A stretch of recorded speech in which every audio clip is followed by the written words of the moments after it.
Hello and welcome to yet another stream of Final Fantasy XIV, Reborn, with me, Voltage McGammar. I took a little bit of a break, did some other things last week. Things are better now. Things are different now. So, let's do our standard little things. Are all the emotes there? Yes, they are. That's good. I'm glad they're not broken. 8-ball. Any technical difficulties today?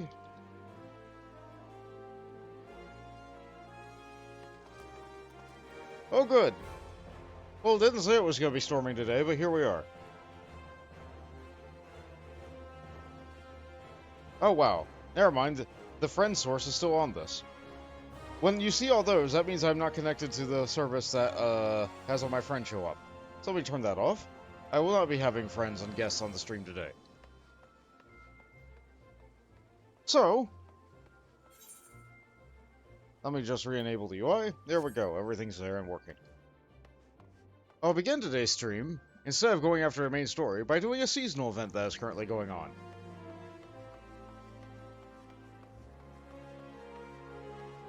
I believe it starts with you. We have Kipi Jakya. Hey, Zolkova. We're going to begin with Jipi. I just flipped their letters, didn't I? I looked away for 1 second and I got that messed up. Kipi Jakya. A golden opportunity. Kipi Jakya needs help planning her next bid article. Or hit article. Either are good.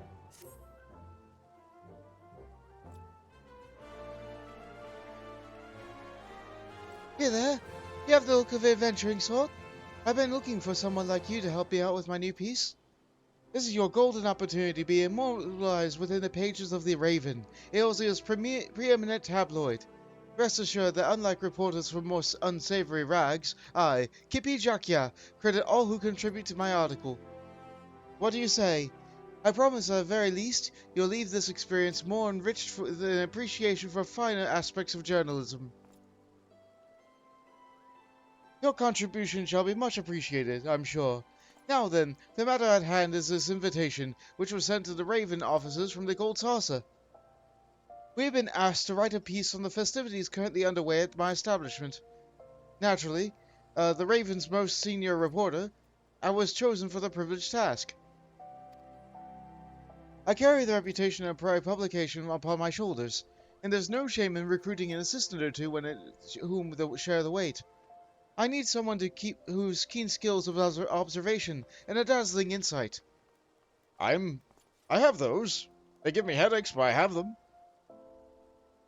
And judging by my previous experiences with adventurers, you should be well equipped for this task. Joe, how about it? Can I count on you? Of course. Very good. Well then, let's depart for the Gold Saucer at once. The invitation states that the members of staff await our arrival at the entrance square. Yep, Make It Rain is on, Zolkova. It's a tiny little one that just gives a tiny little minion. But you know what? I'm going to do it because it's here and it's content and it's going away. So this will only be here for a little bit. The way Final Fantasy XIV does seasonal event quests, for people who don't know, is, every year they have a new event. A new quest. A new tiny little story. Sometimes it's longer than others, sometimes it's more involved, and it will give a unique reward that you will not have been able to acquire on a previous year. And that item will usually remain unique and available only to people who did the event for precisely 1 year. And at the advent of the next year, it ends up in the cash shop. So you can either pay your $15 a month subscription, or like lower amount if you get multiple month subscription at a time, or you can pay like, I don't know, $5 for the minion or $10 for the mount per character when it comes out. Ultimately, don't worry about it. If you get these, cool. If you don't get these, oh well, they're not essential. They're just extra little extras. But some events give emotes, and those are timeless. You always need emotes. Those never go anywhere. You can use them in duties. Minions, though, not the best. I'm still going to do this event anyway. Anyway, sorry for that tangent. Another little bit that is cool about this is if you continue to do chains of the events in order, they always recognize you at the beginning of the event. They remember that you did last year's event because they give you an achievement and they check to see if you have that. If you do, then they'll be like, oh wait, you met my sister? Yeah, my sister was running this last year. I'm running it this year. Anyway.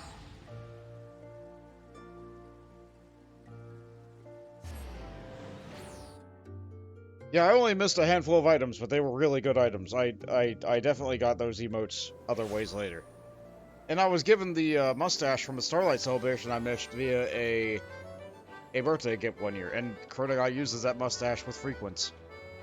Anyway, before I go off and do that, I am very quickly going to go over and do the fashion report. Because if you look at what I'm wearing, a leather eye patch that's dyed soot black, a chest that's dyed snow white, and some gloves that are dyed Dalamode red, that's what the fashion report is for this week.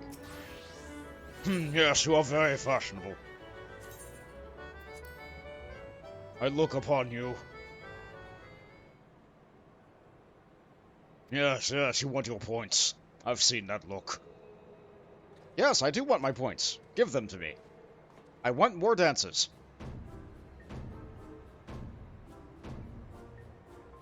I threw this together with what I had in my bags. Oh, yes. You like it? Oh, yes. I see. I've done the fashion report before, and that's why I'm not really worried about reading this.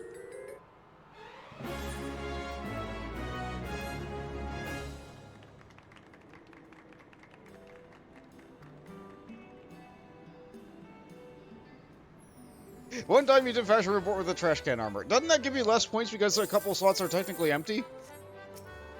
Anyway, as you can see, I got somewhere in the neighborhood of 80,000 points for that. Instead of the usual, 50,000? That's because the Make It Rain campaign is going on, and I'm getting bonus MGP.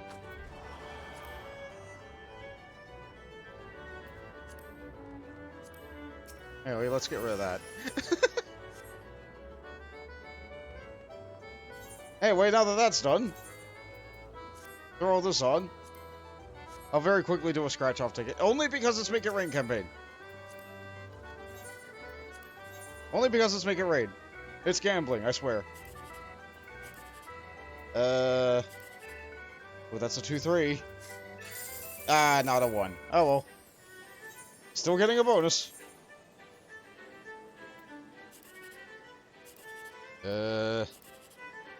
Darn it.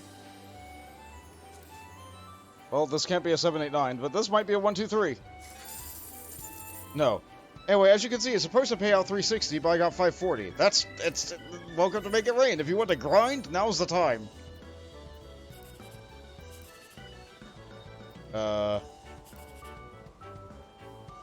Okay, I can't get a 1-2-3. I might get a 9-8-7 if I go here. Nope, bad. Oh well.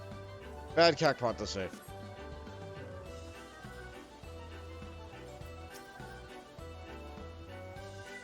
Here we are, Noldar's premier center of leisure and entertainment. The readers of the Harbor Herald will be eager for an inside look at the revels which take place in these gleaning halls. If only the Miss Rolai could give an exclusive interview to our readers. Yes, it seems the invited reporters have arrived. Understood. I shall proceed as planned. There you are, adventurer. Let's not keep our host waiting.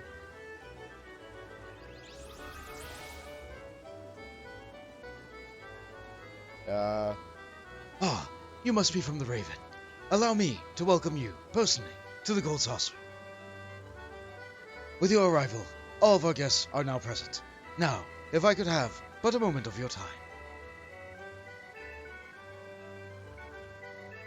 It begins.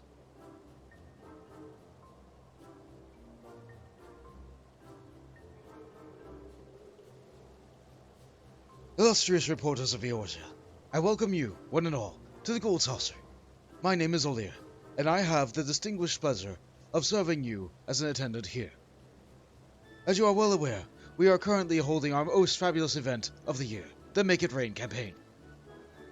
During its duration, guests may receive up to 50% more MGP, a currency which can be exchanged within these halls, for a bevy of fantastic goods. People of all stripes pour into the gold saucer during this event, eager to take place of the generous bounty we offer. However, some Eorzans have yet to grace us with their patronage, which is why we have invited the most esteemed reporters in the realm to partake in our festivities, and prepare sizable compensation for you resulting articles. Yeah! Journalism! Of course, a simple tour would hardly suffice to satisfy such curious minds as yours. We have taken the liberty of preparing a little diversion for this occasion. Behold, it is a little man.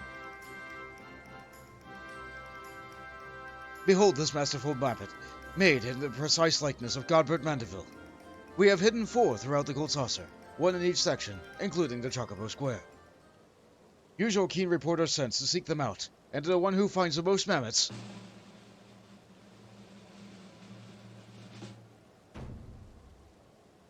we shall reward with an exclusive interview with the man himself, President Godbert Mandeville of Manderville and Manderville, famed goldsmith and proprietor of the Dreams.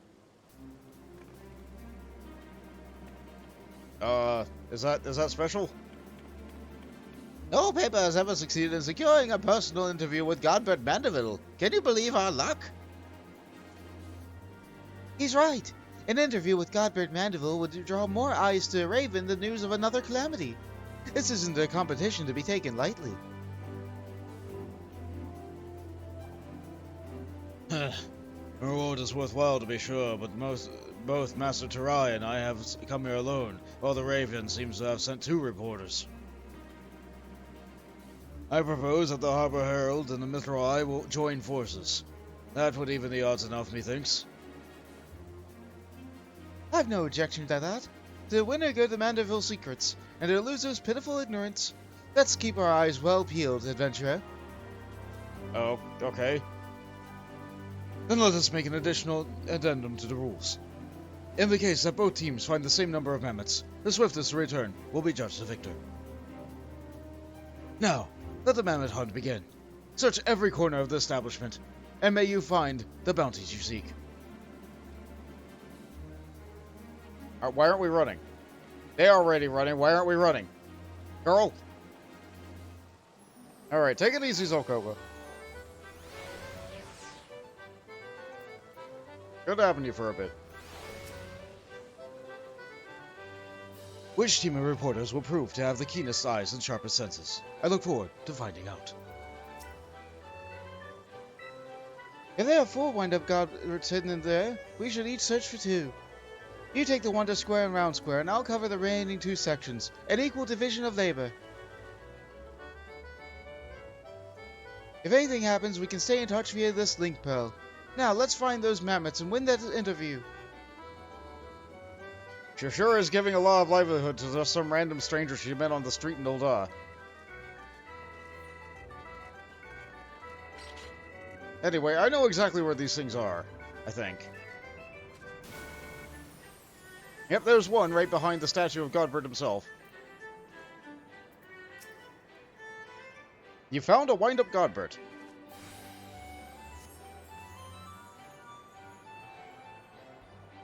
Bad news, adventurer. It seems I wasn't quick enough to find the mammoth in the entrance square. Please tell me you're faring better than I. Well, I got one. You found one? Thank goodness. We're still in the running. I'll make haste to the event square. Godspeed in finding your final mammoth. I think if you look around, you might be able to see the other reporter. Maybe. I don't think I can actually find them. Admittedly, I didn't look too hard when I did this on my main character.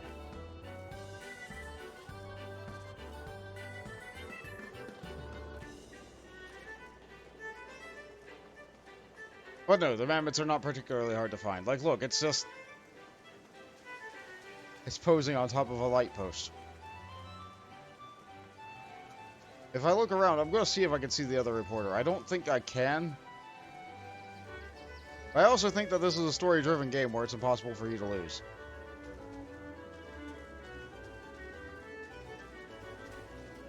Yeah, I just thought I'd take a look around, see if I could see him.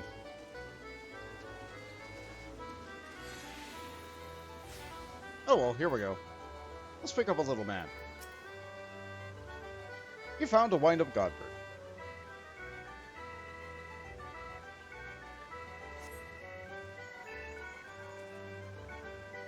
Adventurer, good news this time. I found a mammoth in the event square. I got another one too. You found yours too? That's settled. The interview is mine. Oh, is ours, of course. You must report to the victory at Alia at once. See you at the entrance square. Okay, girl.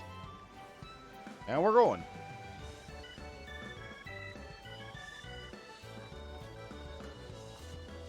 I am a little bit sorry that I just call people gender. But at the same time, the Warrior of Light meets a lot of different people. It's difficult for me to remember all the names. Even if it's seen right on screen. It seems I was no match for you, adventurer. You found both mammoths before I even had a chance to take the lay of the land. I know who to call upon next time I need to search for the treasure. There's a moment after I spied the mammoth, I spied the reporter from the Raven picking it up. Oh, if only I didn't stop for refreshments. There you are. Quite impressive work, I must say. I think we will trounce the opposition so convincingly. All thanks to your eagle eyes. They weren't that well hidden. Welcome back. Mr. Shaka has informed me that you were able to find 2 mammoths. Wind-up Godbert. A perfect model of compact gentlemanliness. This mammoth's clothes can be donned or doffed with the press of a button. Because of course they can! Of course you would add that as a feature!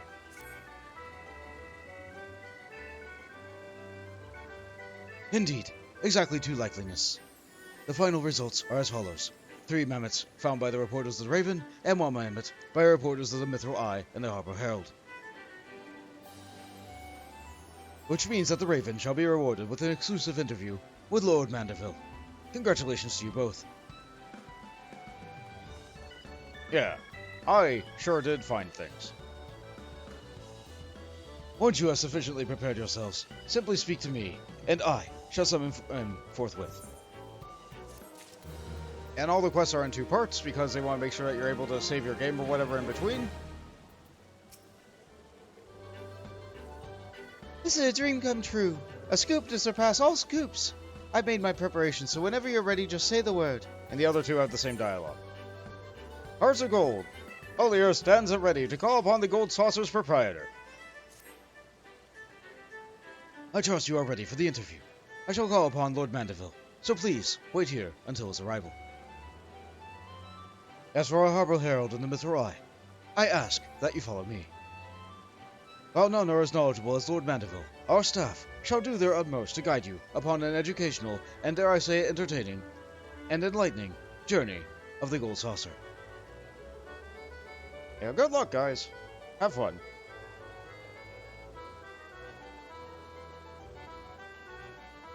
And now here comes a lot of Godbert.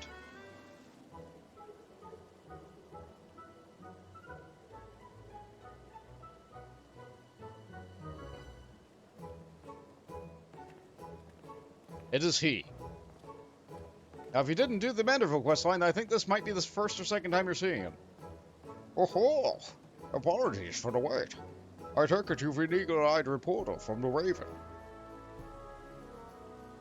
Accompanied by none other than my old friend Bond, I see. You haven't decided to doff your mantle of adventure in favor of reporter's quill and ink, have you? No, I'm just here. Lord Mandeville, 'tis a pleasure to make your personal acquaintance. My name is Kibi Jakia of the Raven, and I have the honor of penning this exclusive interview for your esteemed personage. This adventurer was kind enough to assist me on the project, so please consider him a temporary member of our staff. Hi, I just work. Very good. I'm overjoyed to host you both at my darling gold saucer.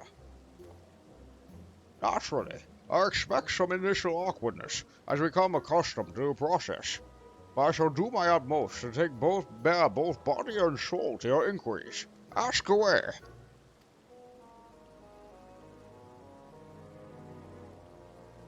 Your candor is much appreciated, Lord Mandeville. Now then, perhaps you might share with us some exclusive details regarding the old gold saucer's creation? Oh, a simple question.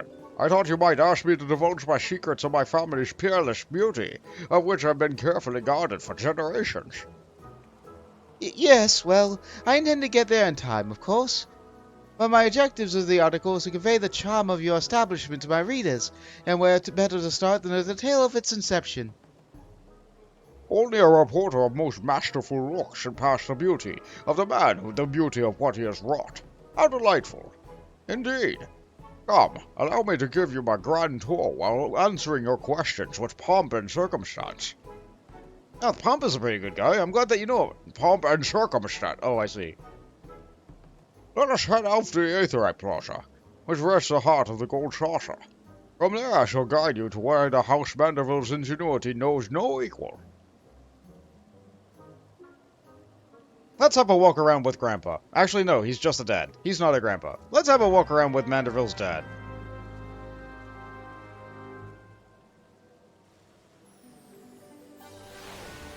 And I think they give you a little bit of a break here. Just a little bit. Just a little bit. I very much look forward to hearing the story of the Gold Saucer from the man himself. If there is any place where you wish to see first, simply ask Master Godbert. You'll hear no objections from me. Some of the following events cannot be skipped. You may wish to cancel any pending duty finder registrations. In other words, there is a lot of dialogue. Allow me to welcome you anew to the Gold Saucer. I, Godbert Mandeville, am at your complete disposal. Simply tell me where you wish to go, and you shall have my personal escort. And you can visit each place once. Or you can visit as few places as you like if you're just going on an alt and don't want to read anything. But I'm going to read it all. To the entrance square, which we're right at.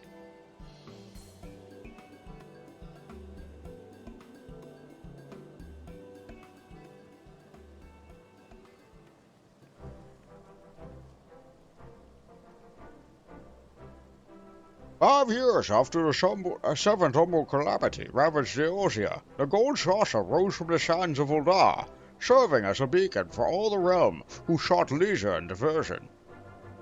For the calamity had dealt the city-states a grievous blow, and each and every citizen had worked tirelessly to see their homes healed. I built the Gold Saucer to be a place where the beleaguered could forget their worries for a time, and remember the feeling of a smile upon their faces." A noble purpose, to be sure, especially considering the amount of your own wealth you poured into reconstruction efforts. To build a legendary monument to recreation during such trying times must have been a challenge, considering the resources and manpower necessary for such an undertaking. Well, that is exactly why it had to be done. To give work to hands robbed of purpose by disaster, and thereby construct the backbone of a thriving economy. I owe a great debt to each and every person under my employ. It was only by their hands and diligence that the Gold Saucer was able to aid Eosia in a time of need.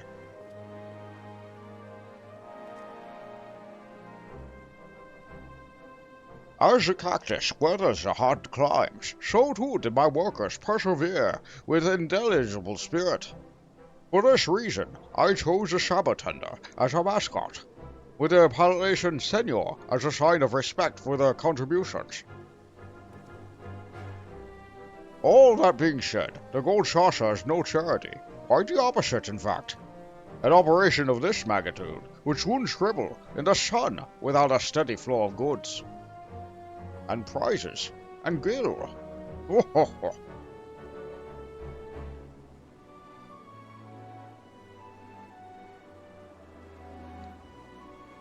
There is much more that could be said of the matter, but alas, we only have so much time. Let us return to the Aetherite Plaza, and perhaps consider a change of scenery. And that warps us back, so we can choose a different dialogue option. You can pick them in any order. Any order. Let's go to the round square. The paradox.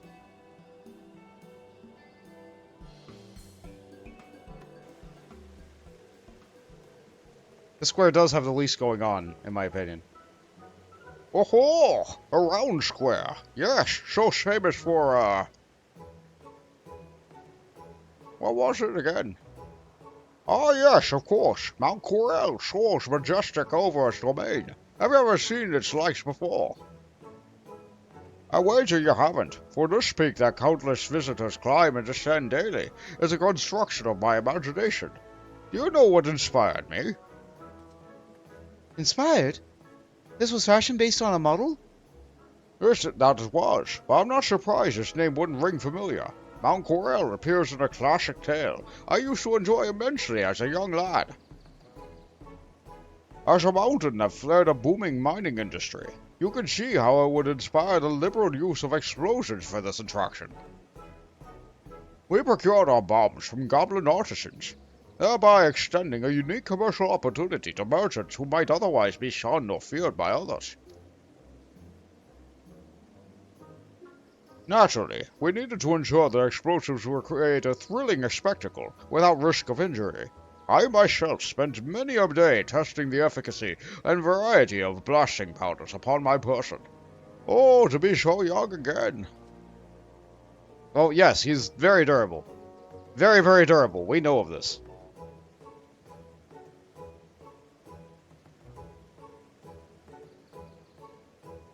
Alas, although I could expound upon this topic for moons, I'm sure your readers wish an article so varied as the Gold Saucer itself.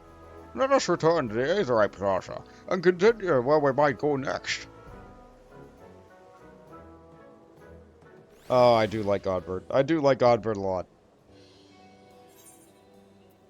To the event square.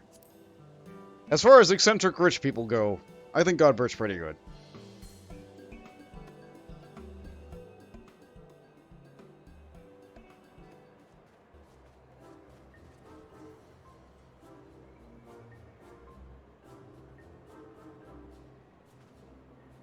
And the stage is set. For nothing. Where are we going? Oh, just have a slightly closer look of it. I see.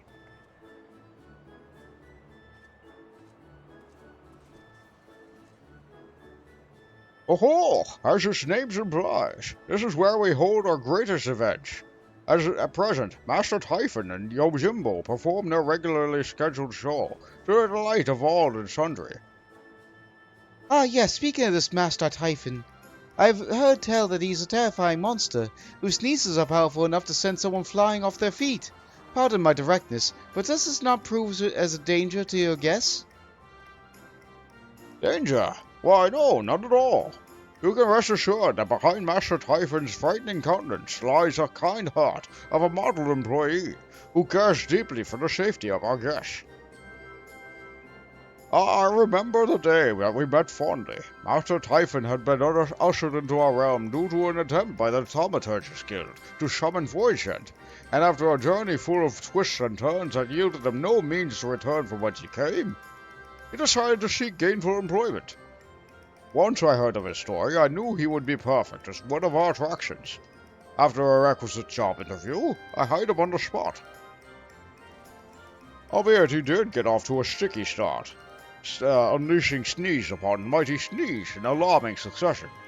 However, once I realized he meant only to offer up a reprieve from that day's blistering heat, I thanked him for his kindness, and he had been amenable to constructive criticism ever since.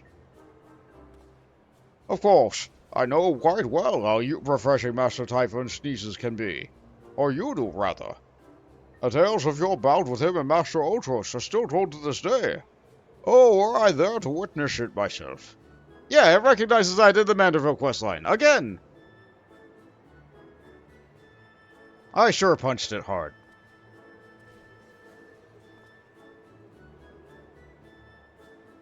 Now, as much as I would like to regale you further, I fear I'm on the edge of rambling. Let us conclude our tour of the event square, and return to the Aetherite Plaza.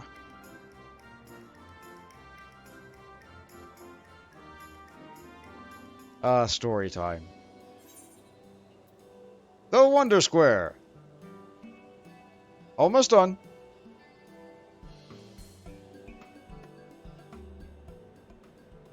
And then we probably won't see him again until Heavensward.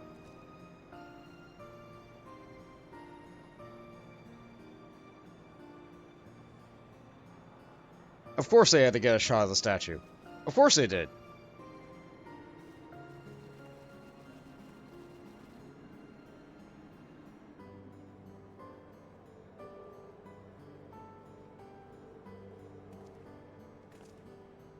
Wonder Square was envisioned as a place where our patrons could kick up their feet and take in the wondrous scenery of what we've arranged for them. The second floor is equipped with a cocktail lounge, which offers the realm's finest libations. From what I've heard, this area is also among the most popular. Is it true you offer games of hailing from the Far East? Oh yes! That! Ho ho! That's so! Our dome in Mahjong has received a great acclaim since its induction here. This is nothing quite like it in all the realm. It was brought to my attention by an employee who spent time in the Far East. There, it is played as a simple recreation, as a display of hospitality, or in fierce competition amongst common folk and nobility alike.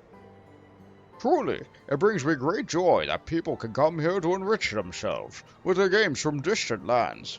I only hope that we can introduce even more games from places far and wide to the people of Eorzea. Yes, far and wide, you say? Lady Rogadin will play with the other reporters. Yeah!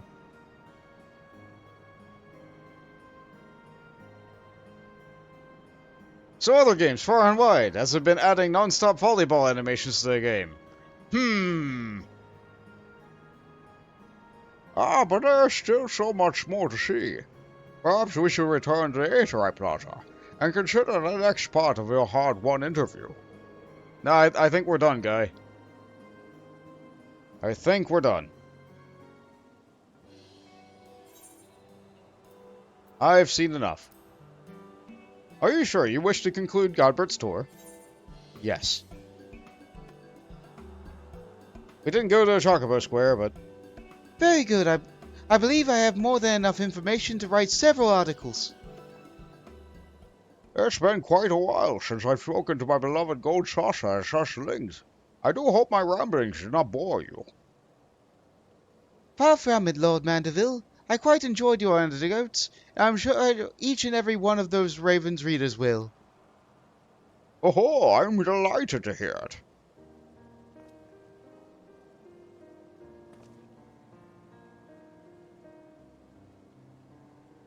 A touching scene. We built the Gold Saucer to revitalize commerce and to rekindle the spark of joy in people's lives. Laughter and smiles are as much a livelihood as food and shelter. The place serves to fulfill that all too elusive need. Not only for our patrons, but for our workers who tirelessly keep the Gold Saucer operating smoothly. My greatest hope is for their happiness.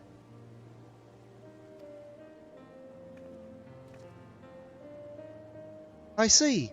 A beacon of joy guiding people to the smiles they've forgotten. I believe I can use that. Thank you for everything, Lord Mandeville.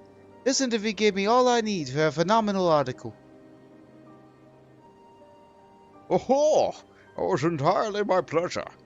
May your pen burst forth with inspiration as the clouds with rain, or as the Gold Saucer does with MGP.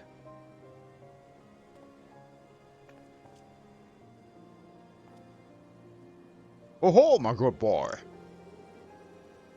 You'll be sure to speak with Olia on your way out. He has something prepared that I believe will bring a smile to your face.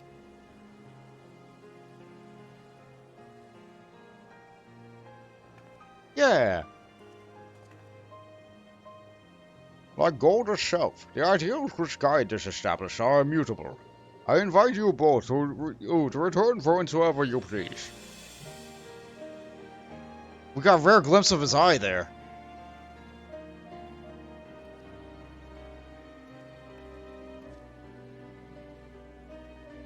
He does have eyes.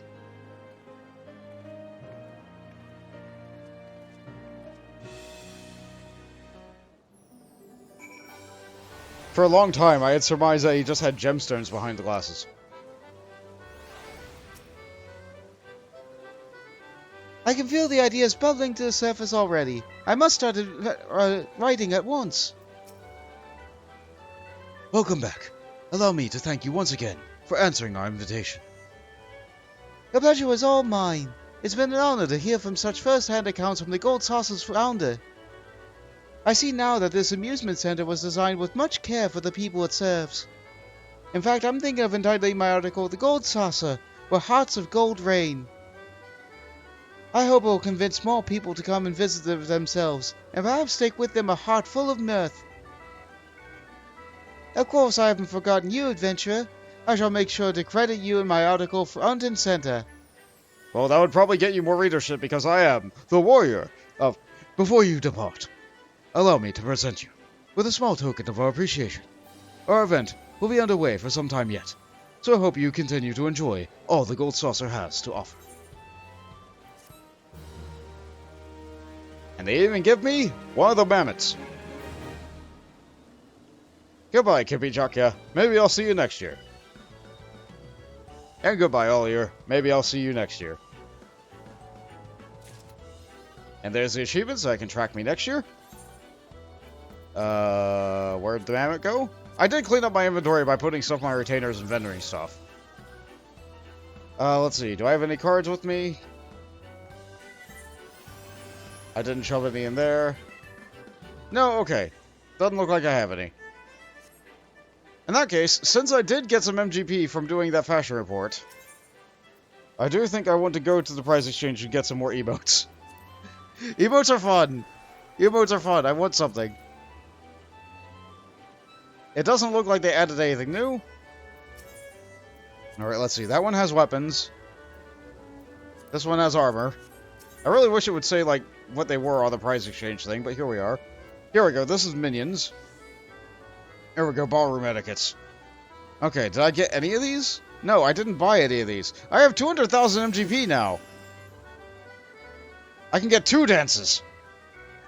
I'm gonna get the bee's knees because it's great. I'm gonna get the gold dance because it's great. Sorry, Thavnarian dance. You're gonna have to wait. That said, I almost never come to the Gold Saucer anymore, so you know.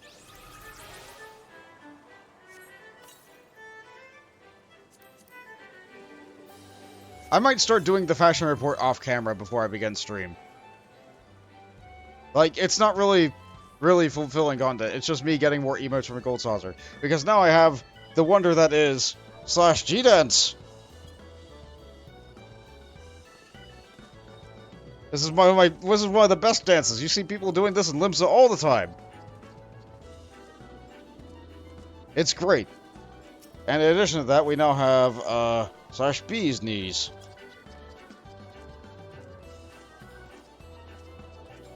It's just a nice little step. It's got some good groove to it. Female characters get a little bit of hip wiggle in there, but guys get a nice little wink.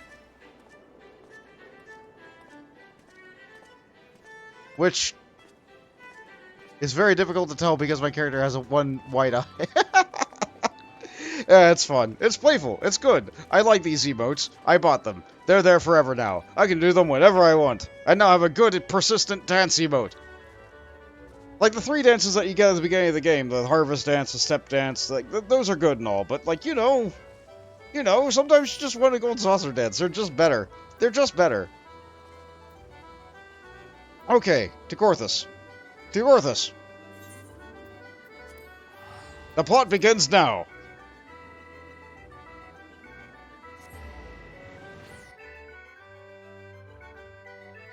"39 minutes in.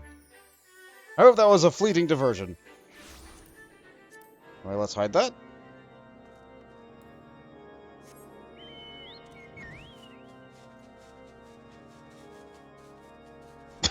We are now for Memories in Ice. Or Dreams of Ice, rather. That was the name of the patch back in the day. I think this was patch 2.4? Yeah, 2.4. Yeah, this is only the 3rd patch.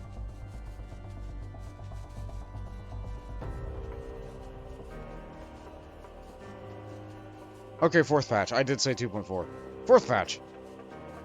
I can count. I know how numbers work. Sometimes. Alright, that's the mild dark hold. I don't need to do that.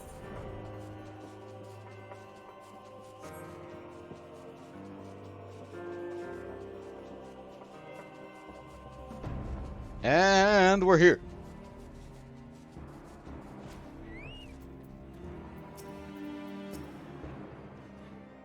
Move along, adventurer. There is nothing for... Eh? The Hoshfont bid you to speak to us? Then you must be... Beg your pardon, Scion. As you can see, they left nary a crate behind. Tipped the wagon for good measure, even. Whole thing's a bit odd, if you ask me. It would have been easier to just steal it. Though a damn sight harder to conceal it, I'll allow. Reckon they came prepared. Probably with wagons of their own, hidden away off.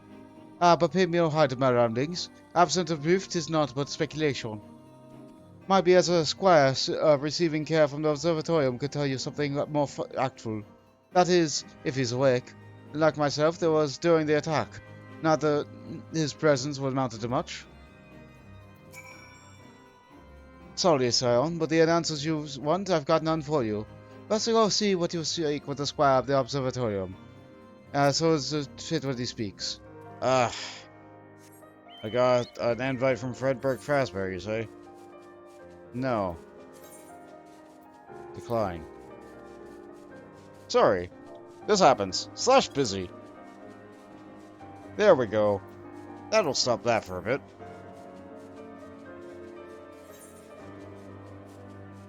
They were at the observatorium? I went the wrong way. For some reason, my brain just really wants to go to White Brim.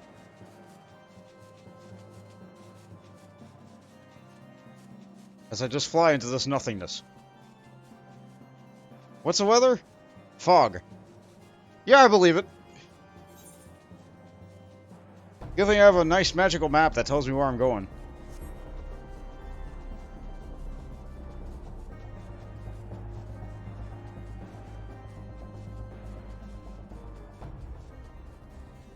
And here we are. Let's see. Is it this house? It is! I guessed correctly! Well, is it dragons? It's always dragons. You come to ask me about the attack, haven't you? We came upon them before they entered the Hall of Seven Echoes. Pilgrims, we marked them as. Lost and ill-equipped for a journey further north. Our leader called out to them, and one stepped forward to answer. Slowly she approached, her silver hair flowing in the wind like melting snow. Just a young girl, I thought. Some poor lost lamb in search of salvation. Our leader must have thought the same, else why would he let her draw so close? They exchanged some words I couldn't hear, and then she leaned forward as if to kiss his cheek. And then he sighed and crumpled to the ground. I didn't know what had happened until I saw the snow turn red. And then there was red everywhere I looked. I tried to fight, but I took a blow to the head, and by the time I came to, the others were dead and the heretics were unloading the wagon. I couldn't... I mean, they'd have killed me, so just lay still and listened.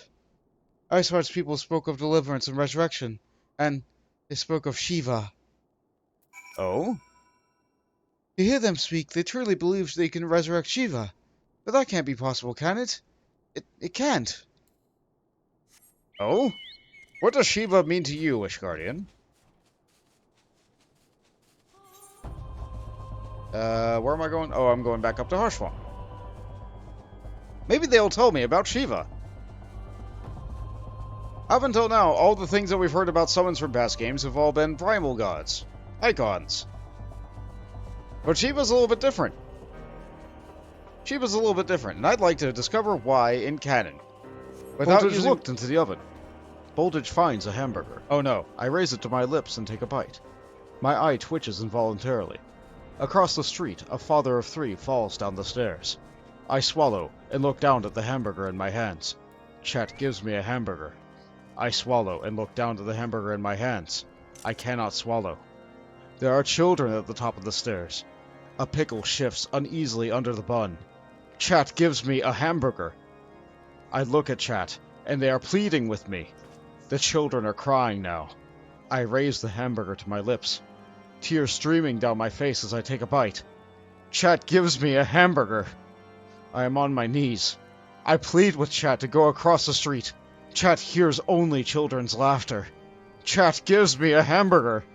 I am screaming as I fall down the stairs. Chat is my child. I cannot see anything. I take a bite of the hamburger. The concrete rushes to meet me. I awake and start in my own bed. My eye twitches involuntarily. Chat gives me a hamburger. As I ban chat, chat does not make a sound. Chat gives me a hamburger. Thanks for the hamburger, Jade. ah, ah. That's. I'm glad you got that long, RNG.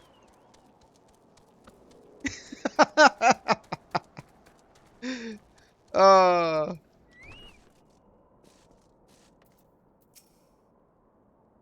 Welcome back, old friend.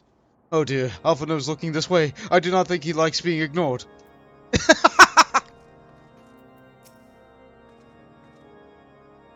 It takes but one pair of loose lips.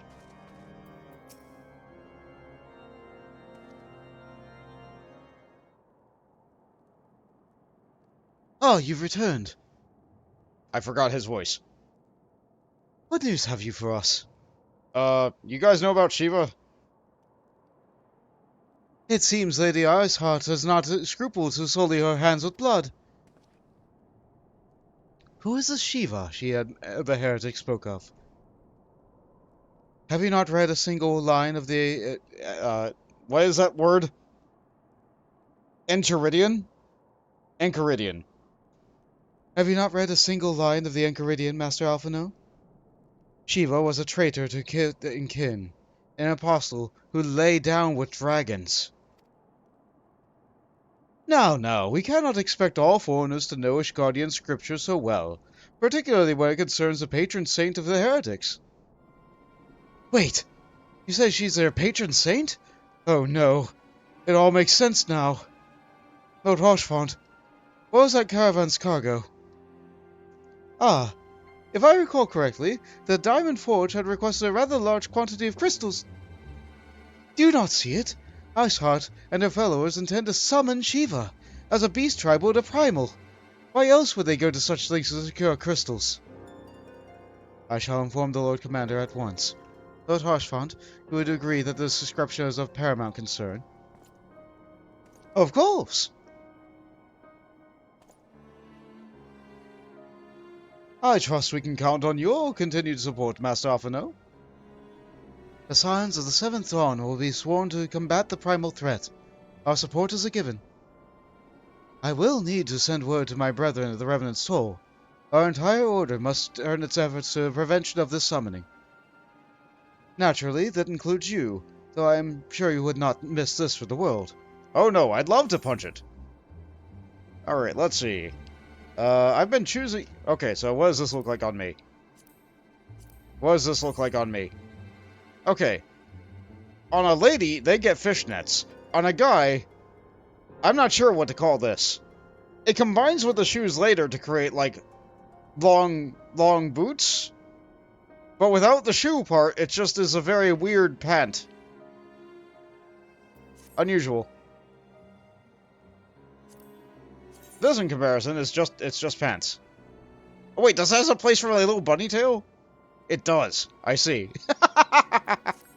My non-existent bunny tail. Alright, let's take this.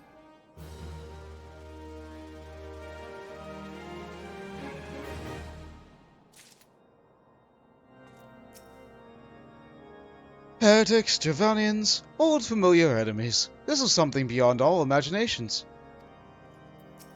Is it? Strength and unity. Woe betide the heretics who crosses Alphino, La Valliere, for they shall feel the full force of his fury, also known as me. The persistent attacks on our caravan seemed a little more than a nuisance at first. The heretics were a problem to be sure, but a relatively minor one. That was before I discerned the purpose behind their attack, of course. Now they have my undivided attention. After apprising Minfilia of the situation, I shall summon a unit of Crystal Braves to assist us. As for you, Bont, pray join me in Whitebrim Front. Since the incidents at Snowcloak, the Knights of House Durandare have redoubled their reconnoitance efforts in the region. It is my hope, that their information will be of help to us to discern precisely where the heretics are hiding. Given our mutual enemy, Lord Drillmont shall be eager to oblige us. I shall see you there, then. Good. You didn't even wait for me to respond.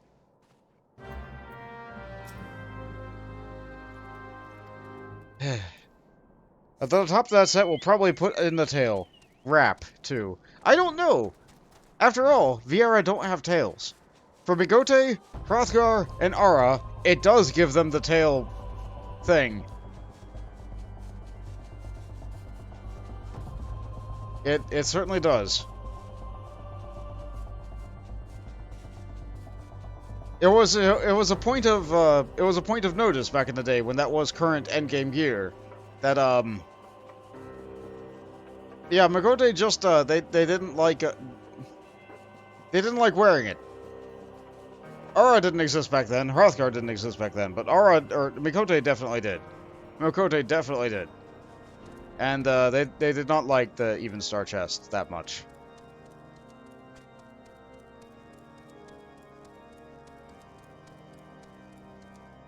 Be glad they don't. Straight.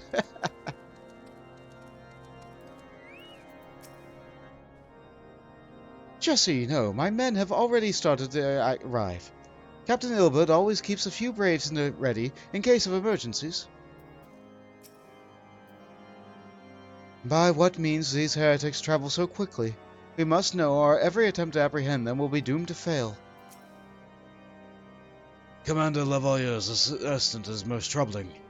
If he is correct, Iceheart now poses a threat to Ishgard at large.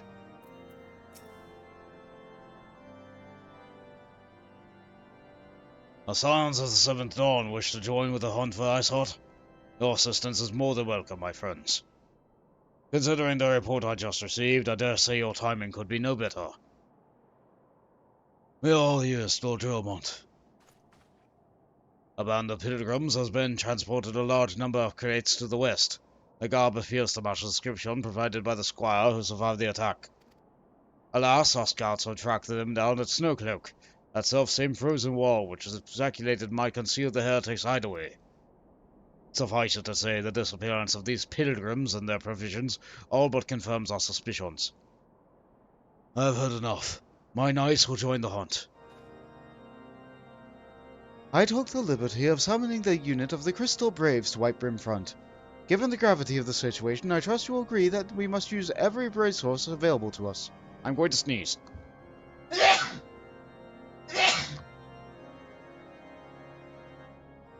Apologies. These are extraordinary circumstances, Commander. Could be in our best interest to cooperate and coordinate our efforts. Such was my intent from the start, Sir Aymeric.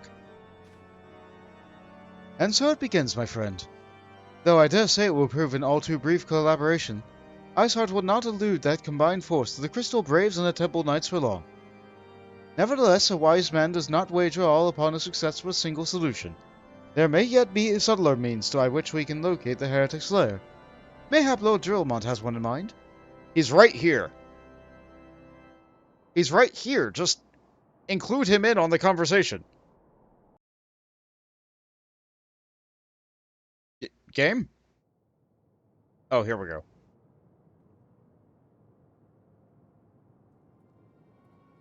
Meanwhile, in the cavern of ice, they somehow keep the fire from melting the ice.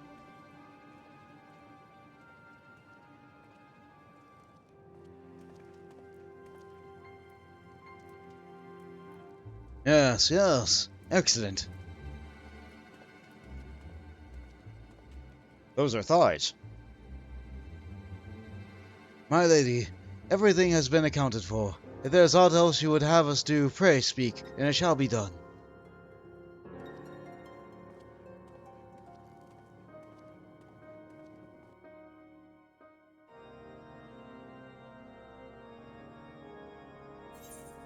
Okay.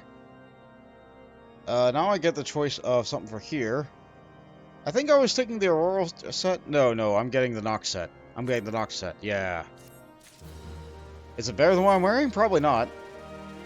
Yeah, I got the Demon set, but, I try it on with everything else I have. I don't know, it just looks nicer. It just looks nicer together with everything else.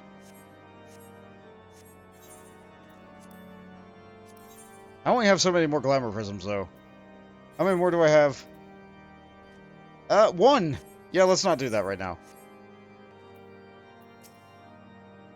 would be foolish to dismiss alternatives approach with contending with such clever foes. Some still think these heretics do not pose a great threat. The slain House Fortem's knights would surely beg to differ. I think we can all agree that a formidable foe demands a calculated response. Dark words, dark deeds. Only the naive place all their hopes on the success of a single solution, and Lord Drillmont is anything but. It seems as though we have always one step behind, our quarry ever beyond our reach, though I would like to believe that our tables are about to turn. I must confess that having certain doubts. A joint effort may succeed where others may have failed, but it could yet yield the self-same result. Fortunately, we are not without other options. I trust you haven't forgotten Inquisitor Gilliam? I have not. The mystery of how the heretic remained undiscovered for so long has been much in our thoughts, and the question of what steps might be taken to prevent a similar breach of security in the future. Accordingly, we are conducting an exhaustive and covert evaluation of everyone in Whitebrim Front. Though some have been found to have committed certain minor transgressions, we have identified only one possible heretic. If this man has pledged himself to Iceheart's cause, he will have taken note of our movements in the Devil Knights and the Crystal Braves. Upon recognizing their intent, he may attempt to warn his heretics. The man's watch is to end soon, at which point he will return to Sir Jean-Trant in the yard. I would have you keep an eye on him. If he ventures beyond the walls, follow him discreetly. Should he meet with a heretic, do not interfere. Simply watch and listen. I have seen to it that the suspect knows nothing of which could endanger our plans. If the suspect shows himself to be a heretic, we will deal with him accordingly. But now we shall merely observe, and mayhap profit from his treachery. The double spy game works. A time of knights and dragons. Let's see. Who am I talking to? Oh, yes. I'm waiting at a destination. Very good.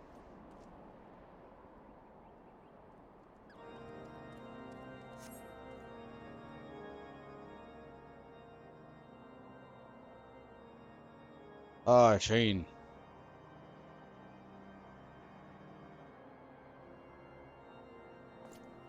Okay. And he's moving.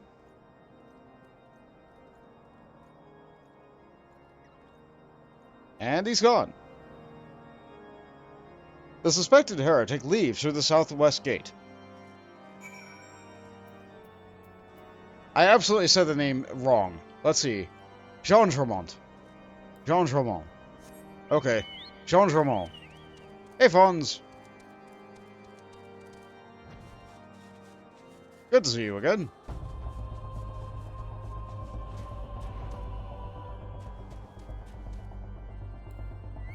Now, the game said to be discreet and subtle. However, I can just go over and talk to the guy and be just fine. How's sick while traveling these roads? Wild beasts are worse than one to lurk beyond the wayside. Yes, they are. We've been attacked by them countless times. We've also flown over them, because Chocobo.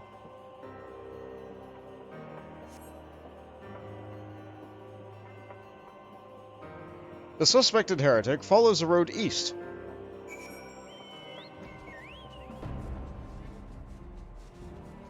It is very difficult for us to fail. Except that, I'm not fighting that. Are you looking for a warm hearth, friend? Whitebrim Front isn't far from here.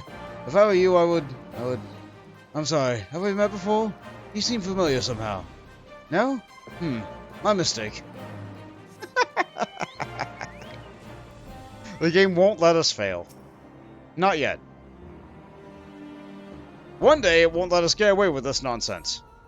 But that technology was not implemented at this time. The suspected heretic heads south.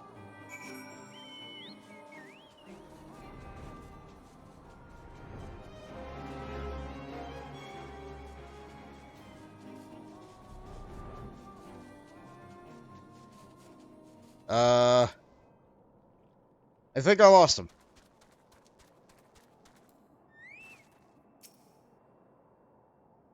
maybe I somehow got here before him. Or maybe he died to Cyclops.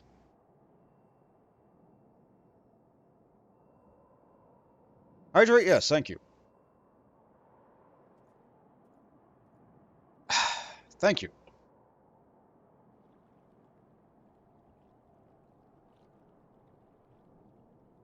Hey! Hey! What in the seven hells are you? I'm freezing my bollocks off here.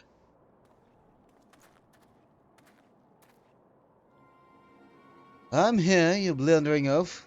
Why are you late? Standing on the wall like who else? I have duties to fulfill, you know. Your sole duty is to the... Bloody Echo, lower your voice, or they'll hear us and wipe in front. Yes, of course. The Temple Knights are... in Snowcloak. How's what you bring to me? We already knew about... Our comrades in Boulder Downs will use the tunnels... dead before they know what's happening. Nevertheless... if you're wasting time again, is that clear?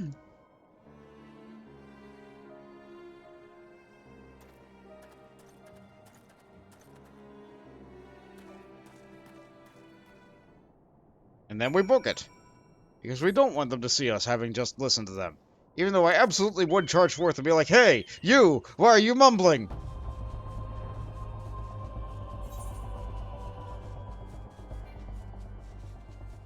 No, I wouldn't. I would also probably walk away. Or try to hide somehow. Bont, though. Bont would absolutely rush in. He can break rocks.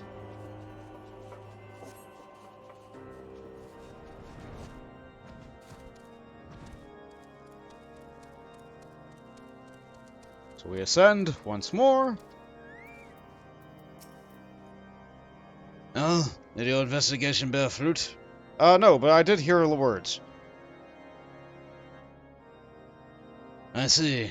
I shall have my men detained at once. His guilt is plain. Whether could you have heard their words more clearly? Yes, a few snatches you were able to make out are nonetheless enlightening. It would seem the heretics are aware of our operations, and confident that they can thwart it.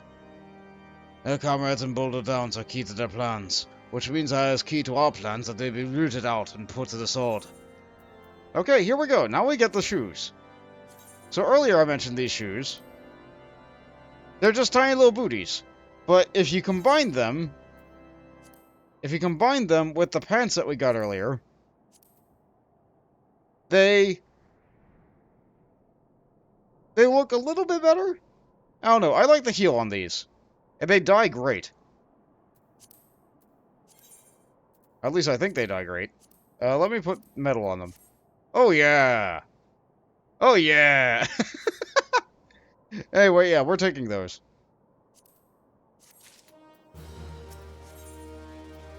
First Blood. The Allied forces at Snowcloak are in danger, and Lord Drillmont would have you assist him in ensuring their safety. Yes, Bont only knows violence. We long suspected the heretics use a network of secret tunnels to traverse the highlands unsuspected.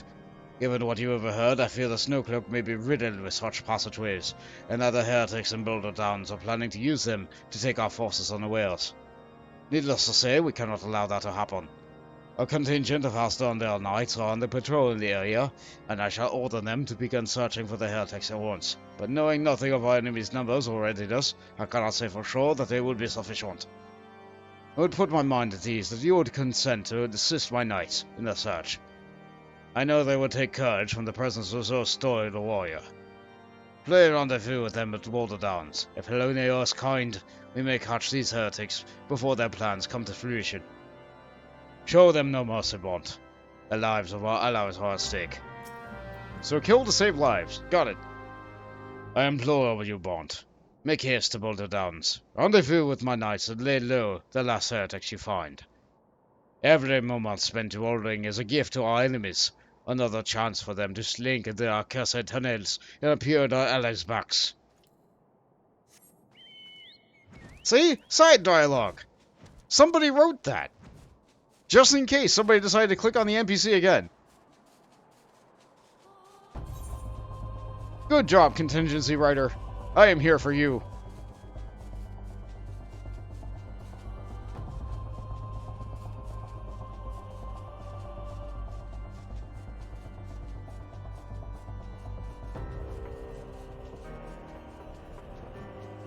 It might be small and not really add a lot to the story, but I still feel like it's important.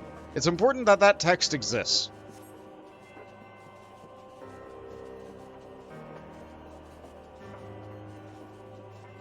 Oh boy, they're all dead. Well, I guess I can't save any lives this way. Where's my chocobo? There you are.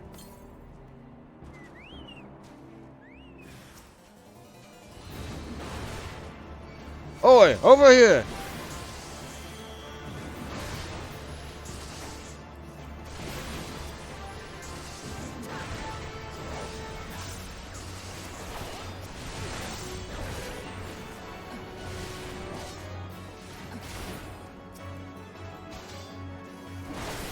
And they're no match for me. But there's more. Well, this one. Yes, I am mighty. Wear me. Wear! You can try to wear me down. But it won't work. Just too strong. So we get the Heretic's effects. And we fly back. So it looks like the enemy drew first blood. Again!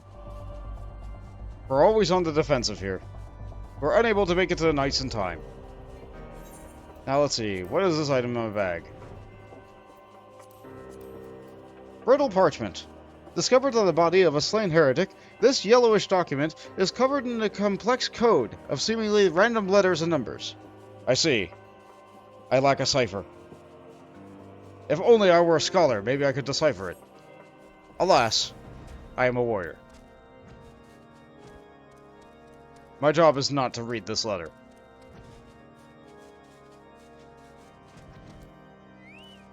Where am I? Not high enough.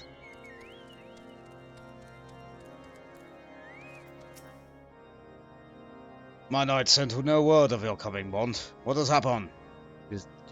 What is that in your hand?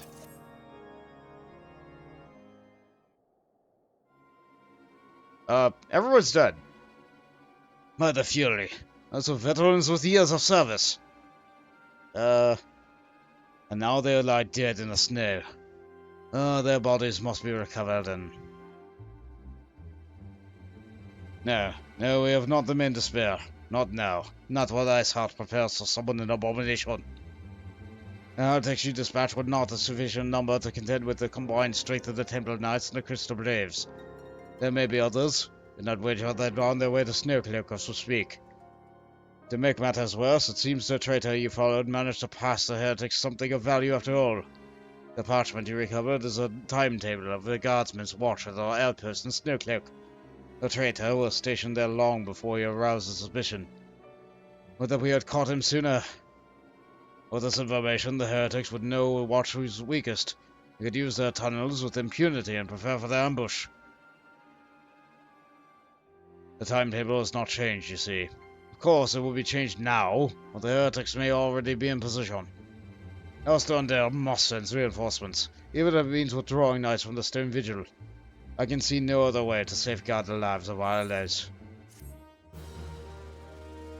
Yeah, it's alright. We hope you take Stone Vigil. Oh, hi! Hey, Damie! Hi! Hi, how are you guys doing?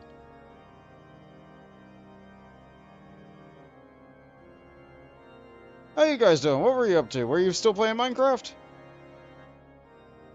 Yeah, you were playing Minecraft. I watched you for a bit before I had to get going and get started up. I do enjoy stopping by and watching you play a bit. Minecraft is a very comforting game. And your opinions and experiences and adventures within it are... They're adventurous, to be sure. It's always fun to get exploded by a creeper or shot off a nerd pole by a random skeleton. I'm glad that didn't happen to you today. You'll mine Minecraft. Well, fortunately I'm not crafting today, but if you'd like to mine a pie, I have crafted pies.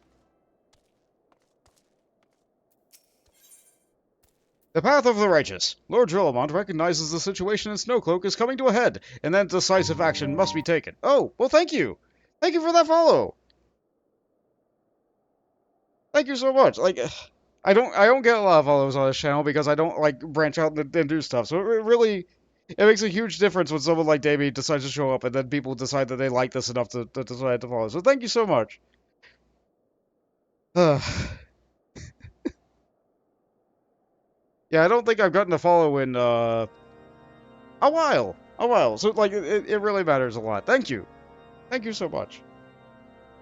The Path of the Righteous. Lord Drillamont recognizes that the situation in Snowcloak is coming to a head, and that decisive action must be taken. Time is of the essence, Bont. Oh, my knights, make ready to depart. The heretics may have our allies in Snowcloak unawares.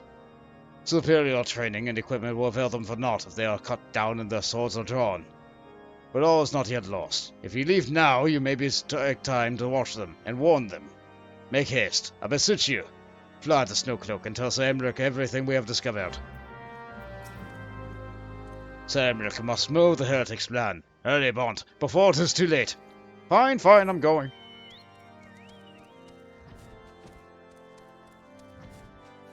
So how'd it go? Like last time I saw you doing stuff, you were still in the cave mining, and like creepers were a problem. I think you were just leaving the cave when I departed.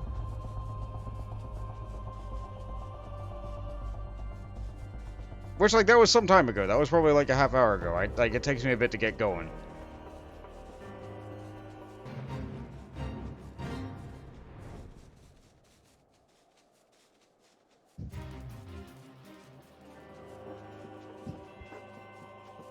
Oh, looks like Miss Pepper is here. Oh, she got herself a chair. Oh, no, she didn't. She got a cat. A cat can be a chair. It's a good seat.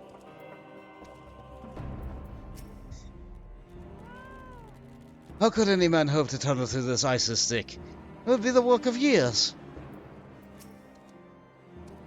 We are at a disadvantage here. We would linger no longer than necessary. Let's see. Over here we have Alphino. Sir Emmerich, he's over there. Have you words with the man you must?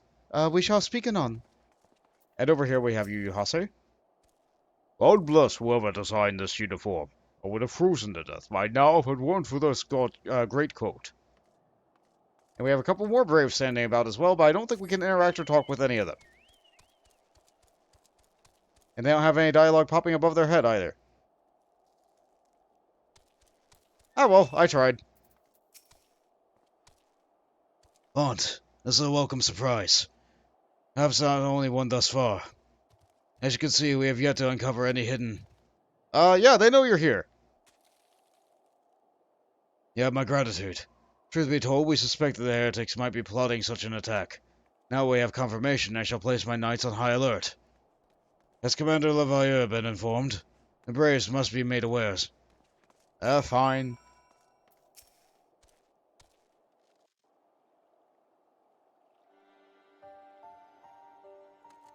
Does voice acting come back?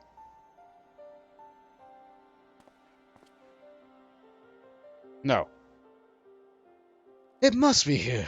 I am certain of it. Why else would they go to such lengths to defend Snowcloak? 'Tis but a pity this discovery comes that our enemy has us at such a disadvantage. Forewarned though we may be, the heretics know this terrain far better than we. I dare not think of how many are watching us at this very moment. Confound it! This is all wrong, Iceheart has us scrambling to save our own skins, when we should rightly be straining every sinew to find hers, and stop this damnable summoning. There she is! Come here, girl! Oh, hi, Ida.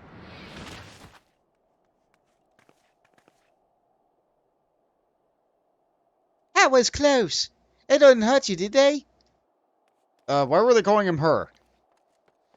Only my pride, yes. There will be others nearby. You must see that they are given a suitably warm welcome. Commander Levailleur.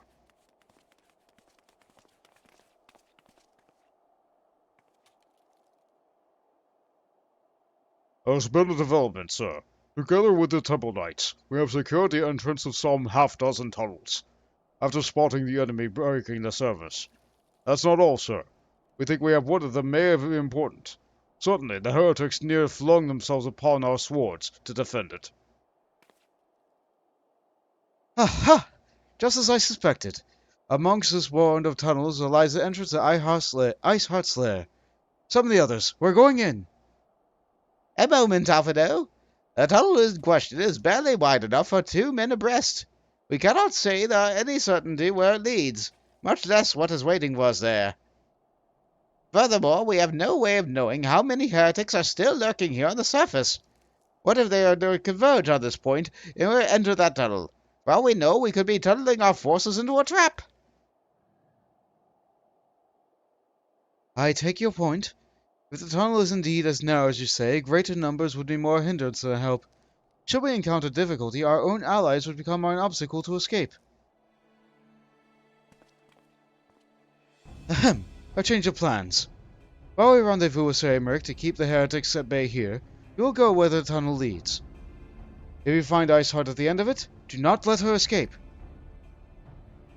You venture into the unknown, so see that you are prepared for anything.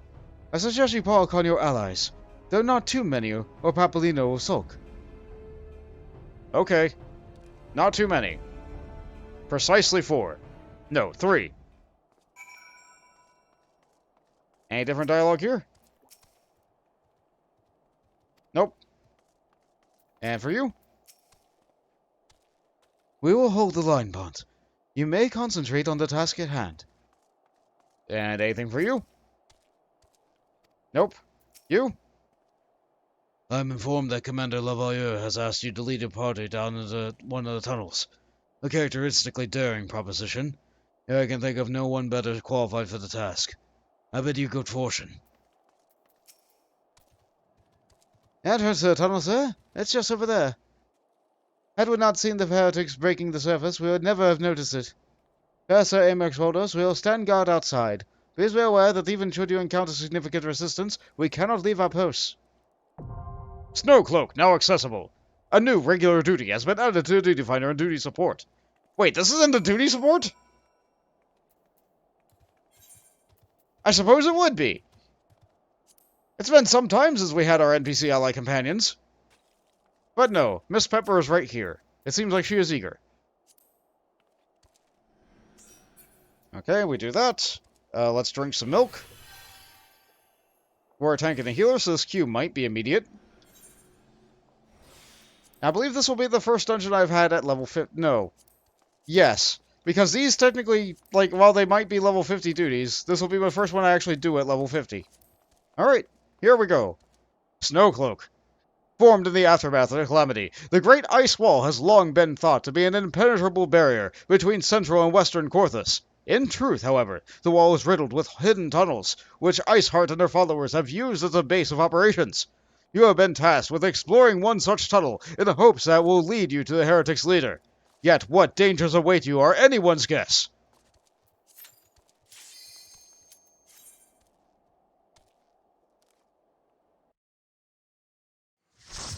It begins!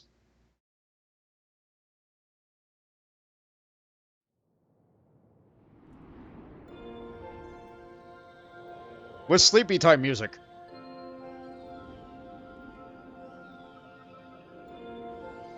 Korthus, Snowcloak.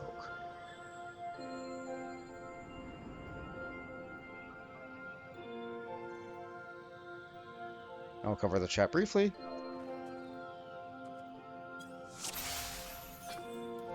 Okay, we do that. And we go. By that. Okay.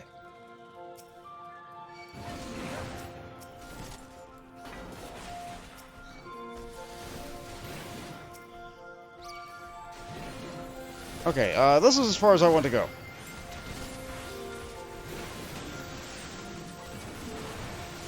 This is as far as I want to go because, this is about half the mobs. They don't have a pull wall here. I could continue to go and pull everything, but, you saw how far my health dipped down. I am not in the best of gear. I am in the gear that they're giving me at this point in the game, and, like, whatever I gleaned from raids and such.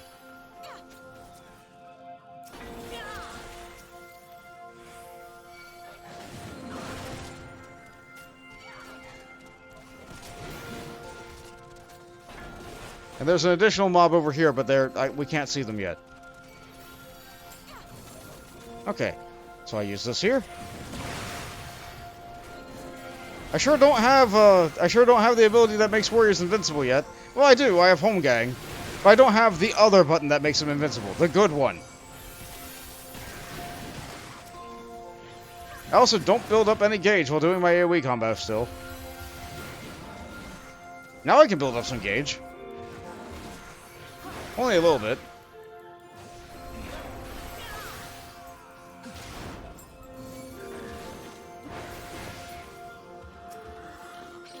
Oh, the white bear drops a tiny key. You obtain a tiny key. The door to silence. The door to silence opens. It's a bomb! Get down!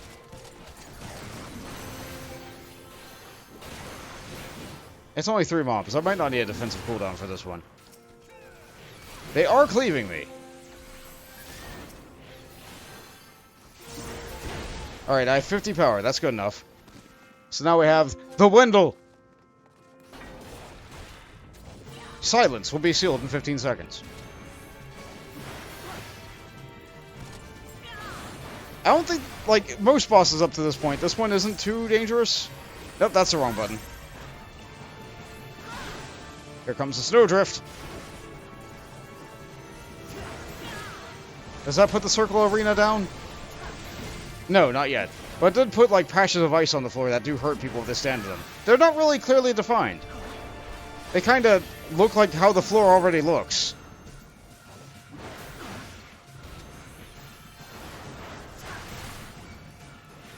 The second snowdrift.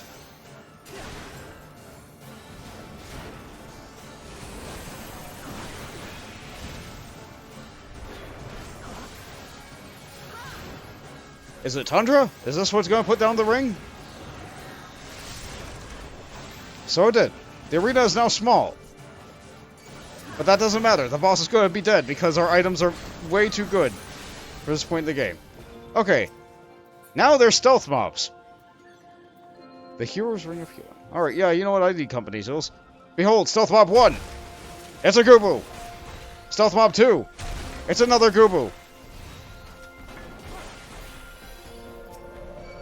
We have environmental damage!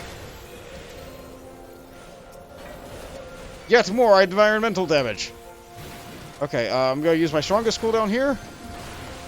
Because these ice sprites are, they hit deceivingly hard.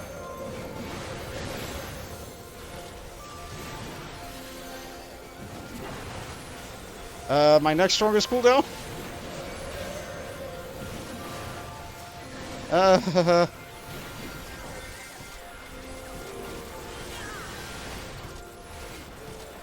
Like, Miss Pepper is quite good at healing.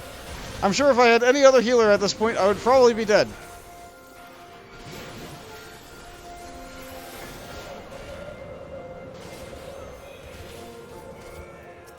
But there is yet more we can pull.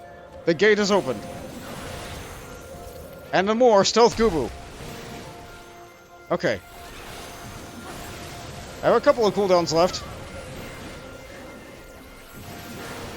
I think they may have changed this boss in a more recent update. This boss used to be a little bit of a nightmare. No, I don't know if they updated this one or not. No, they would have to, because there's no way that the duties would have been able to do the way that this boss used to work. No way!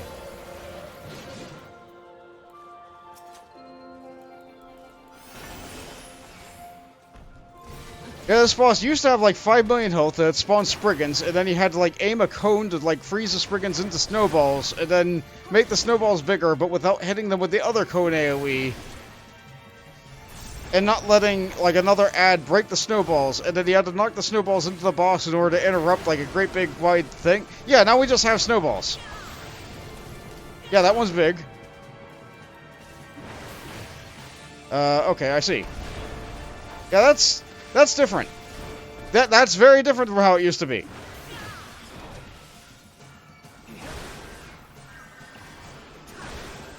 Spin!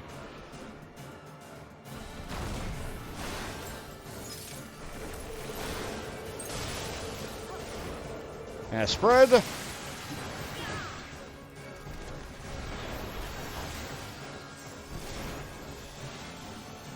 Oh good, Northerlies! I think that's a blue mage spell.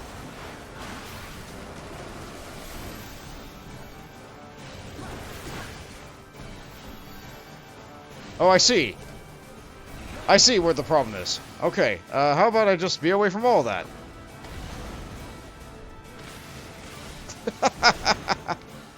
That's a much better mechanic than what it was previously. The other one was a lot more, like, puzzly. But if your tank didn't know what to do, then the boss was, like, just a great big slug that was a huge, massive pain for everyone involved. Objectively, this is both worse and better.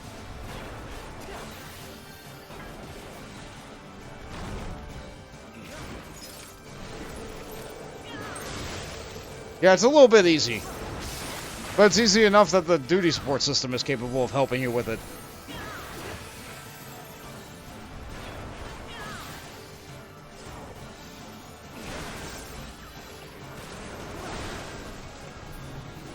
Okay, he's down.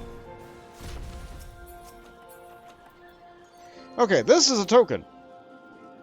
I can show you guys what this token does. I'll need it. Usually people don't like dealing with that nonsense because, it's just a little bit out of the way.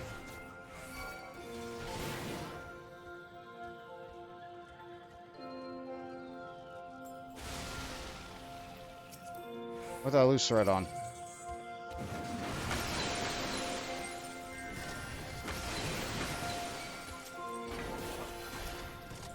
The important one. Good. Okay. Alright, looks like I have everything back under control, kind of. Tanking isn't hard.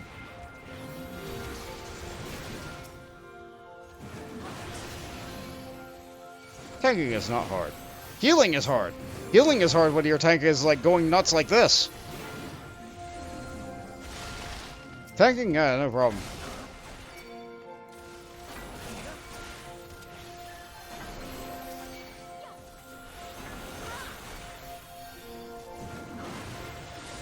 They definitely made these come out at much better intervals than they did previously.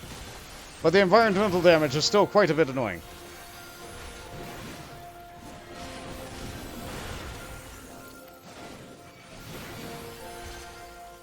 But it's not like I'm having to pop sprint in order to dodge everything.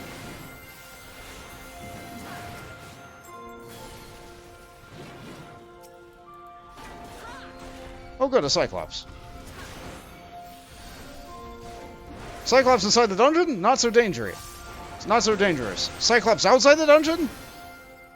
I wish I had Blue Mage.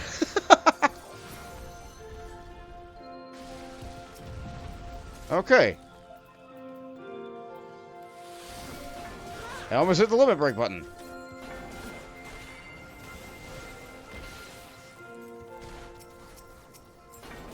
Okay, this might be really bad. This might be really bad. I really... Okay, good. The melee DPS helped me out.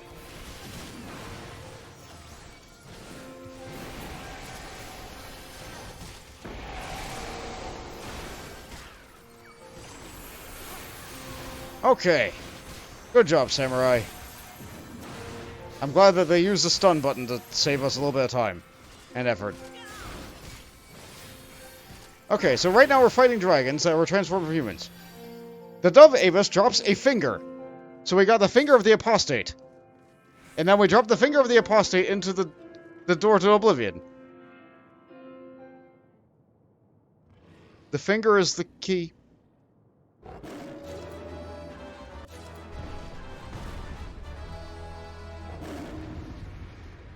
It's a dog!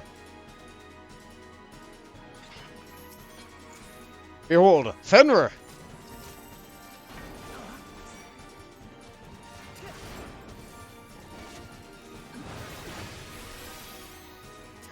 The 1,000-year storm! Did they make this easier with the trust? I don't think that they would have to. Oblivion is sealed off. Okay, we got some crystals. We got the Lunar Cry. I'm gonna hide behind a crystal. Or rather, an icicle. Yeah, they definitely changed this. This is not how it used to work.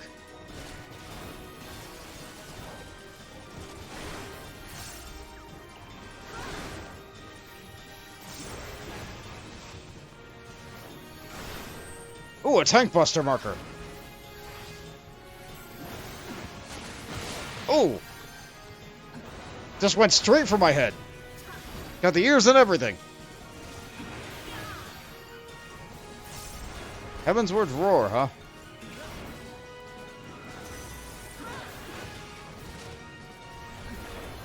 I mean, I've heard people roar over Heaven's Word before, but not like that. This again? Second verse, same as the first. Oh, they're different now. All those are purple. This one's blue. Yeah, those went off early. Oh no.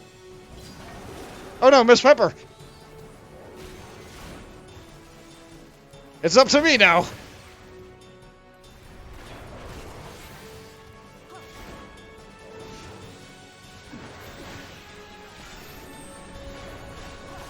How about I just use the more cooldowns?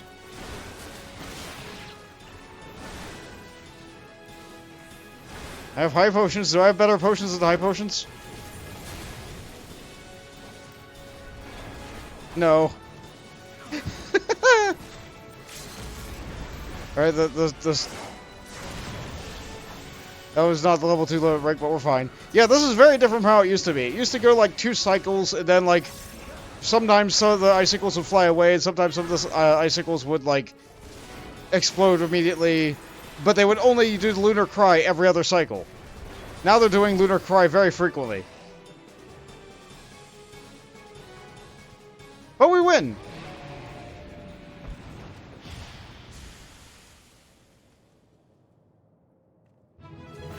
And look, Mist Pepper is okay!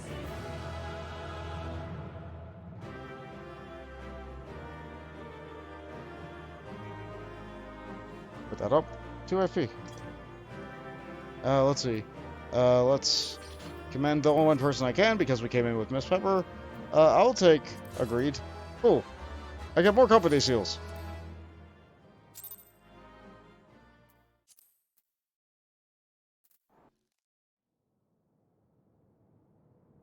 The tales do not do you justice, warrior of light. Voice acting! Also rock candy with leather on it! Thighs! Yes, I know who you are, and you know who I am. I was given the name Izel, but I earned the name Iceheart.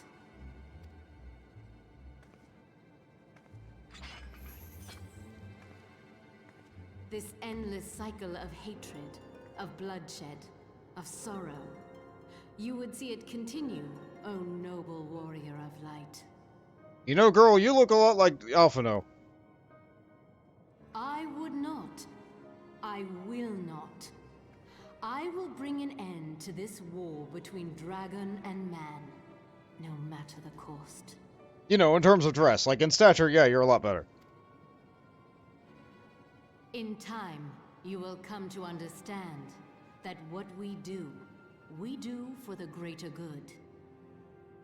For Eorzea, for Hydaelyn.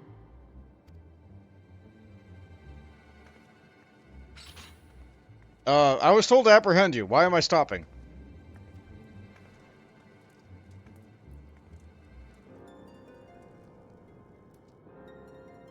Also, why do you get to have hair that goes down to your waistline?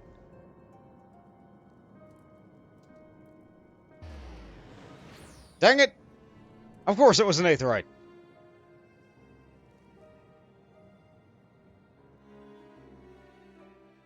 I definitely didn't get rid of chat, so I'm... Okay, there we go. Now I can get rid of chat. Let's see, you got anything new to say? Is it finished? Does that mean we can leave this godforsaken place? I can't feel my... forgive me. I should not keep you from Commander Lavalier. I see. 'Tis a blessing you are still with us, Commander Lavalier took to pacing in your absence. Even knowing what you look for, it's easy to miss, and the covering of ice doesn't take long to reform either. How many more tunnels like this might there be in Snowcloak? Come to think of it, how many might there be throughout Corthus? I did not doubt that you would return. I am nonetheless relieved to see my judgment validated. I'm sure many people feel that way. That took longer than I expected. What news, Bont? She got away. Aetherites. So Iceheart is but a pseudonym. Not that it matters. That she managed to escape is regrettable, but from your description of the beast, you did well to come as close as you did. In any case, now that you have cleared a path, the Temple Knights can begin to survey the tunnels in earnest. Mayhap they will even find a route past the ice wall. Wouldn't that do wonders for the fight against the heretics? The Crystal Braves would certainly share the credit for it too. 12 be praised, Bont. We may yet turn the situation to our advantage. Assuming we stop Iceheart before she summons Shiva, of course. Needless to say, our fellow Scions have not been idle. Minfilia and Urianger have been busy preparing their archives of House Temps, gathering what information they can on Shiva. Which reminds me, if you were intending to charge back to Camp Dragonhead to report the day's events, don't. The antecedent should be here any minute. I can only assume that some people enjoy subjecting themselves to this cold.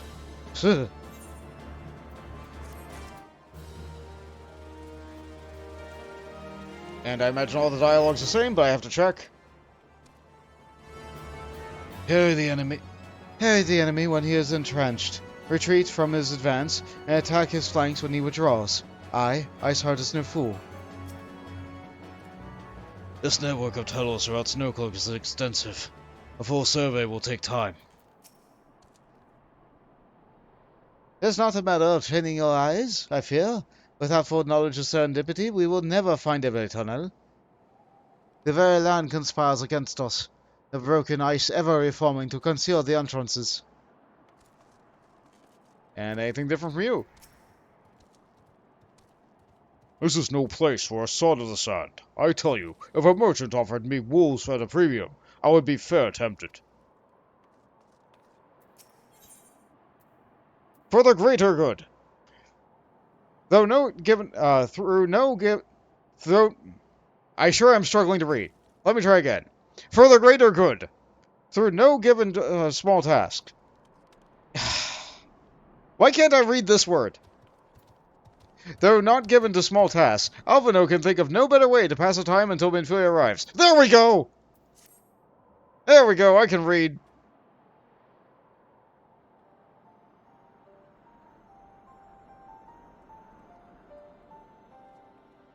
Okay, so they put her in the latest of treasure wear. Of treasure map wear. You did it. Oh, thank you, Fonz. Antecedent. You come at us straight from the archives of House Temps. I trust your time there proved fruitful. Would that it had. Urianger and I scoured countless texts, but what we found was of questionable veracity. Accounts of Shiva's life and deeds are sparse and contradictory, only agreeing upon one point. She lay down with a dragon, the gravest of all sins, according to the Ishgardian faith. Yet in the eyes of Iceheart's followers, this was a holy act, the blessed union of a man and a dragon. Now, when you say lay down... How such a thing could ever be possible is quite another question. Suffice it to say, I very much doubt that we will find a useful answer in the archives of House Tem. Much knowledge has been lost over the centuries, though in this case, one wonders if it is by circumstance or by design. You said that Iceheart took a moment to plead with her case prior to escaping, did you not? Yeah, she sure talked to me. Viewed without any prejudice, most would agree that bringing an end to an endless war serves the greater good. I think Sir Aymeric might take issue with her methods.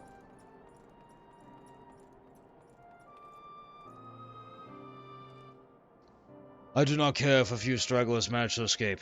Until the sappers confirm that the tunnel is safe, my men are not to search it. Yes, Lord Commander.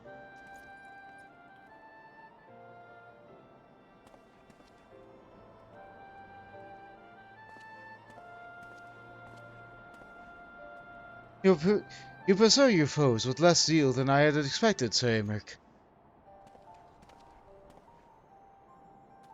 Lest you misunderstand, I do not deny that our enemy has given us good reason to be prudent. I merely meant, you being a man of faith, that I expected a certain single-mindedness. After all, was it not by the will of Helone that your ancestors came to this land? Why they took up arms against the Dravanians? What would they have done in your position, I wonder? There are those who believe that faith is a renunciation of free will. That unquestioning devotion is required for all who would live a life of service to the Fury. Such righteous fervor may well serve a knight at the front lines, less so a leader of men. We are all at liberty to interpret the scriptures as we will. I choose to believe that the Fury would value the lives of her followers over the deaths of her enemies. But I would not presume to speak for the Knights of Eld. It was a different time, a different era, and scripture tells us only so much. Would that it had told us more. Words! Yes, Words? yes, Words! yes.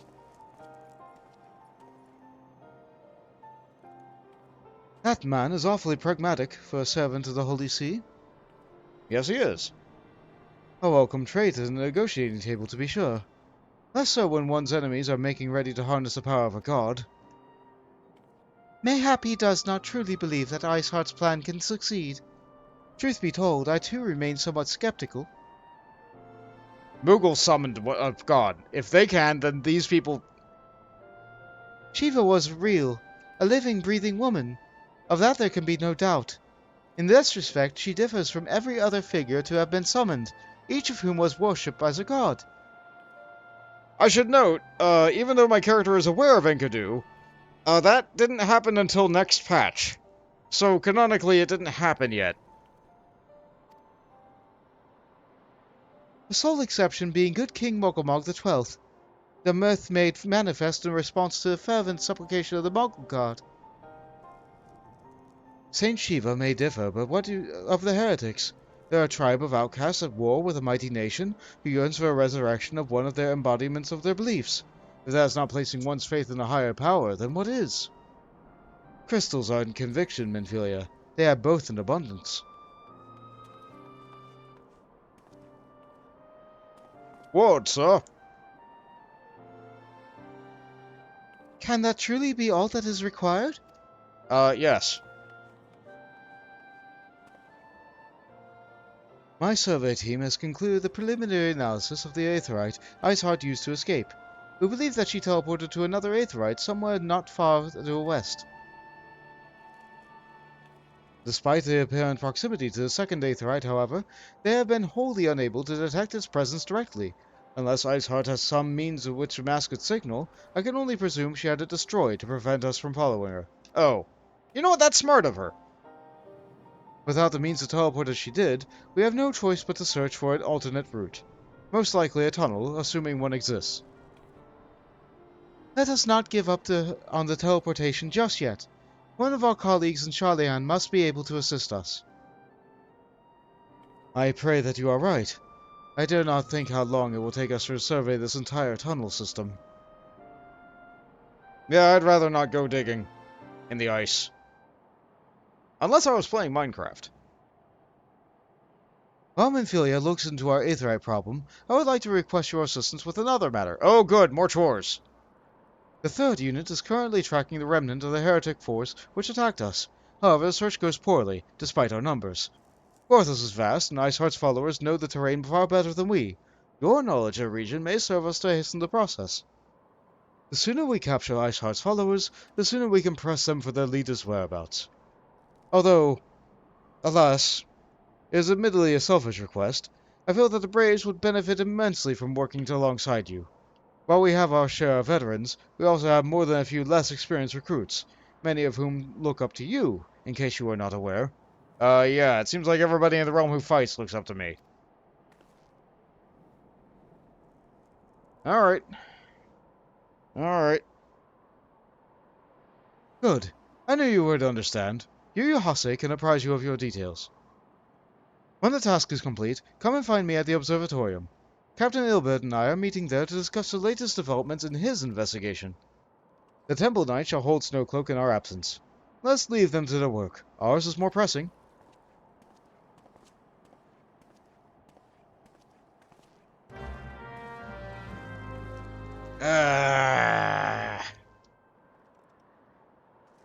Everyone's still here. Do you have new dialogue?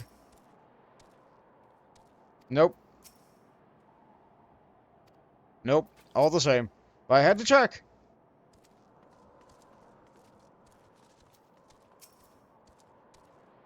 How you are, Bont? Commander Lavalier instructed me to wait for you. Your assistance is most welcome, believe me. Most of the Third hails from Uldar, and a man accustomed to the feel of sand beneath his boots, the crunch of snow can be rather disconcerting. But to the matter at hand. Nary a moment ago, I received word that the heretics we seek have been spotted making for the Denefin Pass.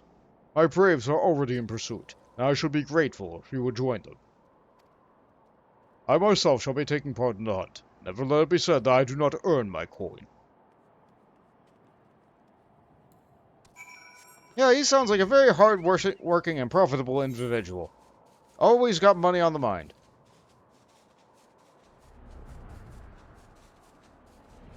Isn't that the old on thing? Or the Immortal Flames thing for coin and country? Maybe that guy's just leaning more towards the coin side because now he's fighting for all the countries.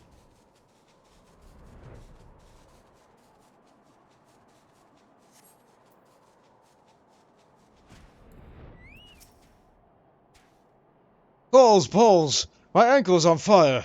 Got my boot on a rock or something and twisted it as I fell. I just went on ahead through a Denefin Pass. Hurry, you might catch up. If you aren't sure where to go, look for tracks. The snow is fresh, so they shouldn't be too hard to find. Come on without me, Scion. I'm in no condition to run. Just follow the fresh tracks. How can anyone run in this blasted snow without knowing what's underneath? The same could be said of sand.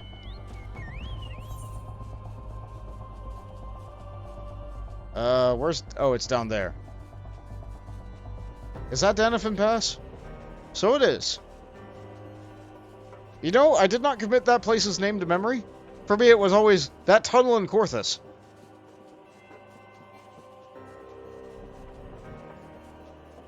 It sure is still fog in Korthus.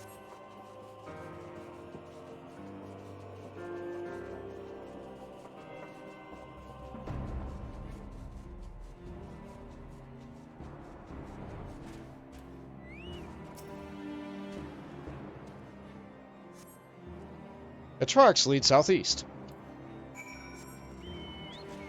Sure, I'm glad I have a magic map to tell me where the tracks are.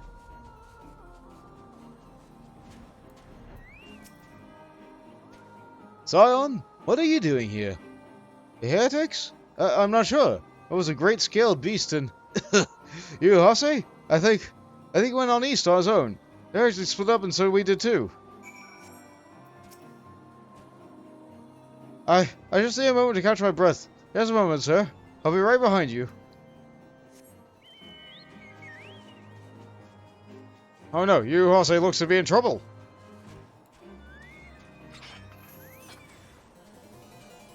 Sorting Lukoth?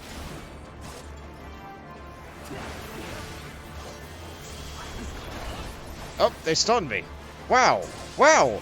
You have earned my ire.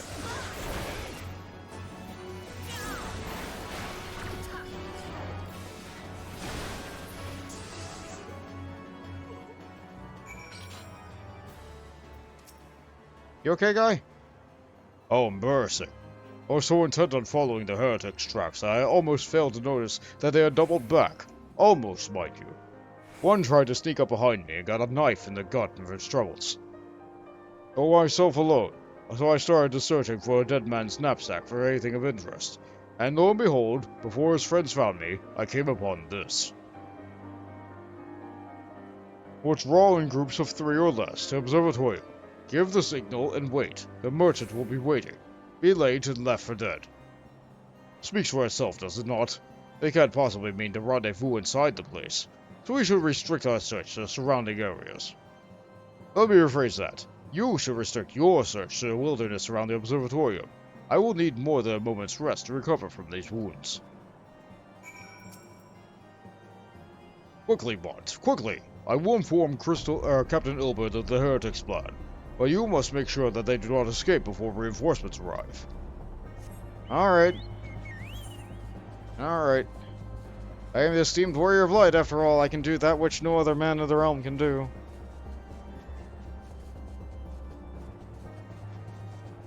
I only got a little bit stunned there.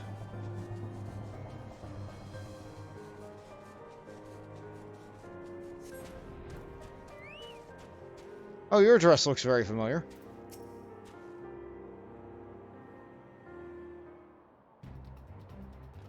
I am through with listening to your excuses. We leave now! How? Boats are crawling with those bluecoats, and knights are searching for every wagon that passes through the gates. Hi. I'll stay with him, then, if you think you'll fare any better. No, there's no need for that.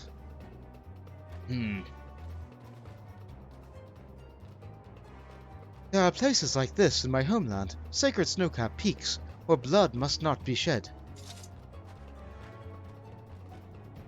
Yet your deeds land an ever thirst for the blood of the fallen, and by your deeds it has drunk deep. No, I've done nothing wrong! None may meet in secret and heretics, denying it all you will. We shall have the truth from you yet, and Inquisitors are not the only ones skilled in the art of interrogation. Damn it all. Wow, they really had it bad. They were caught in between a small child, a man from the Near East, a woman from the Far East, and the Warrior of Light. Honestly, they probably should have went in the direction of the small child. Fancy meeting you here, Bont. I presume your work with the Third brought you here? What a tangled web. Lest you wonder, we came not for heretics, but for a merchant who has been conspiring with them. He came to our attention during the course of our investigation in the Ivy. It beggars belief, I know, but it seems our favorite Guardian spy may have been providing assistance to Iceheart. Were it not for the efforts of Lady Ugiri and her shinobi, we might never have discovered this connection. Master Alphino is too kind. I fear my people and I have done little to aid in your search for the spy. We long to strike back against the Empire and weaken their influence in this land, to prevent the tragedy which befell Doma from recurring. The days ahead, and the work they promise will require a very particular set of skills which I am fortunate enough to possess. If you will allow it, I would accompany you until your investigation is complete. That is most generous offer, Lady Ugiri, and one which I gladly accept. Thank you. Though I may disappear from a time, know that I shall never be far, and shall always be watching. Is that a threat? A comforting thought. Come, Bont, let us wait inside camp for Captain Ilbert to return and deliver his report. Maybe it wasn't supposed to be a threat. Sure sounded like a threat.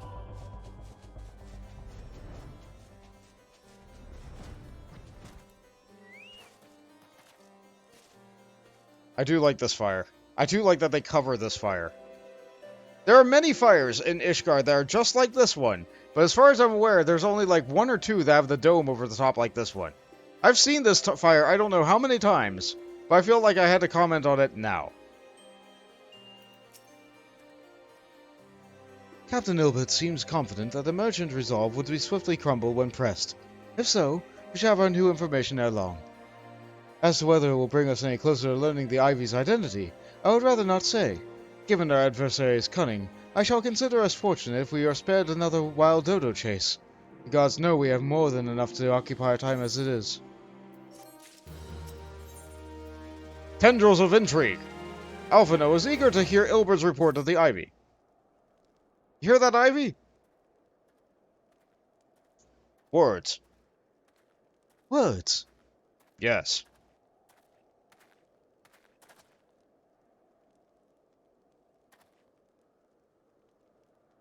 Captain Ilbert, your report, if you will. Aye, Commander. Firstly, with regard to the heretics we captured, I regret to say that the man could tell us naught that we did not already know of Shiva. We have since handed him over to the Ishgardian authorities. Henceforth, the Holy See will pursue the matter independently. Our inquiries concerning the Ivy, however, have proven more fruitful. We have ascertained the channel by which the heretics acquire their information and their shipment routes. Go on. You will recall the Flame when we first identified as being the Ivy's employ. From him we were able to trace a trail of conspirators, each taking us closer to his master. Alas, the trail came to an abrupt end. Fearing that we had investigation had been compromised, we took the necessary steps of detaining all suspected of conspiracy. There were 5 on our list, including the Flame stationed at the Revenant Stole. The man's primary duty was to keep an inventory of donations from abroad, in particulars of which he would share with the benefactors, thereby ensuring that their needs did not go unfulfilled.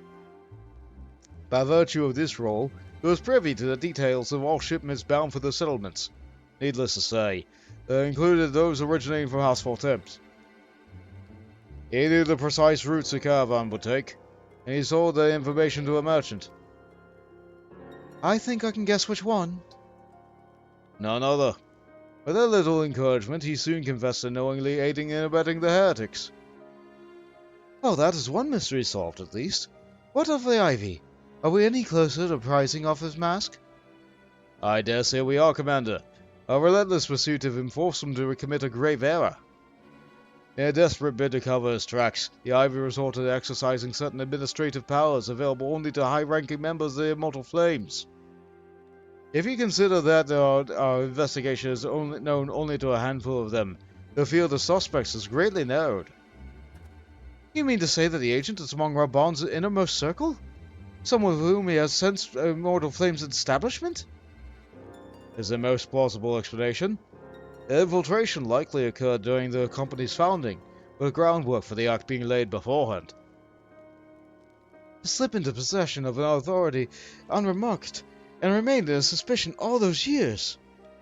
Aye, I too was surprised, though I really should not have been. Of the 3 grand companies, Uldar's was ever the most vulnerable to infiltration.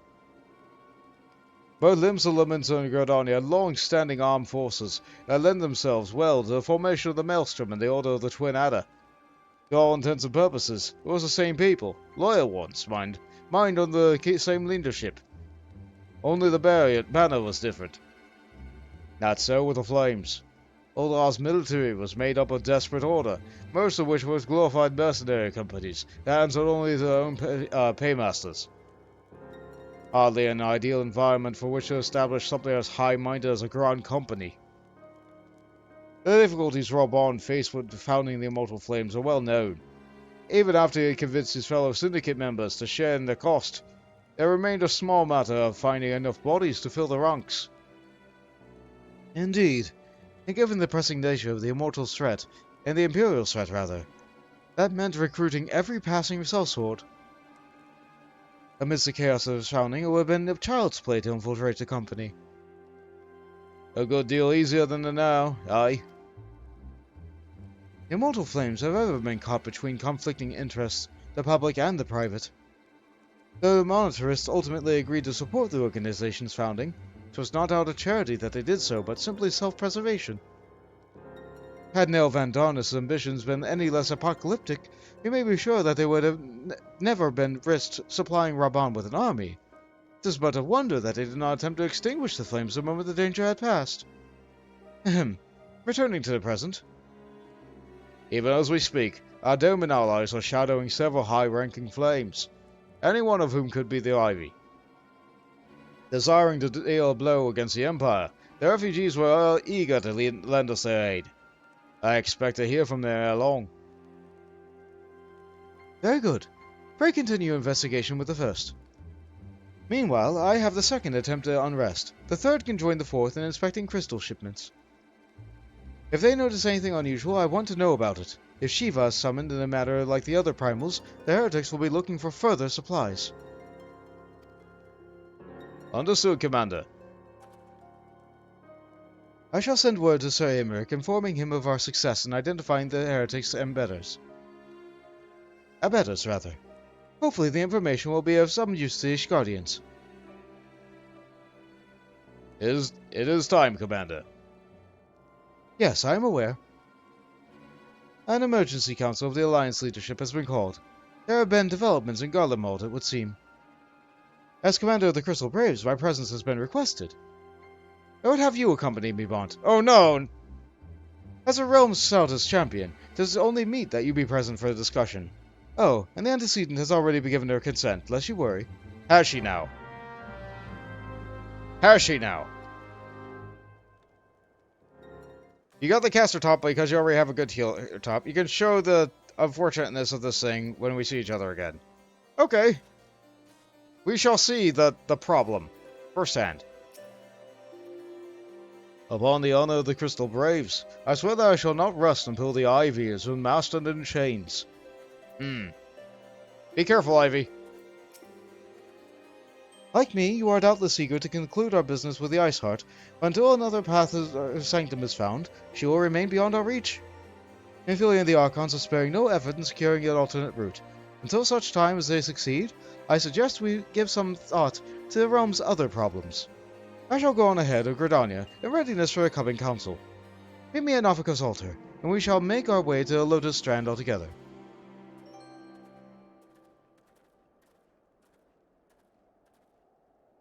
Well, I'm glad Alphino has new friends, but I still wish that he would, like... I don't know, do I really need to be there for this? I guess I do. I guess I do.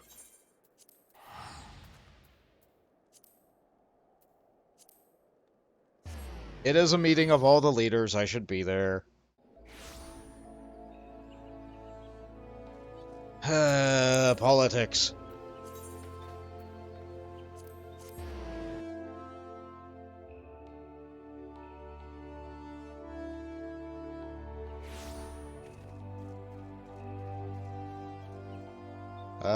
Oh. Unlike Reborn, politics is not my cup of tea. When you and the commander attend the council, I will attend to some business of my own. Goodness, I wish that were me. My thanks for coming, Bont. When you are ready, speak with the conjurer yonder. She will show us to the Lotus Stand. The Alliance leaders await you at the Lotus Stand. Will you be joining them now? We proceed. Is it voiced?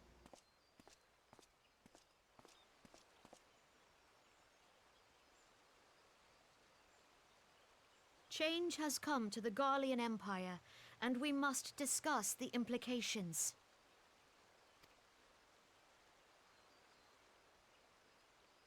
The rumors are true, then? The War of Succession is ended? It is. A new emperor reigns in Garlemald. Who?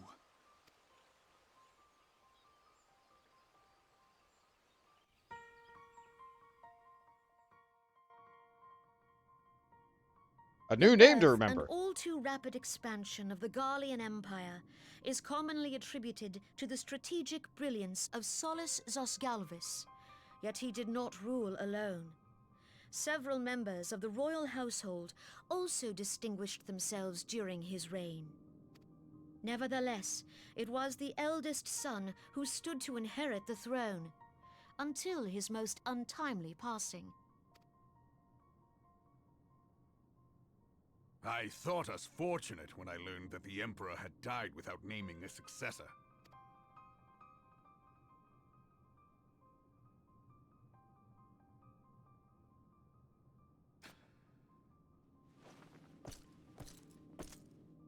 Would that the Garlean Empire had died with him.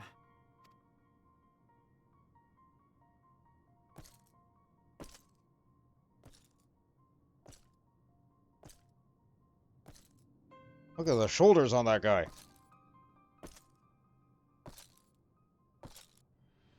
'Twas the grandson and his uncle who had the strongest claims, was it not?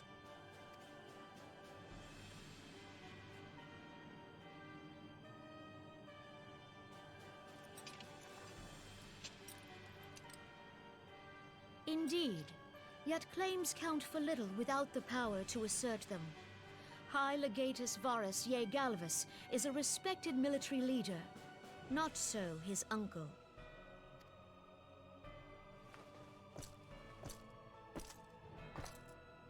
So young Varus has torn the crown from his uncle's grasp and taken his place at the head of the Empire.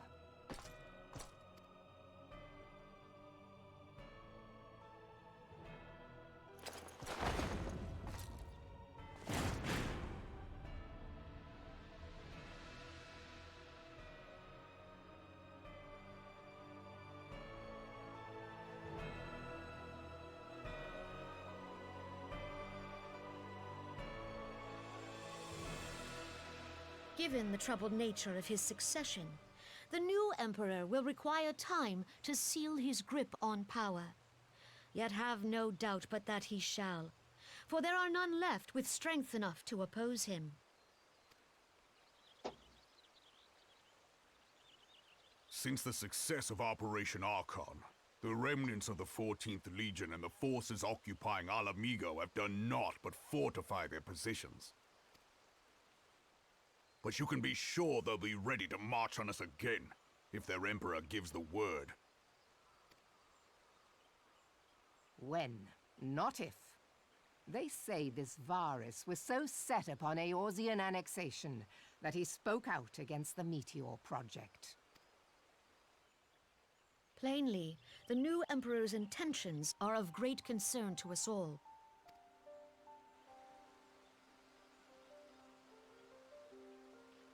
I propose that we set aside the Cartno dispute for the present, and discuss what measures the Alliance might take to prepare for a resumption of hostilities with Garlemald.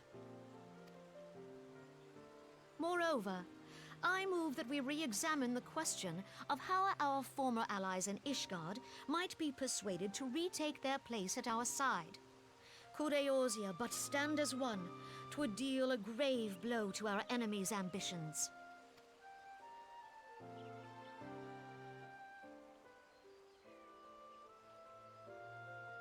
Why are you looking at me?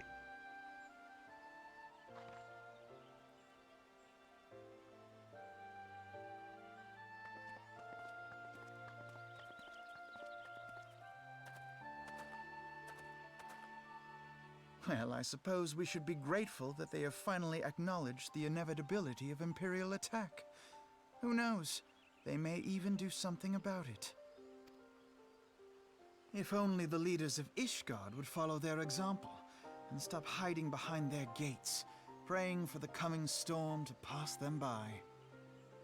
To be fair, they are busy with dragons. But that is a discussion for another time. At present, I am more concerned by the fact that the Alliance's mooted preparations will be made known to the Garleans many moons before their coming. So long as the ivy eludes our grasp, no secret is safe. Yeah, you better get on that. Like, isn't that your job? My job is to kill gods.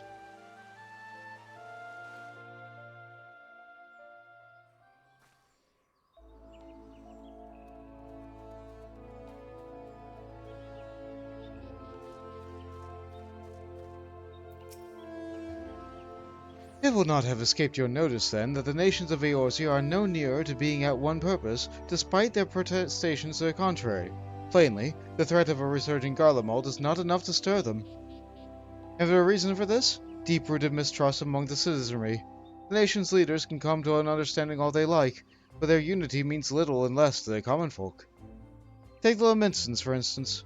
Though Admiral Merwib outlaws piracy over a decade ago, foreigners still picture a nation as a haven for grog-swilling, wooden-legged cutthroats. In likewise, the Gridanians are mocked as hermits who talk to trees, and the Uldan scorned as swindlers who worship coin. Not that such sentiments are entirely without grounds, of course. Take that pillar of Uldan society to Legi, for example. But that is beside the point. The fact is that people are wary of outsiders when they have cause to be or not. On that basis, one could argue that the conflict at Cartno is a necessary evil. Each nation had its own warmongering factions advocate the acquisition of Omega. In order to placate them, we present them with something resembling warfare, and thereby curb their appetite for full-scale conflict. But enough idle musing. Let us speak for a more pressing matter, the Ivy.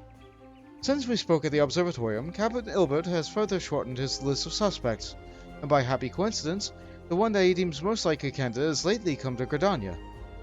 The hunt nears its end, Bont. All that remains is to corner a quarry. Seek out Ilbert near the Adder's Nest. He will give you the particulars. Should there be any developments in Carthus, you may be sure that I will send word without delay. In the meantime, I wish you success in apprehending the Ivy. Why am I doing your job?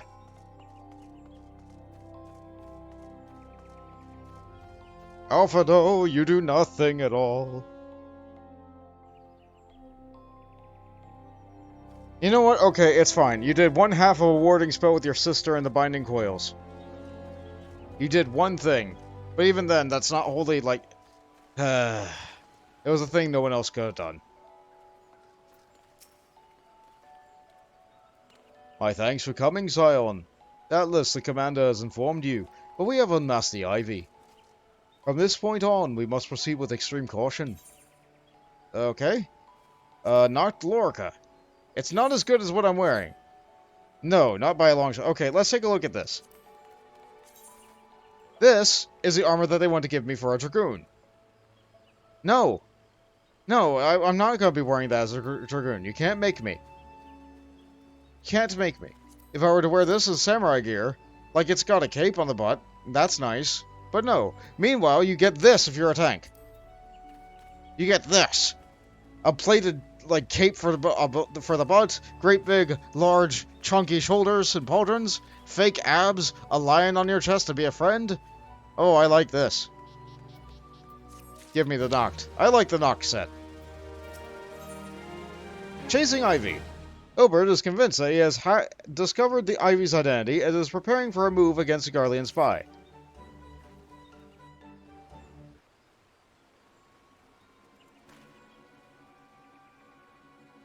Listen well.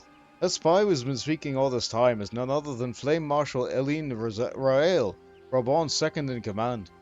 Really? Prior to her joining the Immortal Flames, she was a mercenary with no small renown. They say her skill with the polearm had to be seen to be believed. And now she needs glasses? Of his guardian birth, he is the highest ranking foreigner in the Immortal Flames, barring a Flame General himself, of course. When he formed the Grand Company, Reborn chose people based on their worth. Whence they hailed from was of no interest. The Monitors saw things differently, however. Having funded the enterprise, they reserved the right to reject candidates nominated for high-ranking positions. It was no secret that they did not favor foreigners, Ishgardians especially, after the way the Holy See forsook the Alliance. Yet the Monitors did not raise so much as a murmur of protest when Rorael appointed to the position of host. Passing strange, is it not? Could it be that the Ivy had some hold over the Monitors?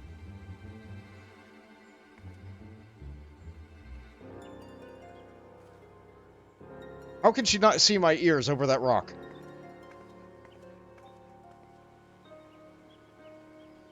These revelations are secondary to our current mission.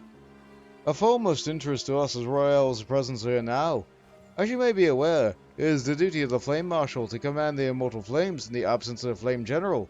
While Barbons attended the Council of Alliance Leaders, she should have remained at the Hall of Flames. The woman has no business being in Gridania, yet here she is nonetheless, on some pretense. She is up to something, mark my words. Even as we speak, I have a dozen men trawling the Flames' records for evidence of Royale's guilt. But if we can catch her red-handed, we shall have all the proof we need. Which brings me to the plan. I have people watching the city gates, the airship landing, and the docks. Every point of egress. She cannot leave without our knowing. All that remains is to shadow her until she betrays her true purpose. Can I rely on your eye, Scion? I guess.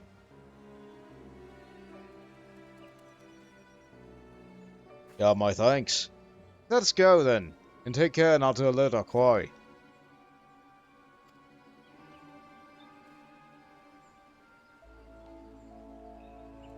And he's gone. That was a very delayed quest to accepted trumpets. There's probably a concert going on at the Aetheryte Plaza. Here we go. Oh, not today. Unusual. Is she over here somewhere? If she is somewhere here, I can't see her for all the people. But there is a brave there.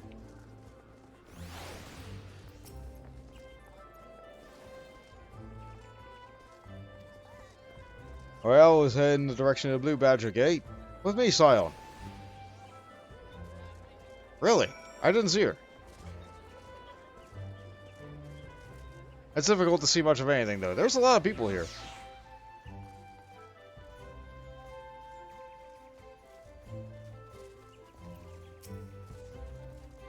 So Royal has entered the Carline Canopy. Meeting someone, perchance?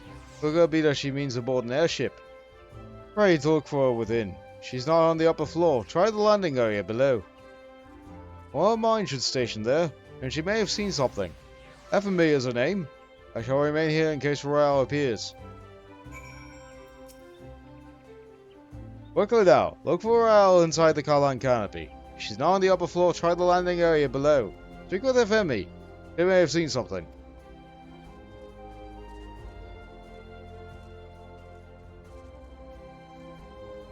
I like that they conveyed the same information but rearranged it to let you know that wasn't the same dialogue. I don't enjoy getting the same dialogue back.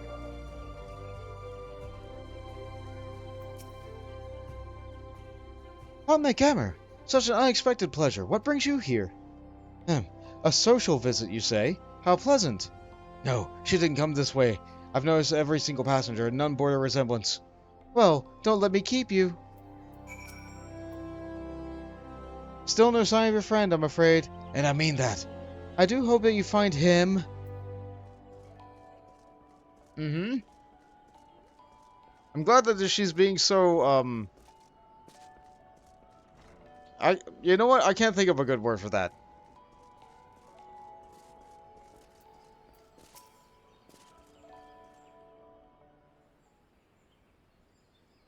Words.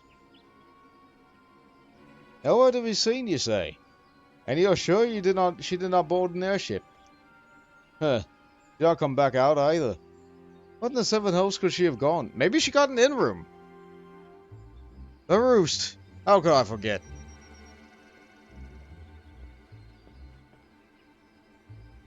Greetings, good sir. May I introduce you in some one-toy tonic? A cup of day imbues a man with great vigor, if you take my meaning. Perhaps another time, friend. Wait, a necklace. You're Shinobi Adoma. A woman, you say, has left Cardonia by way of Westshore Pier. She was attired as a merchant, but these eyes are not so easily deceived. You may wish to make your search for the East Shroud. Rest assured that we shall continue to support you from the shadows.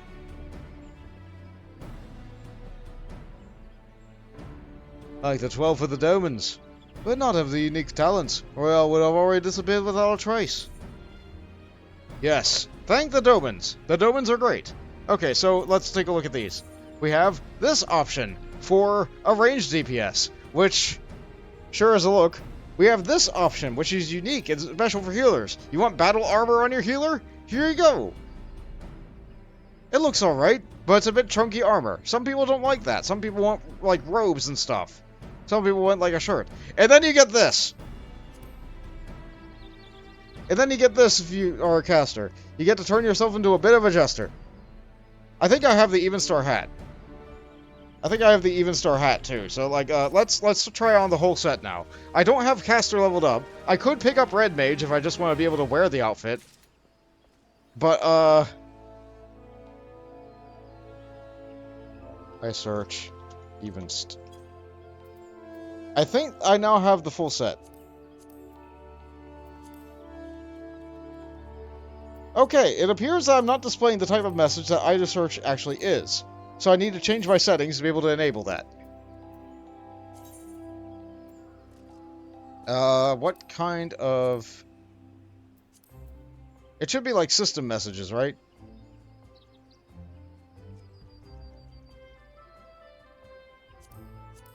Yeah, give me those.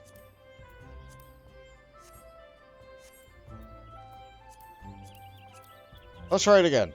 I search evinced. There we go. Alright, so I have the coat. I have the gloves. I have the tights. I have the booties. I don't have the hat? I don't have the hat yet? Either way, this is a good looking set. It'll look even better when I get the hat. Soon! Soon!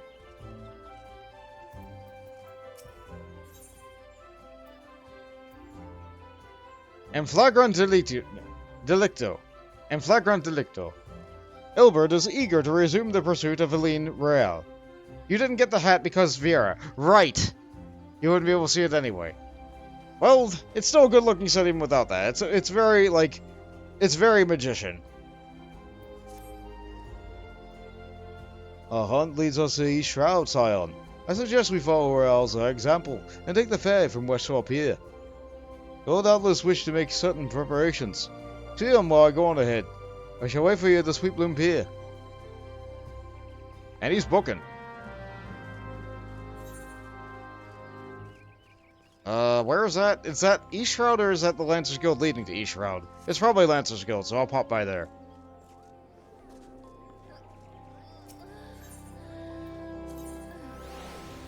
That sure was a sound that I just heard.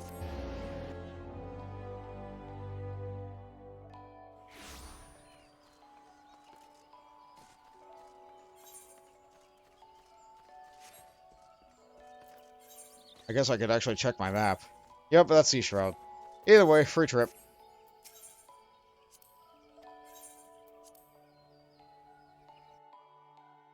I'm glad that the people of Gordania don't charge me money, even if the people of Limsa always charge me 40 gil. Or 80 gil, or whatever. I'm going to sneeze again.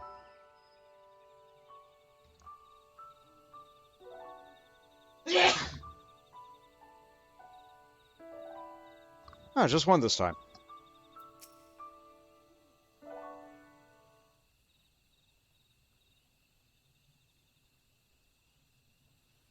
This way, my friends. I'm sorry. I thought we were going to be going over that way. Your quarry makes for the Hawthorne Hut.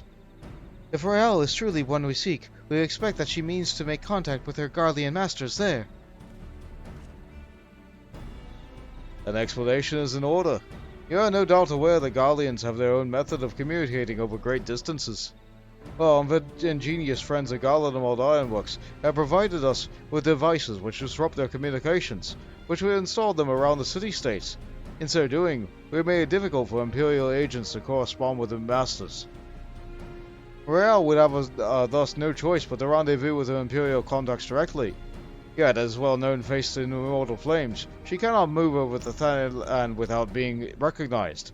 It would only make a matter of time before someone saw her through her disguise. It is for this reason, I believe, that she has chosen the Black Shroud for a clandestine meeting. The Ellison are a common sight here, and her comings and goings are not like to turn any heads. As my scouts tell it, the Garleans have set agents with mind to destroy the devices that render such direct contact unnecessary. Fortunately, our shinobi have thus far been successful in rebuffing their efforts. This is it. We need only make for the Hawthorne Hut and catch Royale in the act. Alrighty. Isn't it good to be working with direct professionals for once instead of like a child that just wants to keep on talking? Like Ilbert, he did certainly go through a bit of a monologue and explain things about the situation with Ulda, but like... I like working with you, Yuri. She is very direct and to the point. She is also very appreciative and thankful. And skilled. If Royale was here, she is no more. We have no choice but to continue the pursuit. My people report that our quarry has departed for the Bramble Patch. And Ivy returns to the canals where she came. Perhaps it is all for the better. To convict her now, someone of her standing will require damning evidence against her. What will be better than to catch her in the act when she meets with the Garlean masters? My countrymen and I shall lie in wait in the shadows. Tread warily, my friends.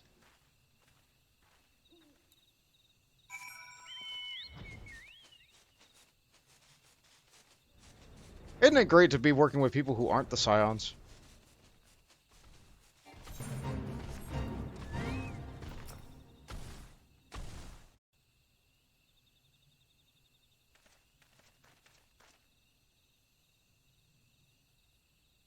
Just beyond, Royale is in conversation with an individual clad in the manner of an adventurer, an Imperial intermediary, no doubt.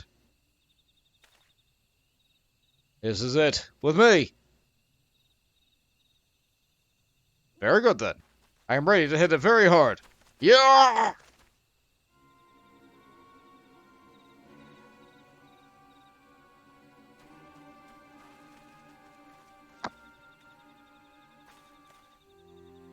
Hey, Marshal Eileen Royale. You are under arrest for treason and espionage. You are followed, you bloody fool!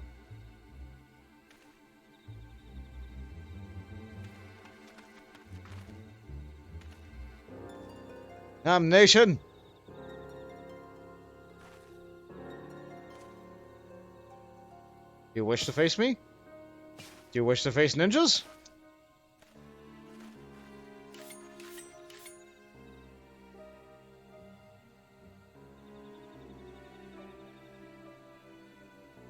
Huh.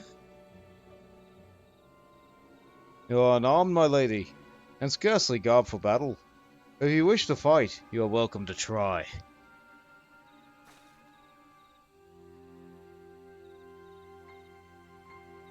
What is the meaning of this, Captain? Would you arrest me for strolling in the Twelveswood? When last I looked, that was no crime, and neither was conversing with the passing strangers. You would feign ignorance, then? Very well. If you do think of something to say, there will be plenty of time to say it later. Now come quietly, or I shall make you wish you had.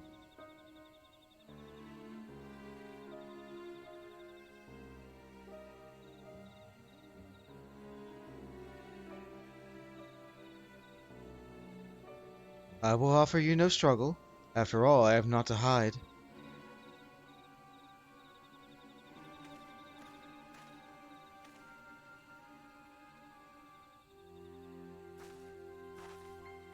That squint.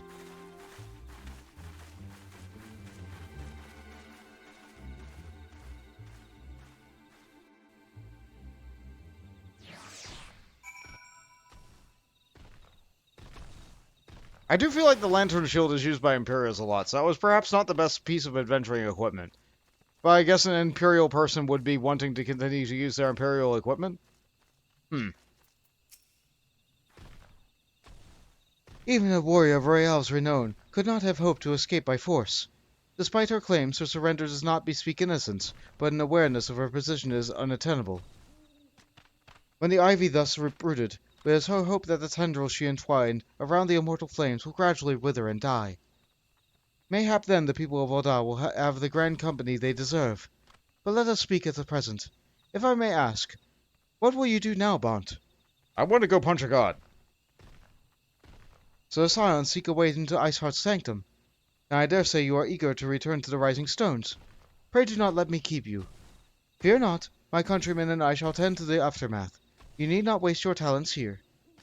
And speaking of talents, you have considerable training in the art of shinobi? Or have you considered, rather? You have the aptitude for it, I believe, so please give it some thought. Till next time, my friend.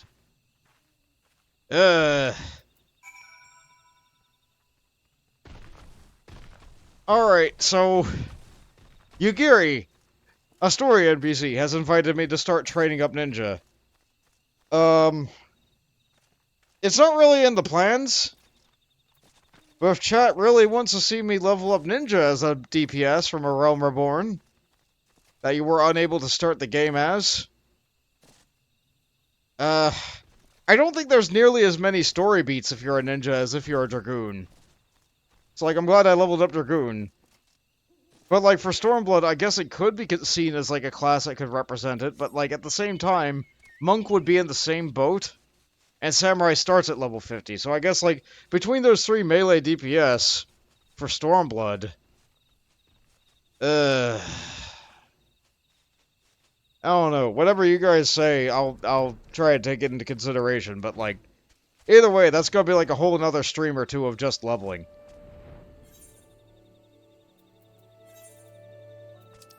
Anyway, let's head on back to more donuts.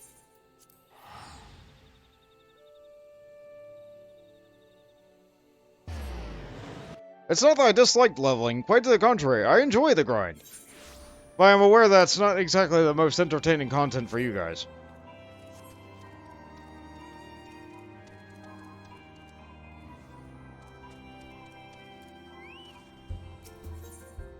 Yeah, you guys probably want to see more newer dungeons, and... You'd say Monk. It's more fun. Jade, you and I are biased. We both like Monk. Any words? She cannot be seriously be considering it. Life as a street performer should be the one's last resort, not their first. Steady, steady. Not bad, eh? With a little more practice, I could earn a fortune in the Ruby Road Exchange. Kataru has grown beyond childish fantasies of becoming a songstress. Now she aspires to be a legendary street performer. She had aspirations of becoming a songstress? I must have missed that dialogue. Yes, but Higure, you're missing the point. The individual doesn't matter. It was a team effort, and I was the one who A rousing tale of a comrade's valor. Truly, we are fortunate to count Lady Ugiri a friend. Thancred's tales of Lady Ugiri almost beg of belief. My heart is filled to burst with admiration. Ah, I see. He was trying to make her admire him, but in fact she just admires Ugiri more. Completely understandable. Ugiri's great. Thancred is... something. I could do this all day. Alldday. Whew. Huh. What voice did I give this guy again? What voice? Whew. I cannot go on much longer. Strength, Ori. On your honor as a scion, I forbid you surrender. I must admit, this exercise of yours never fails to amuse me. As rivers appear comical, it does appear to have some desired effects. In a battle of wills, a struggle for supremacy, our fighting styles may differ, but this unyielding spirit is the same in warriors in the world over. The power of squats! Squats! One day I will learn how to squat and join them, but I have to continue to advance the Grand Company to be able to do that. In order to do that, I have to do Demial Darkhold again, which means I'll probably just level up another class. Everything comes to a different thread.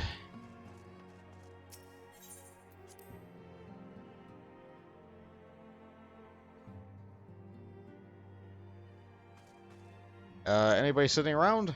Looks like no, it's just Minfilia. Welcome back, Bont. I understand that Alphino has a task for you. May I ask what it was? I needed to pick a plant.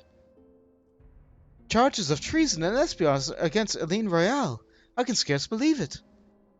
Could there not have been some manner of misunderstanding? No, it avails us not to dwell on it. Whatever a truth may be, we must trust to the authorities to uncover it. Let's speak of this another matter. I am pleased to report that we have made progress in our efforts to find a way into Iceheart's sanctum. Excellent! A simple plan. Minfilia has never been one to hesitate when it comes to asking for others' aid. Yeah, and she'll even give me bacon broth, which helps you desynth. Though technically a soup. This XIV dish consists mainly of large slabs of smoked bacon boiled with several other lesser ingredients. They really hold bacon to the high esteem in this game. As you may recall, Iceheart used the Aetherite in the depths of Snowcloak to teleport a short distance to the west, most likely to a sanctum of some description. If there are some suspects that she might mean summon Shiva using a crystal she stole from the House Rotem's caravan.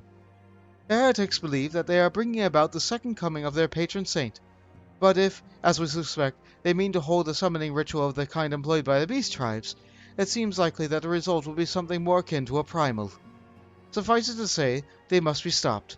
and stop them we shall. But first we must surmount the obstacle of the ice hut has placed in our path. Ordinarily, it would be a simple matter to tap into the establishment of the aetherite, which allows a quarry. However, despite our best efforts, we have been unable to ascertain the position of the aetherite of which we teleported. Our prevailing theory is that they may destroy the second aetherite upon arrival, a reckless, desperate measure, but also an effective one. Our prevailing... After discussing a matter at length with Urianger, we have concluded that we lack the expertise to develop a solution. Which is why we have called upon the aid of one who does possess the expertise, a colleague of ours who is currently en route to Revenant's Toll from Charleon, though she should be arriving within the hour, in fact. Since you are here, mayhap we could welcome her together. I'm certain she would appreciate the gesture. Let's make our way to the northern gates and await her coming. Ooh, do we get to meet Cryle? We've heard of Cryle many times prior to this. We know that Cryle was found to be alive. We know that Cryle is apparently, recovering. Maybe she's recovered. Maybe she'll be here now. It looks like nothing has changed here. They're still doing squats over there. I saw it in the corner of my eye. Let's go! And Jade thinks the bacon broth sounds delicious. I agree. It does sound good.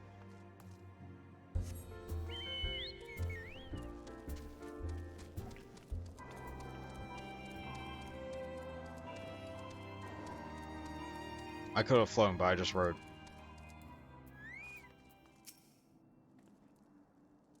What manner of woman is she, I wonder? We have spoken before via Link Pro, of course, but this is not the same. Yeah, you do like to meet people in person, don't you? One of these days, while we're doing one of these waiting cast bars, we're just gonna get hit by, a truck or something.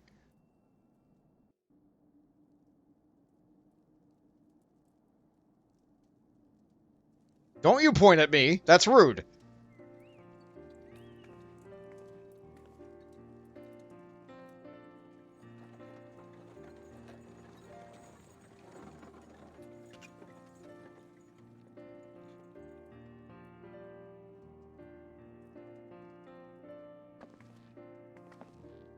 Now, is it the Makote? Or is it the tall woman? Oh, it's a tall woman. She has the mark on her side.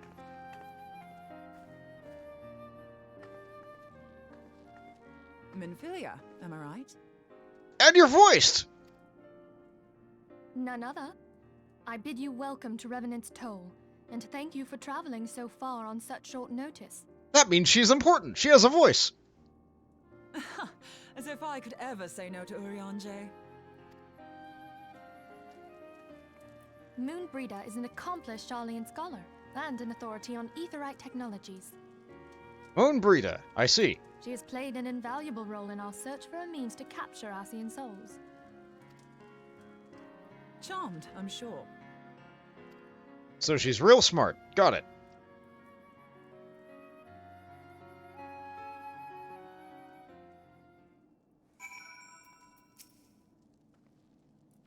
For an outpost in the aether-rich wasteland, this place is a good deal livelier than I expected. Just goes to show that you can never know until you know. Let us return to the Rising Stones at once. We have much to discuss. So we came out here to get a tiny little voice cutscene. Very, very tiny. Just to go back. Oh, well, it was nice to... It's nice to greet somebody at the front door, I guess.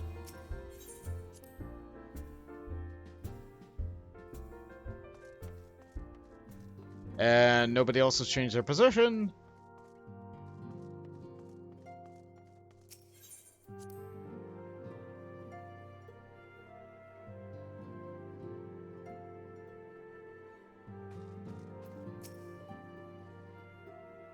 Is that Tipsimati on your back wall there? I'm amazed you managed to find all the pieces after, well, you know. Hmm.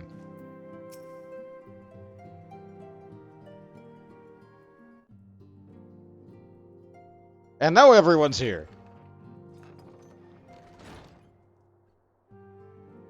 Moon! Gods, it's been ages! Oh, longer, sister. Wait, they're sisters?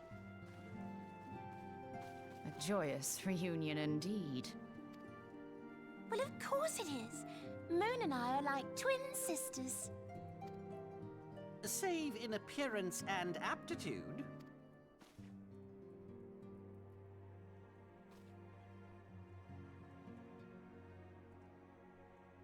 Poor Yida. Always gets to be the butt of the Everyone, jokes. if I could have your attention. We have with us an esteemed guest who has come from Jalian to assist us. I bid Moonbreeder join us here that she might share with us her extensive knowledge of Aetherites. Also, as many of you are already aware, she has been overseeing our research into white auracite, a sample of which she has been good enough to bring with her. Oh, nice. Can we see it? Oh, that's a good rock. I had to come, didn't I? You'd have to be bloody daft to turn your nose up at a chance like this. Where better to conduct my final tests than a land so steeped in ether you can taste it? 'Tis plain the passage of the years hath done little to dampen thy youthful spirits, and nothing at all to reform thy youthful manner.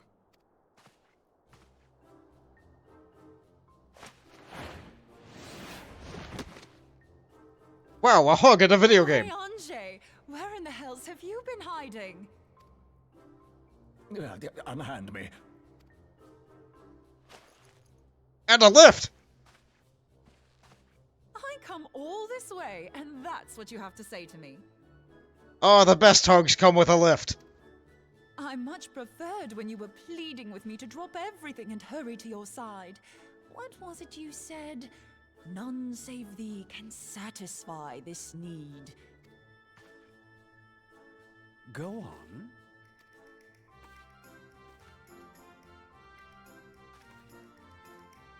Thine artless attempts to misrepresent mine all too innocent motives do thee little credit. Mine intent, as well thou knowest, was but to impress upon thee the gravity of the circumstance.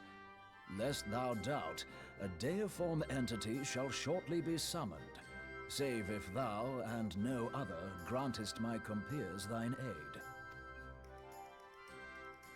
You still haven't found it then? You're missing Aetherite.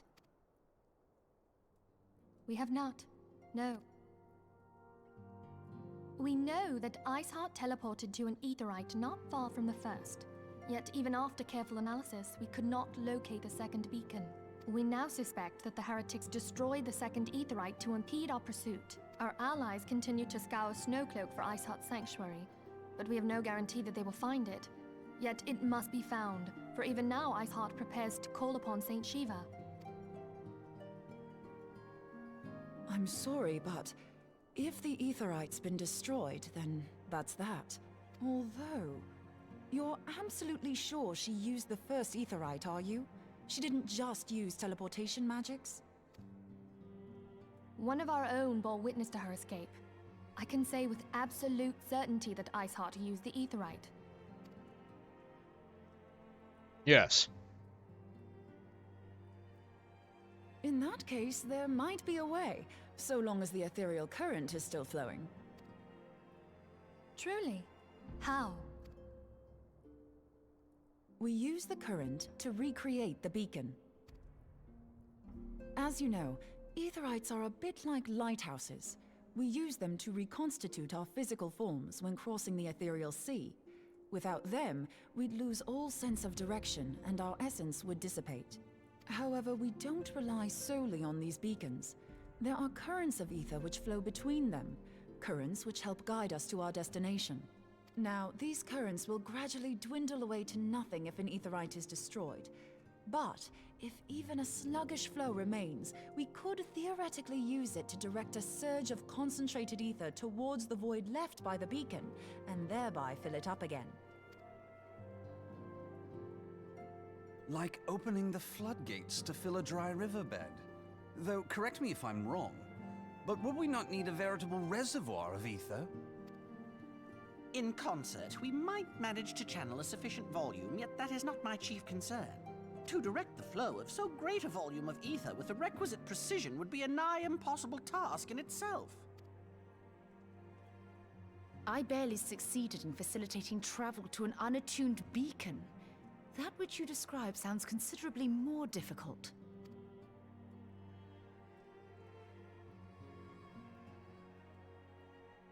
And dangerous. Every person who has attempted to teleport in this fashion has died in the process. They, however, did not have wide aura sight at their disposal. Oh. I can use it to channel all the ether you can give me into the aetherite. However, white aura sight cannot retain ether for an extended period of time, so we would need to infuse it immediately beforehand. Just so you know, I'd confidently give this plan better than even odds of success. And if the worst comes to worst, your people won't suffer. Oh. Though it risk the lives of our best and brightest, we have not the time to seek other options. Are you kidding me? If the ethereal current still flows, we shall carry out Moonbreeder's plan. Do I get a say in this? That's the spirit. Let's roll the dice. I see. Okay. Okay, we're going with it. Okay, fine. Okay. Fine. Well then. Let's try this, even though everyone's died trying it before. Also, you're gonna be the one that we tested on, because you're the Warrior of Light. You'll be fine. The instrument of our deliverance. A plan has been devised, and Menphilia would have it carried out without further delay. I have already informed Alphino of our plan to recreate the beacon in the manner Moonbreda described. He agreed to despite the inherent danger, it represents our only hope of success. He also said that he wished to meet with you at Snowcloak before proceeding. I expect you will find him waiting for you there when you arrive. I want you to know that I appreciate everything you have done on our behalf, Bond, and I have faith that you will return to us, as you always have. Moonbreda is a brilliant and dedicated scholar. I would not have endorsed her plan were it not so. Oh! I see. Well... this is how we die. I shall pray for your safe return, Bond. Yours and the others. Okay. Doare and Hozan are about to take up their posts. It seems even the children are starting to understand the gravity of the situation. I am ready. Ozan, are your preparations complete? My father has agreed to take care of Yozan for me. The children need role models, and we must do whatever is in our power to provide them. Over the years, I've learned that it's better to busy yourself with things you can control rather than worry about the things you cannot. A hot meal will be waiting for you when you return. Understood? I see. It falls to you and I, Colton. Voltage looked into the oven. It's a deep dish pizza with loads of sausage and pepperoni. Oh, that would... oh, you know what? I think I want to have pizza for dinner tonight. That sounds really good. Hi, Foxy. It's good to see you again. It falls to you and I, Coltonette, to ensure these Imperial dogs do not set foot in the Rising Stones. The tragedy of the Waking Sands must never be repeated. Right, Holly. Yet I feel we two alone could not resist a full-scale assault. Mayhap we had the best drafted plan of evacuation, should the worst come to the worst. I see. Yeah, I don't think... oh!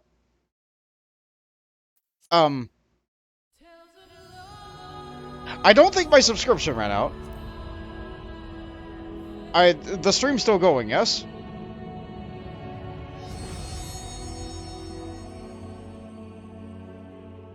It looks like I'm still alive.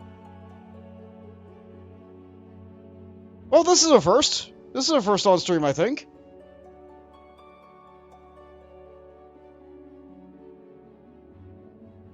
I'm still here. Thank you. Well, the lobby server connection has encountered an error. 2002. I see. Well, the game's going to close after that. So,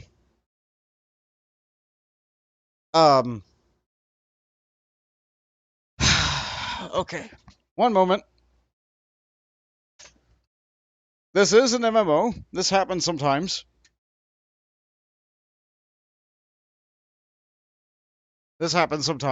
Fortunately, I wasn't in the middle of a duty when it happened. Let me bring up my two-factor authenticator.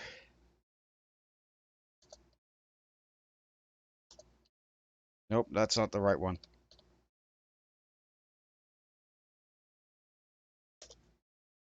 Hopefully I capitalized my password correctly. Yeah, it looks like it's still good.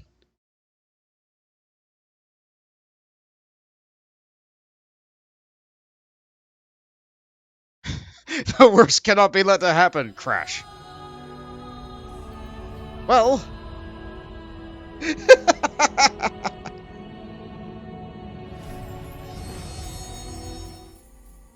To better facilitate the login process, the display of character information has been simplified. What? Usually that only happens during, like, super peak... Wow, okay. Alright, the data center crashed. The data center class. Okay, I have 414 or 416 people in line ahead of me. Well then, I'm gonna use the bathroom while this happens. Enjoy the sound of gentle piano while this happens, I guess. Yeah, the bad guys won, just briefly. Be right back.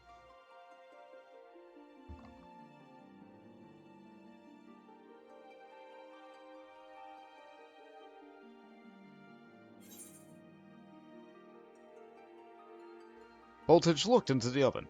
Oh, well, that explains that odor. It's Brussels sprouts, all right.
I'm back. What did I miss? Oh, I've only gone down 50 people in line. Well... How's everybody in chat doing today? I'm assuming you got kicked off as well, Ivy? Actually, no, you're on a different data center, so you might be fine. But you were also world visiting, so, like... The rules might be different.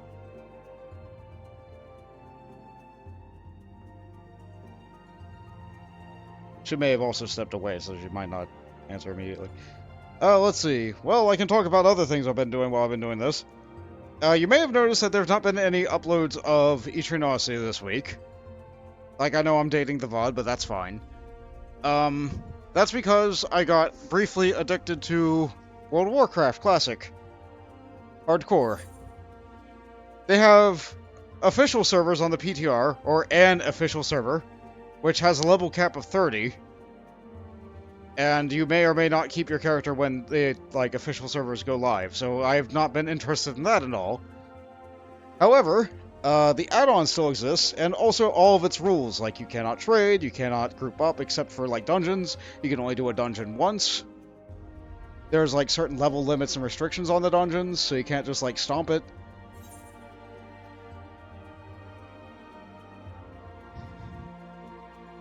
It adds, like, a level of, like, tactical thing. Like, normally when you play Classic WoW, like, yes, it's hard, but if you die, oh well, you just try again. Some quests are hard, and they might kill you, like, 5 or 6 times, but you'll just do it. And then you do it hardcore, and you're like, well, if I die, then the character gets deleted. Huh. Well. I put a screenshot up on the YouTube thing about it. Like, I had fun with my adventure. I died because I tried to do a quest in Hillsbrad, and I got I got 5-shot by a guard that was level 55. I know they're level 55 because the guards in my town were level 55. It looks like there's been some interest in doing that, so I might do, I don't know, Warcraft Wednesday. But then I'd be streaming 4 days a week. But a lot of other things just didn't happen this week. I tried to put the Final Fantasy stream from Friday last week to Saturday, because we were going to be running a D&D thing on that day. However, the DM of that campaign said that their schedule opened up and the extra day to prepare would make the session better. So I ended up not streaming that day because of a scheduling snafu. Sorry about that. I didn't really have time to even cancel the stream. The Sunday stream got pushed back to Monday, and that was a Left 4 Dead thing, and that was delightful.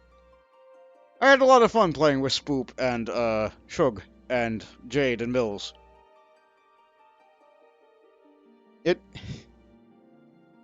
Sugar Candle is a good name.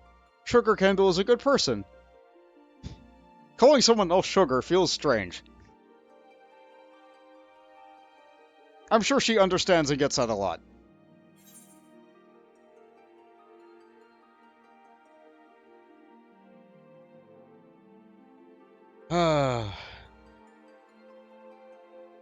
We sure are just waiting in a queue. This would probably be a time when most other streamers would bring up a game of Wordle or something. I don't have it set up where I could show that without also showing everything in my browser, I don't think.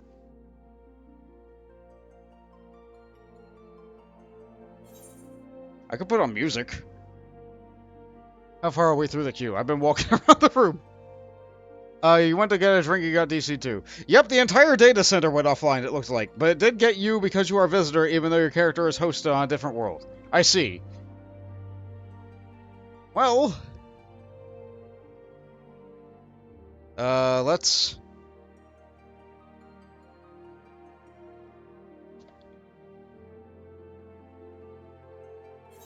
Let's see here. How am I gonna do this?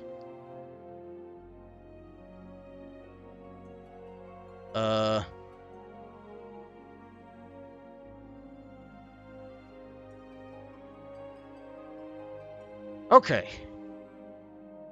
Do I have a dock for this? I think I have a YouTube thing set up on my BRB screen. One moment. I'm gonna flick over to the BRB screen. Do I have the YouTube capture? Okay, this is good enough. This'll work. This'll work. Let me... Yeah, this'll work. This is fine. This is fine. It cuts off the word Wordle, but this is okay. No music is playing. You guys have, like, utter silence. Let me put on, like, I don't know... let me put in the 14 audio captures. I'll know when I get in. One moment. Sorry, I wasn't planning for I wasn't planning for this, so just a moment. Trace. I'll try Trace in just a second. I have to go back to the 14 thing. Let me copy the 14 audio source. Go back to the BRB screen. And we paste that. Nope, that's...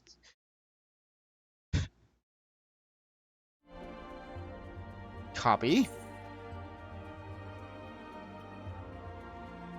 Go back to the BRB screen. I'm trying to make something work. Paste. Reference. There we go.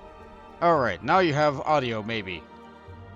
Now you have audio for Final Fantasy XIV for Wordle. Okay, we're going to try Trace. We're going to try Trace. Good suggestion. We got one word and we knocked out 2 vowels. Okay, so we know we have a T, and we know that the T is not in the first position. For people who've not played Wordle, it'll become pretty apparent pretty quickly. Let's see. It sounds like I'm back in, but you know what? We can delay Final Fantasy XIV for a bit. I'm gonna play Wordle right now. I have it hooked up.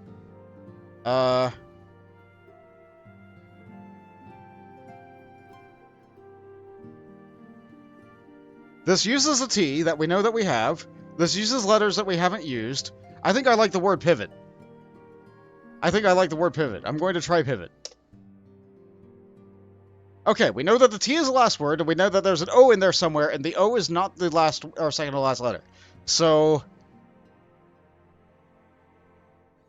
there is no A, there is no I. So the only vowel we haven't tried yet is U.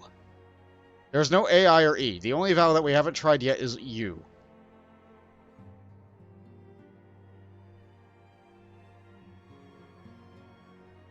So it wouldn't be about, because we already tried the A.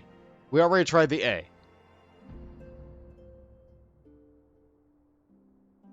tried an N, we haven't tried an S.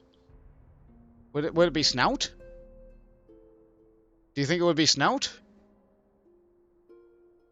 That does use the O. It tries the other vowel. It puts the T in the position that we have. We haven't tried the S or the N yet. I'm going to try snout. Okay, alright, this gives us more letters. Alright, I like snout. Okay, this is good so far. I'm going to move myself in Final Fantasy 14 so it doesn't disconnect me. Then I'll go back to the Wordle. Okay.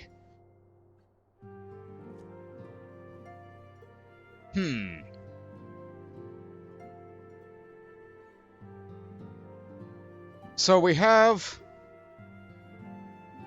an O and an N, but they're not in those positions.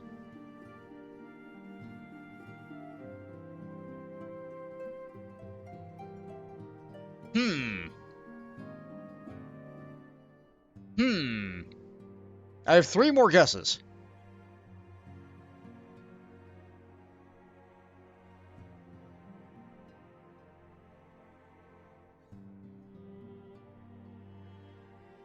You think it's donut? It's spelled... okay. BTTV spells it with donut with a D-O-U-G-H, so... a hydrate. Okay, thank you, Damie. Okay. You know what? Donut sounds good. It might be like that. That uses the O and it uses the N, and we try a different letter. It's donut! Well done, Fonz. You beat the game.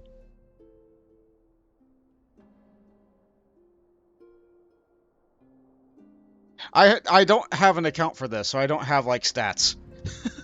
But you know what? Like, this is just fun. It's a fun little thing that we got to try. Good job, everybody. We got it in 4 guesses.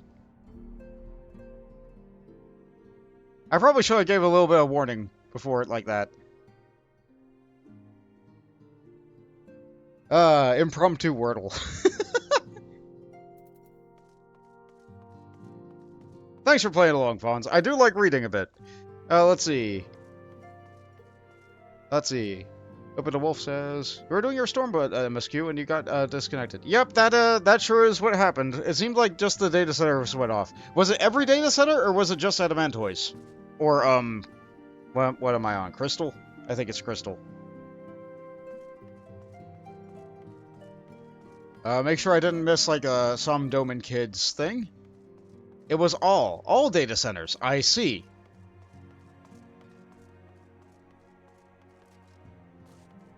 I see.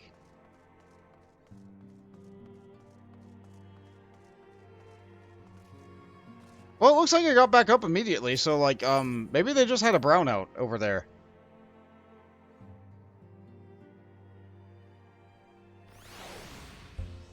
Wherever they hold the servers. Alright, we have to go talk to Alphino at Snowcloak. Which is nowhere near any Aetheryte, so I'm just gonna fly there. Someone forgot to feed the data center hamster. Yeah. At least they got a new hamster very quickly, but rest in peace, old hamster. You served well. And you got a lot of exercise. Maybe they're just changing out the hamsters. The hamster might just be okay. The wheel just stopped for a brief second while they changed out hamsters.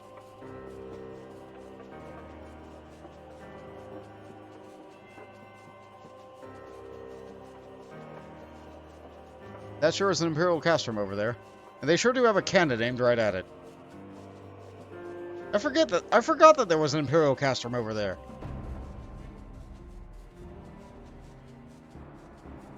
I don't think we ever go to it.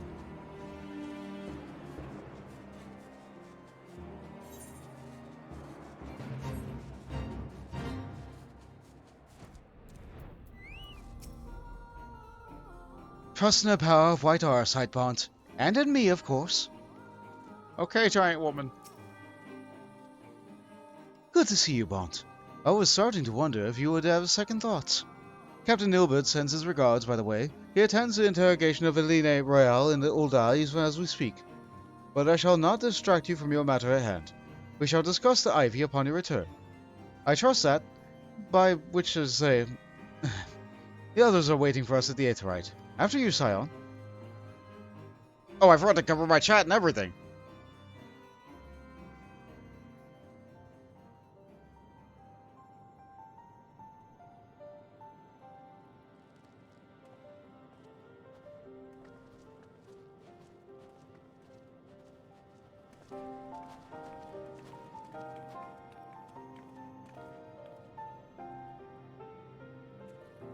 It's a rock.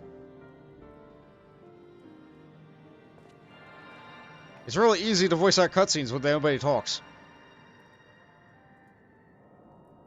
Okay, so everybody feeds it their power. 'Cause that's how you give your Aether, you just hold out your hand. There, it's ready.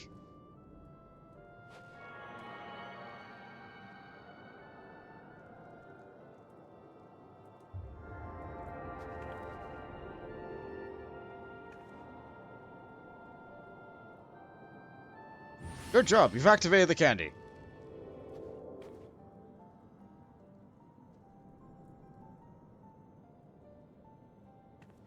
Ha! It worked, I think.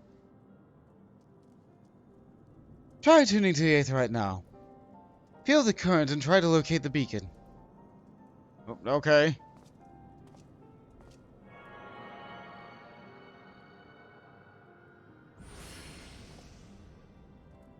I think it worked. We have done all we can, Bont. For now, let us withdraw. When your final preparations are complete, you must seek out the beacon we have cleared. If, by the grace of the 12, you arrive safely, you must stop Iceheart before she summons Shiva. I know. This isn't my first rodeo.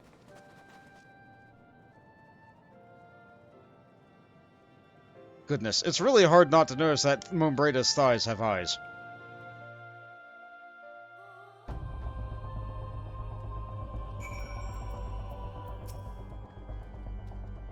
I have a mind to join you, but Urianger made me promise I wouldn't. Apparently, the thought of me becoming a Shiva's thrall was too much to bear. As if I'd give her the chance. I see. We cannot ignore the possibility that our actions have alerted Iceheart to our plans. Should that be the case, she may attempt to hasten the completion of the summoning ritual. If she succeeds, you will have little choice but to face Shiva in battle. Knowing little of this saint, I cannot help but say if your own strength will suffice, but so would encourage if you could call upon your allies. Some may have reservations about wagering their lives on the success of Moonbraida's experiment, but others will surely agree that the desperate times call for desperate measures. Ah, but before you assemble your party, pray speak to that knight. I believe he has some messages for you from Sir Aymeric.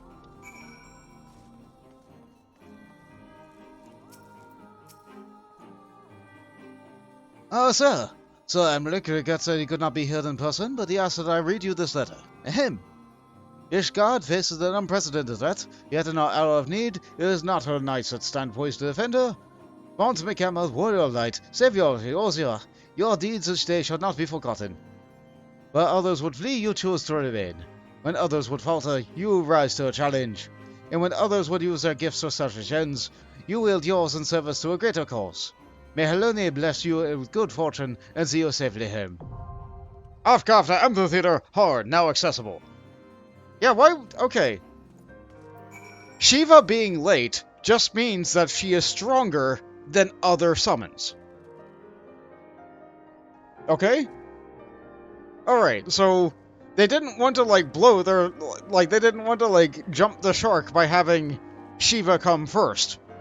They wanted Shiva to be the last one in the original 6 summons. Well, 7 if you count 8 if you count Odin. And then there's a couple of others in the relic quest chain that I don't have, and there's a couple of others in the minute. Don't worry about it. In the main story, she is the last one of the main 6 elements to be summoned. That just means that they wanted to really hype her up and hold her to be like something to like hold people. I was like, when's Shiva coming out? I want to fight Shiva. She's important. I want to fight, like, we want to know Shiva. Anyway, let's look at the queue. We have Akh Afah Amphitheatre hard. For as long as the nation has warred with Travadia, there has been Ishgardians who instead chose to ally themselves with the dragons. Shiva is said to have been among the first, hence why the heretics revere her as a saint. That Iceheart and her followers intend to summon Shiva with the crystals that they have stolen this plane. But is unprecedented act even possible? If so, then Ishgard, if not the entire realm, is in grave danger! Let's make sure Ivy's offline. Ivy, like, Jade, are you logging in? 95 now. Hope it's, let you in. Yeah, okay, no worries.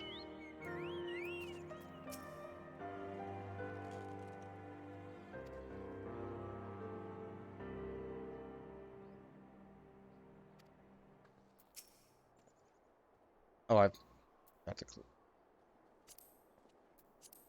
hide that. Of all the myriad challenges you have faced, I should be amazed if I were a failed teleportation attempt that finally killed you. Pray do not surprise me.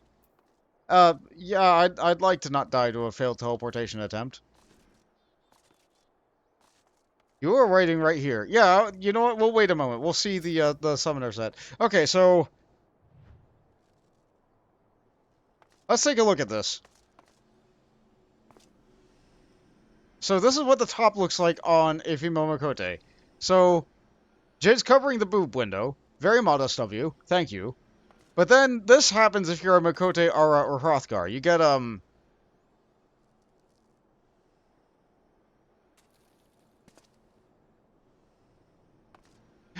don't know if Twitch's terms of service will let me look at that any longer directly.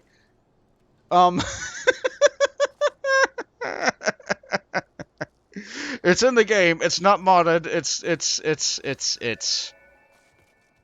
That sure is what they decided to do with that. It wraps it up and puts a little bow on it. That's... video games. Alright, Q. Player. Akh Afah Amphitheatre. This one needs more people than 2, and I can't do this with duty support because it's a trial. So... Alright. Now this is where I would do squats. If I could do squats. I can't do squats. But you know what I got today? Was the G-Dance.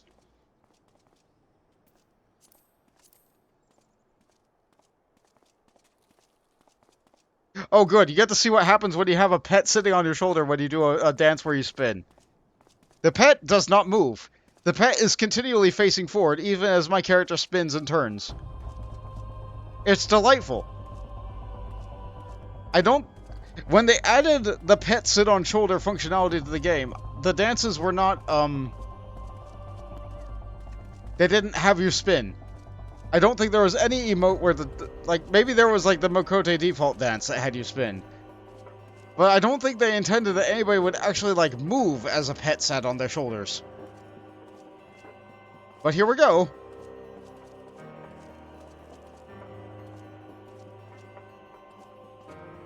They've had to beg people to be less promiscuous. Yes, actually. One of the number 2 reason that mods are not allowed in the game. No add-ons, no extensions, no mods or anything like that. And why they are a battable offense if you are found recording them or using them. The reason for that, like the number 2 reason, is because people like to use nudity mods. Yes, that's personal for you. Yes, that's, like, something that, like, you should deal with.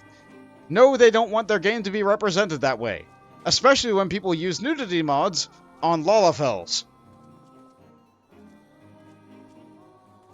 Yeah, they don't want that. I don't want that. Nobody wants that. Some people want that. I don't... no. Whatever fruits your loops, I guess, but, like...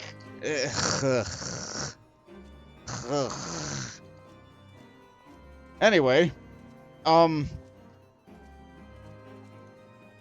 number one reason that mods weren't allowed was because years and years ago, people used DPS meters to shame a community event manager and leader. They were queuing for something. I think they were queuing for coils, and they were trying to do it with the community. But a high-ranking, like, high-end guild managed to hijack it and got, like, 6 of their members in.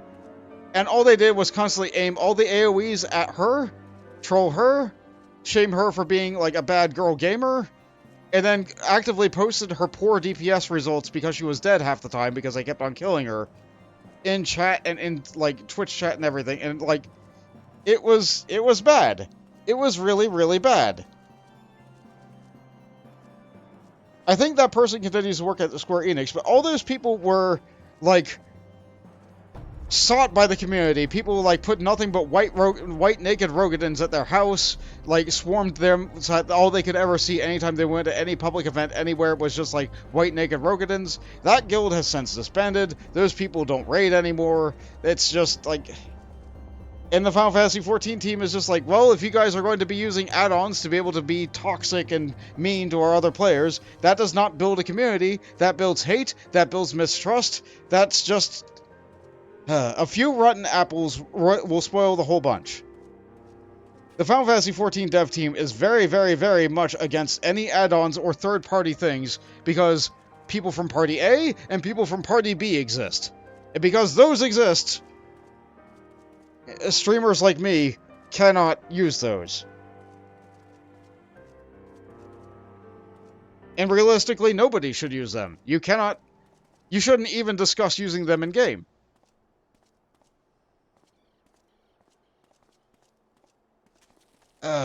This is very, very different from the way that other MMOs, like World of Warcraft, treat third-party editions. Very, very different.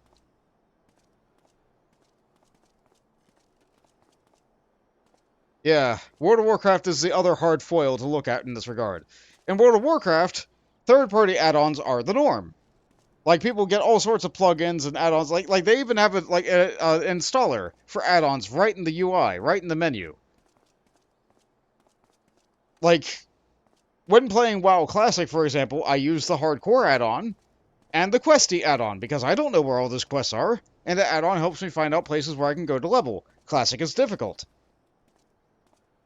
I think I also tried using Bagnon, but it keeps on breaking for me lately. I used to use it way back in the day, but it doesn't work so much now. I like having one big bag as opposed to lots of little bags. Which is... that's how I have it here. I'm glad that this is a thing here. But yeah, like... people use an add-on to dispel for them. People use an add-on that yells at them to get out of the fire every time fire is put into the feet. People use an add-on that... like, optimizes their rotation and makes it so they really only have to push one button over and over again. Like, it's not playing the game for them, it's simplifying it so that they can play the game with one button. People use an add-on that, like, puts one great big thing up anytime anybody gets a debuff, and they just push a button and it'll dispel the person with the highest priority on the list. People use an add-on to show, like, damage meters, and, like, damage meters get posted a lot in World of Warcraft. A lot. Even in content where it really, really doesn't matter, like you're leveling, and then somebody just posts the damage meter after the first pull. It's like, ha, my damage is the best because I blew all my cooldowns in the first pull. It's like, yeah, good for you. No one died. We're good.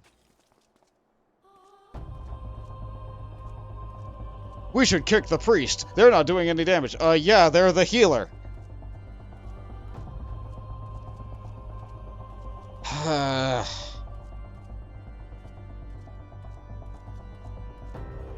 Like, there's good and bad of both. Both companies handle add-ons and their community very, very differently when it comes to this regard.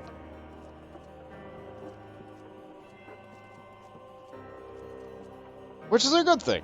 If you're a person who likes different things out of your game, then this is something that comes up. We sure are waiting in queue. I guess the entire server base did just go offline. Some people might not be queuing for a trial roulette. It did say less than 5 minutes, but it clearly lied.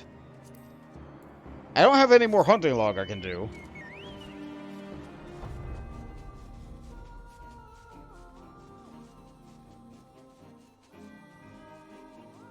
The servers all technically did go down, so maybe the fates have refreshed. It doesn't look like Behemoth was up, though. Oh! That's a B rank hunt. Never mind, the queue popped. I just had to go looking for adventure, and the game was like, nope, nope, go back to your instantiated content.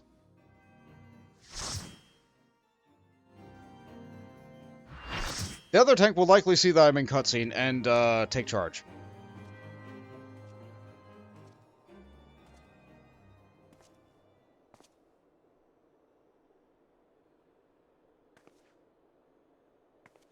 You should never have come here, warrior of light. I labor only to forge a lasting peace. A peace you would deny us out of ignorance and blind faith. No matter. If it is our fate to be at odds, then it is mine to strike you down. We whom gods and men have forsaken shall be the instruments of our own deliverance. Partake of my flesh. Fill this vessel with your light. Walk amongst your brothers and sisters once more. Oh, Saint Shiva, still the hatred within our hearts and bless us with eternal grace.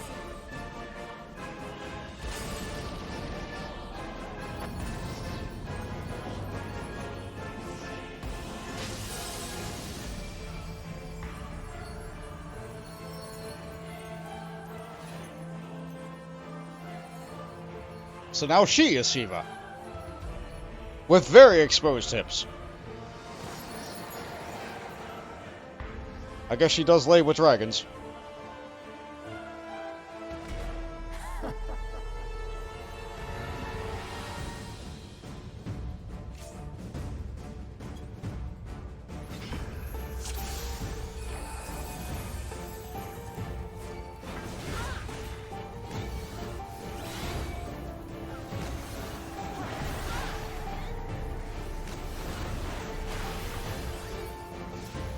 Oh, I get the tank.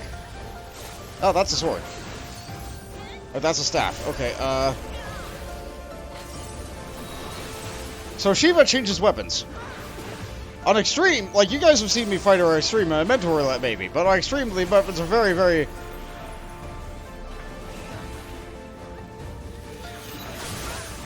Okay, that's a sword. On normal, I think I just... Yep, I'm fine.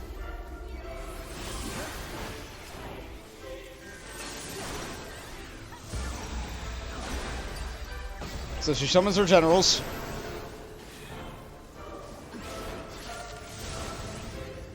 She should sword me again. So I'm gonna let the other tank have this. Ow! Yep! Ah ha ha! She does hit very hard. She has ads. Hellstorm, that's the mage thing again. I'm gonna move away from all that AoE pile. Yep.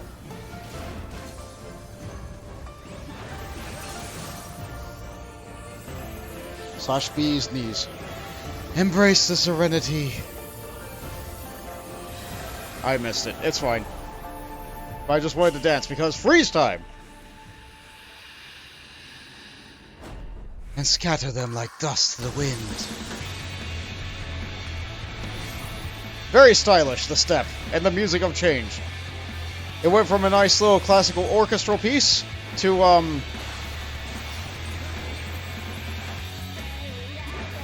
this. Some people are like, oh, I love Shiva's music so much. And, like, the music in this game is nice, but, I'm not sure, like, about this. Aha!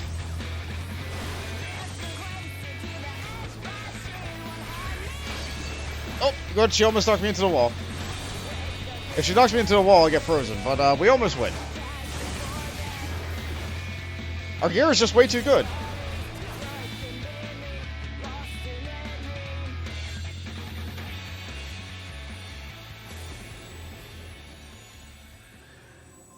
One of these days we'll manage to stop the summoning before it happens. One day, maybe.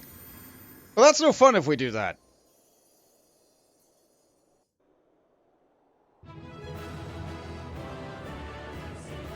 I'll give it to you. Nope, never mind. I couldn't even commend the Lawful. There's no loot because it's a normal dungeon at level 50. Or they stopped having trials give loot after the first 3. Which is a shame. But here we are. More cutscenes.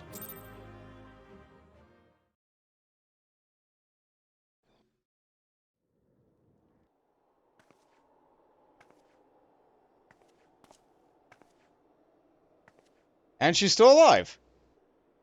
We just beat the Shiva out of her.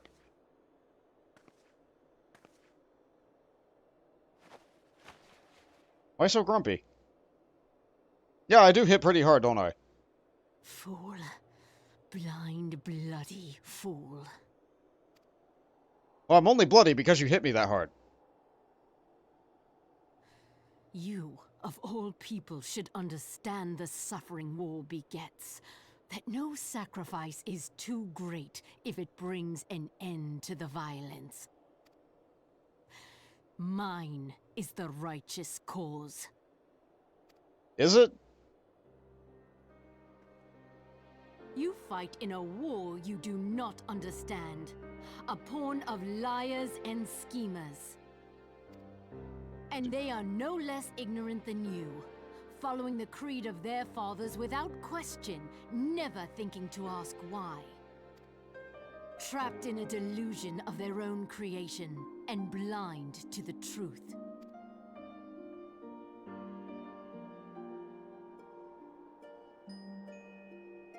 Warrior of light, redemption is not beyond us. We who walk before may lead those who walk after. Seek the keeper of the lake. See with eyes unclouded. Do not squander Mother's gift.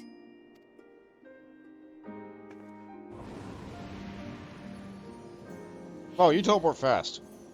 Feel. Think. Wait, you can't say those words!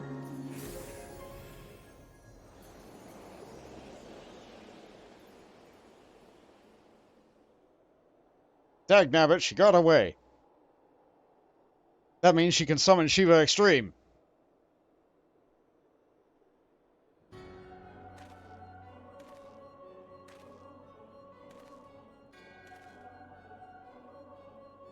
And so the vessel withdraws, a predictable outcome. Nevertheless, La Habrea will be pleased. How unfortunate.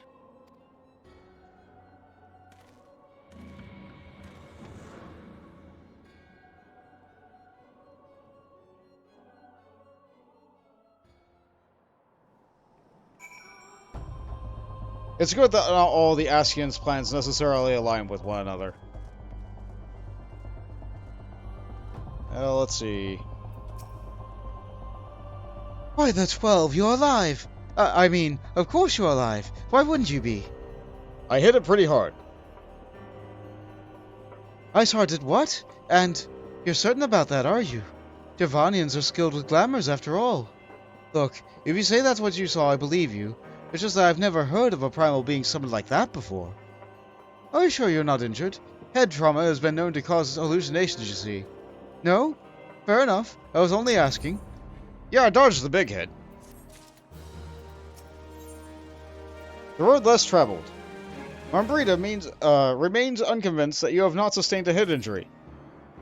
If you ask me, there's not to be gained from mulling over the implications of your story in the freezing cold. Let's leave it for the rising stones, eh? I'll get everyone to meet us there. Ah, but before that, you best pay a visit to the White Brim front and speak with the Alphino.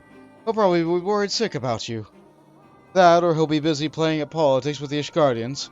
Either way, I'm sure he'll be delighted to see you hale and hearty. Speaking of which, you don't have a headache or anything, do you? No? Blurred vision? Oh, no reason. See you again soon. Oh, come on.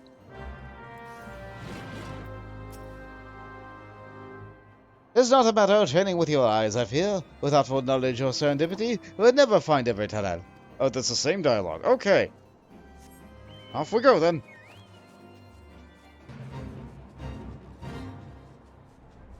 Is Ivy flying with a balloon? Yep. Or is that the parasol? Yep, that's the umbrella mount. That's the umbrella mount, alright. She's Mary Poppins, y'all. At least she does care. She's showing more concern for her health and safety than most, actually.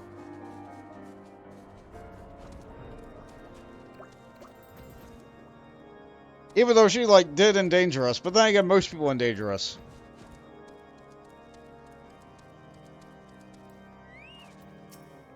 Oh no, I should have talked to the other two first. There he is, and none of us aware. We should have any doubt that the Warrior of Light would succeed. I think I speak for us all when I say that it would like nothing more than to hear the stirring tale of your victory, if you would be so kind. I hit it really hard, but she's still alive. And we are too late to prevent the summoning. But not too late to prevent further loss of life, an outcome worthy of celebration, and one of which we are here. We have Bond to thank as well. Yes, you are right, of course, Sir Emmerich. We should be content with what we have accomplished. I, for one, could not have wished for a better outcome. Shiva is no longer a threat, and the heretics have been routed. There is a matter of Iceheart's escape, but she cannot run forever. Wherever it takes days, weeks, moons, or even years, my knights will find her. In the meantime, Lord Dromont, is the caravan ready? The supplies from which your men recovered have been prepared for the transport, in accordance with your wishes. Rest assured that my knights will see them safely to Revenant's Toll. Of that I have no doubt. I take for you the self-same supplies the heretics stole from the House Fortem's caravan? Less the crystals, which comprise the bulk of the shipment, yes. Scarcely a fraction of what was promised, but a meaningful contribution to your cause all the same. On an unrelated note, Bond, might I trouble your company me to Camp Dragonhead at your earliest convenience? 'Tis not for my benefit. A certain lord was most distressed when he learned of your intent to risk your life and limb to stop Iceheart. It took half a dozen knights to restrain him, I am told. Alright, I'll go see Harshfont. Men give vent to their anxieties in myriad ways. Pray do not think less of him. Oh no, I didn't get to talk to her. I missed out on some dialogue. Sorry, everybody. There is a nice website, Gamer Escape, I think. Which, for the most part, if you know how to use it, will show you any and all dialogue nearby quests from the dialogue or script or whatever menu that has available. I have often used that to be able to go back and look at the script of like, what did they say? Did I read that right? Or like go back and try to see like what a particular line was. There's a beautiful website for that, but you know what? In the event that things change in the future, videos like this also exist.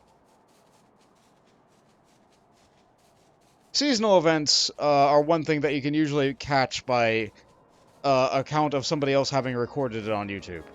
It's good that these logs of history are kept somewhere. Oh, goodbye, Knight.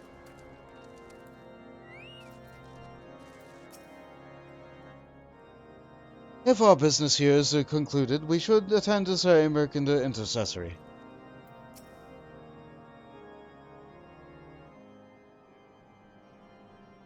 What were you thinking, Bond?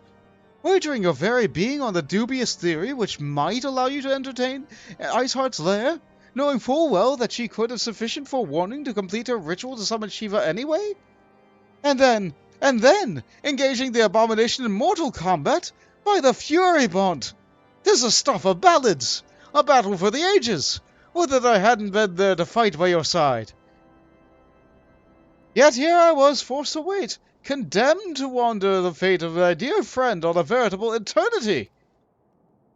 I would not wish such torture on my most hated enemy! But you are here now, and that is what truly matters. Let us move on. Sir Emmerich wished to have words with you and Master Alphino in private. He will wait you in the accessory. Okay.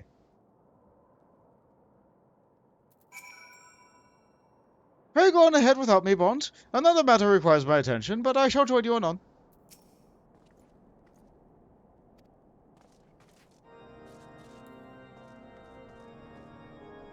Do not dare question our ways, unbeliever. And it's just squats. You're just doing squats without your shirts on. It's just squats.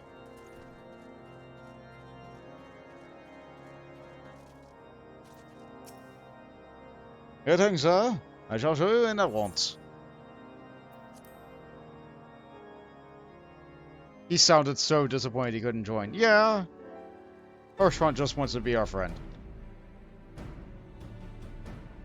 On behalf of the Holy See of Ishgard, allow me to express my deepest thanks. Never before have we been required to contend with a primal. Indeed, there were fears in some quarters that our knights might not be equal to the task. From what we have now learned of these beings, I can say with certainty that we would have lost a great many men had the Scions not intervened. Then the argument for preemptive action should be self-evident. Perchance now you will reconsider my proposal that Ishgard move against Nautalon. Ere we first met, a similar proposal was tabled, but the Holy See decreed that we were to observe, and that military action should be taken only in self-defense. All things considered, it was not an unreasonable decision.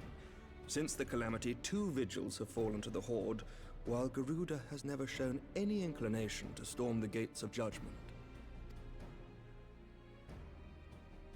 Which is why this unprecedented crisis and its resolution may prompt a change in policy.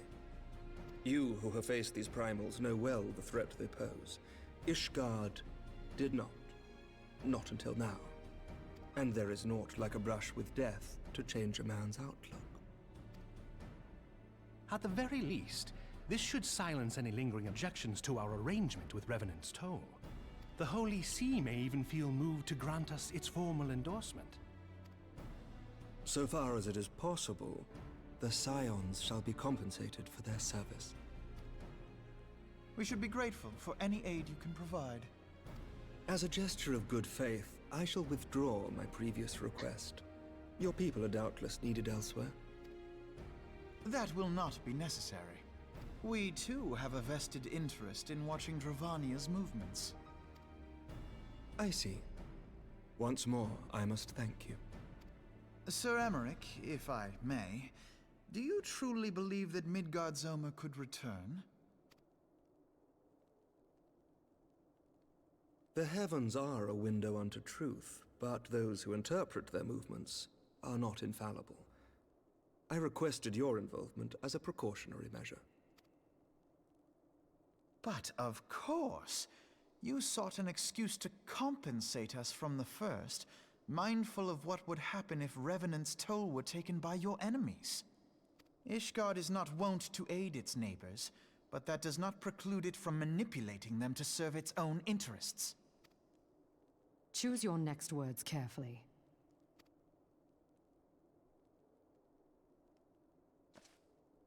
Do you know what sort of man becomes Lord Commander of the Temple Knights?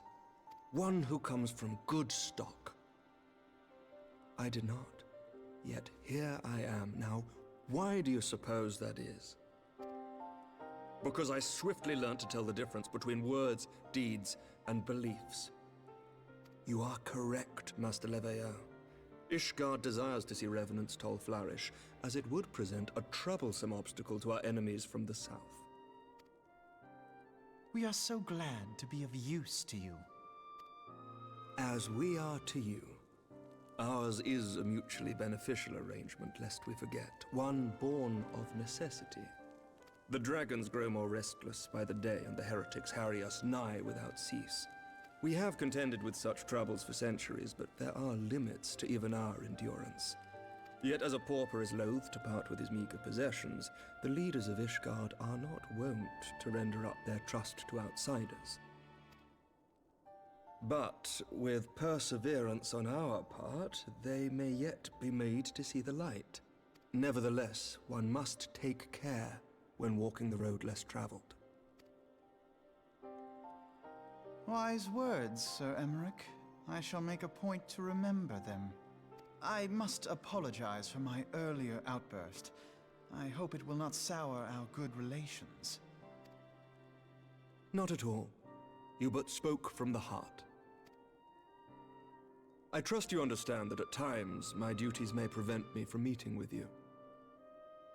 On such occasions, my second-in-command will speak for me. Lucia, at your service. Pray excuse our reticence. We are but wary of speaking too freely, lest our sentiments be made known to our enemies. Know that the Lord Commander and I are of one mind. For the sake of Ishgard, and of Eorzea at large, I pray our peoples can put aside their differences. We finally have a name to the face. Those who dwell in the past risk losing sight of their future. Should aught befall one of our shipments, pray inform Lucia immediately. You may also relay to her any words you might have for me alone. Not being of Ishgardian birth, she owes no allegiance to any noble house, making her as near to incorruptible as one can find in my homeland. Suffice it to say, I trust her completely, and so may you. Which reminds me, Lord Orchefort, if you would be so kind? Certainly. Oh? In times such as these, trust is ever in short supply. Mayhap this will go some way to rectify the problem. The results of our investigation into the heretics' recent attacks, as well as our interrogation of the merchant you detained. Sir Emmerich, I cannot thank you enough. Think nothing of it. Ishgard may be many things, but it is no friend to Garlemald. Did I not tell you to have faith, my friend? You did. You did. That it did. Well, that was an important dialogue that happened.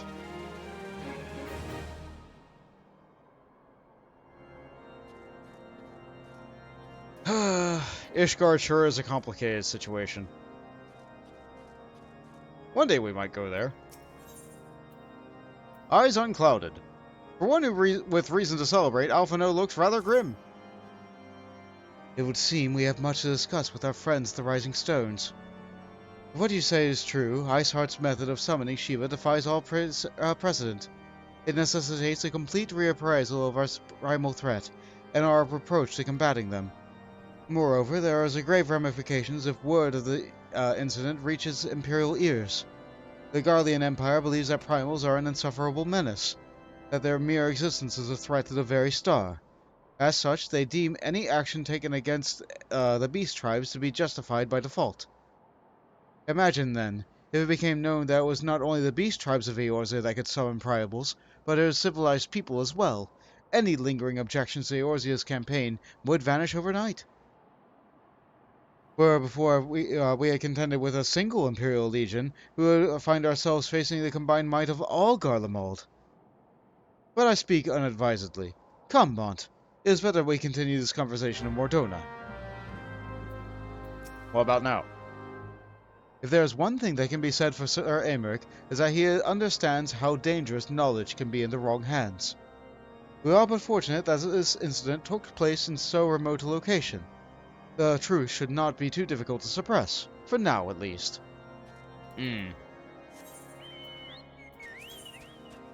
Back to Mordona. Actually, I wonder if Harshamont has anything more to say.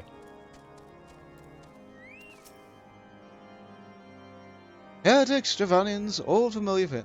That one again. Alright, well.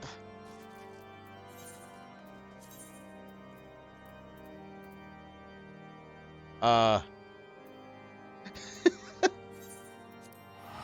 accidentally clicked on the Rising Stones.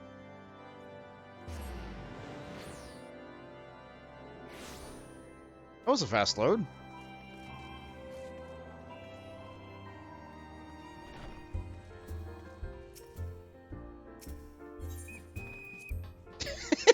The whistle of the balloons. It's a good sound. Alright, what we got going on in here? True, young leaders can be more amenable to new ideas. Then again, their lack of experience and influence can hinder their ability to enact reforms. I do not fault Sir Amerk for being less than forthcoming with his beliefs. Not even the Highborn are beyond the reach of the Inquisition. Forgive me, Bon. I thought I had prepared enough meals for everyone, but others were most hungry. Oh, come on! There's little fortune and far less fame in being a receptionist, but one must be realistic. And it would seem that I was grossly misinformed regarding the average earnings of a street performer. Yes, you were. Our stock of wine has nearly run dry. That Charlatan scholar is drinking us out of house and home. Oh? Oh. If I didn't fight Sheba, this would be the thumbnail.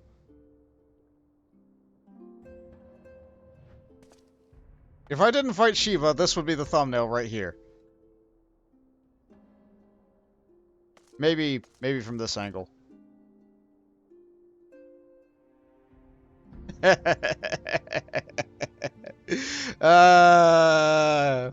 And people hounding the main story would miss this.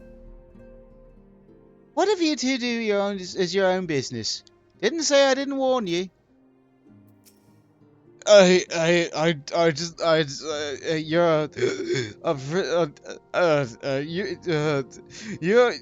You're all right. Trying to humble the table now, are you? Don't give up yet, boy. Ida, line them up.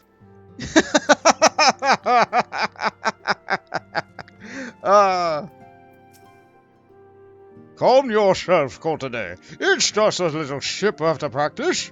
Clears out the cobwebs, no end.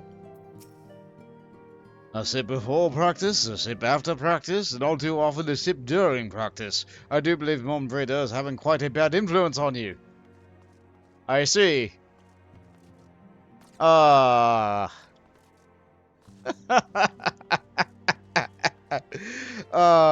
bad character trait. She's a massive alcoholic. Massive alcoholic, I see.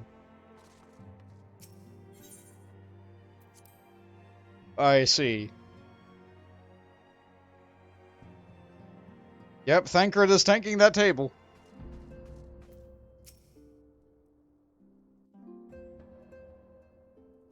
Words cannot well express how glad I am to see you return to us hale and whole. Needless to say, I am most eager to hear your account of that which occurred in Curthis, assuming you're ready to speak of it. Yes, I hit a lady. Excellent. I shall summon the others at once. Oh, okay, right. I'll say it again when they get here.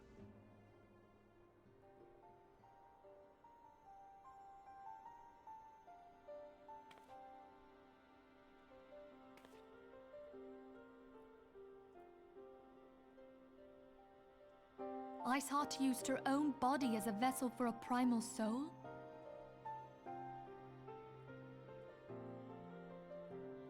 Mm-hmm. Did I not click the right spot? Master Louisoir's writings make no mention of such a possibility. Can we be certain this entity was a primal? As certain as we can be that good King Mogglmog the 12th was a primal, I should think. Both were ostensibly summoned. Let's not quibble over definitions. Of more concern is the implication that Iceheart retained her will, even after she was possessed. We are talking about a mortal, wielding the power of a primal. It can't possibly be that easy, can it? There must be some sort of sacrifice required. Or maybe she's just special?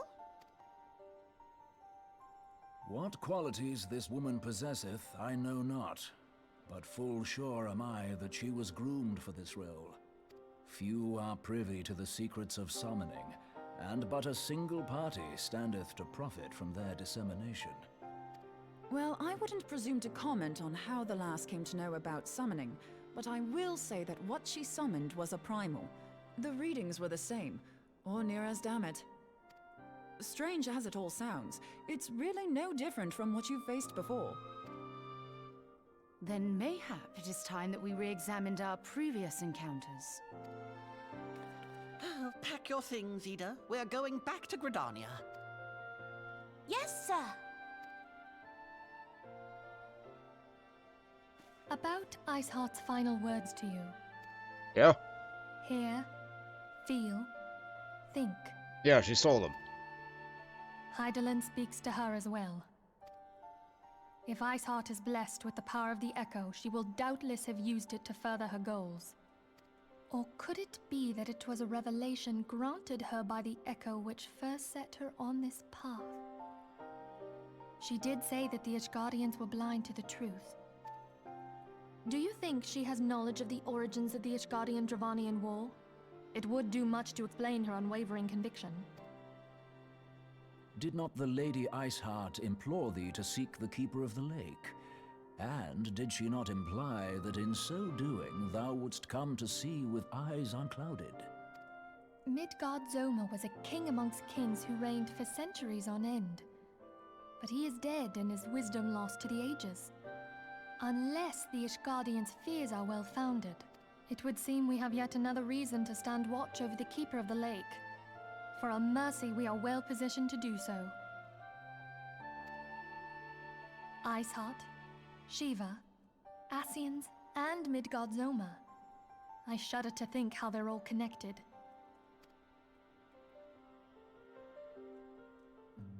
Will we get a cutscene explaining how they're all connected? No, not right now. No, they didn't tell me to rest, so I guess I'm not at the end of the patch yet. The reason Royale. Minfilia would discuss with you how to best proceed in recent developments, and I will get the level 50 weapon coffer. I am level 110. Oh, I think this gives me the cool looking axe! It's not as good as the axe I have, but like this is a very cool looking axe in my opinion. It matches the Noct set too. I mean to scour the annals of knowledge of the Midgard-Zoma. Given that his age, I dare say he appears in more than a few. Do you hear that? A commotion outside. Would you see if aught is amiss? What commotion? There seems to be some manner of commotion outside. Pray see if aught is amiss. Fine.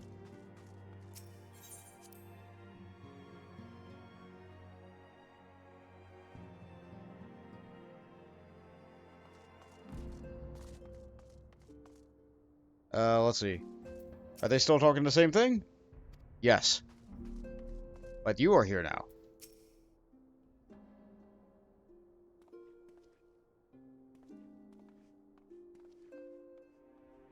Aunt, 'tis well that you are on hand. We have a problem. Royale has escaped. It happened shortly after the immortal flames took her into custody. She had been placed in a dungeon cell ahead of our coming trial, but apparently the accommodation was not to her liking. The turnkey was found slain along with 2 guards. 'Tis plain she received inside help. Citizens report seeing Royale quitting the city via the gates of Nald with a bloodied spear in her hand. She makes for Castor Meridianum, I am certain of it. With her fate in Eorzea as good as sealed, what recourse has she but to flee to her imperial masters? Even as we speak, Captain Ilberd and the First are hot upon Royale's heels. Pray make haste to Camp Bluefog and join the hunt. Why, this is you...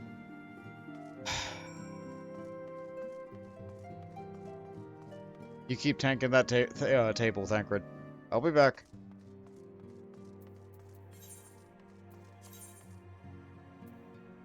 How did Minfilia even hear that? It was just a conversation between 2 people.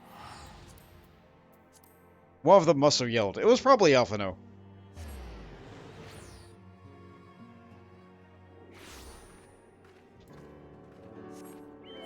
I'm pretty sure this is a solo scenario, so I'm gonna leave the party.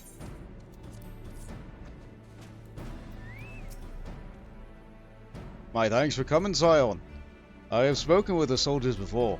They said that Royale walked through the camp not half a bell ago. Aye, she walked right through. He did not miss here. We have Reborn's decision to keep them out of secret to thank for that. Bad for morale, he said. As a result, not a single flame in the garrison made an attempt to detain her. And so here we are. Royale must not be allowed to reach Castor Meridianum. The situation sure is dire.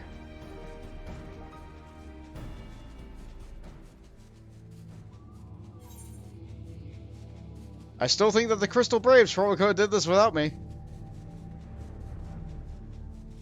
I say that, but oftentimes I will find myself failing this solo scenario because, an NPC dies.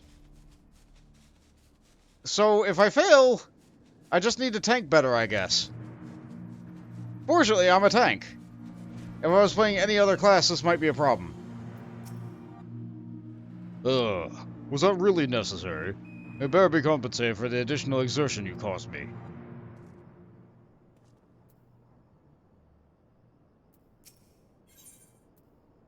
Here we go. Solo scenario.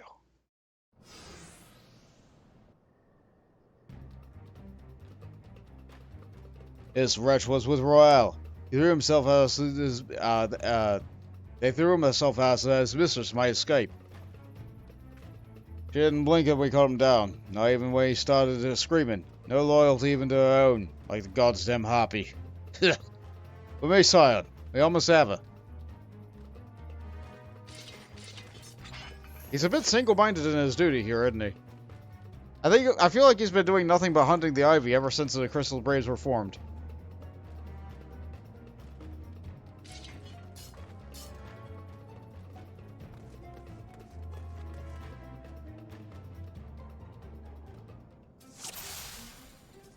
Alright, so I have threat on... All Royale alive! Kill the rest! Boils ya! Huh. They'll not take me so easily this time. Oh, my stance is off.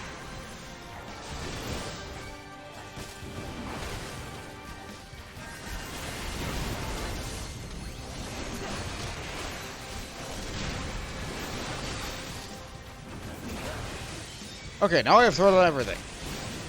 With that, that should reduce the amount of damage that everybody else is taking. Okay.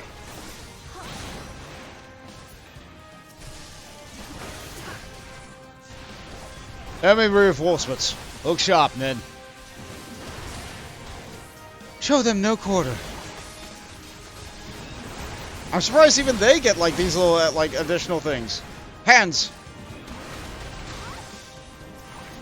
Oh, I can't move. Where's the other hand? Okay, got it. More reinforcements. Really aren't paying me enough. Pulse, he cannot stand against the Empire. Yeah, Velus, kill him first.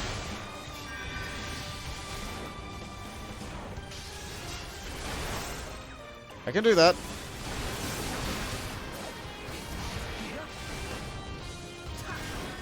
I feel like there's a lot going on over here. Let's get their attention back on me.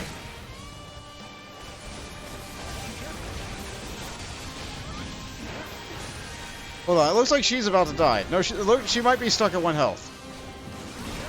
She might be stuck at 1 health for story reasons.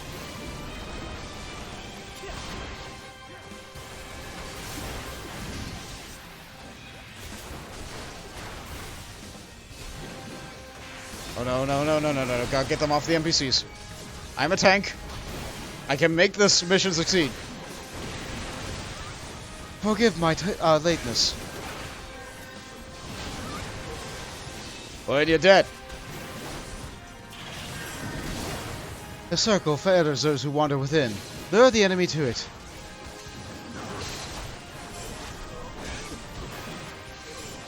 It would have been nice if you put the magic circle, like, not on the edge of the map, but okay. Oh no, they're still dying over there. Oh no.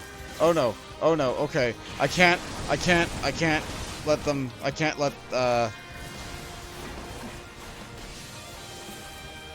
happen. Okay. Oh, okay. I feel like one of the NPC's health got down to 20%. That was a little bit closer than I would have liked.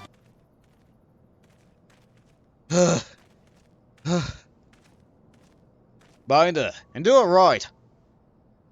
Yes, sir.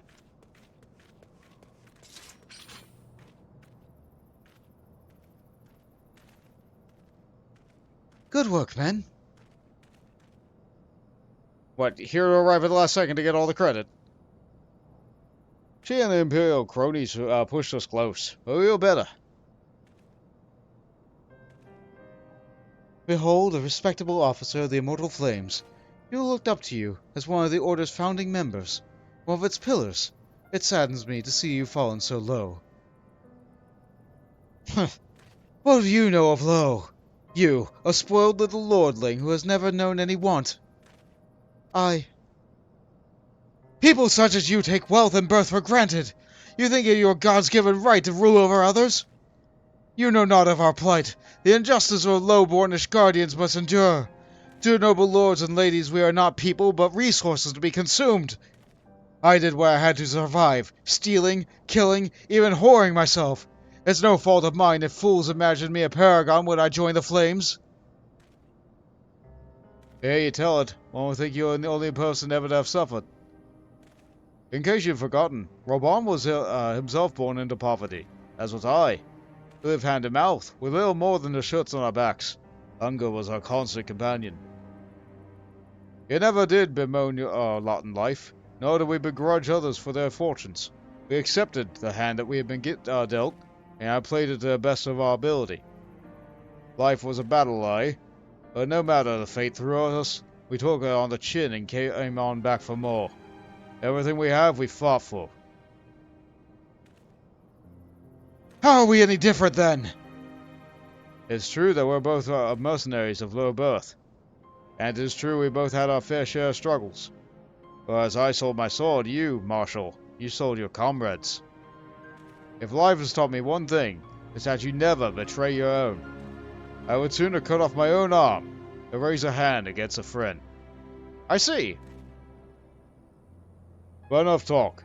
You will return to Eldar and face justice, and the people whose trust you've dragged in through the gutter.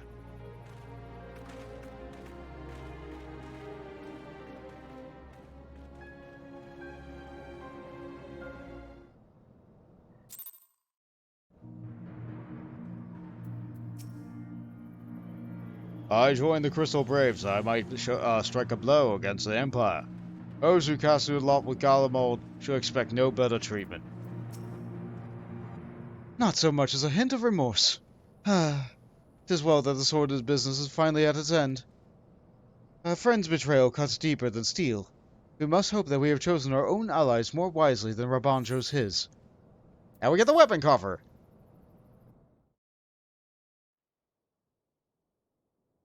Meanwhile... I've heard. Truly bothersome business. No, I do not foresee a problem on that front. The main concern is Reborn. There is no telling what the brute might do. Have the Blades watch him in the flames day and night. You may leave the Sultana to me.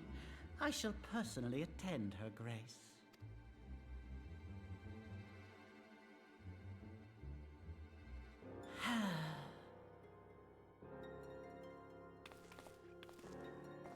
Sever one of the East Aldenard trade routes. That ought to keep Lolorito occupied for a while.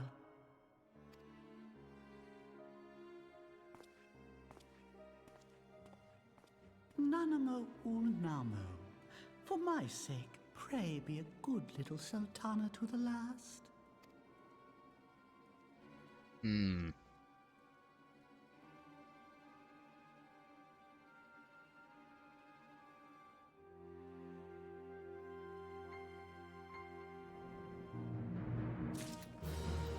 And to think, he was nice 10 quests ago. Until we determined that he was being nice just so he could control a super weapon. Like Royale, I once made my way through as a mercenary. And like her, I did more than a few things I'm not proud of. But I never once did betray my own. There are depths to which a man should not sink. Let us cling together. Alphino would ask another favor of you. Captain Ilbert and I have a few questions for a Flame Marshal regarding the circumstances of her miraculous escape. When we have completed our interrogation, we shall find her directly with General Raban, and this shall be the end of it. Your work here is done, my friend. My thanks. But I have one last task for you. Return to the Rising Stones and apprise Minfilia of what has happened. I am aware that antecedent held Royale in high regard. For better or worse, she will want to know how this tale ends.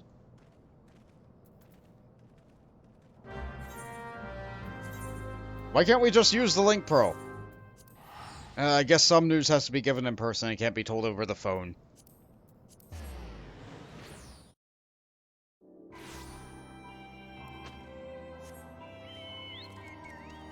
I sure did go around in a circle like 3 times. What are you leaning on? Hold on, hold on.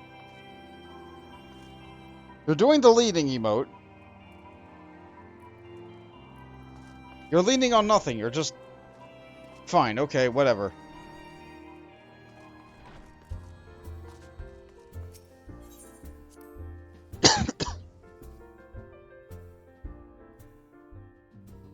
Let's see. Did anybody move around to here? It doesn't look like it. Yep, still no food. Sorry, Flamin. One day you might be able to give me food. One day.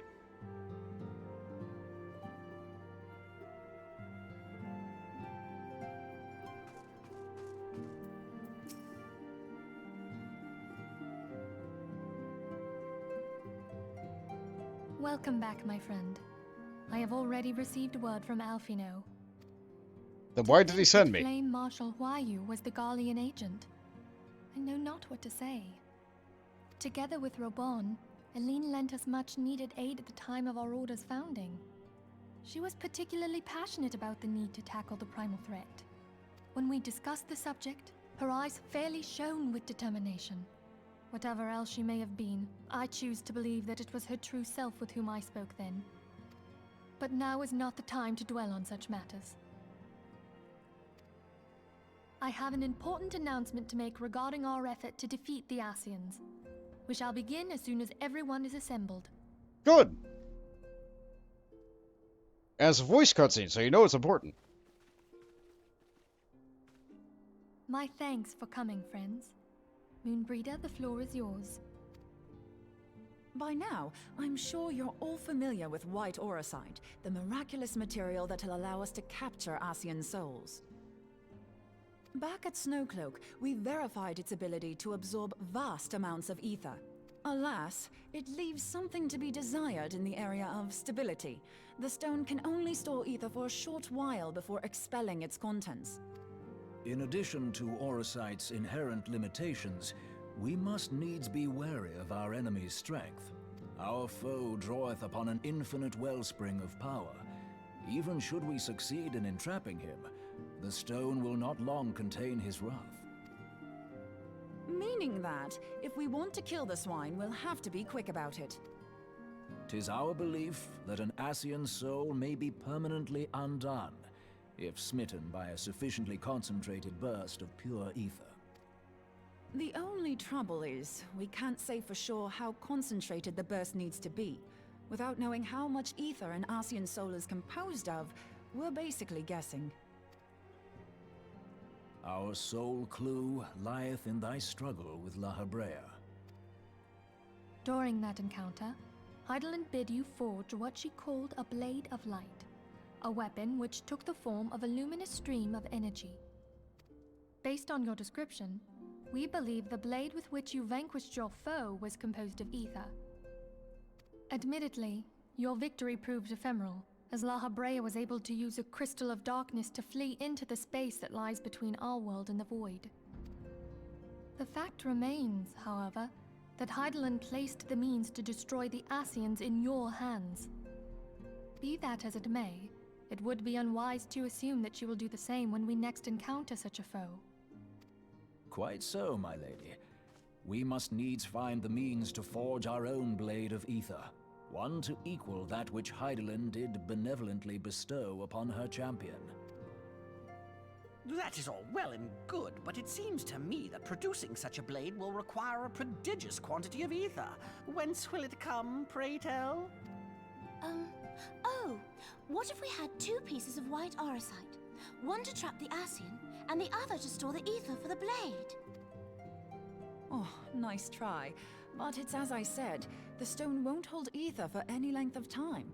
We'd still need to collect the stuff there and then, sorry to say. And therein lies the rub. finding a way to create the blade whenever and wherever we choose. It would seem more research is in order. I'm going to linger a while, perform a few more tests on the aura site. And I could do with some help. Urianger, why don't you lend me a hand? Mine apologies, but I am required at the Waking Sands. Are you now? Lady Minfilia hath given me sole charge of the premises. 'Twould be unseemly to leave them unattended. Sole charge, you say? So you're basically alone there, then? Well, that settles it. I'll just have to come to you.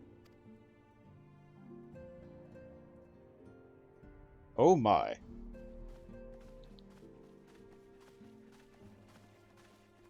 They're friends. While you were afield, word arrived from the Charlian motherland. You will recall that a survey party was dispatched to investigate the incident at the Isle of Val. What they discovered was troubling, to say the least. According to the report, the isle has been erased from existence. 'Twas as if a hole had been torn in the very fabric of reality. Aye, yet the mystery endeth not with the isle's disappearance. It hath come to light that a number of scholars in various other locales were reported missing at a similar juncture.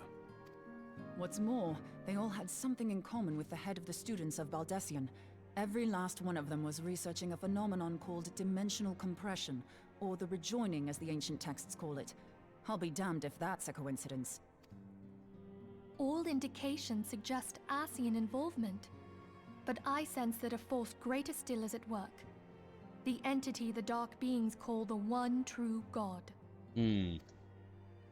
We must pray that my dear friend Kryle regains consciousness soon. If she bore witness to the Isle of Val's final moments, she may be able to shed some light on this mystery.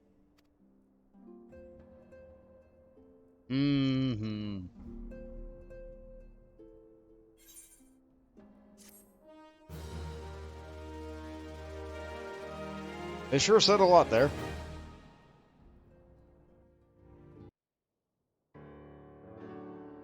Meanwhile, little Da. We're getting a lot of those.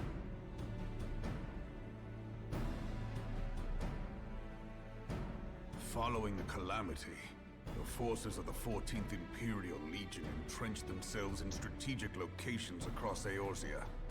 So swiftly did they accomplish this, it was suspected that they had received help.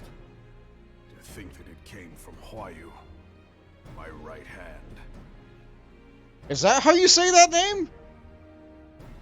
I've been saying Royale, but it's Huayu? Okay. There is more. We have reason to believe that Huayu didn't deal exclusively with the 14th.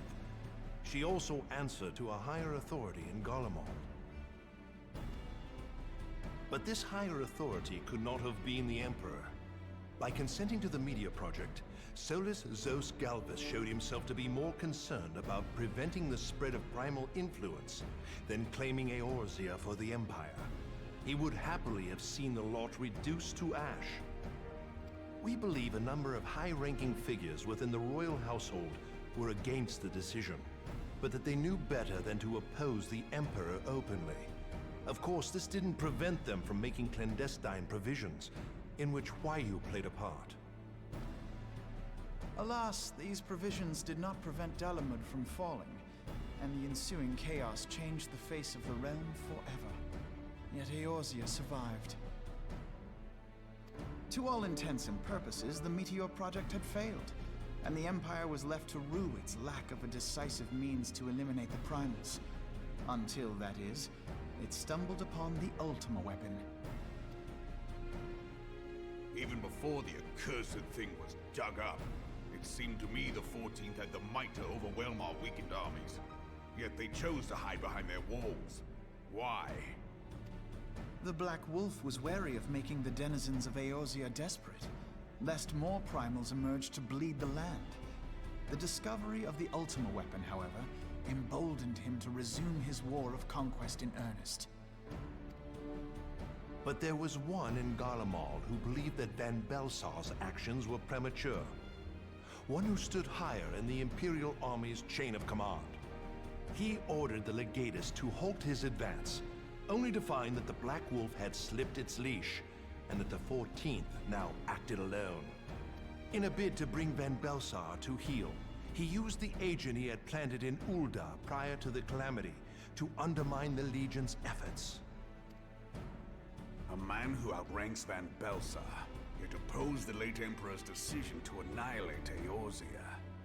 This could only be the former High Legatus of the Garlean army, now known as Emperor Varys Osgalvus. So he was Huayu's true master.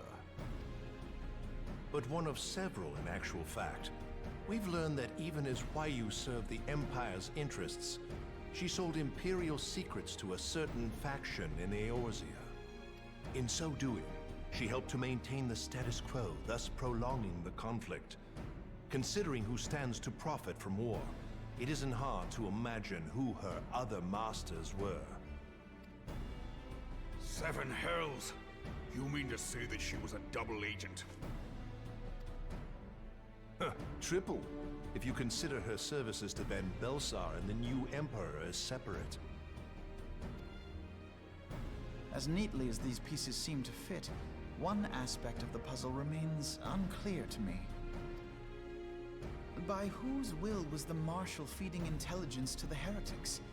And try as I might, I fail to see how aiding their cause would profit either her Imperial or Monetarist masters.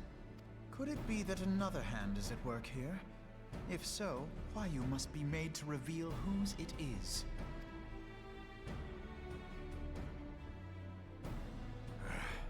Not only have I lost a trusted friend, now I must interrogate her as a stranger. Not a pleasant task, I grant you, but a necessary one. Unless we weed out the ivy, root, stalk, and stem, it will simply grow back. I know that full well. Those closest to Huayu have already been detained, and I will question them alongside her.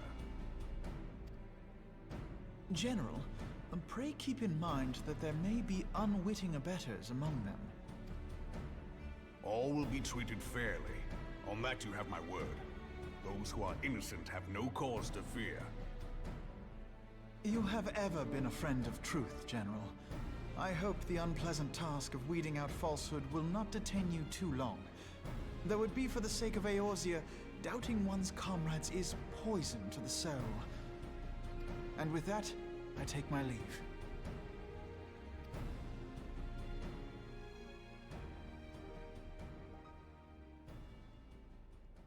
Poor Reborn. He's having a rough time with his job.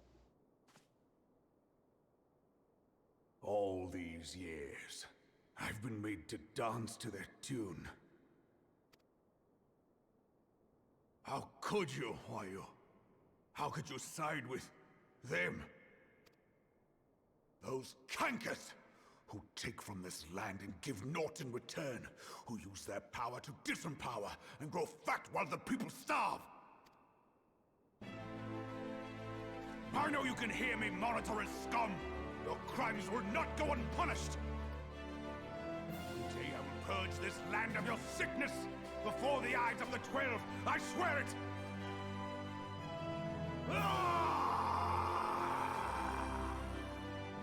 Sometimes you just get real mad and you have to scream in the biggest room you can. Look, plushies! I shall have no further need of you this day, Your Grace. What is she eating? A little cake? A tart? I fear that not even mine own chambers shall remain private for long. Has the situation grown so grim?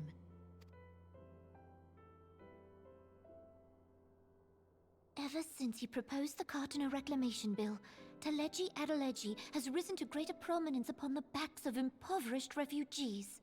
Looks like a pineapple upside down cake. You know what? I'm inclined to agree. There's also, like, a scone and some tea. The Monetarists were ever united in their pursuit of profit, but the man's actions have torn a rift in their ranks. They snap at each other as rabid dogs. Well, none of those, like, Nanamo's fork is longer than her arm. Yet now is not the time to be bickering among ourselves. If this bickering is a threat to law and order, might you not have grounds to dissolve the Syndicate? Would that the solution were so simple, Admiral. Alas, my moving to dissolve the Syndicate is certain to spark outrage among the influential merchant class, whom the Cabal represents. This would serve to exacerbate the current unrest, and peace would slip still further away. Be they rich or poor, natives or refugees, all who reside in Ul'dah have a right to pursue happiness. It is the duty of a ruler to protect this right. If I am to perform my duty, I must needs tread warily. It would not do to make enemies heedlessly. Were Lord Lolorito here, he would doubtless say that I have my head in the clouds. A ruler is required to take a wide view. Try as we might to cater to all needs, some will inevitably be overlooked. As such, there shall ever be citizens who feel aggrieved. It cannot be helped. But as you have informed us, the monetarists take no view but their own. They hunger for power while the masses starve. In the absence of a common cause, it seems beyond any one individual to make Ul'dah whole. And the presence of a Garlean agent within the Immortal Flames only makes matters worse. Even accounting for Ul'dah's historic reliance upon mercenaries, such a grievous breach of security is unprecedented. I fear this business will provide the monetarists with a rod to beat Rauban.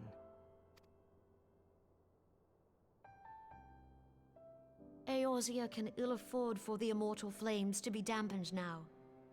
Ere long, the Garleans will turn their ravenous gaze toward our lands once more. If we are to resist their might, our nations must stand together. Yet for this to happen, our nations must be whole.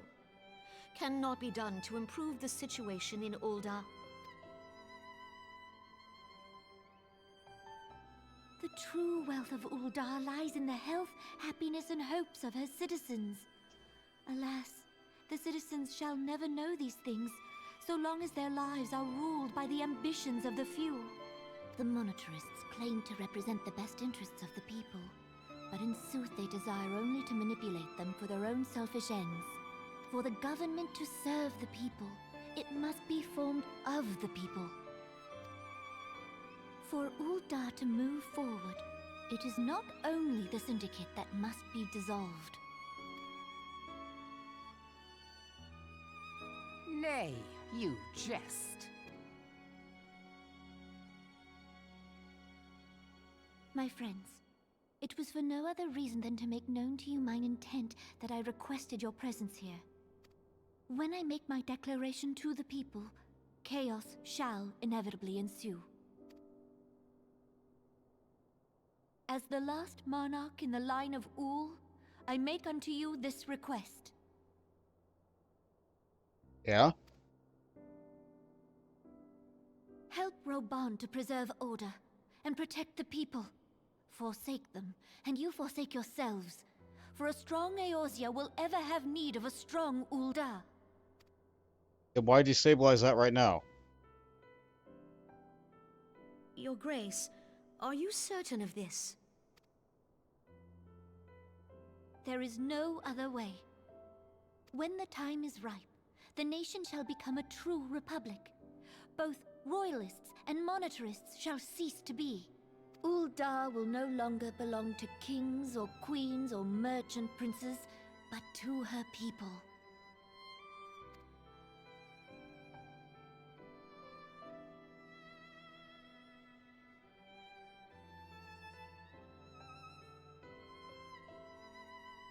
Reborn, forgive me for casting aside all that you have toiled for in my name.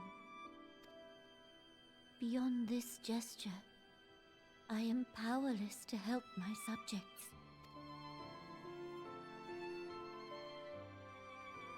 Well, if that's what you think is best, that she's in a position to do that, but like, if everybody's worried about a Garlean invasion, is that really the right thing to do right now? Like, I know everybody's like, oh, the rich is bad. And I agree. Ul'dah sure is a situation. But you know what? That's not for Bont McGammar to worry about. Good intentions. Memphilia is considering which of her many responsibilities demands her utmost attention.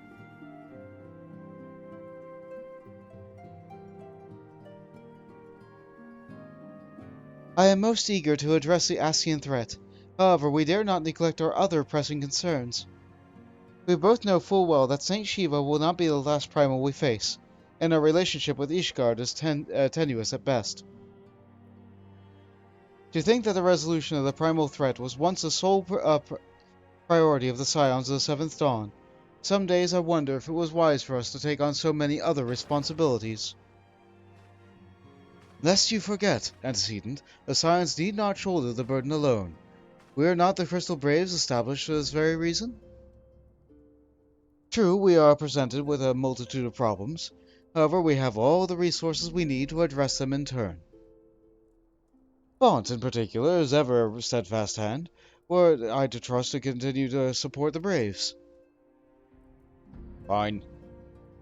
To what do we owe the pleasure? Have there been further developments regarding the situation in Ul'dah? As expected, the Immortal Flames have been struggling to cope with the revelation that one of their highest-ranking officers was a Garlean agent. Suffice to say, Teleji Adeleji and his monitor's ilk have wasted no time in attempting to turn the situation to their advantage. Coupled with ongoing unrest, the Flames are finding themselves hard-pressed. Plainly, General Raban needs our help, and I will direct the Crystal Braves to offer the support where they can. If I am to stay abreast of the latest developments and issue effective orders, however, I cannot afford to waste time traveling back and forth. And so, for the foreseeable future, I think it would be best if I were to remain in Ul'dah, unless you have an objection. None whatsoever. We have matters well at hand here. Monbreda's research is proceeding as planned. So she tells me, although I'm not familiar with the details. Urianger is poring over his tomes in Awakening Sands, and the others are contributing in their own ways. Alas, the key problem, how to form the ethereal blade at will, remains unsolved. Nevertheless, it is only a matter of time. Bont, while we focus on this task, mayhap you could assist Alphino with his braves and their others. Why do I help the boy? It would do much to restore faith in the Immortal Flames if the Warrior of Light was seen working on their behalf. Never forget that your esteemed status allows you to act in ways that those more tightly bound to the organizations of nations cannot. As ever, I implore you to do so. Fine. Not that your response was ever in doubt, but I humbly thank you once more for aiding on our cause. You guys don't give me much choice. Now then, there are presumptions I must attend to before my departure, such as receiving Riel's... Sorry. How was that? Riles? Ewaya? Latest report. He has proven to be quite skilled at gathering information. Wait, no, that was real. Yeah, that was real. Sorry. Proving quite skilled at gathering information others have kept secret. Hence why I placed him under my direct command and ordered him to investigate Ul'dah cities and riots. When you are finished here, join me outside. Depending on what he has to say, I might soon have a favor to ask. If there are any developments on our front, I shall inform you at once in the usual fashion. What, by telling me to come here via Link Pearl? And not telling me over Link Pearl? The Scions. While we focus on resolving the Ascian threat, pray devote your energies to assisting Alphino and the Crystal Braves. Fine. Oh, right, I never did open that axe box. Let's see. Open the box. Look at this axe. Look at this axe. It glows. Isn't that cool? I'm going to use my last glamour prism on this.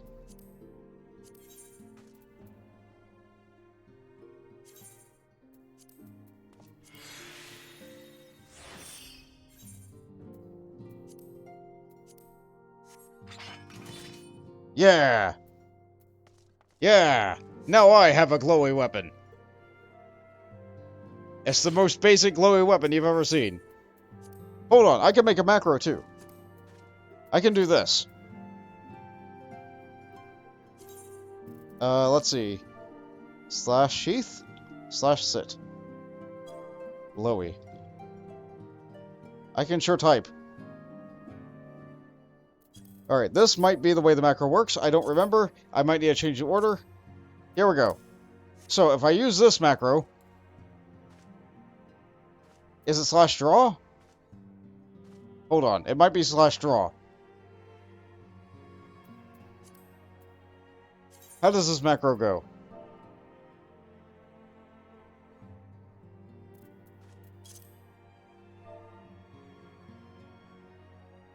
Is it this? Sheath is not a thing. I don't have this sheath emote. Alright, how about draw?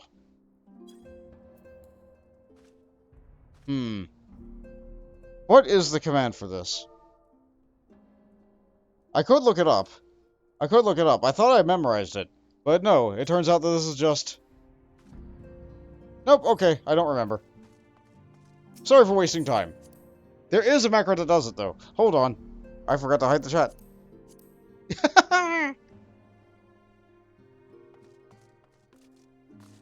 Oh, you changed. Hello, Bont. Are you sleeping well?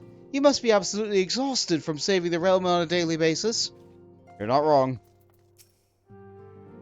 Ever since Mom Breda arrived, the Rising Stones have been buzzing with exciting energy. I must admit her enthusiasm is rather contagious. I am unfamiliar with the dishes of the lands of the New North. Perhaps once Mom Breda has concluded her current research, she might deign to share with me her culinary knowledge. Where the city learning was abandoned, a great many tomes were scattered and lost.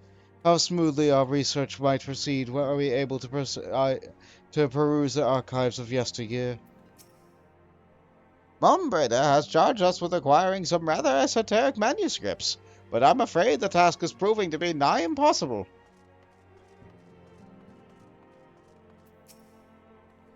We needed a rare ore to modify the white aurosite, and Thancred solved the problem using only a zinc pearl. I mean, it's great and everything, but where's the fun in that? When one is in need of a precious commodity, it helps to have friends in the right places. Fortunately, I am acquainted with a charming daughter of a successful Uldan import merchant. I see. A daughter. We were but stripling adventurers at night when we saw fire rain from the sky, and a pillar of light scorch the heavens. What a sight that was, eh, Coltade? Holdy and I were in Eastern Thanalan when the colossal shards of Dalamud pierced the ground. We stood witness to subsequent explosions of ether, and watched so dumbfounded as the swirling energy solidified in those twisted crystal structures that we now know so well. These two have been telling me stories of the corrupted crystal formations that appeared during the calamity. I'll need more data before I can draw a conclusion, but I'm intrigued by the potential of their untapped energies. Oh, really? I hope that has a good development. One can only hope. And I don't see the kids anywhere.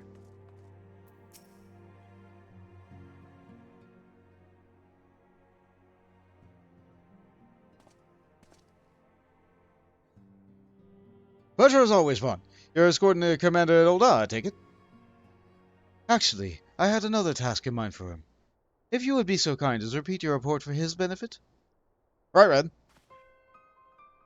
Me and mine have been making inquiries into the sources of weapons and have found their way to a refugee's handle all the way back. So it happens to kind of something to promise in the line of purchase a shop and to point to things a black marketeer hold up in Highbridge. I thought this man might have secured the quantity of weapons that he did, not already the clients waiting. Clients that, for whatever reason, will prefer the transaction to remain a secret. Brings to mind a merchant they caught an arrow to take it, talking to Bond, don't you think? Generous fellow he was, throwing out swords and spears and downtrodden and disfigured. Who had to say these clients have the same merchants of mind? But you want me to be sure. Might be prudent to intervene before they collect their goods, savvy?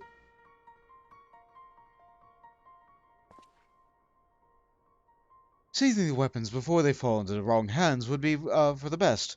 However, if we strike at the appointed hour, we might capture a black marketeer as well as his clients. What say you, Bont? Just hit them very hard. Then it is settled. Rendezvous with Captain Ilbert at Highbridge, and intervene when the exchange takes place. Now then, if you would excuse me, I must leave for Oda. I expect good tidings.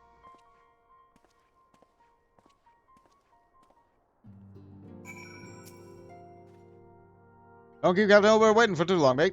He might have to start without you. Okay. Okay, to Highbridge then. That's, Eastern, yep.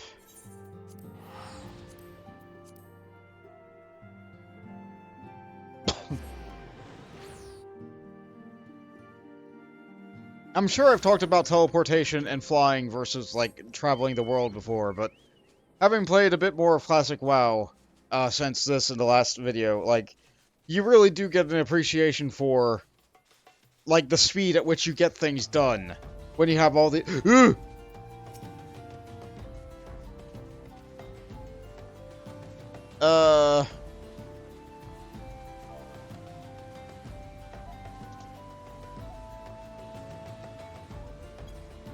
I can't fight that.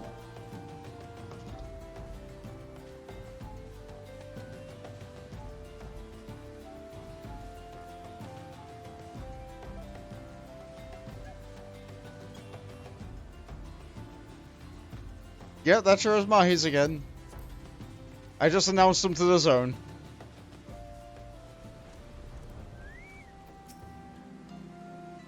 Bont. My scouts have been keeping a close eye on the Black Marketeer. It would seem that his guests have arrived. It would also seem that he has hired more than a few men to stand guard just common thugs of no consequence, but they nevertheless pose a threat.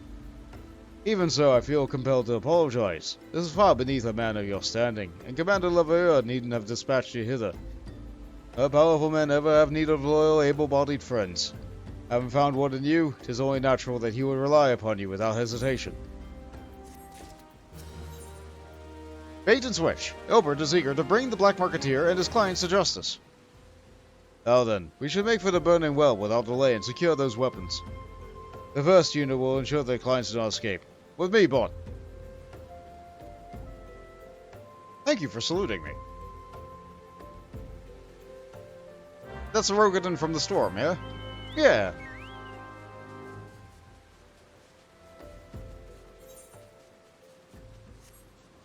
Is Mahi's the A rank? I'm pretty sure Mahi's is the A rank, not the S rank.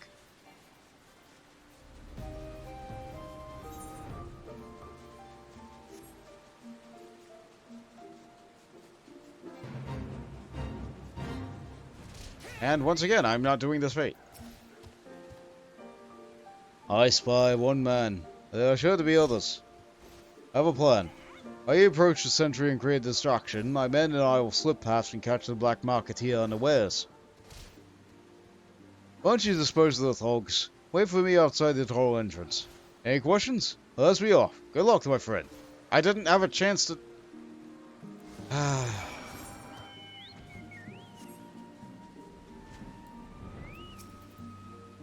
Who goes there? An adventurer? Damn fool. You should never come here. Away with you.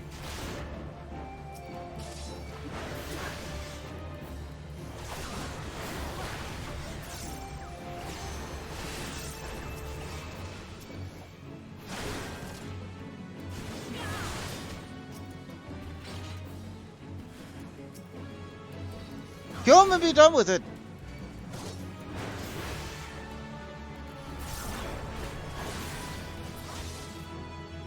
They can't stop me. Worthless, all of you. This ends here. Another fellow with an axe. He acted a defensive cooldown. That doesn't exist in the game anymore. Foresight. I think that used to be a Marauder ability.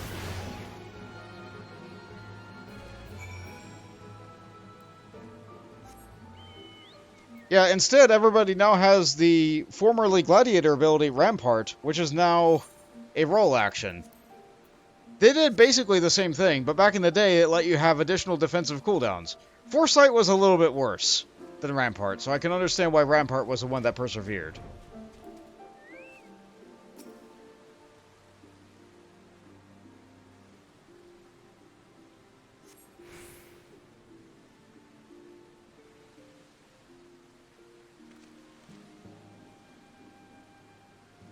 Rest in peace, Stoneskin. Yeah, I think it still exists in PvP. I don't understand. What's all this about? Ah!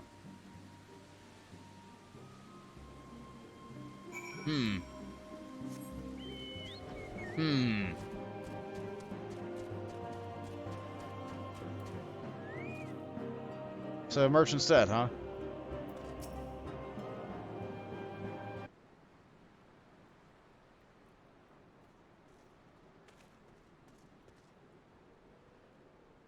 As you can see, this is a fine mess. When I tried to restrain him, he drew a hidden blade and lashed out. Before I could disarm him, one of my subordinates panicked, and this is the result. How foolish of me to underestimate the bastard, and bring an inexperienced recruit. Commander Lavalier would be most disappointed.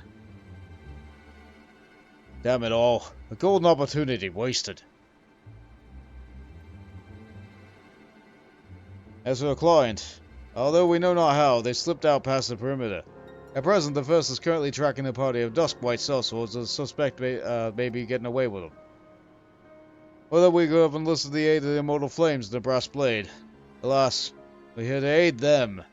There's no position to aid us. Well, at the very least, we have secured the weapons. Yet even that accomplishment is lacking, for the information we received indicated a massive shipment. This is anything but. Your story doesn't match up with the way that we heard it, but okay. Best laid schemes. Ilbert would like nothing more than to have this incident forgotten. I'll join you in the first in the hunt for the Dusk-White sellswords. The gods are good, we'll catch them before they escape in the back shroud. In the meantime, I ask that you deliver these weapons to Old Arm, my stead. Entrust them to the third Yu Hase. They'll take care of the rest. Alright, I guess I transport a box.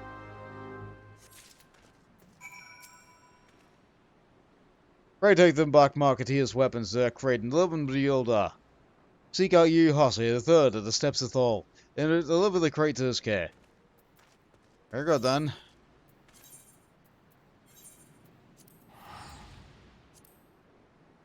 The amount of experience we're getting is not a lot, but at least we're getting enough gil to pay for the teleports.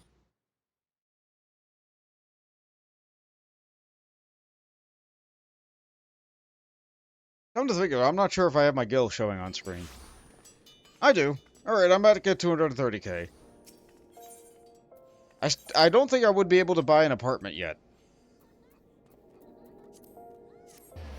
I teleported to the wrong place. Oh well, this is close enough.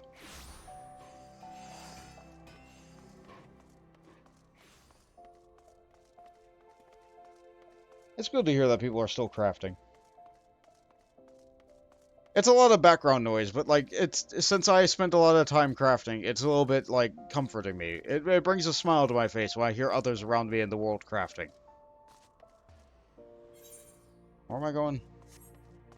Not that way. This way. Yeah, I almost never go into this route.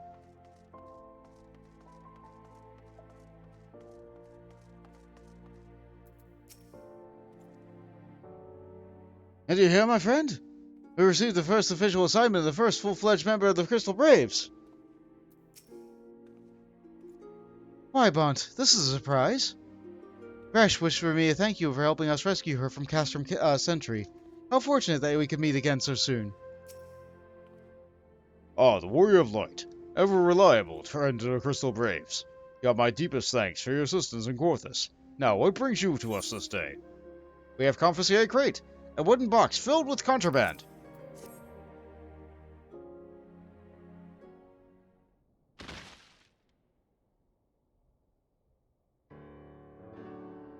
A gift of weapons from a certain black marketeer, courtesy of Captain Ilbert, you say?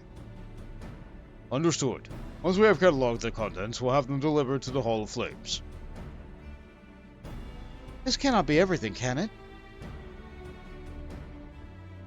Real estate, they confiscated there would be a far greater quantity of weapons. A blatant falsehood. Clearly, Real is unfamiliar with the ways of Uldan merchants, who ever strive to present themselves as greater than they are. We should be thankful that his information was not completely erroneous, and that we have managed to achieve anything worth at all. It's still something worth celebrating, isn't it, Lieutenant? Besides, we've got more important things to worry about, like fighting those Garleans up north. There will be no fighting if I have anything to say about it. Our orders are to stand watch, not to seek glory in battle. If you have no further need of us, then I shall take my unit to the Cerulean processing plant. Time for the fourth to earn its keep, eh? Fight well, Alien, and for freedom of all.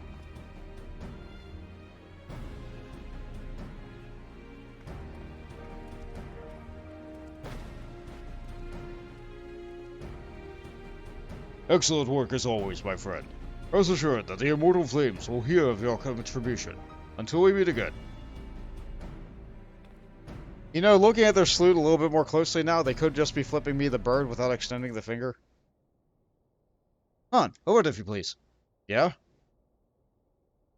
Now here. On the way to Sapphire Avenue Exchange. No need for whistling this time. Don't you worry.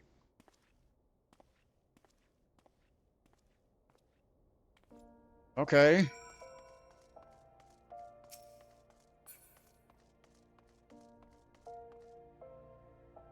Hey, Salt and No Trading Colony? Never. What other choice do we have? Brand loyalty going on there.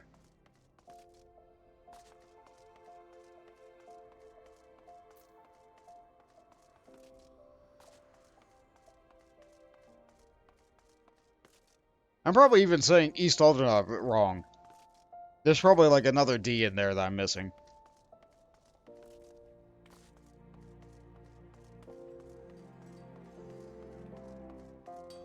Oh, well, what matters is that you guys understand what I'm talking about.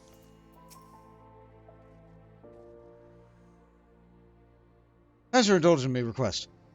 Few places better than the market for privacy, I find. All the hustle and bustle and commerce means conversations go unnoticed. I'll get to the point. The burning well is when your captain interrupted an exchange. What happened? Tell me everything. Leave no detail out. There was a scream, and I went there, and he was dead. And there wasn't a lot of weapons. That's not quite how they first told it. That's why we were chasing. Latest word is that they lost the trail. You never saw him yourself. Not before the fighting started. Not after. Something ain't right. I don't know what it is, but I can feel it in my bones. I'm not daft enough to be misled by some merchant's drunken boast. Our information was reliable, goddammit. I know the purchase of those weapons. So I would never decipher the money in others' books, or I had to follow the transaction back to its source. They're playing it back when the Braves were getting started, believe me. The commander wanted assurance that we weren't taking gil from the wrong to our benefactors. Of course, these days, money flows like water, and the first or third get the shiniest new toys.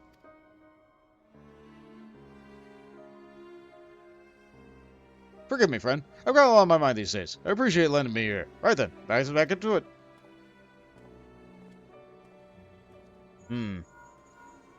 He has the same suspicions. Bond, can you hear me? This is Tataru. Your presence is urgently requested at the Rising Stones. Please come and see me as soon as you are able. Alright, secretary girl. I'm on my way.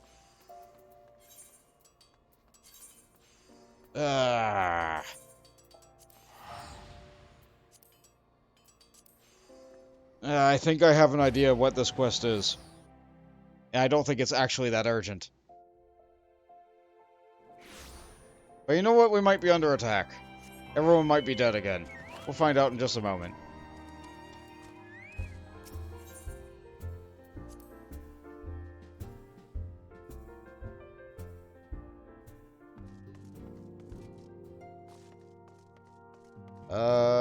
Doesn't look like anybody else moved.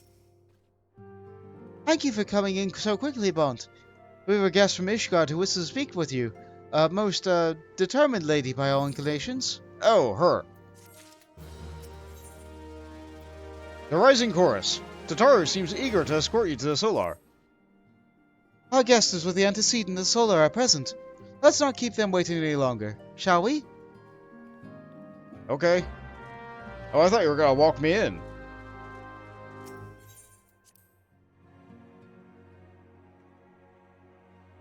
But no, I never get given such a grand entry, do I?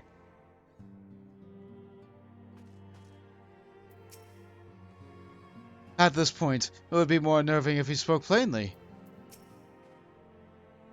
Unexpected tidings from the north, born from the Lord Commander's second. What manner of wind bloweth this day?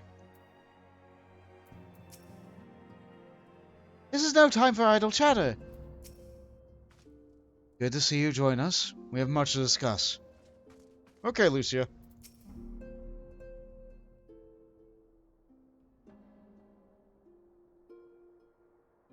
We have a guest from Ishgard who wishes to speak with you. I believe the two of you have met. We have. I had hoped to speak with Commander Leveilleur as well, but I cannot afford to wait any longer. The Lord Commander sent me hither to request your aid in a matter of grave import. You see now why I had Tataru summon you. Now that we're all assembled, perhaps you would be good enough to elaborate on the nature of the matter which brought you to us. The Observatorium's astrologians have sounded the alarm. Last night, the Dragonstar burned with an intensity not seen in 15 summers, not since the Dravanians engaged the Empire in the Battle of Silvertier Skies. The northern sky doth burn full bright upon the Wormlord's call. The red behemoth beckoneth, and flame consumeth all. The old Curthan rhyme, aye. The brightening of the Dragonstar is said to accompany the roar of a great worm. The astrologians believe that it was Midgard Soma himself who cried out on this occasion. After an absence of centuries, the King of Kings did return to lead his kind against the might of Garlemald, only to fall in his duel with the Agrius, proud flagship of the Garlean fleet. Devoid of life, his corpse remaineth entwined about the Magitech monstrosity even unto this day. Ariange has the right of it. Whatever this alteration in the Dragonstar portends, the Great Worm has shown no sign of life. Tataru, have the Domans reported aught out of the ordinary?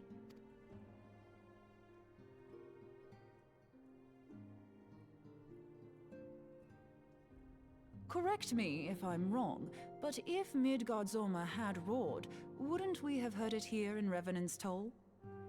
I guess Tataru's voice actor wasn't on hand. Roar is but a figure of speech. Dravanians can communicate in ways beyond our ken. It is for this very reason that we are forced to look for signs in the heavens. We cannot say with any confidence that a great worm roared at all, much less that it was Midgard Zorma. Only by directly examining the Keeper of the Lake can we be certain. However, it will take too long to gain the Holy See's approval to dispatch the Temple Knights.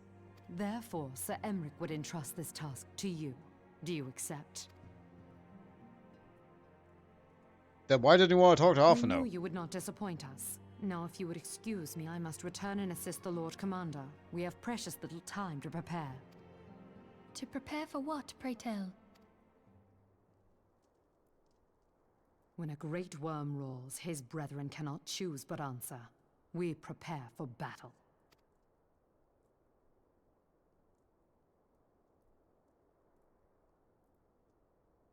Yeah, they've been having their war against the dragons for, what, 1,000 years now? Yeah, they know how to fight dragons. This isn't their first foray. I trust they know what they're doing. Forgive me if I start out at what you already know, but I would ensure that you understand the nature of your destination. Fine. As Urian just stated, we now call the Keeper of the Lake is the wreckage of the Agrius, former flagship of the Imperial fleet and a corpse of the worm responsible for its destruction. 15 years ago, as his next sleep on his campaign to subjugate Eorzea, Gaius van Bilzar attempted to seize control of Mordona. So massive was his force that all thought his victory his foregone conclusion. But an unlikely ally came to Eorzea's aid that day. Midgard Zorma, legendary guardian of Silvertier Falls, burst forth from beneath the waters of the lake and led a host of dragons against the Garlean airships overhead. In what would later become known as the Battle of Silvertier Skies, the Great Worm felled countless airships before engaging the Agrius. In the ensuing struggle, the flagship's ceruleum engines failed and it tumbled into the lake below. Yet the victory came at great cost, for the explosion, while followed, claimed the life of the Great Worm as well. The same explosion transformed Silvertier skies and falls into a desolate wasteland it is today, draining the lake of its waters and crystalline aether for realms around. Yet a remnant of the lake remains, and at the center is a constant reminder of that fateful day long ago. In accordance with Sir Americ's wishes, our Doman allies have been standing watch over the Keeper of the Lake. It would be wise to speak with them before investigating the wreckage yourself.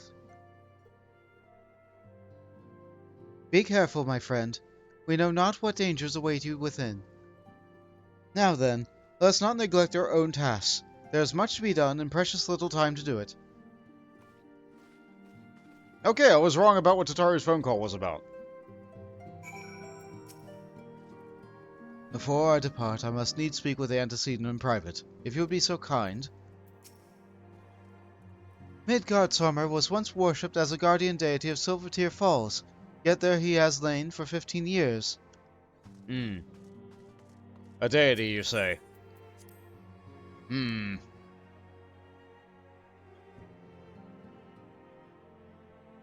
I squint very loudly at all deities in this game. They're still having their argument. How about you? Oh gods! If that child monstrosity actually returned to life, I don't know what I would do! Oh, you have new dialogue.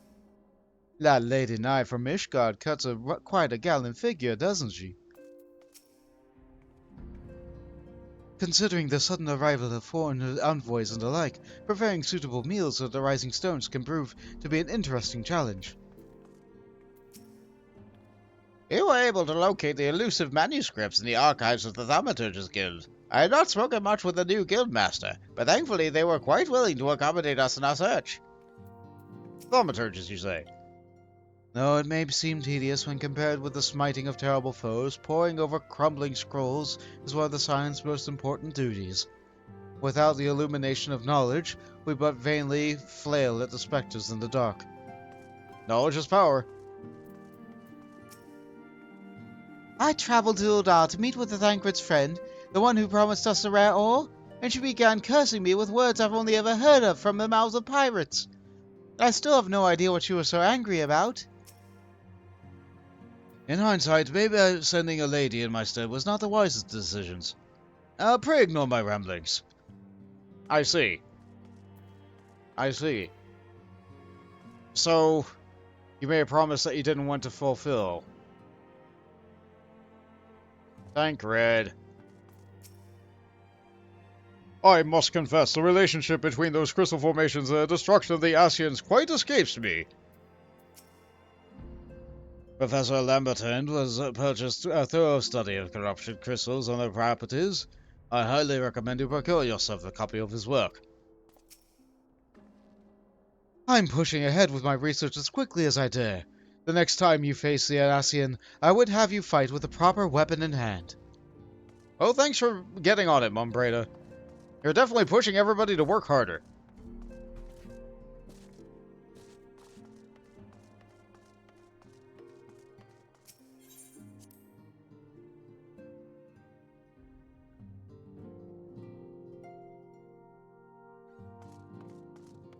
I would have to double check, but I think that she is now a in game for 2 patches. Yeah, this is the second patch that she's in. So for people who are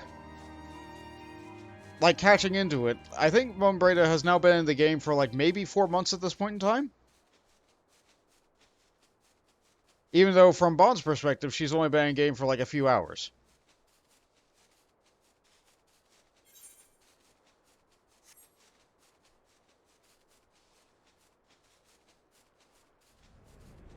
Meanwhile, Hoary Boulder and Goldeneye have been in... Hello, Ivy.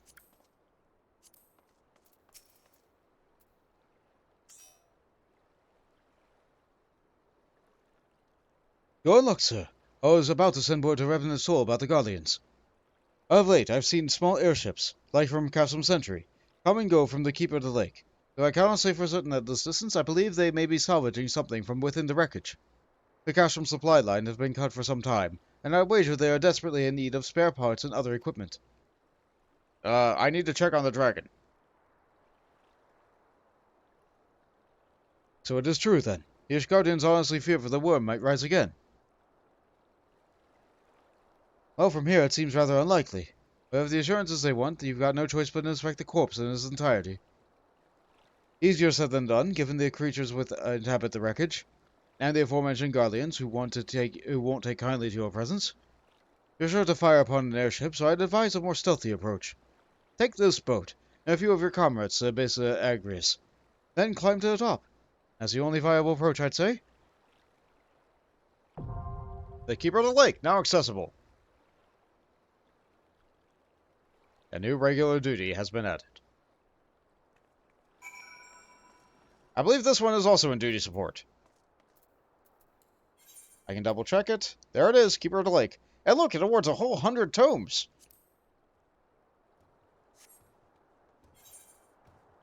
That lets you know that this was the last thing from the expansion. Let's see here. Keeper of the Lake. 15 years ago, in the skies above Silvertear Falls, the invading forces of 14th Legion were set upon by a host of dragons. Leading the charge was Midgard-Sommer, legendary King of Kings, who engaged the Garlean flagship, the Agrius, in battle. In the end, both Midgard-Sommer and his foe fell in the earth, and their tangled remnants stand as a memorial to that day. A ruined airship, and the charred corpse of the worm lord who brought it low, forever devoid of life. Alright. Ready, Mess Pepper? You've probably been waiting for me. I don't have chat open. Hold on. It's fine. It's fine. I don't need chat. I think you're ready. Here we go. Jump if you're ready.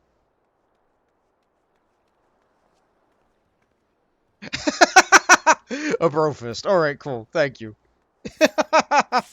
Sorry, you know how it is. You know how it is. You know how it is.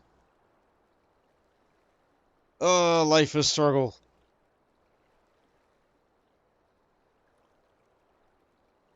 I'm trying to comply by all the rules that are written.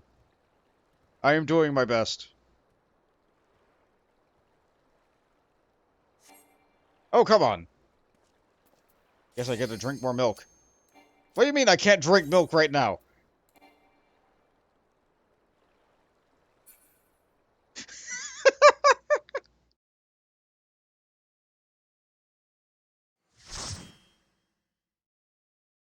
That was a bit delayed.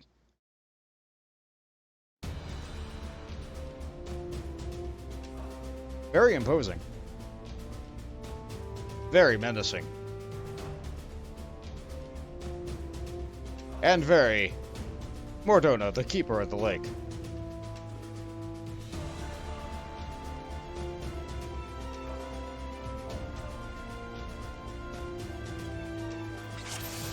Put my stance back on. Sprint. Exit the thing. Well, the DPS sure seems eager. Get my damage buff on.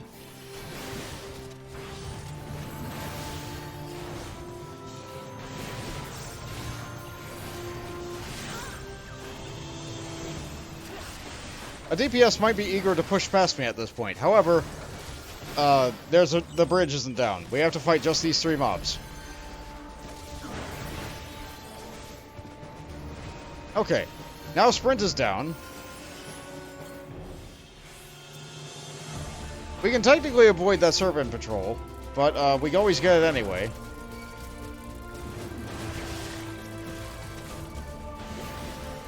And I can't pull any more than this. Okay, let's use the biggest cooldown.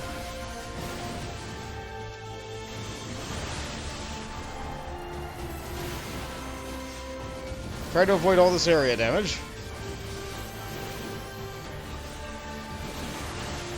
Maybe activate a second cooldown. This is a lot of mobs.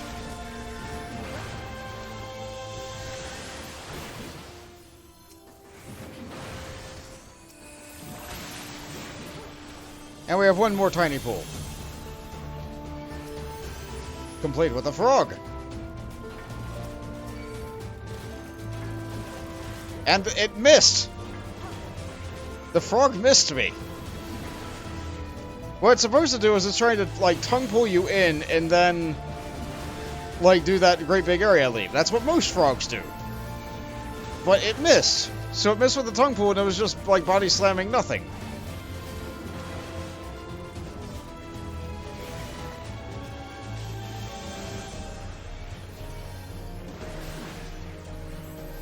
Alright, so here's a boss that is from another Final Fantasy game. I'm not really sure which one.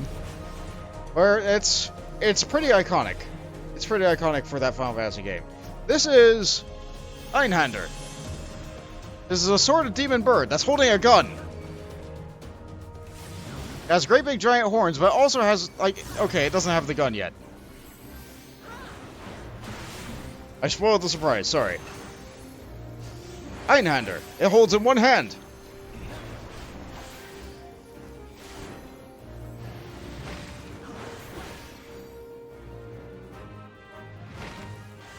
Yep, you have a gun now.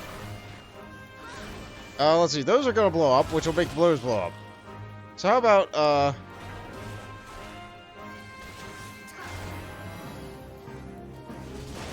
and then I moved to dodge because those detonated those. They definitely changed this. This is not how I remember this going. But it definitely has a gun now. It's going to hit me really hard with it. Not that hard. Okay, fair enough. But definitely it is a bird with a gun.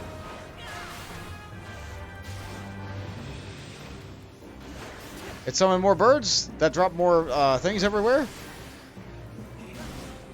It looks like the only safe spot is over by me. No.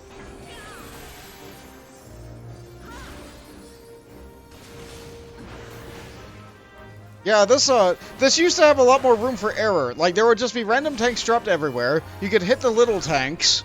The big tanks would like blow up the entire room. And if the boss turned into a random AoE aimed at somebody, it would detonate the ones nearby it. Now these are fixed patterns, which like the AI is able to deal with.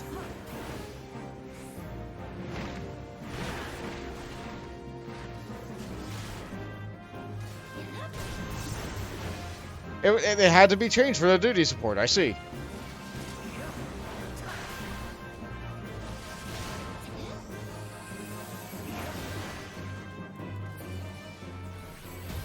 Oh, we killed a bird with a gun.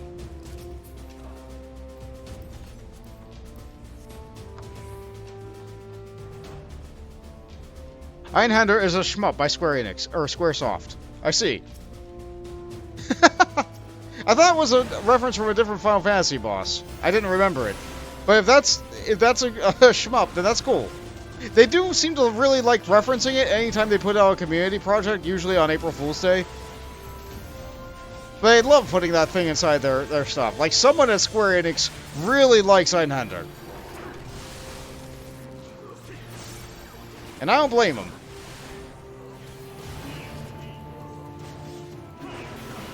Did we get the key?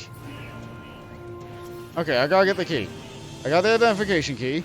You obtain the identification key, and then that person uses the key, which opens the door. The barrier is no more. Okay, so we need to get this down. Technically, I could combine this pool with the other pool. I don't think I will. I've only seen one tank do that before.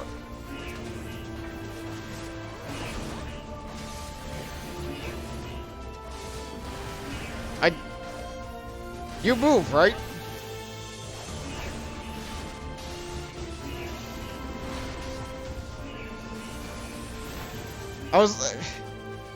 This mob is confusing me. Most mobs will run at you when they are able to. Not this one, I guess. You must... It's like, oh, are you going to approach me? Will you just stand there staring at me awkwardly? Very good, then.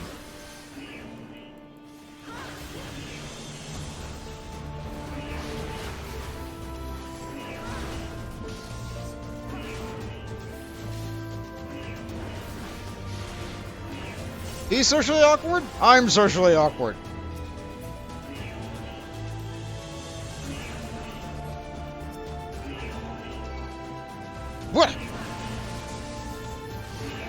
It got me.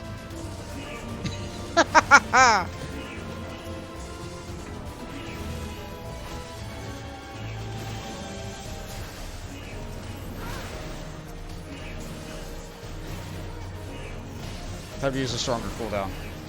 Alright. The next boss was a little bit of pain in the butt. Hopefully they did something to change that one.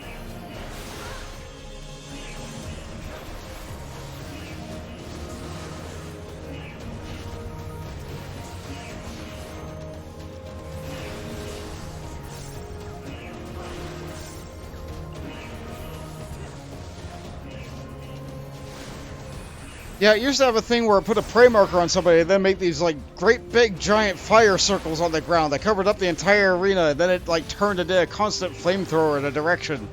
It was just a real big pain in the butt. The Cohort Colossus drops a key, which I pick up, which can drop this barrier, which doesn't hurt me at all. The barrier is no more. So let's see, what will have changed for this boss? I don't get this dungeon a lot on my roulettes. There was a period of time where I got it a lot, but like...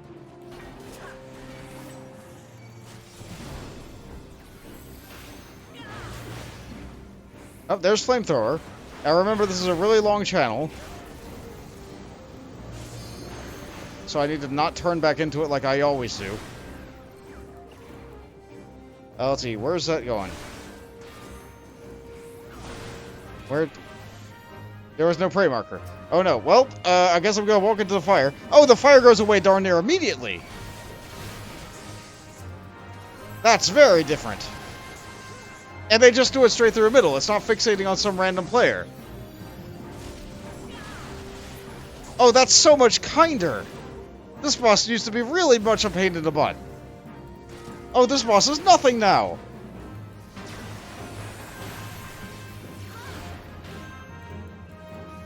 This is nothing!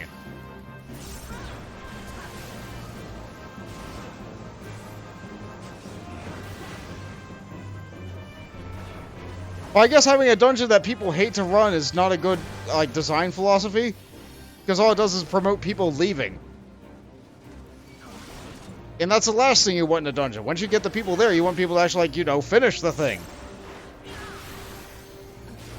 What are you doing? The boss is weird. This boss is weird.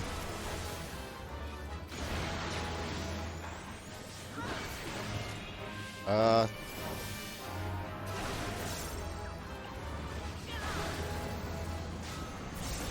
I walked into the flamethrower. Good thing it doesn't hurt. This boss got, like, completely crippled. This boss was a lot tougher. It's nothing now. All the threat was removed. Just so that the AI could do it. Oh, that's sad. I don't like seeing that. That's sad. That's sad. Maybe I'm just old.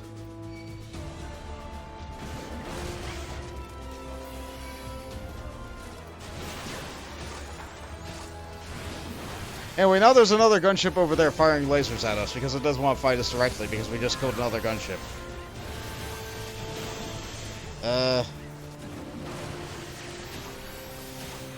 The spine drops worked! Finally! After 10,000 years, one thing the spine drops work on.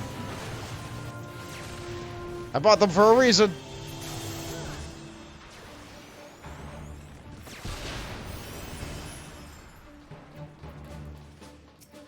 Maybe I shouldn't have my sprint button right next to the limit break button.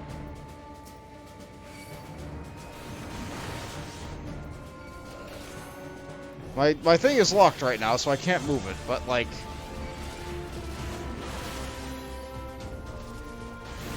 this is back up.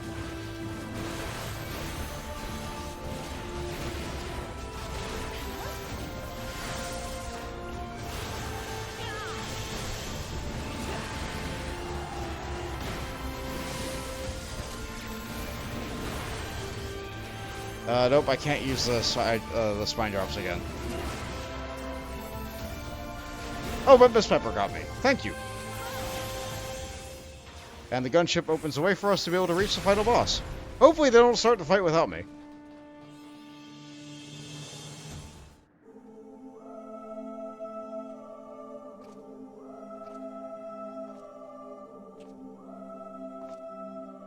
Oh, the music is... Treadeth now upon my bones, and waketh me from slumber sweet.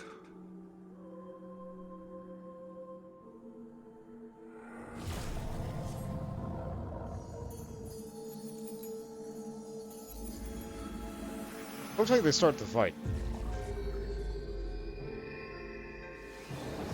Uh-huh. Thou hast forgotten the face of thy lord. Remember, mortal, and fear me.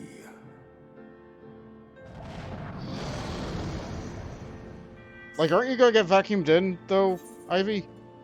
Yeah, we're gonna get vacuumed in.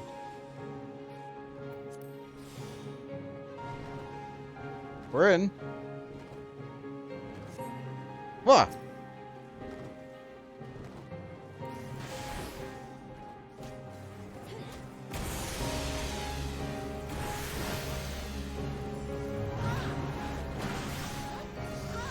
Okay, this fight used to be very different as well, it looks like.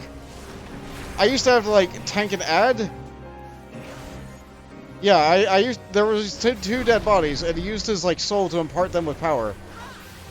Okay, so they're aiming that way and that way?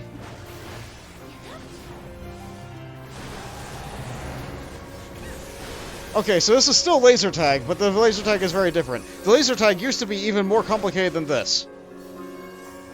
Yet full of fear is thy heart.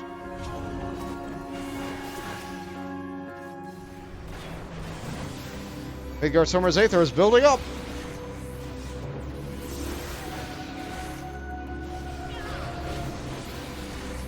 There's that fire donut that spreads. This used to execute a lot faster.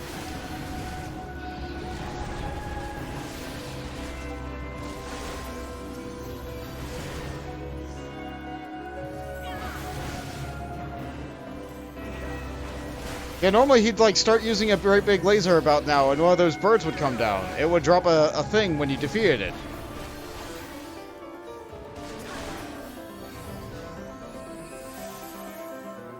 Is the power still building?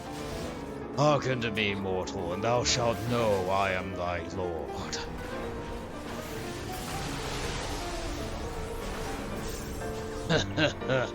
Thou art gifted. Ooh, a multi-hit. Ooh, Akborn! A multi-hit stack marker. Akborn hits multiple times. Again and again and again. Dragons know Akborn.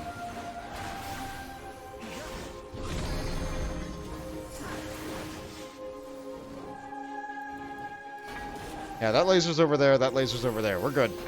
Yeah, this is very different, but this is more fair than the fight used to be. You used to be able to get blasted by, like, this laser that kept on splitting into more lasers, like 3 or 4 times. But I wonder if they kept in the mechanic where you needed to have somebody activate the terminal.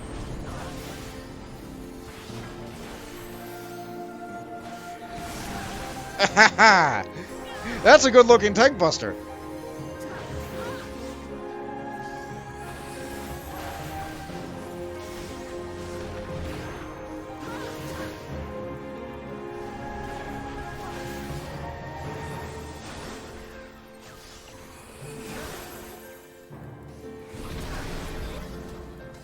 Alright, let's see. That one's angled that way, that one's angled that way, so I can aim over here and be fine. Okay. I'm glad that I have faith in my ability to look at the direction that an arrow is pointing.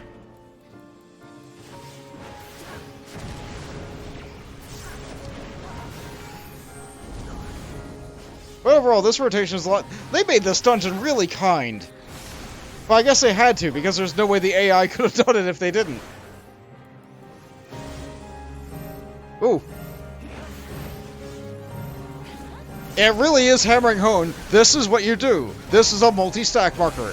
If you're trying to run away after one of these hits, you're gonna die. And then it hits even harder for everybody else. I'm glad that they're teaching what a multi-hit stack marker is now.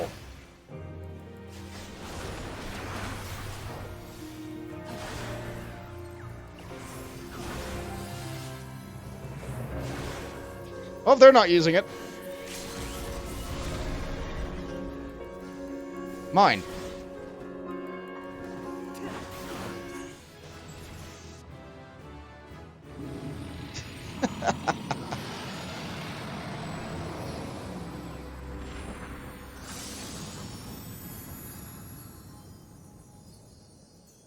Well, we killed the ghost of a dragon.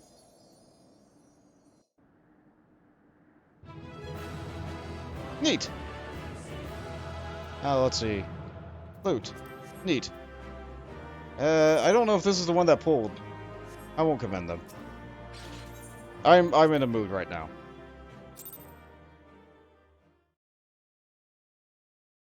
Voltage looked into the oven. It's pitch black inside. Oh no! What happened here? Probably a dragon. By her gifts hast thou earned a moment's reprieve. Oh wait, no, it's still haunted? Oh, that's the thing about haunts. They come back if you don't solve the problem. Speak, mortal, and I shall listen. Rock candy? Guided by a star. My people have heard the song. Ishgard shall burn. Sons must answer for their father's misdeeds. We do not forget. We do not forgive.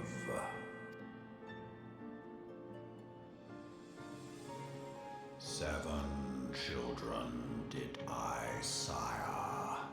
One now singeth of retribution. I rise to join in the chorus. Thou art powerless to silence us, mortal. Yet thou shalt not live to labor in vain. Thy reprieve is at an end.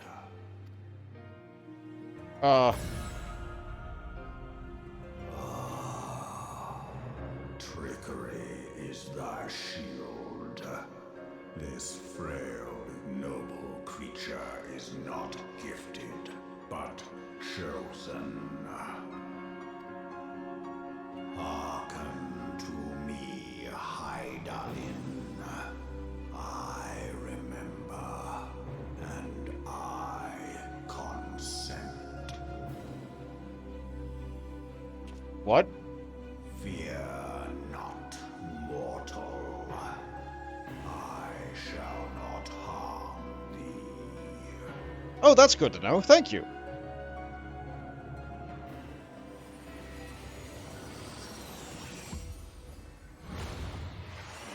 Wait, no, you lied!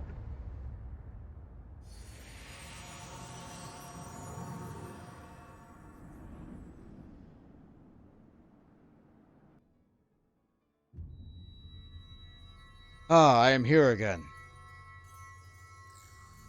With my candy.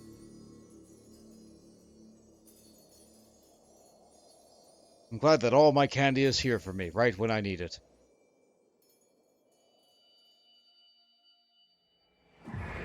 Oh. No! No, the dragon is eating my candy! Curse you, that was mine! I need these!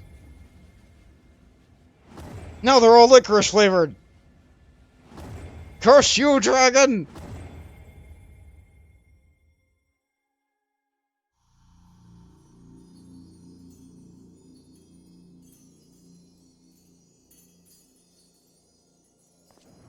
Wait, aren't I, like, really weak to Ascian attacks without all those?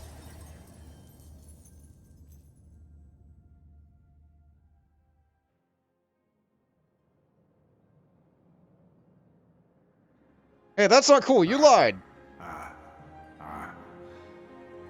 Mayhap thou thinkest me an oath breaker. Yeah, a little bit. Thou art mistaken. If thou comest to harm, it shall be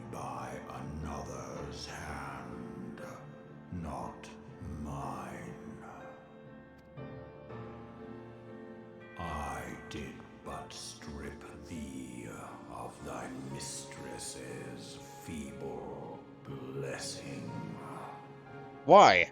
Thou didst profit much by her grace, but no more.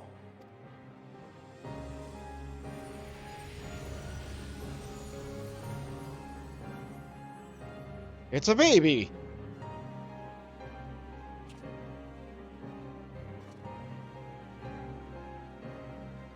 The covenant binds me to thee. I shall watch, listen, and wait. Fight and struggle, if it be thy will. Man hath ever coveted that which lieth beyond his grasp.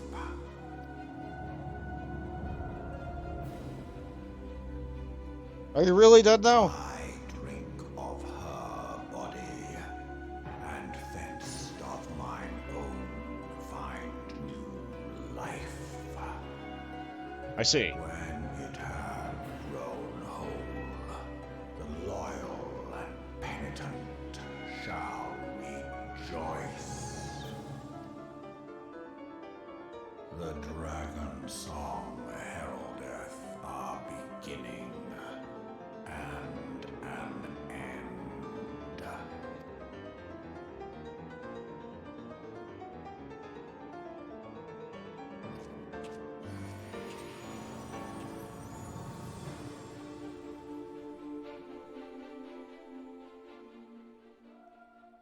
Yes. You can now summon Midgardsormr by selecting a corresponding entry within your minion guide, under the character in the main menu. You have no choice but to have the Midgardsormr minion. You have no choice. You don't get a chance to have an item in your inventory that you're able to get rid of. No, Midgardsormr is here. Midgardsormr is not the goal. Hold on, where is Midgardsormr? There he is. Midgardsormr. Summon Midgardsormr. Not the big one, the little one. Father of Dragons, Keeper of the Lake, Battle of the 14th, Bane of the 14th Legion. While it is difficult to believe this Yom-Long pup could be any of these things, he assures you his current form is only temporary, while he awaits the reconstruction of a new corporeal vessel. Midgardsormr was king amongst kings, and reigned for centuries on end. Who said that? Minfilia did. I see. Well, the seagull you're allowed to beckon onto your shoulder, but Midgardsormr is their own person and being. Hold on.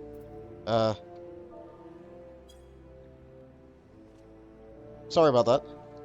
If I /beckon it, it does not sit on my shoulder. It will only sit on my shoulder when it wants to, for however long it wants to, like a cat.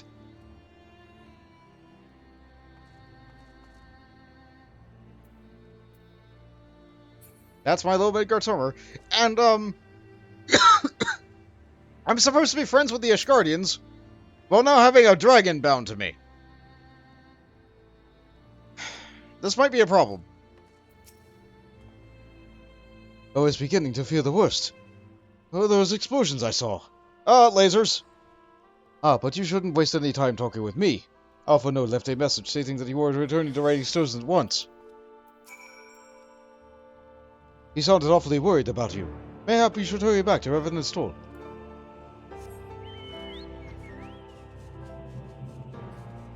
Yeah, the aggressive piano, Soken... I think, first and foremost, Soken plays the piano. And it really shows in his new work in Final Fantasy XVI. It shows in a lot of his work on the original Realm Reborn parts of Final Fantasy XIV. But the guitar stuff he did became a lot more popular. So he's more known for the guitar than he is for the piano. But he is amazing at the piano.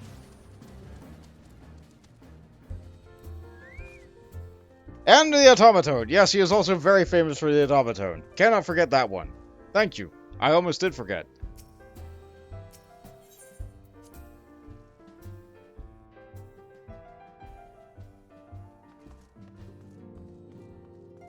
It's a little bit too early for me to play any automaton clips because, it might be considered a spoiler of the things I plays the automaton about. Oh, people definitely moved. 12 saved me. Is it coming? What should I do? Oh, he's not? Have you spoken to Commander Lavalier yet? He has been pacing again. Well, let him pace. That lady knight from Ishgard cuts quite a gallant figure, doesn't she? Oh, they're the same dialogue.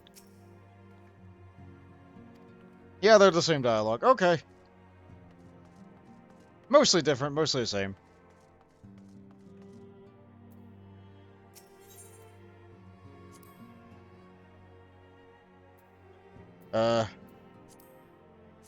Okay. I put it over to the log tab, so even if I do have chat show, yeah, don't worry about it. Truth interpreted is a truth transformed. Today's heroes may yet become tomorrow's gods, or something else. Welcome home, Bont. Alphino was worried sick about you. Why don't you go and set his mind at ease? Fine, I'll talk to the boy. Praise the 12 that you are hale and whole. I came as soon as Minfilia informed me of Sir Americ's request. You have completed your investigation of the Keeper of the Lake, I take it? Then I would hear your report. The dragon ate my candy.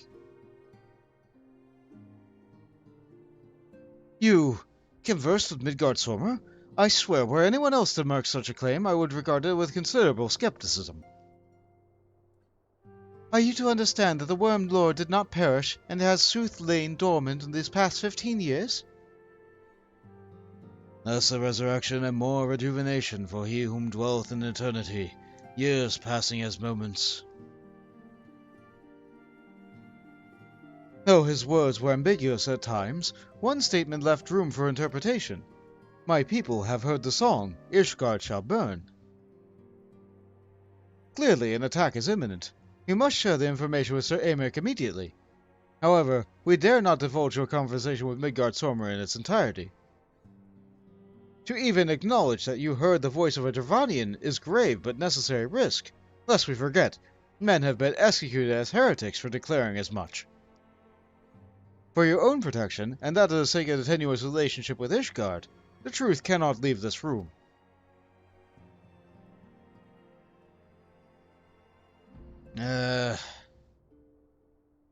As for now, we shall present our revelation with Sir Americ's emissary. You may leave that to me. Remain here for now. I hate keeping secrets, boy.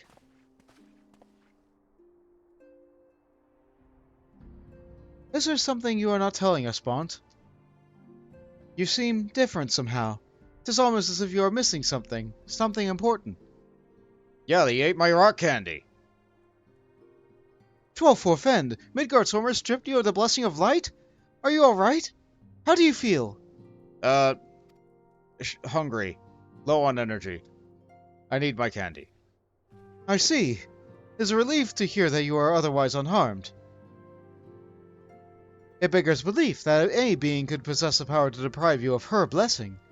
Midgard Sormer made mention of Covenant, did he not? Once the ancient myth regarding Silvertear Falls states that when the waters came to existence, so too did a great worm. Althik and Nemea, brother Time and sister Fate, decreed that Midgard Sormer ever watch over the source, from which all water and magic was said to flow. I wonder, what if this was the Covenant with whom he spoke, and was not the gods with whom he retreated, but Hydaelyn herself? Well, if he is watching over you as he claimed, mayhap we will have an opportunity to ask. Let's keep this matter to ourselves. I do not wish to burden our friends needlessly. I don't like keeping secrets.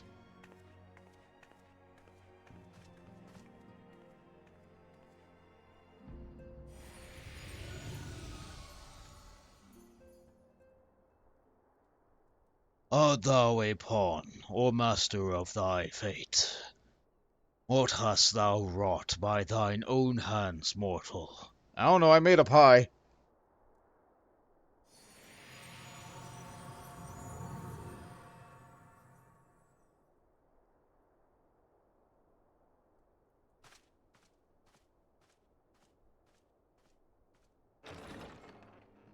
He just comes and goes as he pleases.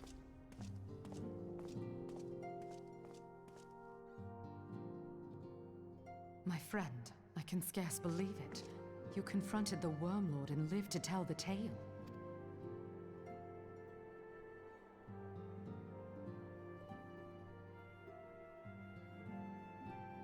I give thanks to Helone for your preservation.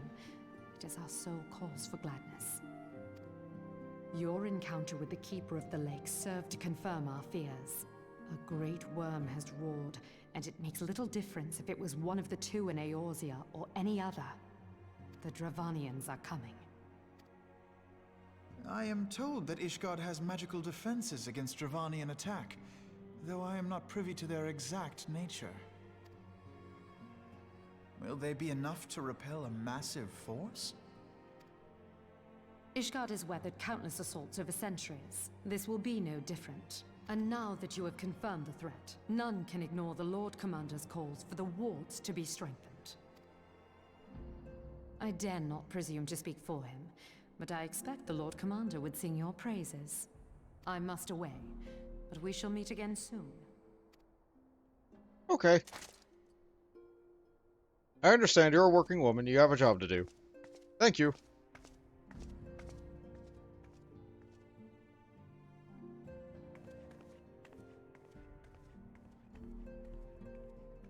Countless assaults weathered, and this will be no different? Why am I not convinced?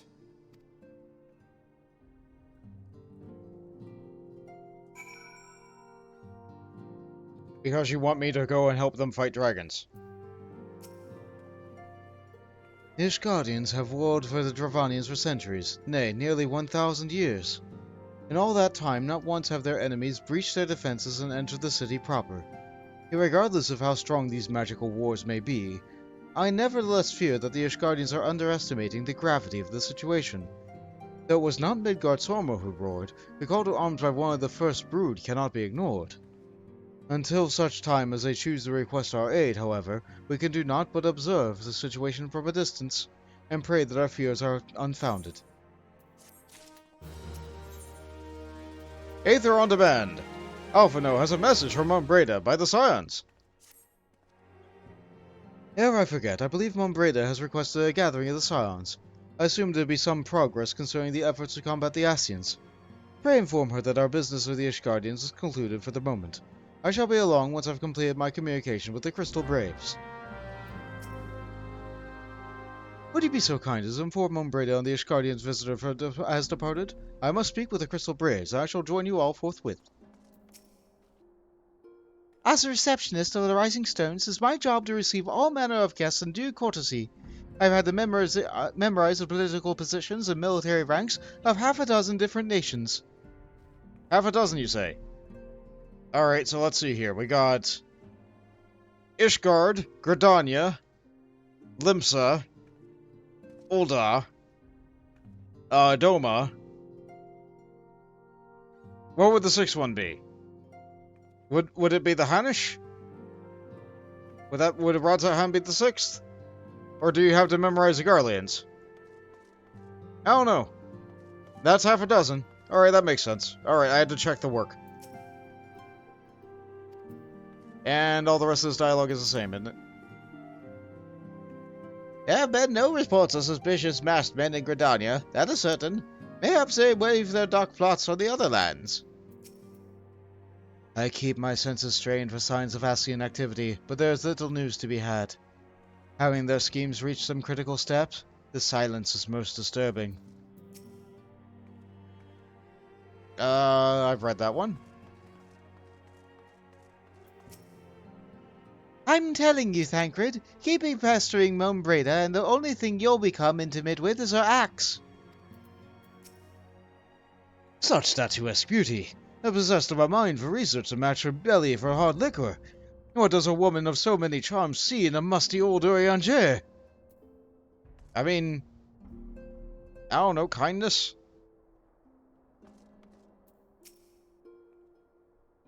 Let's see, and nothing new there. People didn't move, but the A-list scions definitely got dialogue. All done with your talk of dragons? Wonderful, because Asians are next on the menu. Let's head to Solar, shall we? And she doesn't walk me there. That's fine. Plenty of opportunity to go and pick up all the other dialogue if you didn't get it. Is this the same? I already talked to Mumbreda. Of all our adversaries, the Asians could well be considered the most dangerous. I do hope Moonbreda's research has borne fruit. And anything different from the rest of them? No.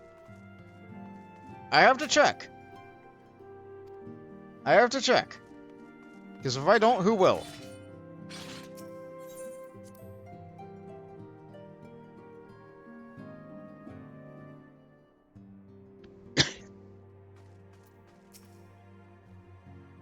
I've summoned everyone to the Solar. Twould seem Moonbreda has something exciting to share with us.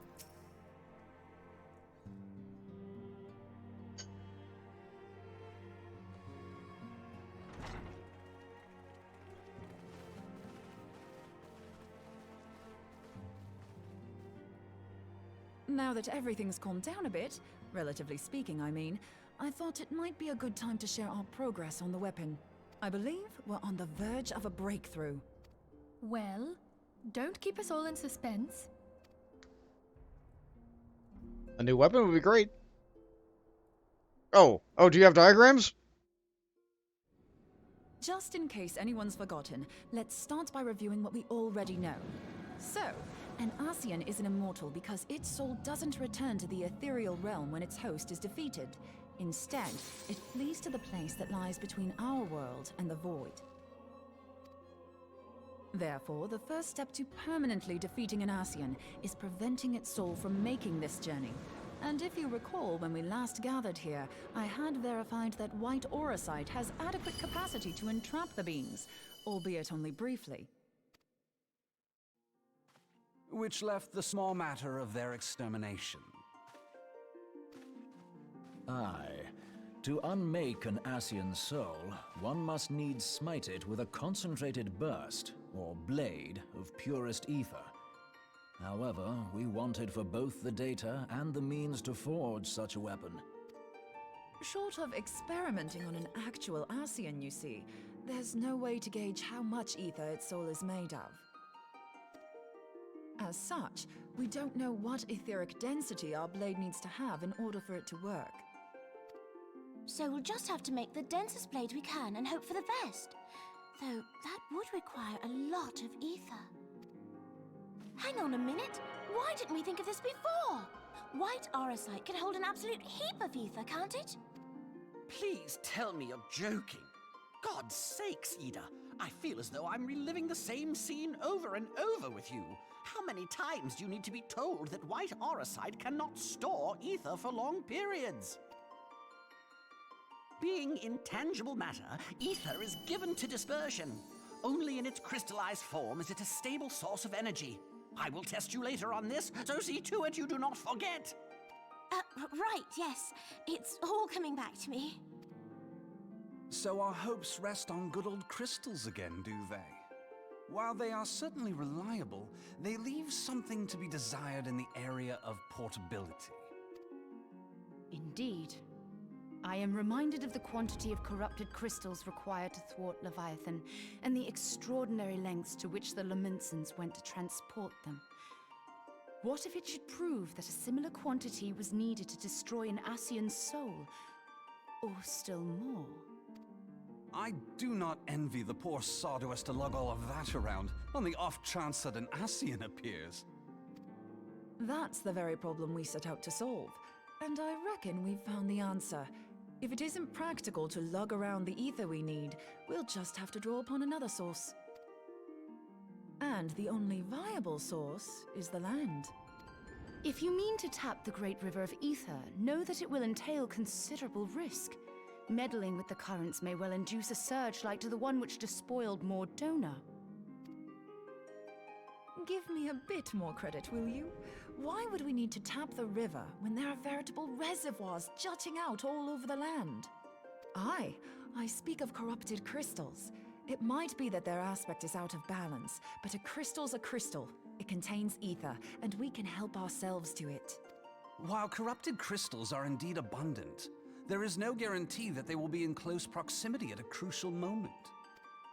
But what if we don't need them to be? What if we could tap their power from afar? A malm away, say? If we could do that, we'd have ready access to ether aplenty in almost every corner of Eorzea.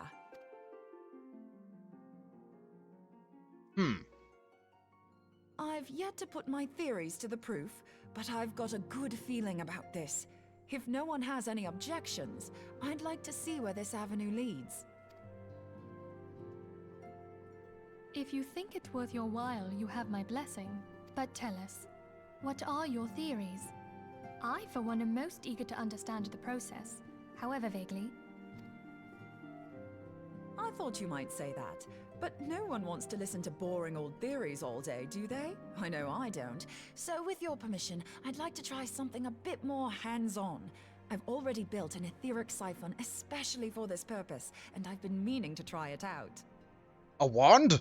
Thing is, the profusion of corrupted crystals in Mordona makes it something of a high-risk testing ground. If anything goes awry with the siphon, it would be better if it didn't happen within spitting distance of quite so much ether. Ideally, I need an isolated specimen. Does anyone know where I can find one? May I suggest northern Thanalan? There you will find corrupted crystals of middling size, standing a reasonable distance apart. Ideal for your needs, I should have thought. Oh, and if you do elect to visit the place, I should be much obliged if you would assist me in another matter while you are in the area. Has something happened? Movement has been observed at Castrum Meridianum. During Operation Archon, the Alliance dealt the stronghold a heavy blow. Its facilities were extensively damaged, and its garrison reduced to a fraction of its former strength.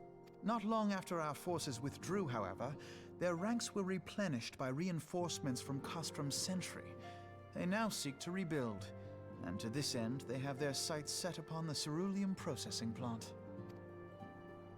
Having lost the Empire's support, the 14th Legion lacks the resources to sustain itself. To them, this is a bid for survival, and they will doubtless fight like desperate men.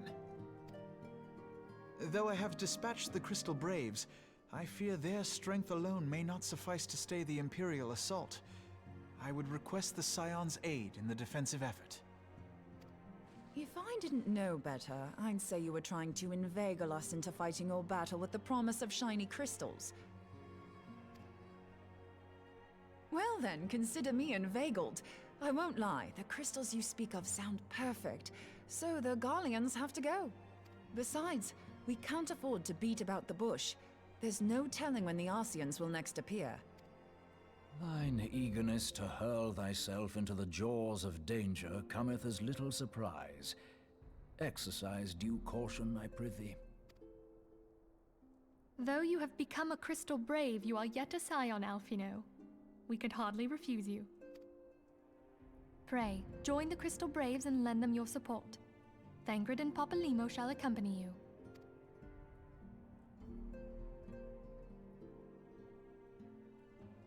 Ida and Yashtola, in the meantime I would have you assist Moonbreeder. Scout out the crystal clusters, that the testing may commence as soon as the Garlean threat has been eliminated. If it please you, I shall continue mine own experiments on white orosite. Thank you, Arianger. Everyone, pray see to your preparations and depart as soon as you are able. Go well, and be safe. Okay, Minfuli's actually done a good job there. She knows I've lost the Crystal Blessing. She doesn't want to tell everybody that I've lost the Crystal Blessing. So she's sending more Scions with me. While I'm going out and doing this field test or whatever. She's sending more Scions with me. Unfortunately, that means nobody's here. So she's setting herself up for, like, another...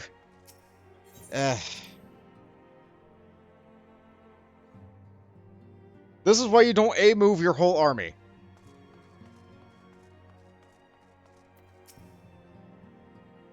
It seems you have barely arrived before you must once more plunge into the fray. Duty is an unforgiving mistress, eh? Though the task we tackle are not like to be as realm-shaking, Goldeneye and I must also heed her call. Holly was most eager to join you on the lines of battle, but as fate would have it, the antecedent had other plans for our talents. I see that the Scions once more ready themselves for the road. I too must make preparations for an absence from the Rising Stones.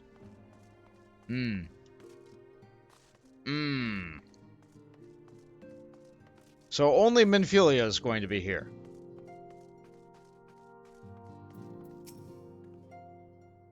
You do seem to be running low on provisions. I believe an excursion to the marketplace is in order.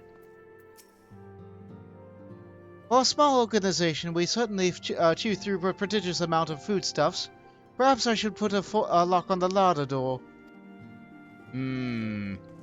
Okay, even less people are going to be here. Okay. Would seem the events have once more conspired to rob us of rest and recuperation. Though I would wish it otherwise, I must ask that you head straight away to the processing plant. The Fourth have already deployed to the area, and I await the arrival of the Scions. Red will brief you on their developing situation. Meanwhile, I must rendezvous with the Captain Ilbert at the headquarters in Ul'dah. I shall take command of our forces there with a lighter heart, knowing that you go to support the front lines.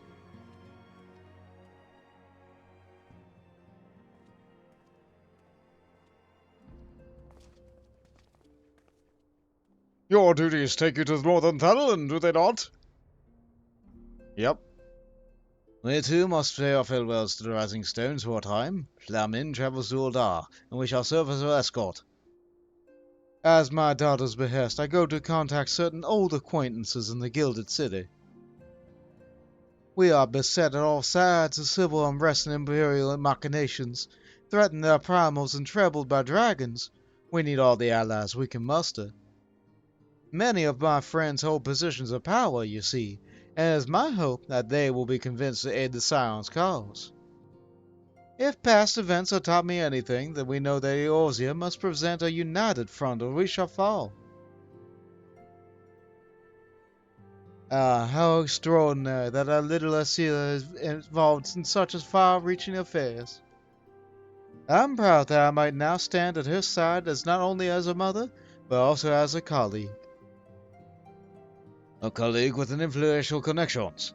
But I fear that Ul'dah has become a place of danger even for one so familiar with our streets. Woe betide the blackguard who so much as glares in your direction, milady. Oh ho! Rogadin are great.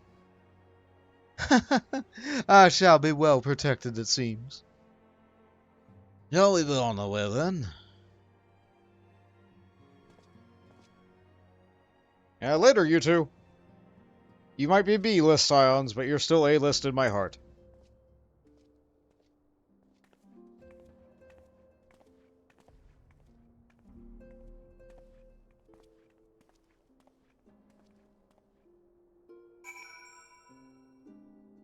Yep, isn't the place pretty darn empty now?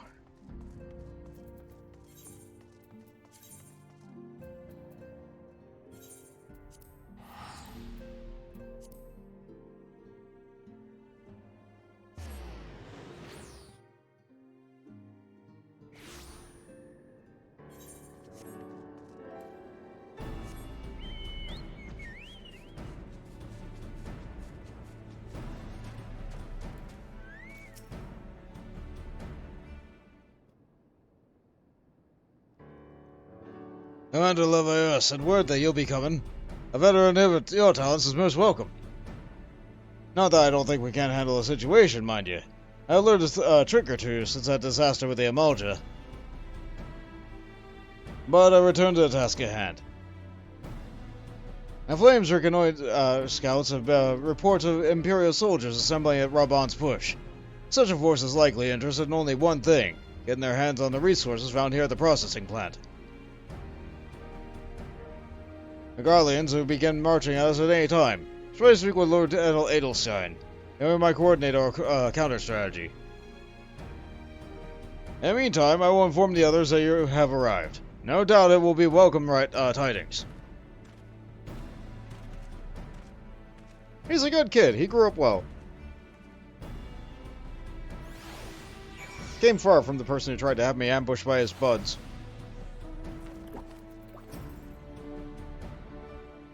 Sergeant McGammar, how many soldiers tell tales of your deeds in the Operation Archon? Whether we could sit a while, reminisce about old times. I fear more pressing matters require our attention.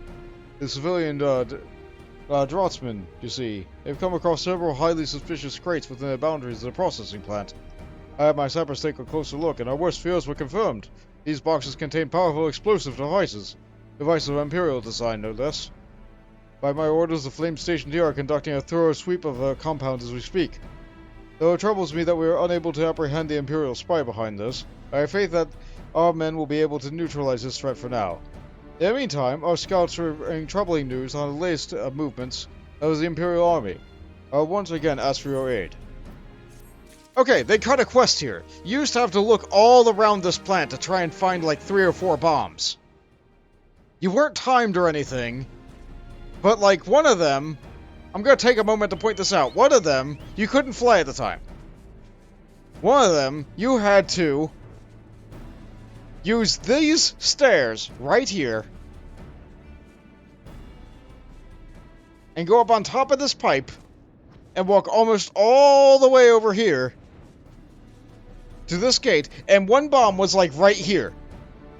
You couldn't fly at the time. There was this great big orange circle on the map, red circle, whatever. And it was like, yep, there's still a bomb, go and find it. And it was playing hide and seek, but with bombs.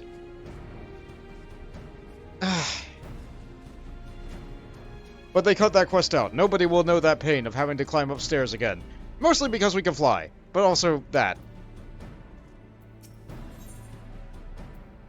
On the counteroffensive, Lieutenant Edelstein wishes to share a report with you concerning the Garlean's movements. We've been keeping a close eye on the Garlean garrison, and it would seem the Imperials have finally begun to mobilize. According to reconnaissance reports that we came in, the squads even traveling by Castrum are too few in number to effectively take hold of our position. They'll likely mount a swift assault and focus on the acquisition of resources. I have, of course, also shared this report with Crystal Braves. They have decided to take it to the field and meet the assault head-on. I have apprised you of fellow swines of the situation, and I am heartened to know that they will be joining the effort. Prayer report to Lieutenant Alien, and to lend you as much welcome strength to the counteroffensive. I think one other bomb was like...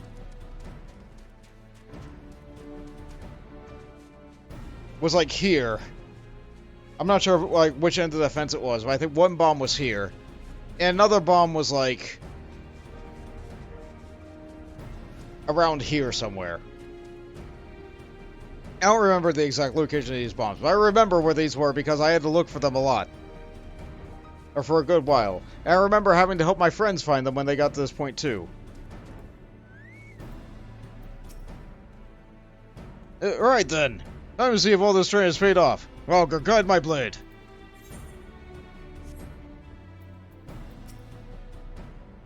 Considering the weapons she wields, I don't believe the lady is in need of additional protection.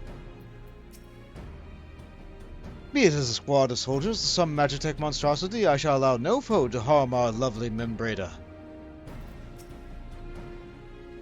Have you ever seen Moen swing her axe? Swipe her, slice, cleave! There's really no stopping her. Now that is an impressive piece of steel. She does have a nice looking axe. I think it's possible to get this model by doing the... I don't know. I don't remember how you got this model. Is it unique? It might be unique. But I think you can get this model. Is it the Giant Skull Axe? No, it's not. I don't know. Jade would probably know more than me. Isn't it a beauty? A lady merchant in Revenant Stole simply gave it to me. Said she was investing in the future or some such. Oh, it was given for free by... I see. It's a dual Hakan. Yeah, okay, so you get it from doing, the Extreme Garuda Ifrit Titan and handing that over, right?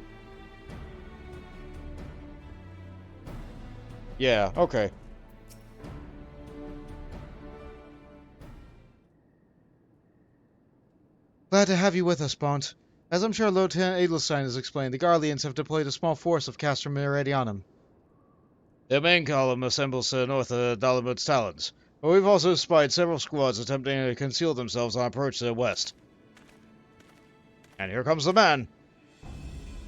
He'll give you a rush forth and commit to battle with this main column, leaving the detached force free to raid the plant and pillage the supplies. Not much of a strategy, but these are desperate men. Captain Ilbert!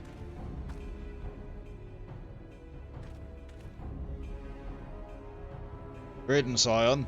I understand Commander bid you your fellows come to lend a hand to the Braves. With such almighty heroes at our disposal, the force should have little trouble contending with the odd Gallians by throw of them. But even you cannot be everywhere at once. The third will be restless holed up in Ildar, so I marched them out here to fill any holes in your plant's defenses and add their numbers to your counterattack. Reinforcements are welcome. We've had enough soldiers now to defy our own forces to safely engage the enemy far beyond the walls. Aye, would be best to avoid staging a battle anywhere near this much ceruleum. Let's take the fight to the Garleans. A wise course indeed. I shudder to think of the consequences should any of those storage tanks be exposed to fire. If there are no objections, the Scion shall join the fourth and give battle to this main column. You're with the third then, Warrior Light. Oh good, so this guy divided us. After Midfilia made sure to make sure that we were all together. Your job will be to intercept these squads heading out to the west and prevent them from reaching the processing plant. Okay, I can do that. When you're ready to proceed, report to Lieutenant Yu Hase. The scouts should be in a rough idea with the Imperials and have concealed themselves by now. It's also gotten from the level 90 weapon cover. I see. I don't think I used that one. I think I put it inside of one of my retainers. I think I put it in the oven. Hold on. I think I put it on in the oven. In the oven is the name of the retainer. Yes. A pleasure to be fighting at your side once more, sire. All operations invariably succeed where you are around, and victories are won to pave the road with greater coin.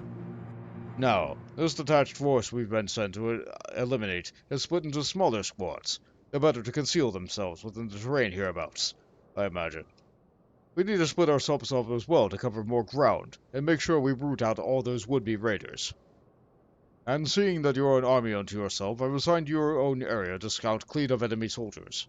Aye, this will be a simple search and destroy. We'll rendezvous back here when the task is done. Happy hunting, Scion.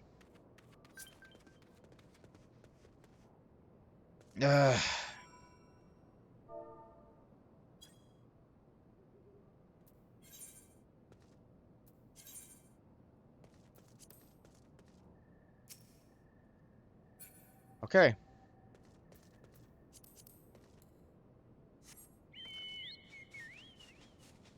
I could have swore I was set to busy, but I guess I wasn't. Maybe that doesn't block free company invites in this game. Wah! Bah! We've been spotted!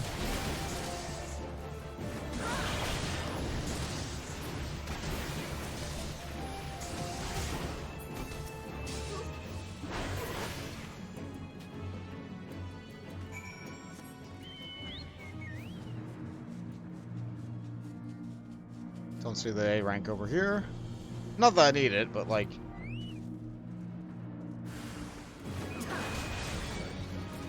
Opposition has been compromised! To arms!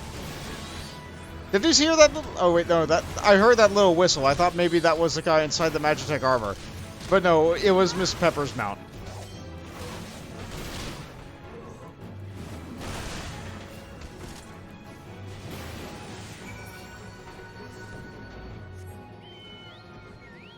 That should do it.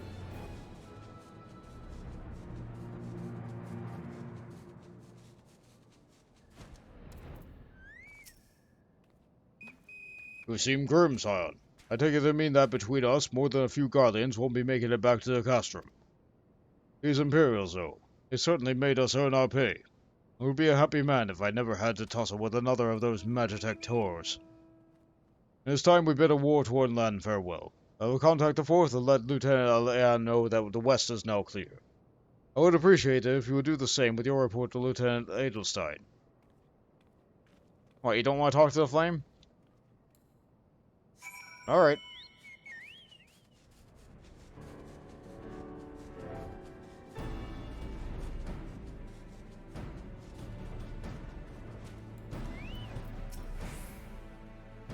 Sergeant McGammar, what news of the Gallians? I hit them very hard. Now raiding parties are no more then? Excellent. Now, Amangina engineers will be most relieved to hear that their plant is no longer in any immediate danger. Thank you for your assistance. An uninvited Asian. Oh good, it spoiled the story. Lieutenant Edelstein appears concerned for Mumbrata's well-being. You must be anxious for a word from your fellows. Lieutenant Elian reported a sound victory from the main column, and informs me that the Scions have already returned their attention to other duties. All but one, that is, a Rogadan lady with a large axe, who appear that has chosen to remain to the side of the battle. I know not that the task keeps her from returning to civilization, but Northern Thadland is no place to wander alone, even for a capable sort such as her. I would certainly feel better about things if you could check in on her before you continue on your way. Again, at this point, she's been in the game for 4 months. Cory Boulder and Coltonet have been in the game for like maybe 6, maybe 8.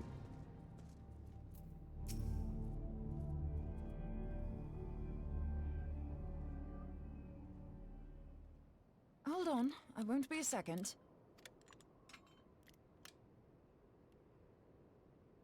The beast seemed peckish, so I gave it a taste of my axe. Oh, well done. I know. As Urianger never tires of reminding me. An axe ill becometh the hand of a scholar. What can I say? I like axes. To hear my mother tell it, I came into this world holding one. And it's not as if it stopped me picking up a quill, is it? I often think of the man who introduced me to the joys of learning. He's one of the reasons I decided to come to Eorzea. Him and my excruciatingly stiff childhood friend. Considering how unalike we are, it's a wonder we ever got on. The world's a strange old place, isn't it? Yeah, it sure is. Aye, that ought to do it.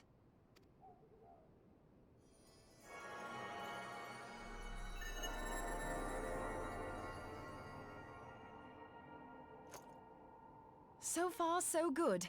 At these concentrations, it shouldn't matter too much if something goes awry. Just enough ether to make it interesting. Did you see that? The way the crystal glowed? Yeah. The siphon works, I'm happy to say. With a few refinements, it should satisfy our appetite for ether, which just leaves the small matter of forging our blade. I'm not sure how to go about it just yet, but I swear to find a way. I'll put a blade in your hands if it's the last thing I do. I like the sound of that. Look at her, she gets things done. He senses me. A useful talent.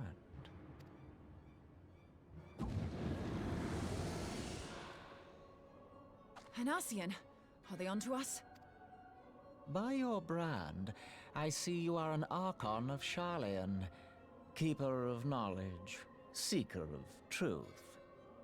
Meddler. I don't know what the hell's you're saying, but I don't much like your tone. Your instincts serve you well. But come, be not unsettled on my account. That lovely brow was not made for frowns. But I waste my breath. Let me direct my words to one who understands them. We meet at last, warrior of light. I am Nabriales. Hi, I'm Bont. You have long been a thorn in my side. I suffered the overweening presence of La Habrea that men might host the power of gods.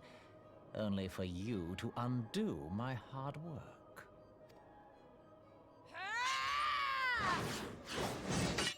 Oh, bugger. Do settle down. You must concede that I acted in self-defense. But what's this? I do not sense the blessing of light. Oh dear. Could it be that frail Hydelin has forgotten her champion? This I did not foresee. Shorn of light as you are no longer a threat. And better yet, the seal is broken. Now is the time to claim the staff. With it in my grasp, I shall rise above them all and take my place at Lord Zodiac's right hand.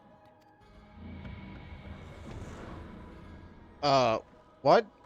What did that bastard want with us? He wanted a broken stick. Nobrialis, he calls himself. With charm like that, I'll bet he has maidens falling at his feet. Unconscious. But this staff, you say just talking about it had the bastard grinning like a brat on his name day. Must be quite a staff. Oh, gods. He means Tupsimati, Master Louis Soir's staff. Minfilia's in danger. We have to get back to the Rising Stones. Yes, we do.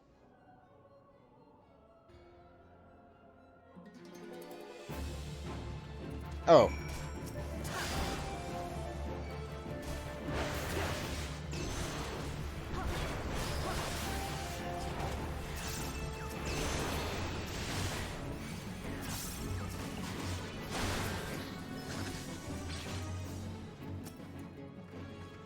If I'm right, and the Ascian is after Tupsimati, then we best make all haste back to the Rising Stones.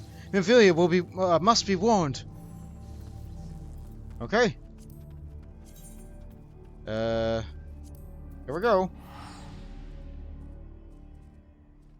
Here we go.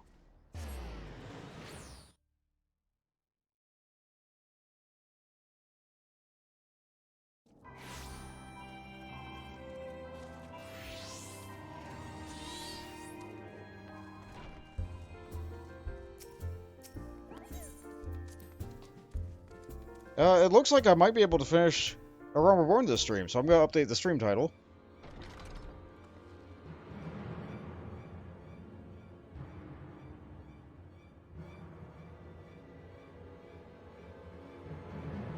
You're here!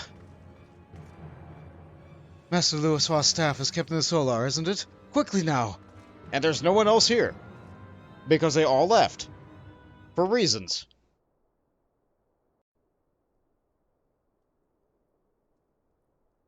And it's gone. You too.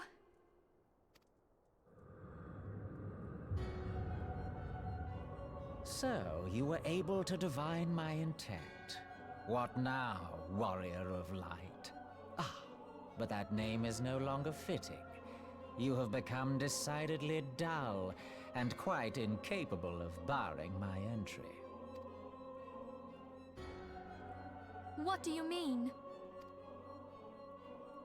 You truly do not know?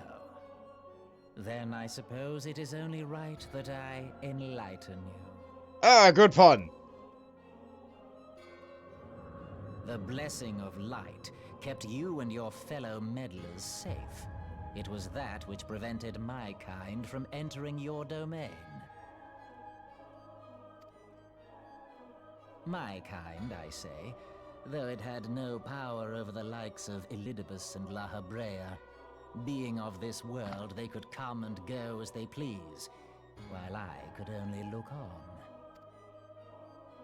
But I need look no longer. Now that the seal is gone, I mean to act.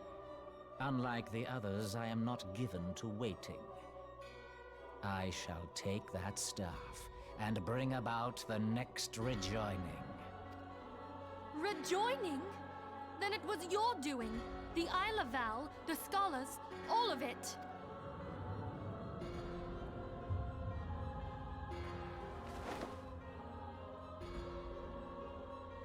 will not harm her!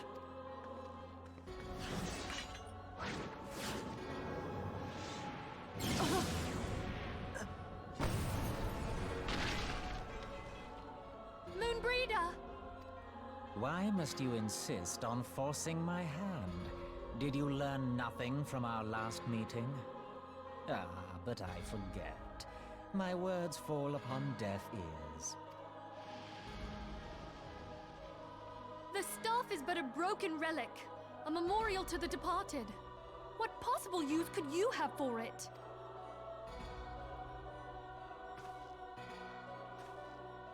What use? You mean to say that all this time you kept the key, never knowing what it was you possessed? The staff Tupsimati, or rather the stone tablet it bears, is host to a great power.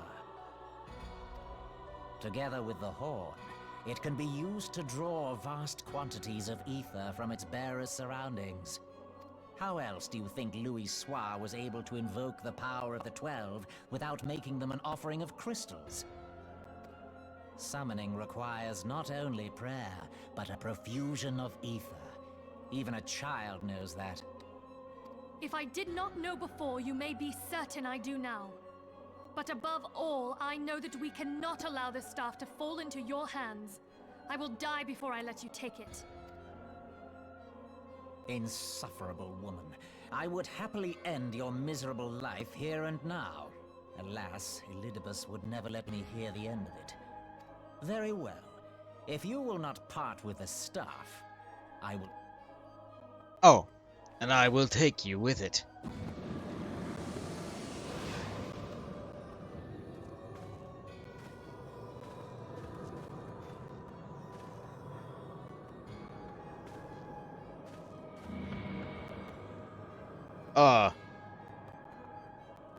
Oh no. Why am I not moving? Are you okay, girl? After them! Quickly! Before the rift closes! Alright, well, I guess I'm going back to the void.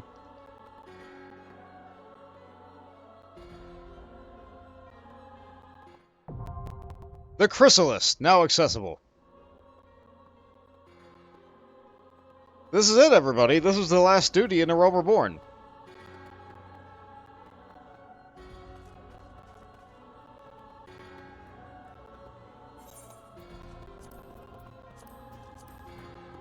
Let's see. We have... Oh, it's sort of really sillily. The Chrysalis. A ruthless Assia known as Nabrialis has intruded upon the sanctum of the Scions of the Seventh Dawn, spiriting away both the antecedent and the powerful relic she refused to yield. Pursue the Paragon through the dimensional rift and prize Minfilia and Tupsimati from his tenebrious grasp. Forget about me. Go! Okay. Ban the game 4 months.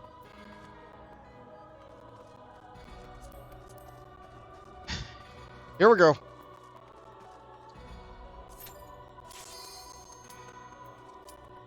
Ah, shoot. We get a penalty. We get a penalty. I forgot to uncheck the dungeon. I forgot to uncheck the dungeon. We get a penalty. My bad. My bad. That happens. Okay. Chrysalis.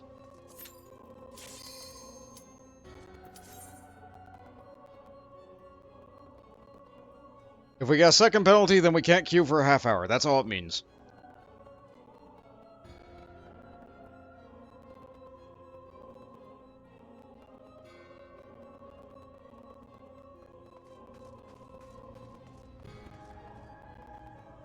I was going to sit down.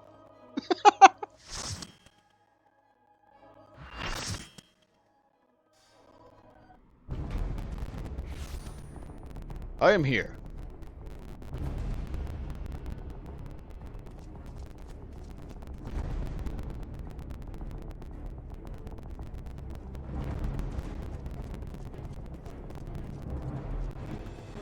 And she's tethered up to some kind of dark statue. Nope, in the air, in front of a dark statue. Even better.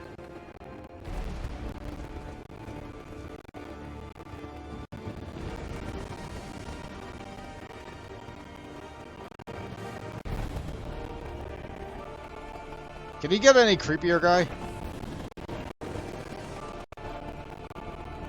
Is the audio crackling?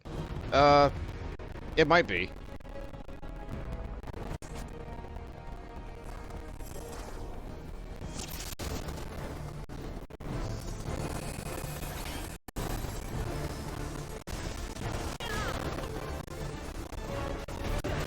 It might be. Is it crackling for anybody?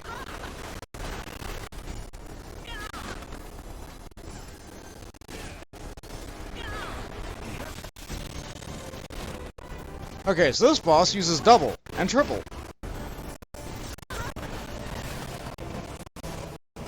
It's rather crunchy. Alright, in that case... if that's the case, then one moment. I might have a fix. Hold on, let me...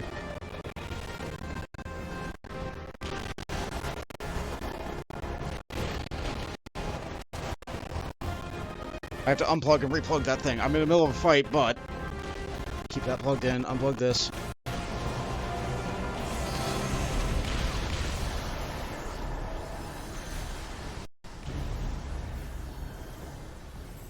How about that? That any better?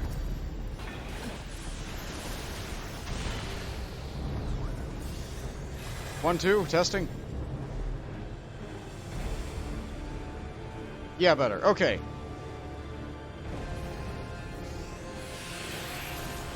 Insatiable hunger of the void, devour all my enemies. Or something like that. Anyway, Nabarella's just kind of teleports behind you, nothing personal, kid. Shrivel and die.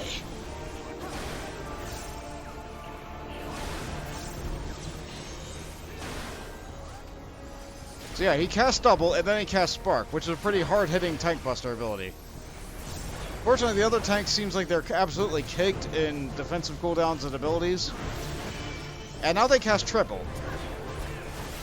Which means that their next one's gonna hit 3 times. I could provoke in the middle of it to divert some damage away, but, like, they got it.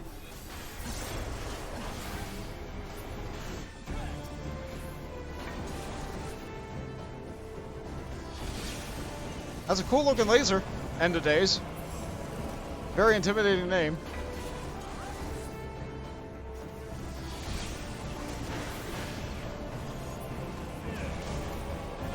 Very neener boss. You're also supposed to grab these balls and alternate which color you take, because if you grab 2 of the same color in a row, it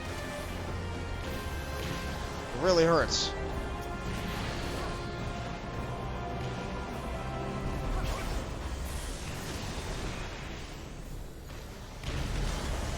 But also blast everybody nearby who has the same color.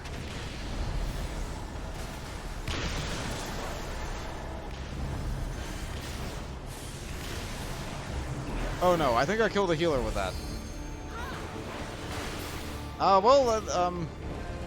I'm sorry, Miss Pepper. I did not mean to aim that thing that way. That's just the way it happened.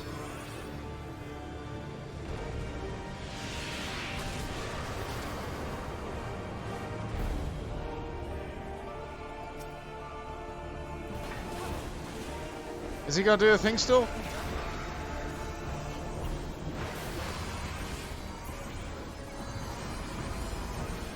Nope, just teleport behind you. Nothing personal, kid. Every time. That's the only thing I can think of with this guy.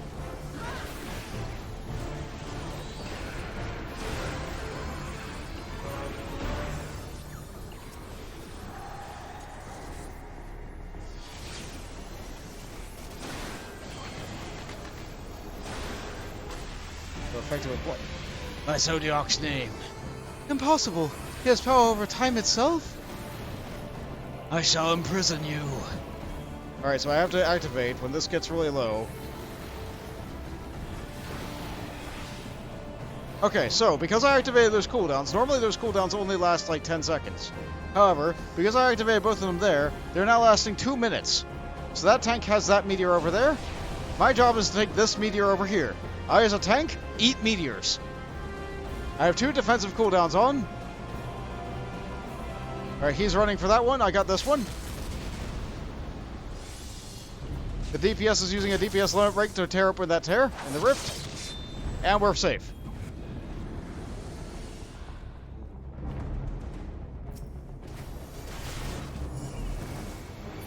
And now my cooldowns wear off. That's fine.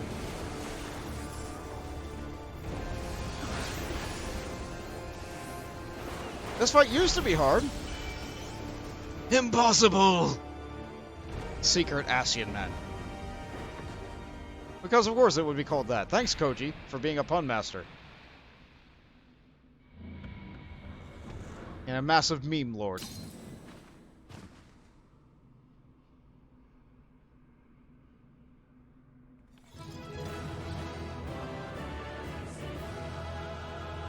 We win.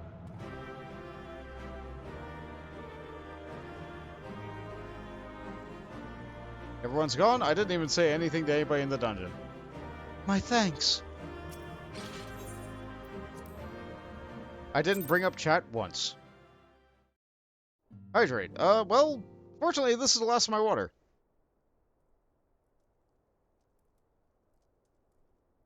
You're safe. Thank the 12.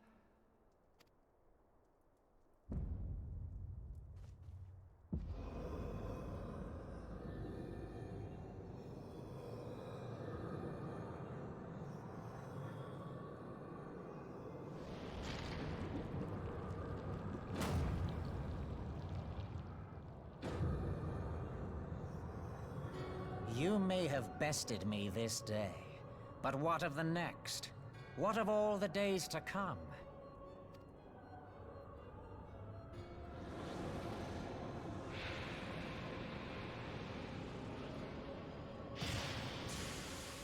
Remember, light no longer holds sway here. I may return whensoever I wish, again and again and again. Eventually, you will falter, and the staff will be mine. Until next time, Scions.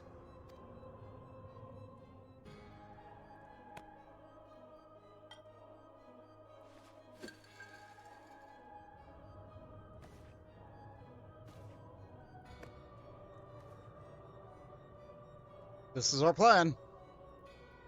It's now or never. There will be no next time. This is the end.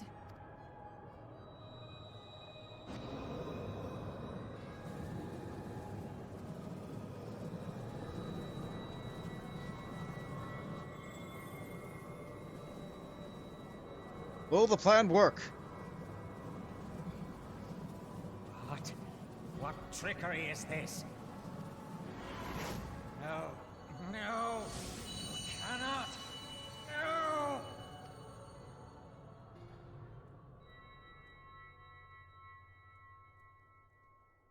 Use Tube Samati to gather ether. Quickly, before he breaks free. Okay. Alright. Well, I mean, sorry, Mumbrata, I guess I don't get to use your magic wand. Concentrate. Call to mind the time you struck down La Habrea with the Blade of Light.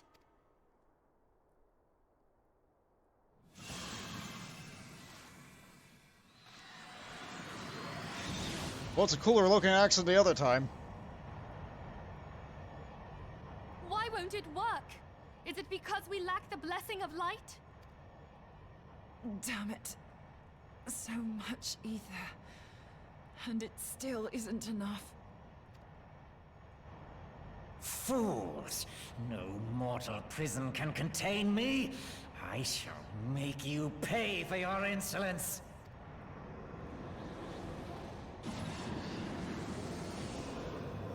I don't think this is working, guys. Please, Mother Heidelin, hearken to our plea. Lend us your divine light. Why can you not hear us?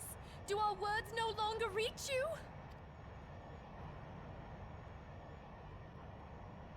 If only we had a bit more ether.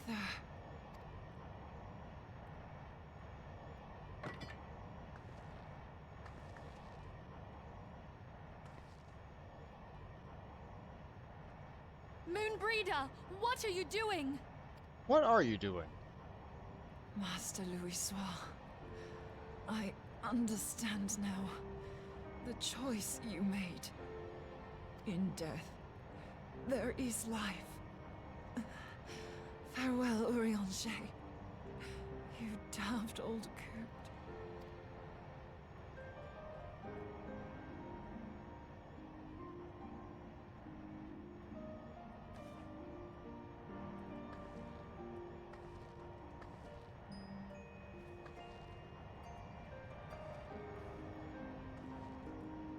Moonbreeder!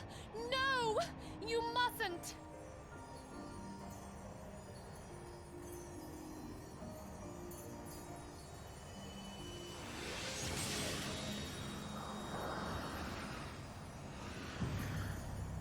I see. What? No! It cannot end! I am eternal! I am immortal!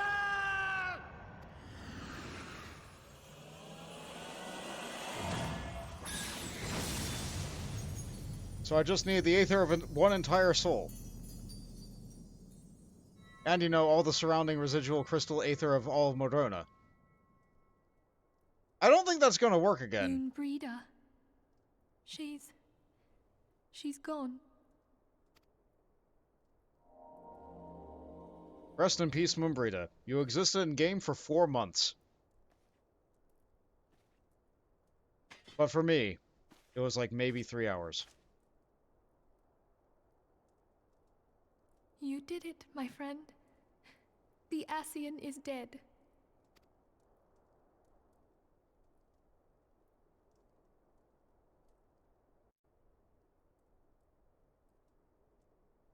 This device is a legacy of Moonbreeder's toils and sacrifice.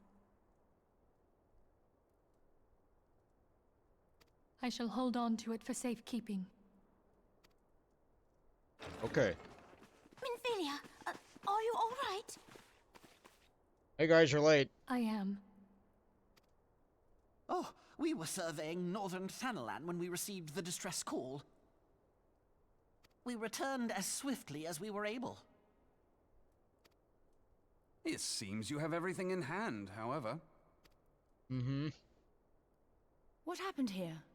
Where is Moonbreeder?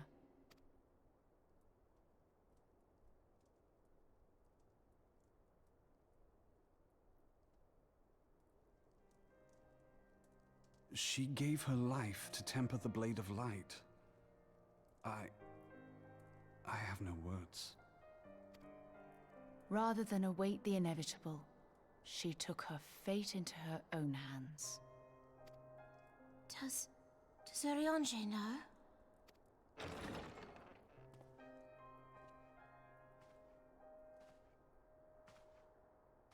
I'm sorry, My guy. friend, there is something I must tell you. I heard all, my lady.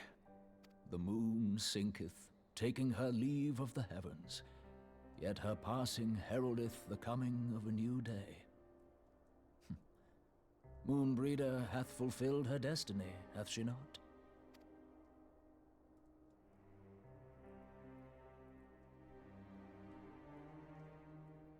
Long ago, far across the seas in the Charlayan motherland, Moonbreeder and I did study under the sage tutelage of Master Louis Soir. Full oft did he impress upon us that knowledge existeth to serve the greater good. This sentiment, however, was contrary to the nation's policy of neutrality, which censured intercedence in the affairs of foreign lands. In spite of vehement opposition, he founded the Circle of Knowing, and journeyed hither to the heart of Eorzea. Through his noble sacrifice was the realm spared its doom. Yet this great soul, whom all should rightly have honored, was branded a pariah in his own land. His peers did accuse him of forsaking his duty as a man of learning, and of meddling in the course of history. When he left Charlayan behind, Master Louis Soir gave no word to signal his intent to Moonbreeder. Close as they were, as master and disciple, She was deeply wounded by the sudden exclusion from his confidence. Above all, however, she was confused. Try as she might, she could ill comprehend her master's motive. The slanders that were heaped upon him after his passing served only to inflame the turmoil within her. For years upon end, she knew not what to believe.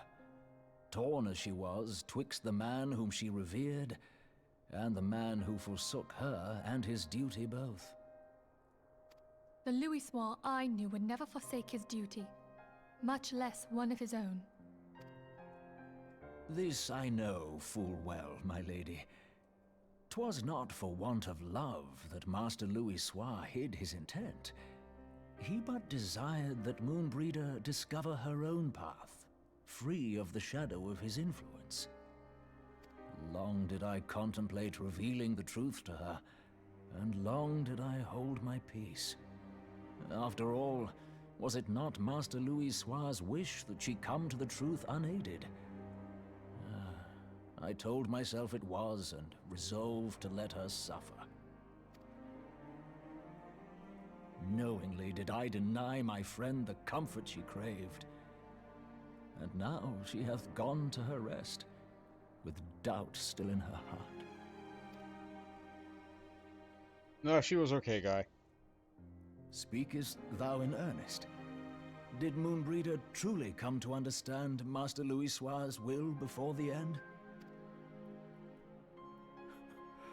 The realization hath set her free. She may now find the peace which hath for so long eluded her. Oh, Moonbreeder, my dearest, how I shall miss thee. Moonbreeder gave her life that we might possess the means to defeat the Ascians. Her sacrifice must not be in vain. Let us continue her work on the Blade of Ether and see it to completion. My lady, I would mourn Moonbreeder in mine own way. I beg your permission to return to the Waking Sands. Of course, my friend. Take all the time you require. We shall be here should you have need of us.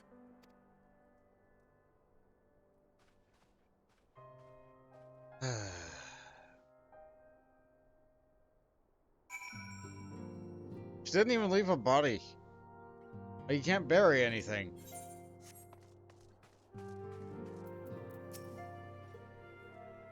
Oh, Moen, I miss you so much already. She was counting on the theory the poor soul's aether burns brightest at the moment of its passing. A scholar up until the very end. Would we had arrived a few moments sooner? Just a few moments. Yeah. Our list of grievances against the Astians was already overlong. May they continue to add to it?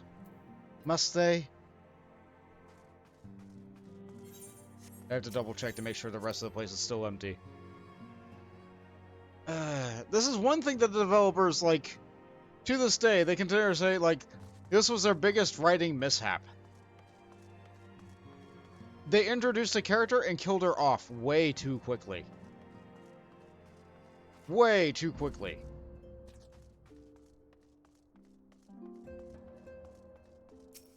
She existed in game for 4 months. But the average player will say that she existed for less than an hour because they're just skipping through cutscenes and blasting past everything. Ugh.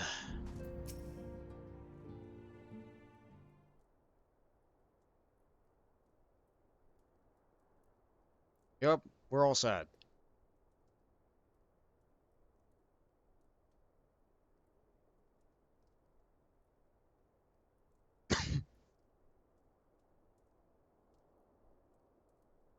Never have I seen Urianger so utterly defeated.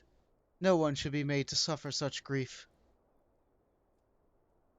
We shall gather the Charlian Manor to celebrate Moonbreda's life and mourn her passing. Okay. Tell me what that is. Crit? Crit. Crit.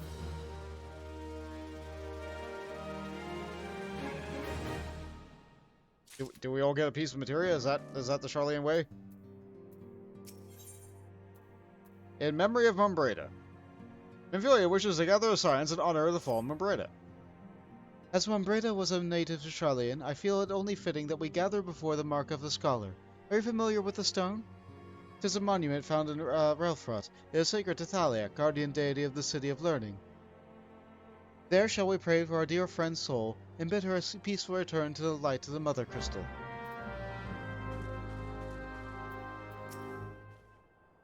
Mumbreda showed us the way forward at the cost of her own life. What worth is her sacrifice, if we do not follow where it leads?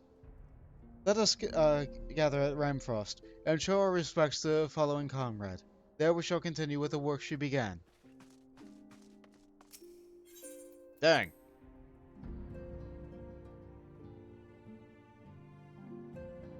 You actually watched that through because it hadn't done it in a long time ago and your memory of her was a bit faded. Yeah.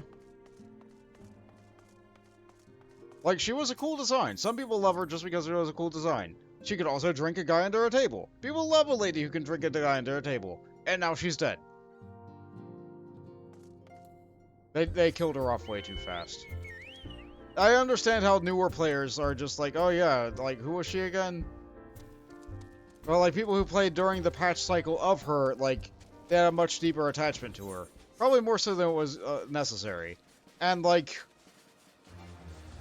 she's also just a Rogadin, okay? This game hates Rogadin. Hates Rogadin.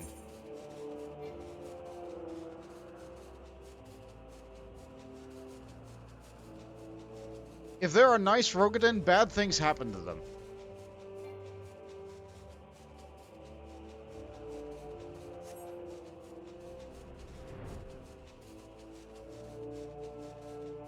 Or at least it feels that way. Maybe I hyperfixate on it because I played as a Rogadin.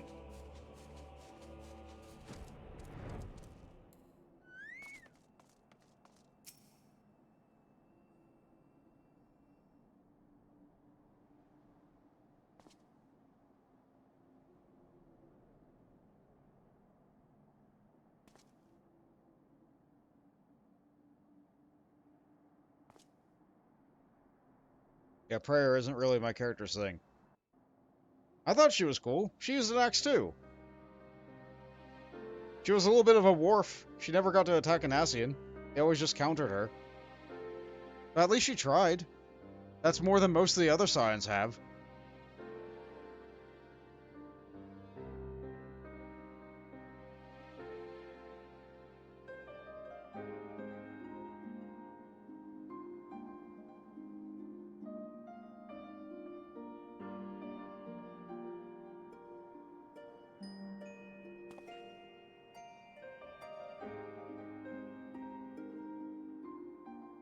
Forgive me, Moonbreeder. Had I been quicker or wiser... Oh, you couldn't have done anything, girl. But I was not. And you paid the price. But you would not suffer us to wallow in our sorrow, would you? You would tell us to pick ourselves up and get on with it. And so we shall. We shall defend this realm and her people to the last.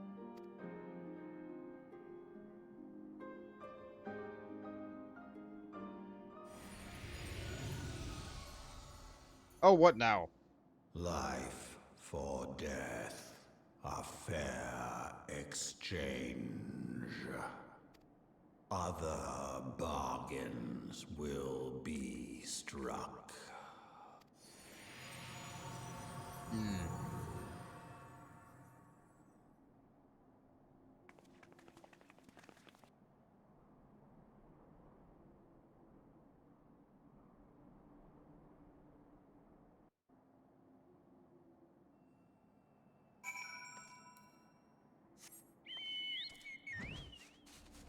Midgar Silver, you're not very good at this.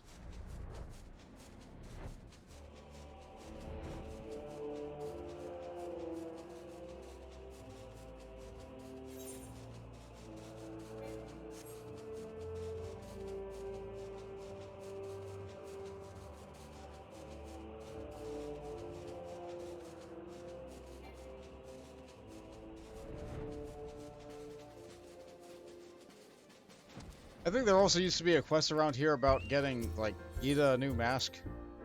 Maybe that's still in the game. Maybe I'm spoiling that. Oh, everybody moved around. Let's see.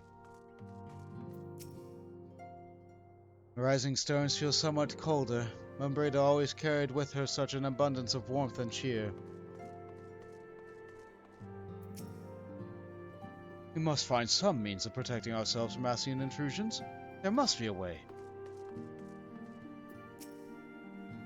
I don't feel much like talking at the moment. If you could just give me some time. Okay. I loathe to see Ida in such pain, but I have no words to comfort her. Have you imagined it? I, Papalimo, the one who has an eloquent comment for every situation, am at a loss for words. You know what? Actually, I have a question. How is he still balanced on that chair? I mean, I guess there's enough of him on it, but, like, that's the thing about Lalafell chairs in general. Like, shouldn't there be, like, half the chair, and then, like, a back? For the average Lalafell-sized chair, or, like, a gnome, or anything else with, like, really, really tiny legs? Wouldn't they model chairs for their bodies? Why are there no chairs like that in games which have them? It's because it would look bad for us with our human perception, but, like, it would make perfect sense for them.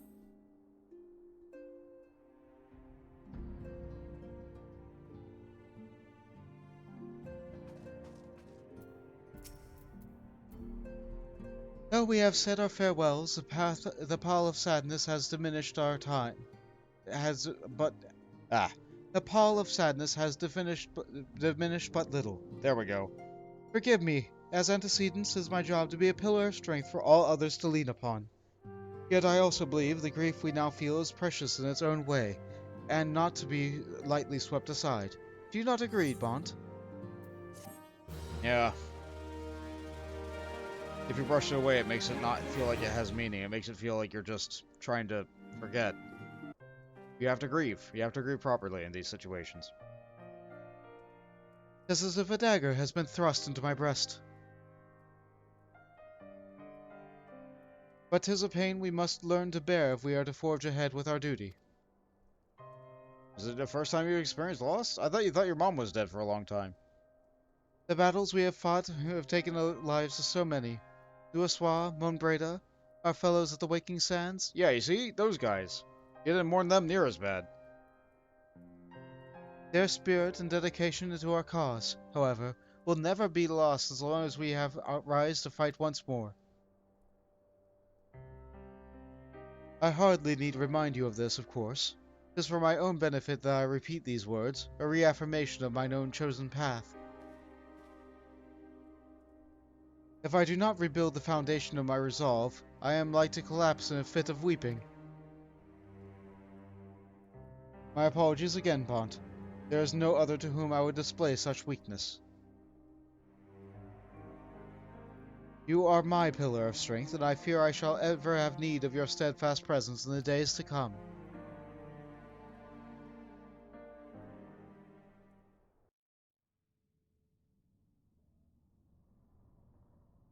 A victory won, a comrade lost. To honor the fallen, the living forge ever on, towards the light of a new day.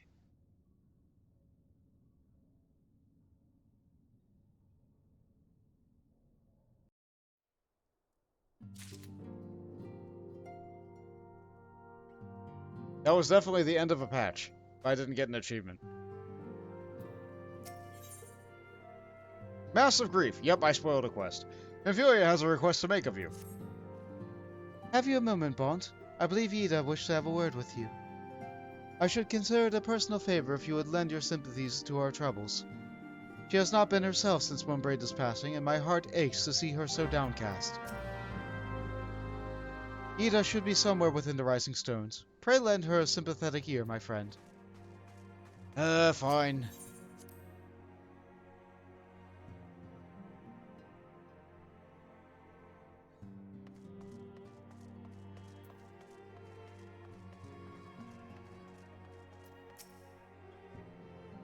What you need, girl?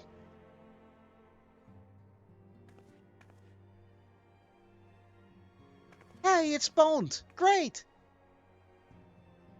Oh, it's no use. I'm trying to stay positive, but... it's hard, you know? Yeah, I know. The thing is, I know Moen would tell me to get off it if she saw me moping around like this. Which is why I decided to cheer myself up by giving her a special flower. I placed an order at the Moon Daisy within a Rowan a little while ago, and it's ready to be picked up. The trouble is, I find Rowena a bit difficult for the best of times, and, well, this isn't one of them. I know it's silly, but I just can't face it at the moment. So I was wondering, do you think you could maybe go collect it for me? I have the coin to pay for the flower right here. Fine. Thank you so much. I'll be waiting for you, and the daisy, at the Perlfrost.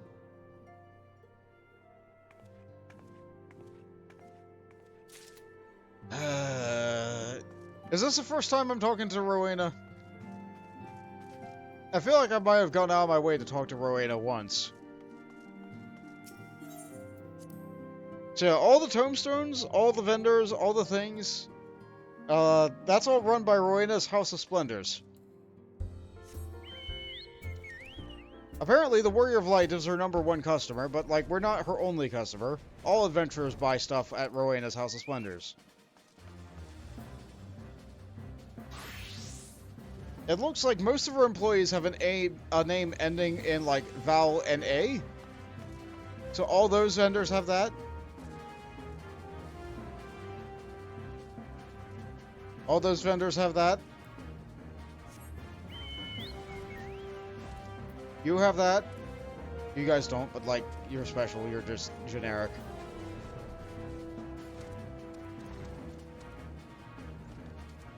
You guys must not be her employees. However, this is Rowena's House of Splendors.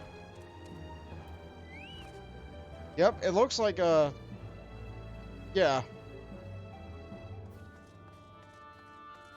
Yeah, it sure is. It takes a certain individual to try and shop at, Rowena's.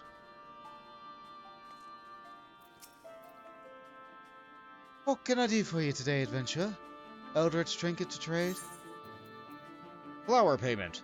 A sack of gill received from Ida in exchange for a single moon daisy. Eh?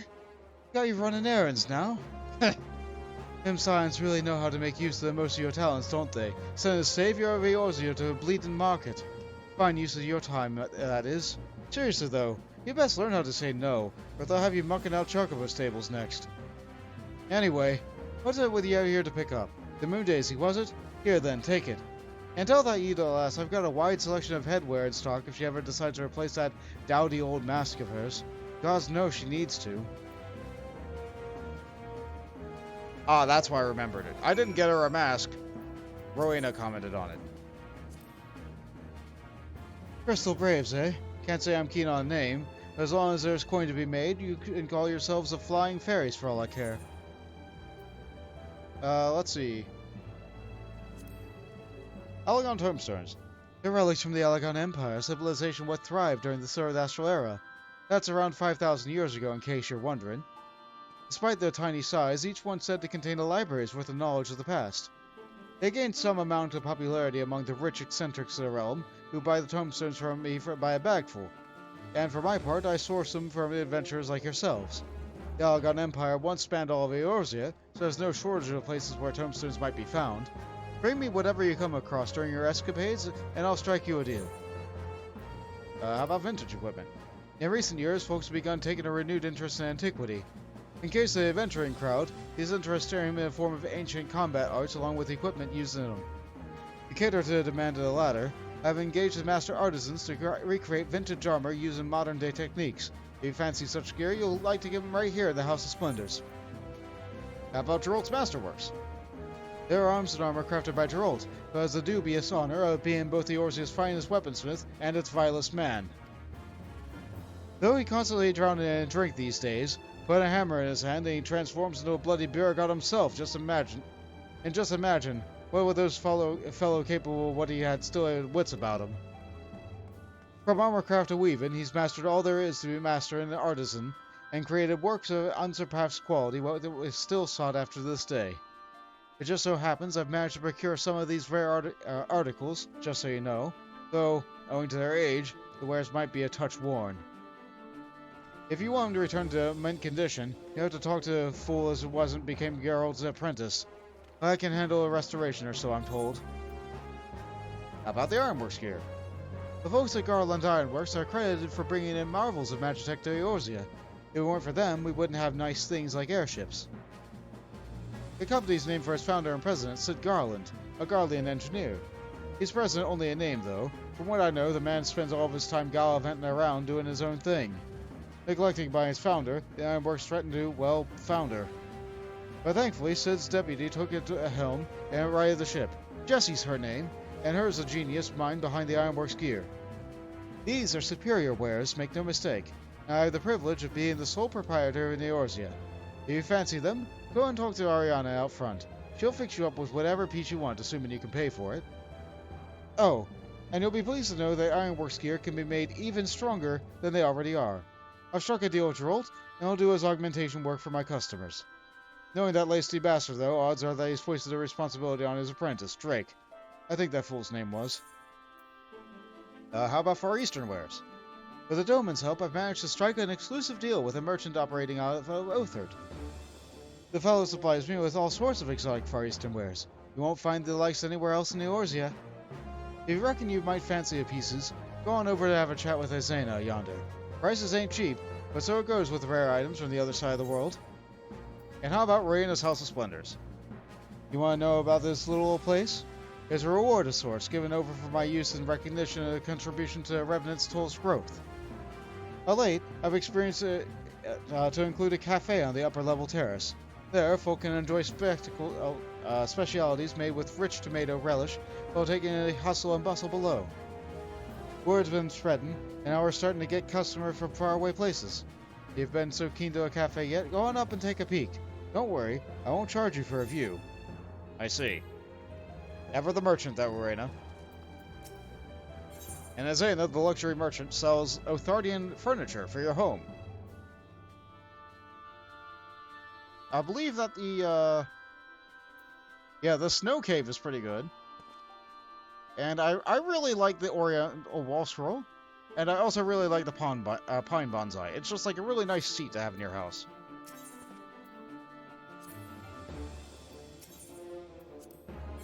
A luxury trader, huh? Oh my! So, you want to go buy gold mounts that are way overpriced? You want to get rid of your 50 million gil? Here you go! Here's the gil sink in the game. There's only a few of them, but like, goodness sake. I don't think Bond will ever have that kind of money.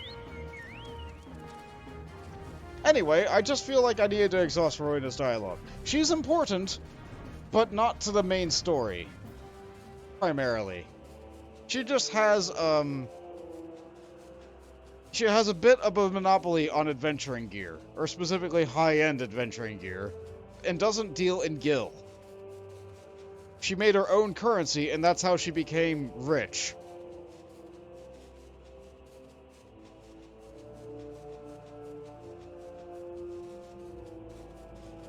Which, as far as I'm aware, I'm pretty sure that's illegal in America. People tried that, like, back in, like, what, the 20s? Yeah, it sure was a time. Yeah, go ahead and look up scripts if you're interested. Ugh, Raina can be so annoying. She just will not take no for an answer. Every time I visit her, she insists I replace my visor with something more fashionable. And when I tell her I like it just the way it is, she says it again, and then again, and then again. It drives me crazy. What I mean to say is, I really appreciate you doing this for me. So anyway, let's see it. A moon daisy. Moon daisies are said to be are often hung in rafters, trees, or other elevated locations to represent the celestial bounty which performs holy rituals of the goddess Menfina during daylight hours. I see.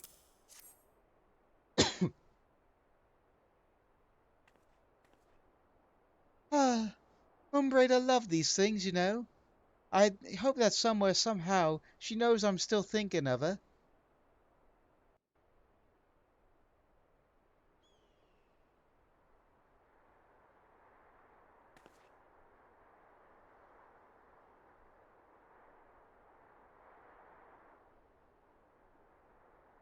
I'll never forget you, Moon. None of us will.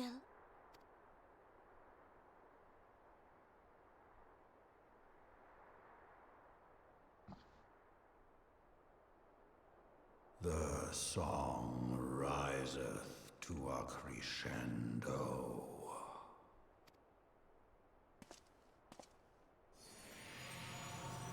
That's it?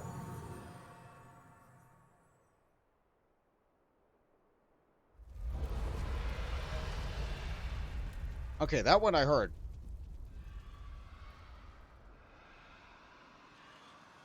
Oh! That's a fair amount of dragons. Is that what I think it is? Hello, can you hear me? We have received grave tidings from Ishgard. Pray return to the Rising Stones at once.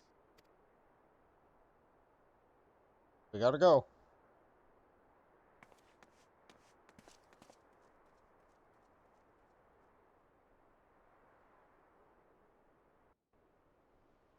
Alright. Well. We got a job to do. Savior of the realm. Ivy, like, you know that we don't have any more to do. Thank you, though. I appreciate that you joined me for all the cues.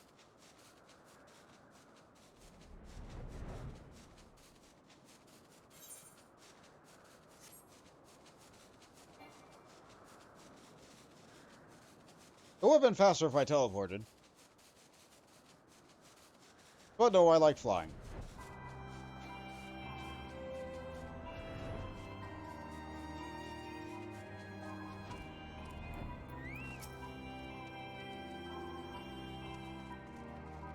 I don't know why I talked to Ko.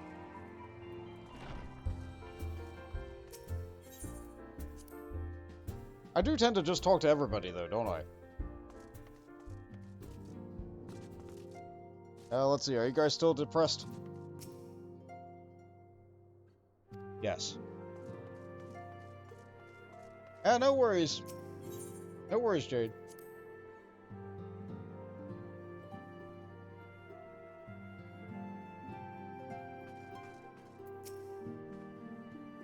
My apologies for the interruption. I was deeply saddened to learn of Moan Braider's passing. Her loss will be sorely felt.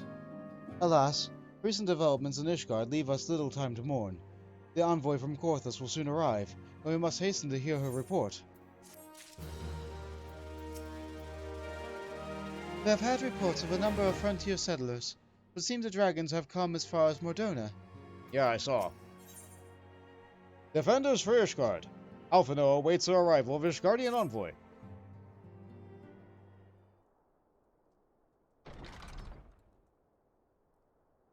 The envoy is here.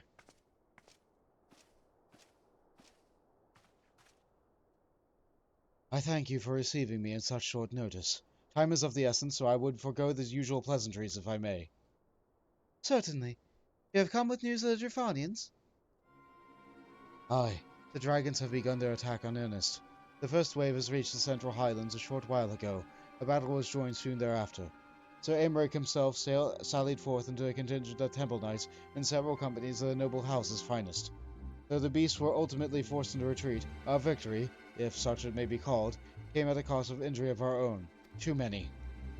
We would not withstand a second wave should the Drifanians renew their assault. You paint a grim picture, my lady. There's reinforcements you seek, then? We do. Though it pricks our pride, it is plain we cannot protect Ishgard with our ranks as thinned by the Horde. Sir Aymeric would meet with you to discuss the possibility of enlisting your aid. Very well. I shall depart for Korthus at once. I must warn you, however, that the involvement of the Crystal Braves is by no means assured. Our commitment to quelling the unrest in Uldar must take precedent. It is with such contingencies in mind that I must make another request. The Scions of Seventh Dawn have known for sharing close ties with all three of the grand companies of Eorzea. Would he consent to plead our case for their leaders? Though I will gladly appeal to the grand companies on your behalf, I dare not promise any favorable reply. You need not say more. Considering our past dealings with the Eorzean Alliance, I can well imagine how our pleas might be received. but the fate of Ishgard hangs in a balance. We must explore every avenue still open to us, no matter how unpromising. I see. Very well. I shall send envoys to each of the allied nations and have them present your request directly to the heads of the grand companies. Oh no, I clicked too fast. That's only to be expected. Rest assured that I speak with Sir Americ's authority on the matter, and that the actions are fully sanctioned by the Holy See. Which brings me to my final request, a personal appeal to you, Warrior of Light. The Lord Commander much desires to speak with you, regardless of your fellow's involvement. You faced Midgardsormr and survived. Anything you can share of your experience may yield us an advantage over our foe. Okay. Thank you. You wear the mantle of a hero well. 'Twould seem the roads lead us both to Camp Dragonhead. Seek me out when you arrive, Bont. I guess.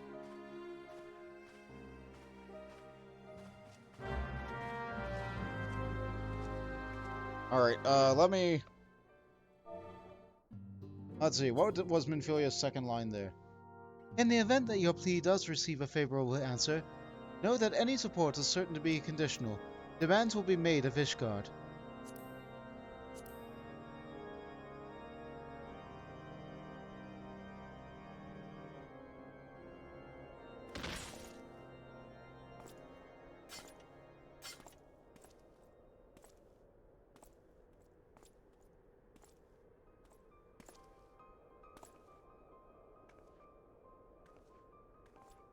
One traitor.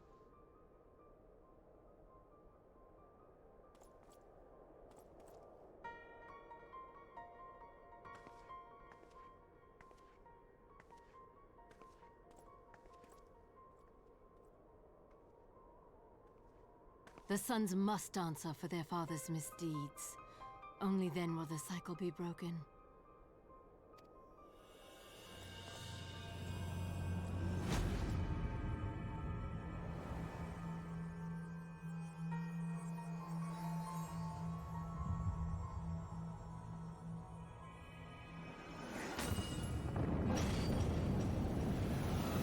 Oh my.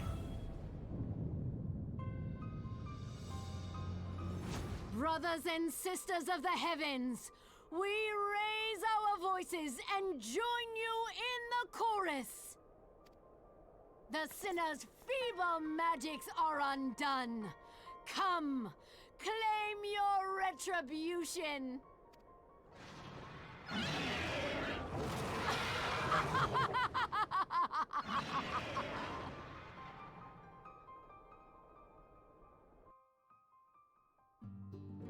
Yeah, I don't think she's going about it the right way. She certainly thinks that she's right, though. Let's see, Jades.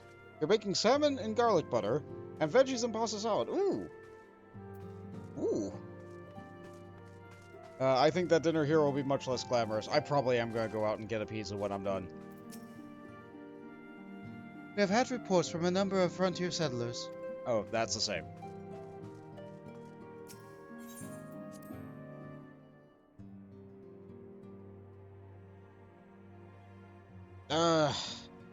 With how much is left, I think I might go an extra hour past normal end date for the stream.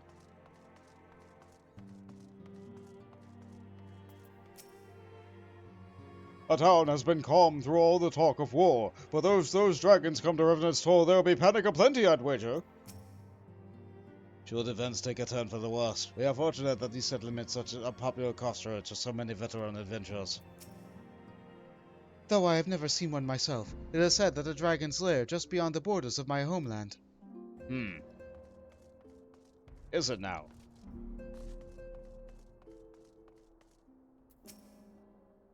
If you're looking for the Scions, they've already left the Alliance nations. I do hope Ishgard will be saved. Considering recent history, will there be any amongst the Alliance willing to aid in the Holy See? Ishgard has had few friends at the beginning of the bargaining table. That they do.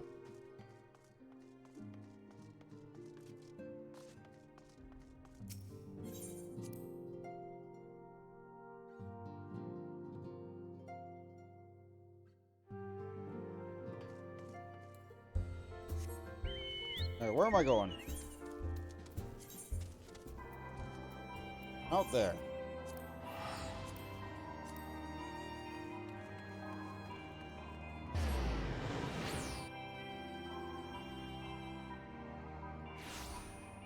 I've only ran 4 duties today. 2 dungeons and 2 trials. How am I doing on tombstones? I got 600. I could buy something. I don't need to. It seems I was the swifter, Bont. You two, however, have arrived with time to spare, for our host has yet to make an appearance. The murmuring about the camp tells of some manner of trouble at the gates of judgment. In the Lord's Commander's absence, I suggest we visit the place and find out what else is afoot. Is Harshfront okay?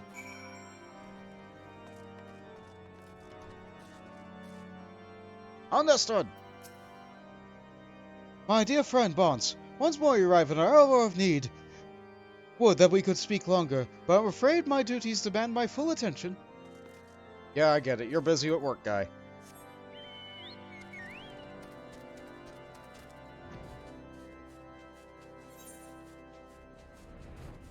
Alright, let's go visit the gates.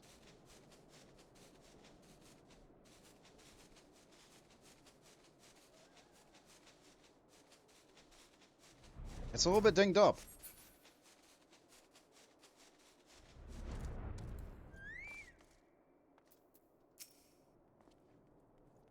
Mark the nervous glances our friends share. The dragons have attacked, yes, but something else has occurred. Something unexpected. Let's question the knights here ere we proceed. The gates of judgment are much more than mere doors. They are our outermost layer of Ishgar's magical wards. Our first line of defense can be so easily shattered.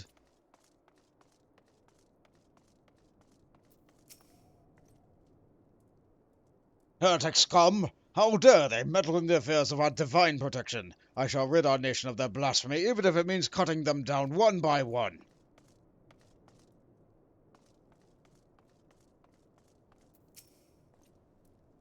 We need not fret over much. There are yet several layers of arcane protection that shield the city from invasion. Mother will be fine.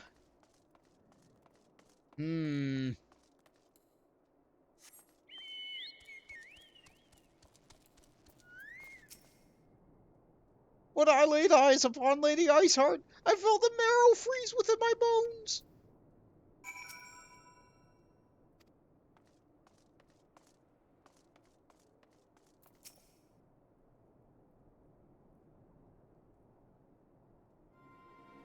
It would seem the heretic struck here first, the most telling blow against Ishgard. Scion, we expected you at Camp Dragonhead. My apologies. We chanced to hear that there had been trouble at the gates, and thought it prudent to investigate the cause. Then you have learned of the heretic's treachery. Lady Iceheart led a force of her followers against our defenders, and came close enough to dispel the first of our wards. But let us speak more at the back of the camp. Sir Aymeric awaits you. Alright.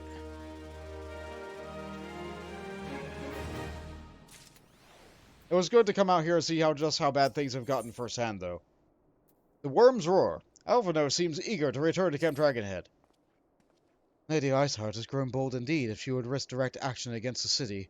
Come, let us do what we are bid and return to Camp Dragonhead. Lord Harshfront will know where Sir Aymeric means to receive us. Here comes a lot of back and forth. Fortunately, we can fly.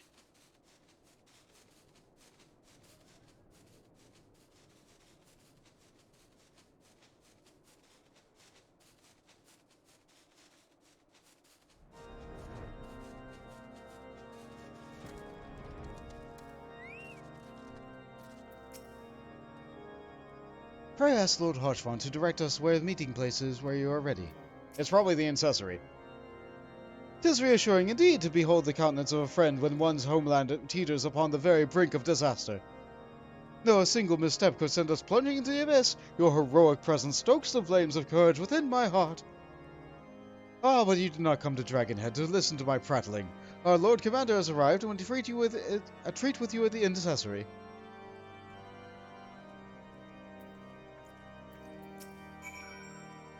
Sir Aymeric has now arrived at Camp Dragonhead. Pray make your way to Incessory. Okay. Okay, we can do that.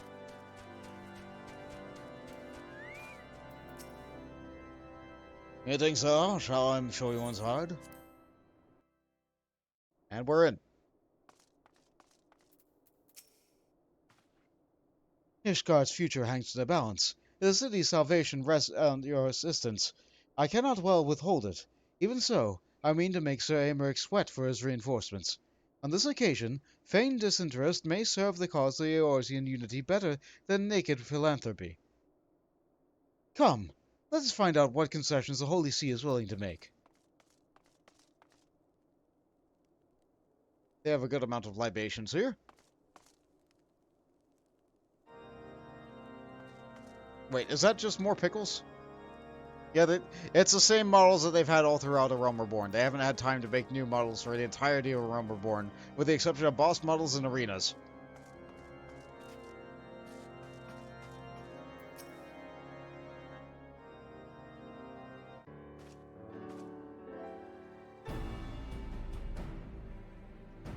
I thought that this would be voiced.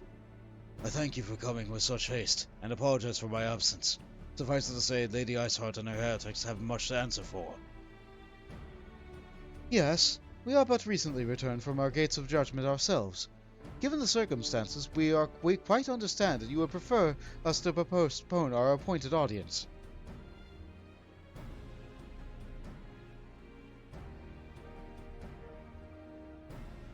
On the contrary, Master Alphino, I think it more important than ever that this meeting take place.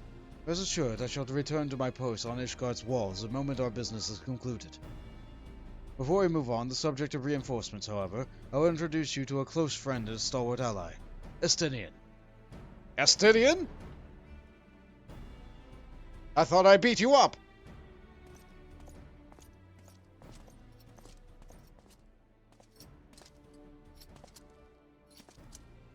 This cutscene's a little bit different if you didn't do the Dragoon questline.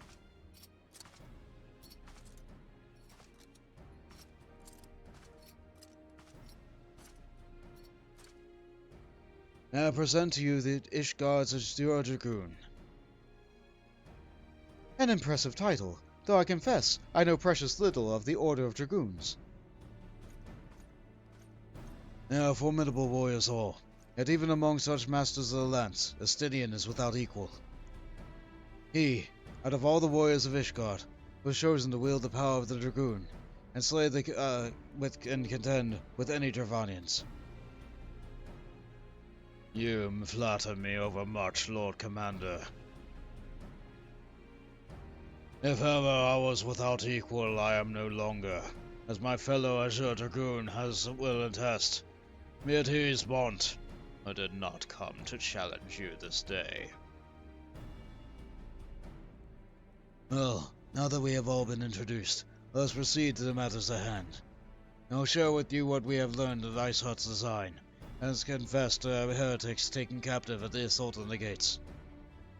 It would seem that Lady Iceheart and the Dravanians share a common goal, the reclamation of Nidhogg's stolen eye. Nidhogg? One of the 7 great worms. His name features prominently in your nation's history, though once defeated by the hero Haldrath, the beast is said to have terrorized Korthus since Ishgard's founding. Aye, many of the stars our walls bear from Nidhogg's relentless efforts to raise the city. The trophy Haldrath plucked from the beast worm's skull, known simply as the Eye, is treasured relic of Ishgard, and one possessed of untold power. Should it ever be returned to Nidhogg, the red worm the dread creatures would be restored to the height of his strength, and then no wall or ward we could erect would be stout enough to deny him. My vengeance son hath waged war against Ishgard for 1,000 years. No mortal mind could comprehend the depth of his rancor. It almost looked like I was listening to my axe there. The eye itself is secreted deep within the vault. It is kept under heavy guard, surrounded at all times by men and women who have proven their loyalty to the Holy See. But without stout walls and sharp blades may suffice to discourage the heretics, the dragons were another matter. There are individuals with the Dravanian horde whom the entire company of knights would labor to repel, to say nothing of Nidhogg himself. Nor does age rob men of their strength. In the smart of years the dragons endure, patient, calculating, inexorable. You must understand that these creatures do not share our perception of time.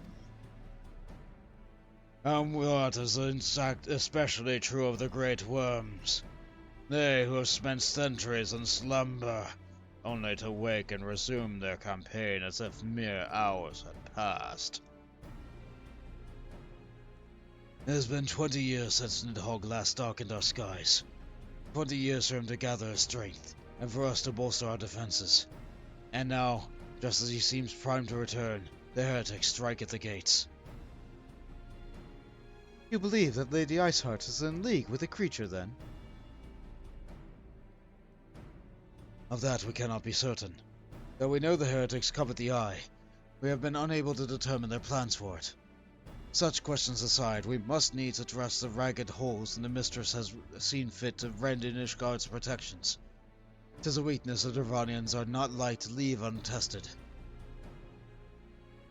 So it would seem. You have described your plight in an admirable detail, Lord Commander. Yet I cannot help but wonder at your candor. Why share such sensitive information with us? I shall speak plain. Ishgard has need of allies, and I would have you bolster our front line in readiness for a coming battle against the dragons. That much I expected. Unlike our arrangement concerning the Keeper of the Lake, however, only you stand to benefit from our assistance in this matter. I fail to see why we should intervene in a conflict which concerns only Ishgard and Dervania. When the Eorzean Alliance requested Ishgard's assistance during Operation Archon, you refused us. Does it not seem grossly unjust to demand that we now risk our lives for your private war? I make no attempt to defend my country's conduct. I only ask that you consider what would follow were Ishgard to fall. Having razed our city to the ground, the Horde would have little cause to linger, and most would return to their lairs in Dervania. Soon thereafter, the ruins of Korthus would be buried under snow, and our land would become the sole province of the beasts and beastmen. Until the Garlean's arrival, that is. For you may be certain that the Empire would not hesitate to claim Korthus. They would not even have to draw steel.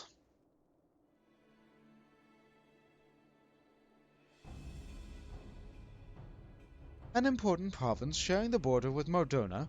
7 hells. Very well. We will assist you in repelling the dragons. The roar of a great worm may have shaken the firmament, but we of Eorzea will not abandon our Ishgardian brothers in facing the coming horde alone. Nor did I ever think you would. Now upon the matter of the roar. Allow me, Sir Emmerich. Though the power of the Eye, I have become the vessel of Nidhogg's strength. His essence is stolen into my very blood. Fear not. I am not full control of my faculties. I am in full control of my faculties, I assure you. And the Eye itself is of relevance to this fate, and of this tale. It is not essential that I bear it with me wherever I go. Its lingering influence does, however, allow me to hear Nidhogg's voice. And the worm who roared was Nidhogg High. He means to hurl this horde against Danafin's collar and shatter the remaining walls that protect the city. There can be no doubt. The worm has summoned his minions to war.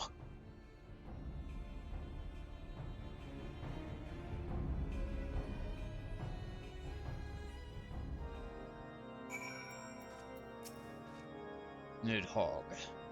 He is the source of our suffering. If we do not fell the worm, these endless clashes count for naught. I am painfully aware of the hypocrisy of our request, and the self-inflicted nature of our predicament. But should it serve to deliver my people from their unkind fate, gladly shall I bow my head and beg for aid. I expect, nay, welcome, the coming storm of scorn and disdain. Yeah, things didn't go the way that you planned, did it, Alphino? Those circumstances are far from ideal. This desperate endeavor will at least provide us an opportunity to bring the sister states of Eorzea together in common cause. Sir Aymeric was more ruthless in the negotiations I had anticipated. I suppose one must give no quarter when one's home is at stake. But did you see the look in his face when he formally requested our assistance? The Lord Commander has long campaigned for Ishgard to open its gates to outsiders.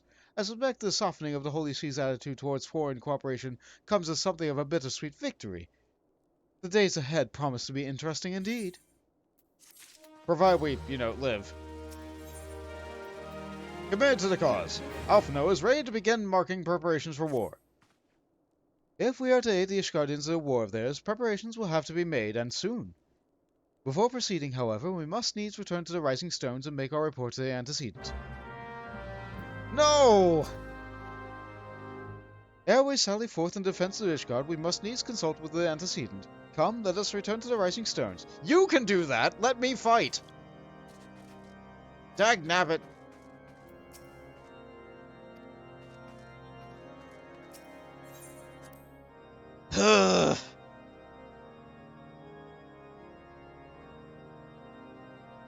Hello and welcome to Final Fantasy XIV, also known as Alphino Does Nothing.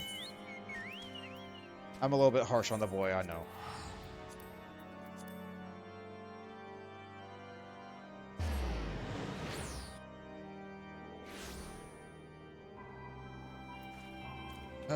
Okay. Sorry. I can whine a little bit. I can whine a little bit. I can whine when it regards the Scions.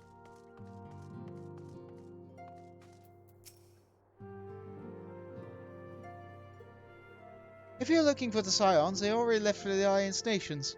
I do hope Ishgard will be saved.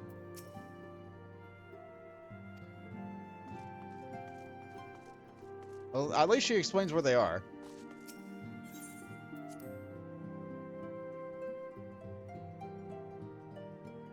Come on.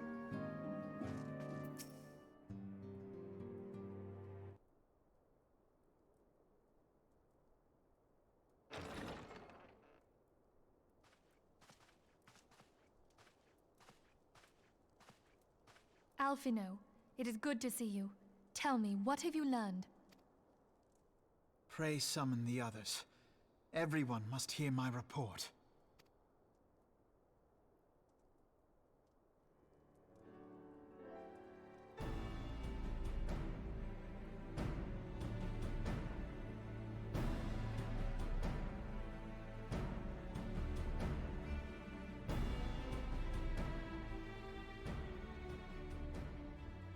So this was all but a taste of what's to come.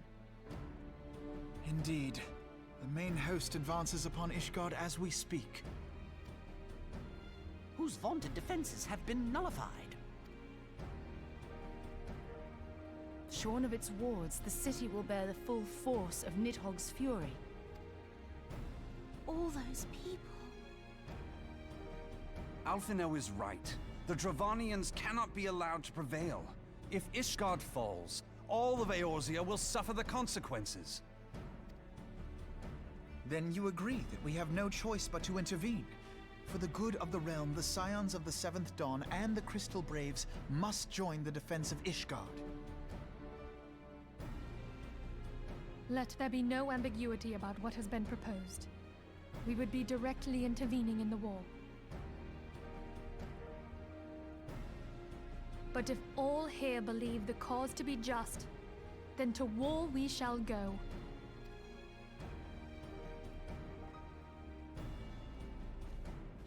The path we now embark upon is perilous, but I pray you will walk with us to the end. That's the goal. For those we have lost, for those we can yet save.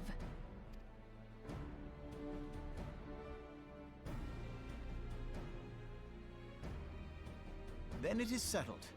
I shall inform the Council of our intentions and request that they contribute their own forces to the defense of Ishgard.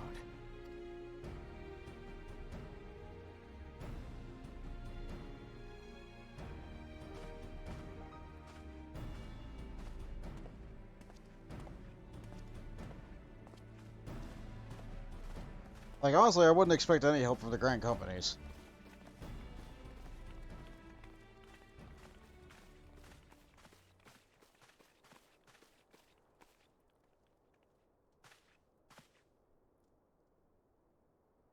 Oh?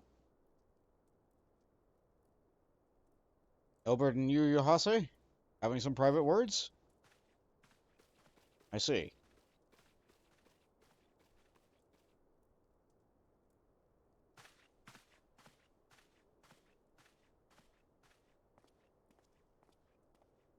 I guess that's just Crystal Brave things. I shouldn't worry about it.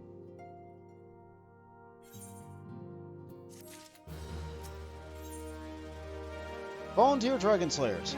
Minfilia would have you assist with the preparations being made in the defense of Ishgard.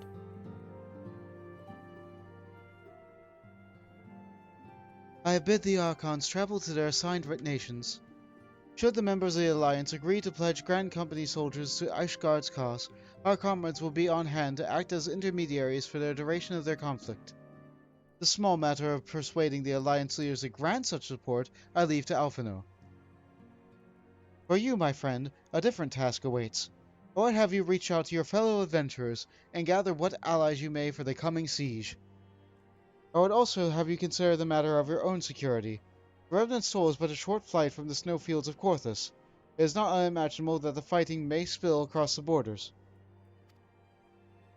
Pray brief Staffborn of the brewing conflict and discuss potential contingencies. The frontier settlers must be prepared for aught but the might of a wing to its way over the walls.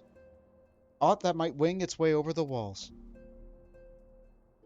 I only hope that your precautions prove unnecessary. Before you leave, might I suggest that you have Tataru accompany you? She has a talent for administration, and a firm grasp of the practical challenges we may encounter. Oh no, is this when I go on Tataru's magical journey? Did they cut Tataru's magical journey? I could have swore I did something with Tataru before now. Maybe that's after. 'Tis impossible to predict how many will rally to Ishgard's call for reinforcements. I do not envy those responsible for planning the city's defense.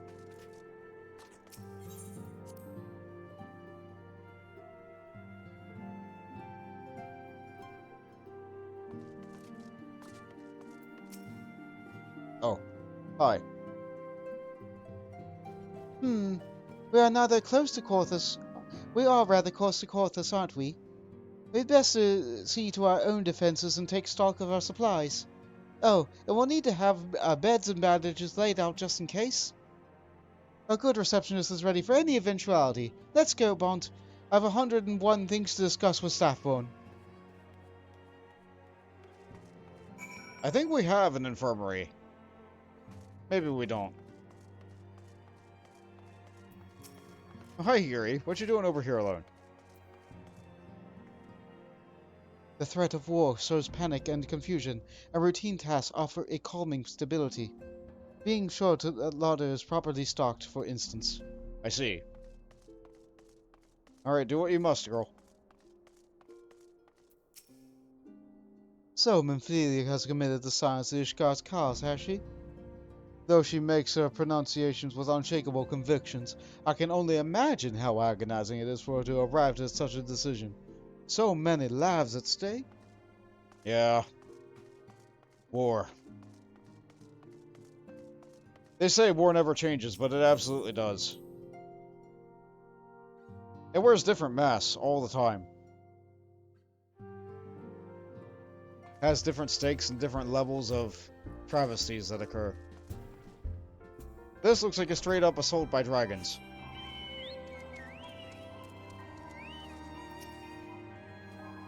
And so I'd like you to spread the word as settlers and adventurers in the town, rather. I appreciate your warning. If war is coming to Korthus, then it all must be made ready. I'll increase the number of patrols and lookouts immediately. I'll also see about finding room for an infirmary, as well as temporary housing for victims of conflict. Ishgard has done well by us in the past, in order to return the favor. But as for rounding up volunteers and fighting itself, I'm afraid I must disappoint you. I will not send my fellow guild members to die in Ishgardian soil, and I am certain headquarters will say the same. There will be no official Adventurers Guild presence at the siege. That said, each adventurer is of course free to do so as he or she will. I shall have a word with some of my more capable colleagues in your behalf, and will try your best luck here in Revenant's Toll. I dare say there are a few stout souls in town who will answer a call to arms. Let's go get started then, shall we? We have a town to rouse. Well, she's excited. Looks like I have a handful of people to talk to. Ah, this is where the cutscene was.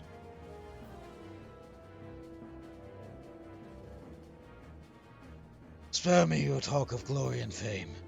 I'm not in the habit of volunteering for lost causes.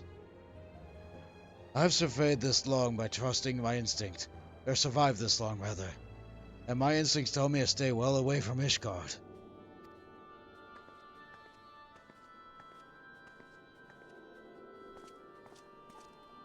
Hi, Real.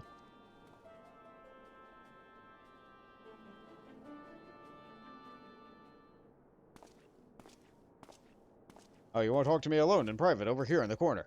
I see. Ishgard sounds like she's in the right mess. That ain't what I'm here wanting to talk to you about. I need to catch your mind back to the schedule with the Empire about my processing plant. A lad by the name of Almika by the name of Wilbur died there with the fort that day, and I want to know if you've seen him since. Have you?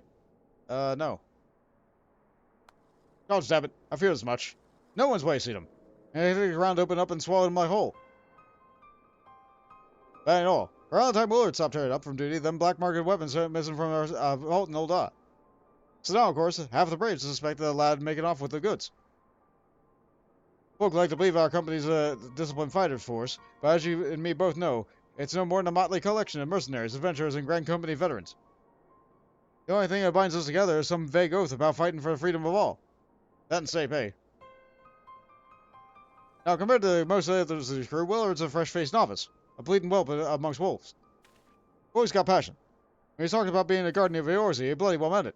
A lad like him won't rob us blind and bugger off like that. He ain't the type. And then, and this is between you and me, mind, there's the fact that the lad wanted to tell me about something queer about he noticed in the ledgers. Something about the braves, numbers not adding up. Aye, there's a villain at the end of this trail stumbled on. And a good eye on young Willard. Hey, Road, we got a war to wage, so I'll let you get on. Just so someone should know. I'll be seeing you, Bont.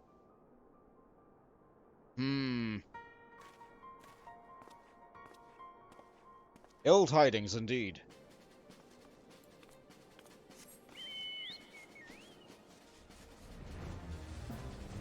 Funny that that's on the first person that you would naturally see from the Aetherite.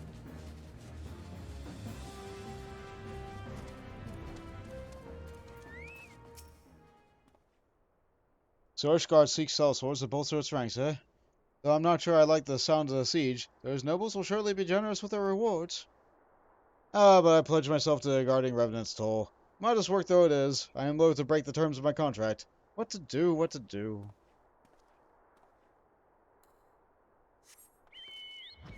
Well, at least he's on his word. Revenant's Toll needs protection too.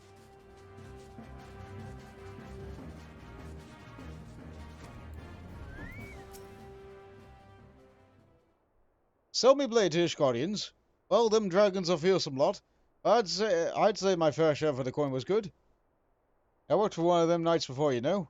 Watched me like a bloody hawk, he did. Still, a pub would justify that for a heavy purse. Some people will do anything for money, including kill a dragon. Now let's see, where is the last guy? They have a nice kitchen here with 2 ovens.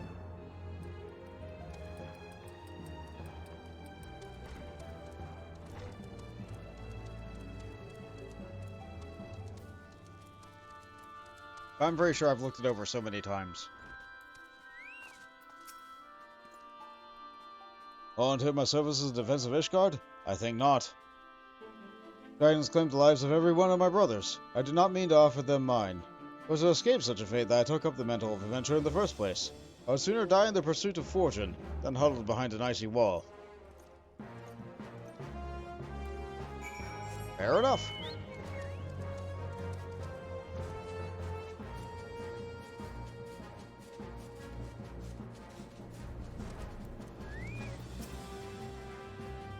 There you are, Bond. So, you sway any hearts? I got like one. One or two, eh? Well, I add to mine, that makes 3 or 4, not including Staff 1's friends. We'll have the largest company of the army, but I'd say one Revenant Toll veteran is worth a dozen Quaking Knights in the least.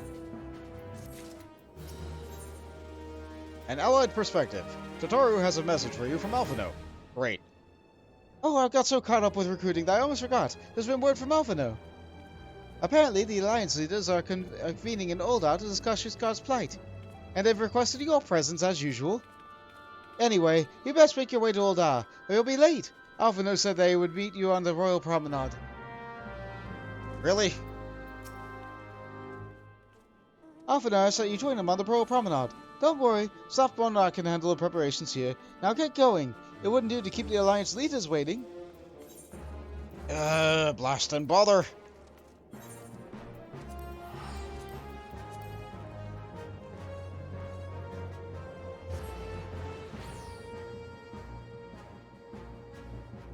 They really just won't send me off to war.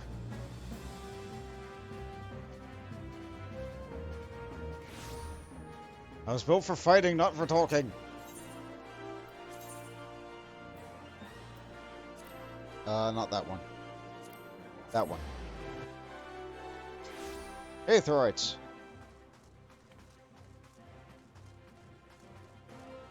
Yep, that sure is the decorations for the Make It Rain campaign. That sure is an event that's going on still.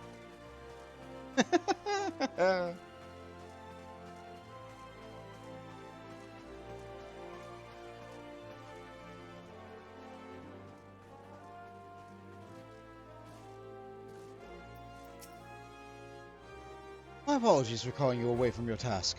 I'd hoped to proceed with these negotiations one leader at a time, but it seems my urgent request for an audience has prompted a gathering of the council. Needless to say, I felt obliged to attend. The Alliance leaders are already sealed within. Let's join them, shall we? I guess.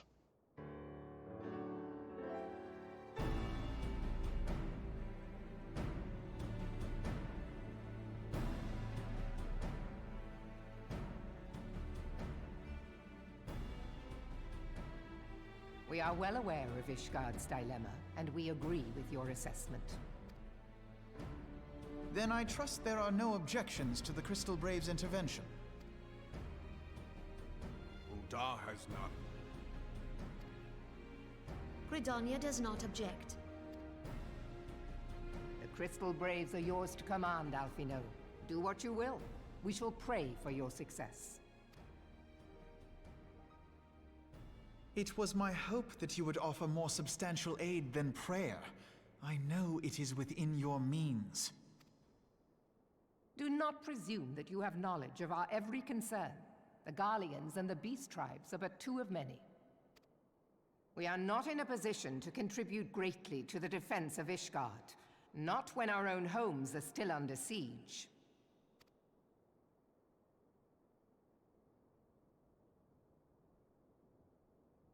We dare not leave our interest in Cartano undefended as well. Telegi Adalegi and his ilk would seize control of the territories in our absence. And you're speaking about this openly here? The enemy is at their gates, and you would cower behind yours? No one is cowering, boy. We will offer what support we can. Aye, support. A handful of men and no more. Would that we could commit more than a token force to this cause. Yet there are others to whom you might turn. The free companies ever want for work. Ah, yes. The free companies. They're not like to turn you down. I beg your pardon? You would entrust the survival of Ishgard to sell swords? Crises like these are the very reason why this alliance was formed. It is our duty to aid our fellow man. My duty is to my country and my people. If you expect us to place the welfare of a foreign power above our own, you're going to be sorely disappointed. Lest you doubt, Limsa comes first, then the Alliance, and finally, circumstances permitting, Ishgard and the rest. If you cannot understand so simple a concept, then you have no place at this table.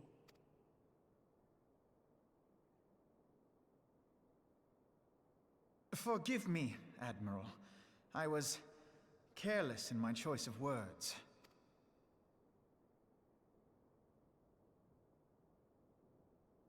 I suggest you assemble a party of elite adventurers, assuming you haven't already. Your fellows served us well during Operation Archon. I dare say they will do so again.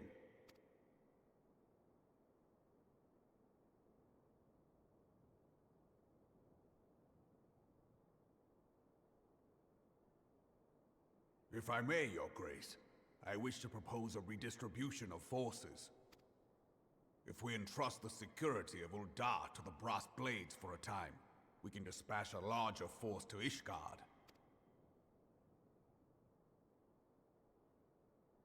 Your Grace?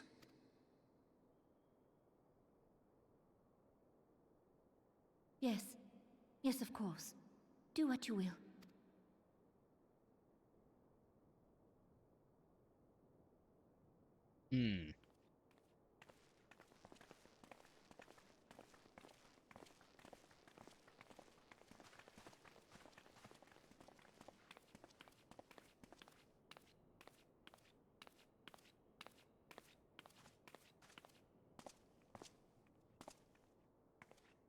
Is Her Grace not feeling well?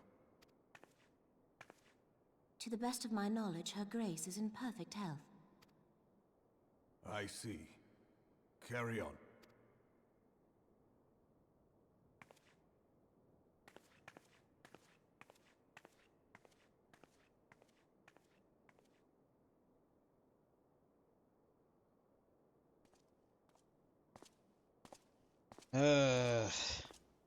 Everybody's got their problems, but Uldar has more than most. But Ishgard has the most problems right now. They're all dragons. All the problems are dragons. Oh, and the people who like dragons.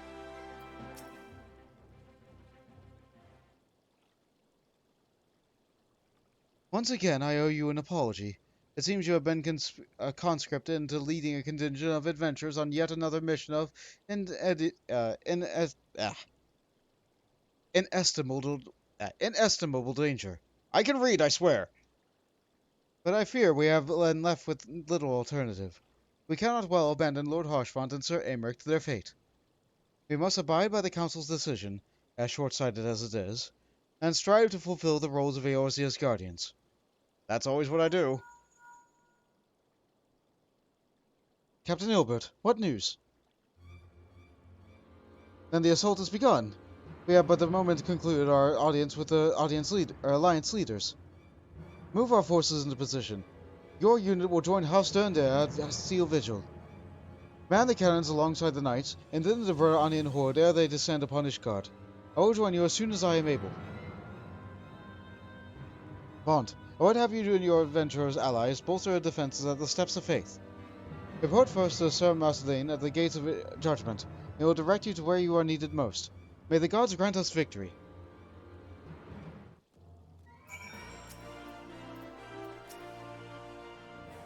Seek out Sir Marceline at the Keeper of the Gates of Judgment. The Steps of Faith is where it lies beyond his possession, and you will know where the fighting is worst.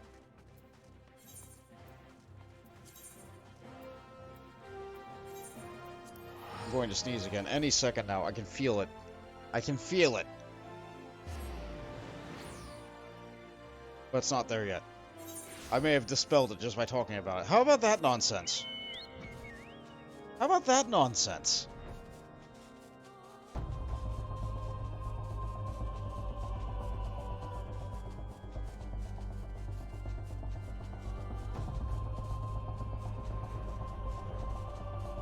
Voltage looked into the oven. It's pitch black inside. Oh no! Oh. What happened here?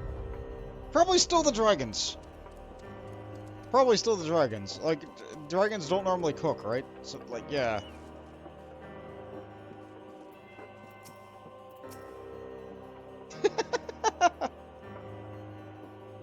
You are the appointed captain of the Sellsword contingent. Welcome. There's no shortage of blade work to be done. As we speak, Devannian skirmish parties are harrying positions across the Central Highlands. I've assigned the Crystal Braves and your fellow adventurers to contain these scattered attacks, and as for the present, I would have you join them. This is, of course, merely a precursor to the assault on Ishgardian proper. The wily serpents seek to divide and confuse our forces. We will not be so easily drawn from our position. The Temple Knights will remain as steps of faith and continue our preparations. When Horde arrives in force, I shall face a wall of Ishgardian steel. Report back to me once the advanced skirmishers are slain.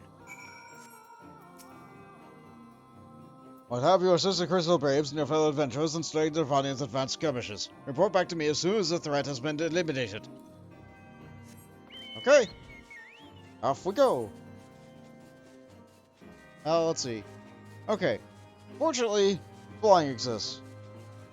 But imagine having to, like, navigate all the way around, like, over, up, through all that nonsense, like,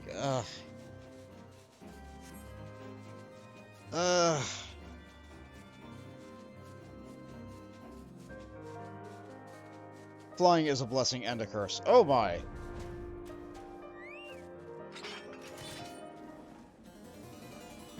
Damn dragons!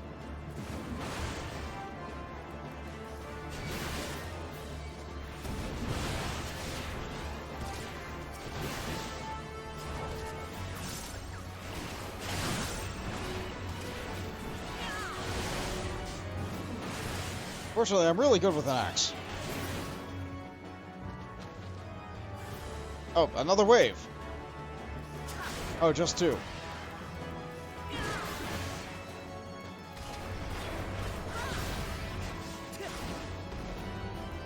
They like to flop.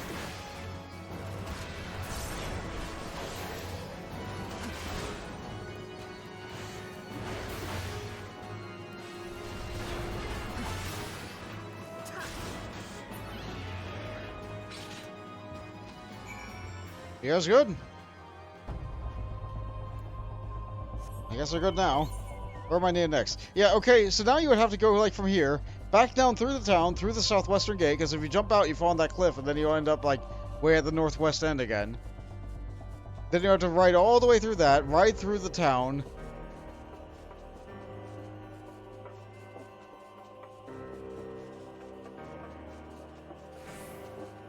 I could just fly to Ishgard right now. Huh. They'd probably shoot me down for trying.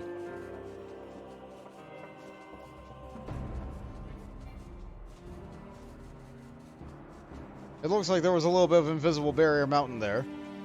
So I still had to go around a little bit. But for the most part, I can just directly fly over to this location. And look, more dragons! That's a lot of dragons!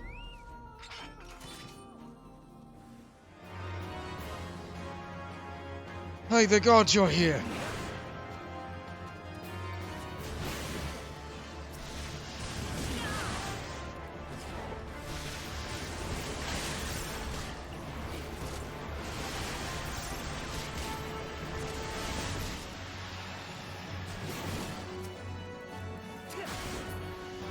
That's wave one.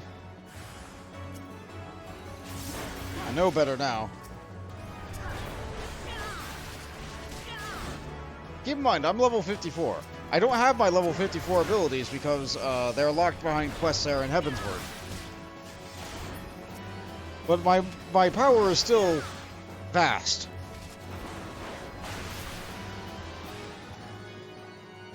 Another one?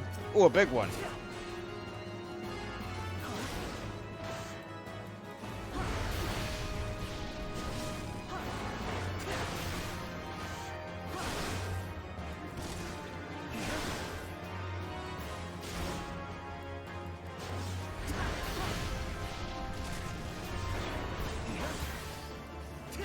I'm not exactly primed up to do a good combo, but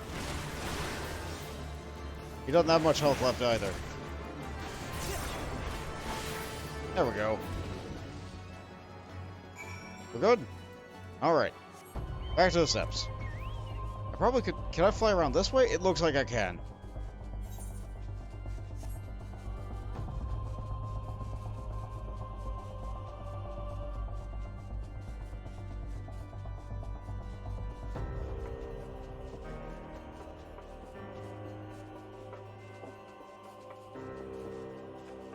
Hey, can you just... Guy, I'm... Fine.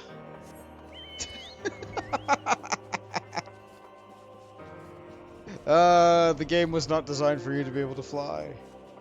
Reborn really wasn't.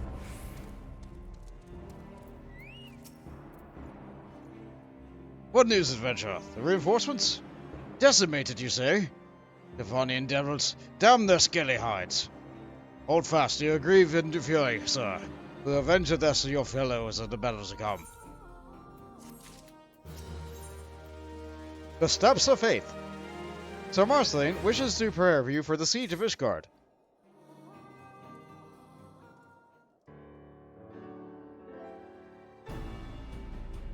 Ere you commit yourself to a siege, you should know what it is you are tasked with defending. Beyond the gates of judgment lie the Steps of Faith, a great bridge of stone that leads directly to the city of Ishgard. More than simply a means to cross the Sea of Clouds, the bridge serves as a foundation for the arcane walls which form the barrier we call the Defendant's Collar. Alas, in dispelling the barrier's outermost layer, the thrice-damned witch, Iceheart, stripped the bridge of its protection, and so now the dragons are able to land unhindered upon the Steps of Faith. Should the Devonians succeed in destroying the remainder of the walls, the winged devils will be free to swarm within the city itself. Needless to say, we cannot suffer that to happen, and should the task of defenders to prevent any harm from coming to these parts of the bridge whereupon the walls are sealed. 3 yet remain, and we have dispatched the forces accordingly. We would ask you and your comrades to accompany our defenders on the outermost wall.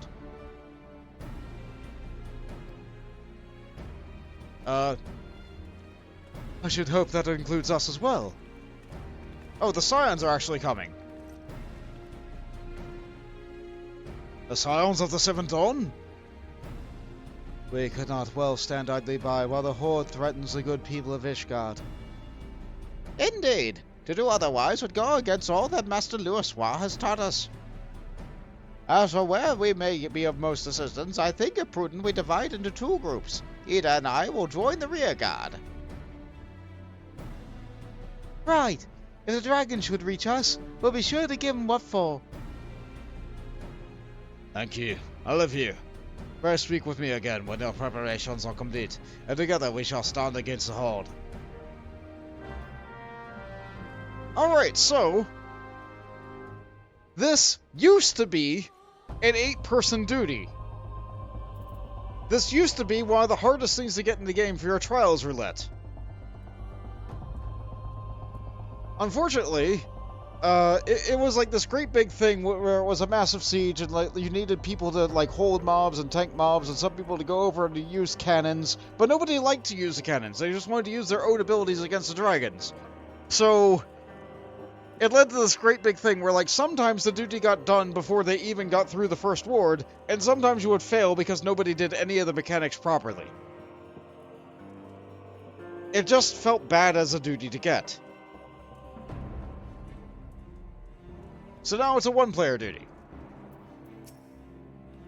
Much like Cape Westwind, which often just got completed really quickly. Or that we could have said more of a certainty that none of the wards will be breached, but our enemy is resourceful. I'm told the first commander of the Temple Knights, Lucia, will be leading the forces, while accounts it would seem we're in quite capable hands. The dragons may never again have such an opportunity to strike at the Holy See. You can be certain they will not squander it, and so we must be vigilant. No matter what happens, we cannot let them cross at the bridge. I trust you are ready then? Good. Come, let us make for the battlefield. Will we be allowed into the city, I wonder? Where are our reinforcements?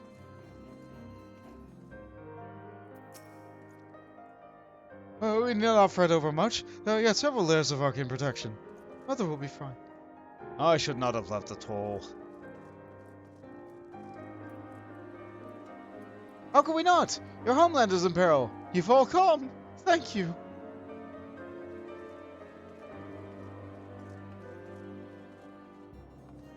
Alright, I think I've seen as much dialogue as I can.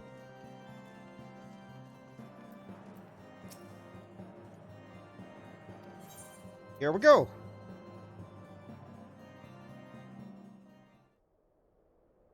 My item level might actually be lacking for this one. Big dragon! Not Nidhogg, by the way. But there it is, the music of the Steps of Faith.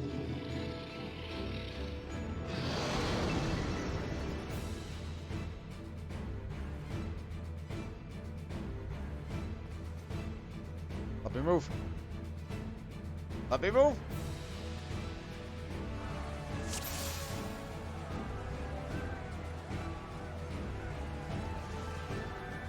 We claim victory this day or Ishgard falls. Accept the fury into your heart and defend this bridge with your life's blood. We fight to protect the home to protect Ishgard. They mean to destroy the ward of Davos Calder. Let not a single dragon pass. Let's finish this quickly, shall we? I shall make it quick. Have the rear guard ready the cannons. I don't have my stance on.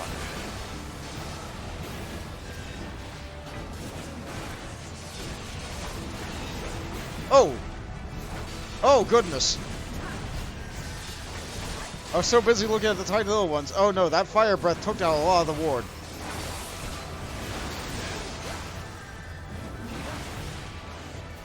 Rashawn makes ready to breathe. Oh goodness! Yep, the ward is absolutely taking a beating. Bishop's Blades have severely damaged the ward.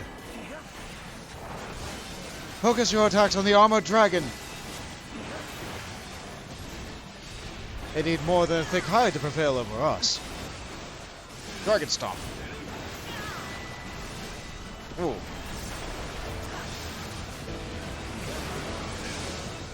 That's unavoidable area damage.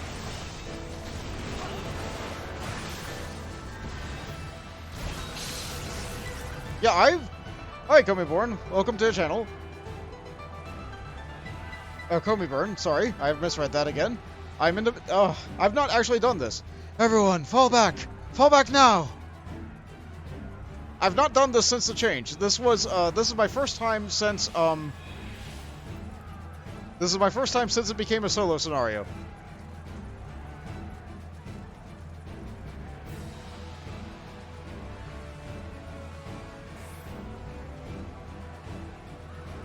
Aoife! To me! Hey, Stoneskin!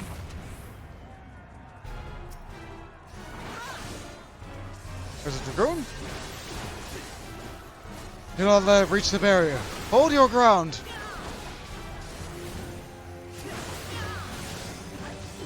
Remember what we fight for! Spread out AoE.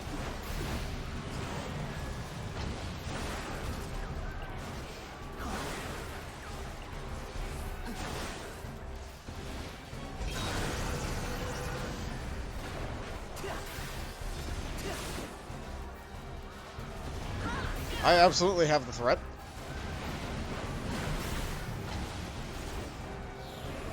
That's a big knockback. How about, Okay, I didn't get pushed into an AoE. Good.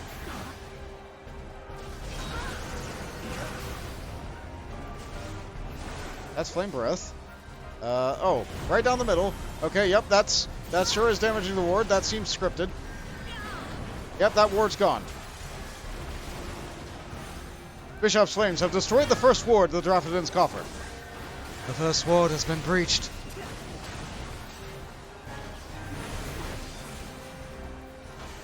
Fall back and regroup. The battle is not yet lost.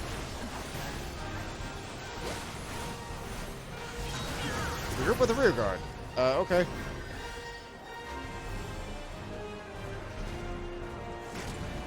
It's really difficult for me to read, oh, maybe I'm supposed to sprint. It's really difficult for me to read all the text that's going on. There sure is a lot going on. We'll see to things here, Bond. Fall back and help the others guard the ward. Alright. Drive back to the Terranian Horde.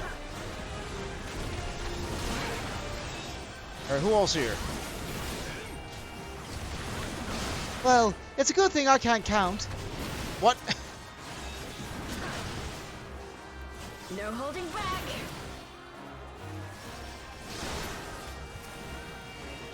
I must have missed something that Papa Lemon might have said.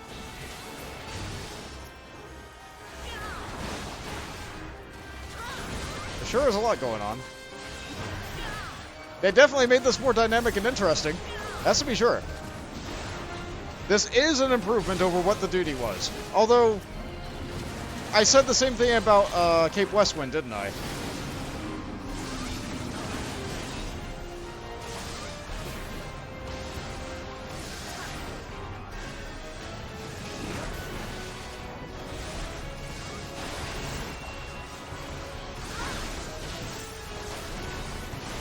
Oh, I'm getting hit very hard. Maybe our cooldown is in order.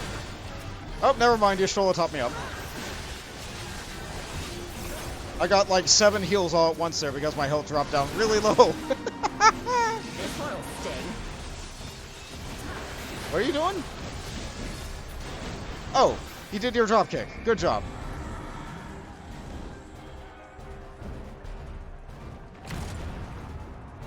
I'm not dead yet.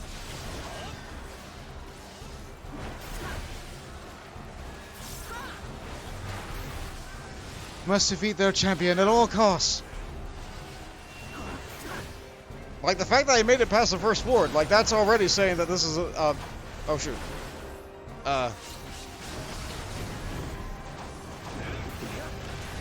This is already, like, a vast increase to their power over what it used to be.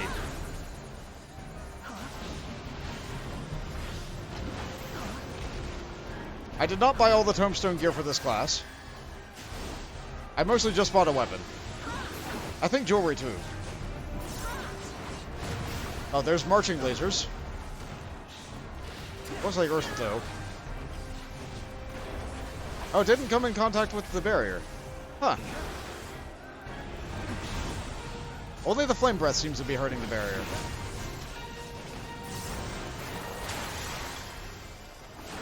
But that took it down quick. The second ward has fallen. And now we get the really dramatic music. Fall back. There's nothing left to be done here.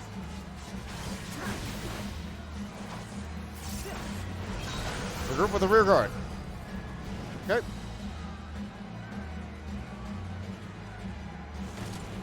Ah.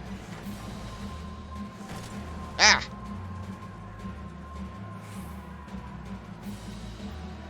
How about one of these?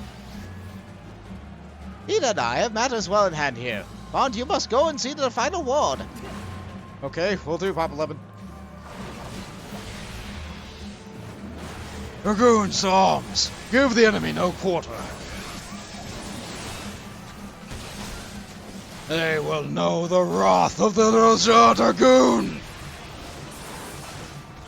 Hold your ground. Should this barrier fall, Ishgard will be awash in flames.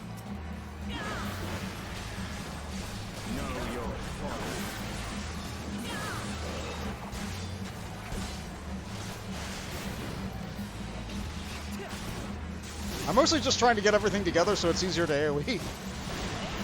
But the enemies don't necessarily want to cooperate with that plan.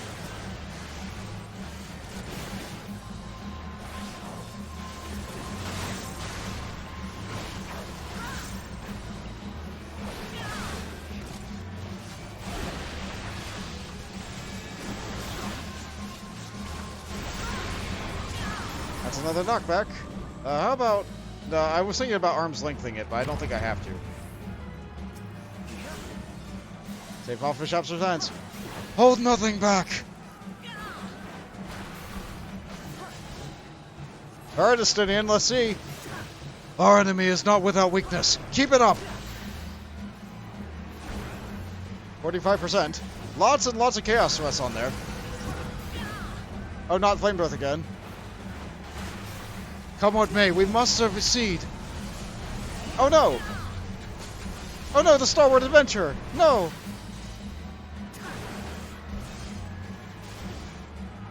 The final ward is weakened. Hurry, we must end this now!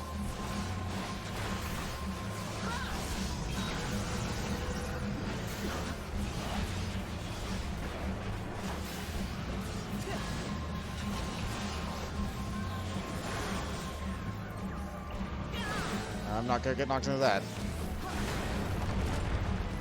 We're good. All it has to do is fire breathe one more time. Maybe it's on cooldown for it. Ooh, ooh, that's splitting AoE. We'd love to see it. Good stuff. Is this Stygian gonna steal the day? Scorching breath. Oh. Livia?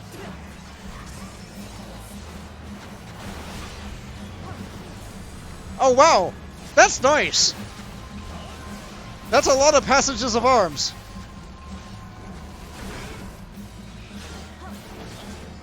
Damn this infernal heat! You can do it, girl! I got faith in you!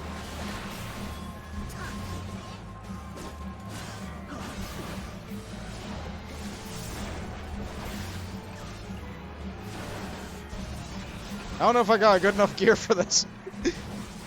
Tank problems. The Knight's resolve begins to wane. Oh, but the ward's strength is resolved. Oh, it is going down a little bit, but it's going down slowly. I think we're okay. Ishgard will not fall. Not today!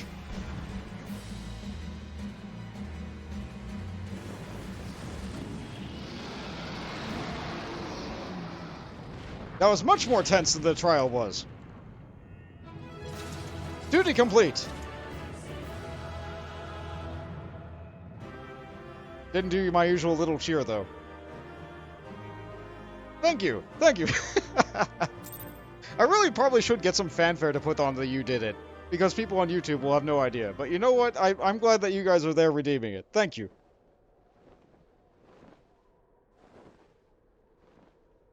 Like, ultimately, it's just a matter of me getting some resources for it. Oh, dragons! They're withdrawing! Victory is ours!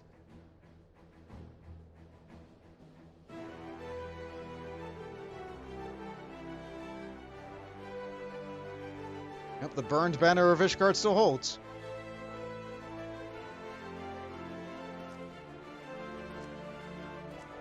Yeah, the Grand Companies didn't do jack. Praise adventurers! One of Nidhogg's greatest champions, slain. The Horde will not soon recover from this blow. But what of you, Nidhogg? Why did you not join your minions in making this battle a slaughter? Have you grown so fond of the stench of your lair? Mayhaps you prefer to have your allies fight your battles for you.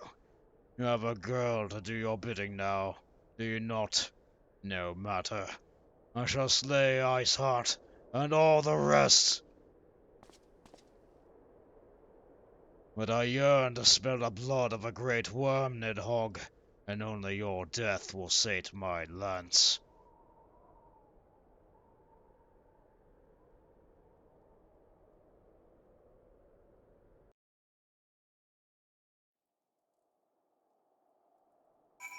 We win! What do these guys have to say? Are they just tired? They're just tired. I like wandering nearby to see what the side NPCs have to say usually, but like, I don't think they're going to be saying anything this time. They're just out of words and out of breath. I did like that monk Rogadin I saw. Let's see, what we got here? 'Tis a rare opportunity to find oneself confronted with so terrifying a foe. Rarer still to emerge victorious. I should hope we need not contend with more of Nidhogg's champions. Phew, that was exhausting. The famed dragoons of Ishgard commanding the skies of battle was truly a sight to behold.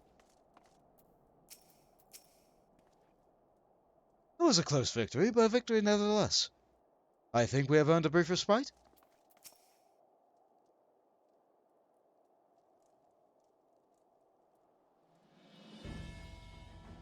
Aunt, The dragons are routed. Lest you wonder, the fighting in the Steel Vigil was also fierce, but my crystal braves were not found wanting.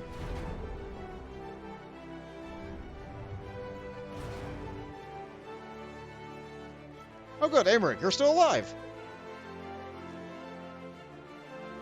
Commander Lavaya, Bont, true to your words, you arrived to our aid in an hour of need.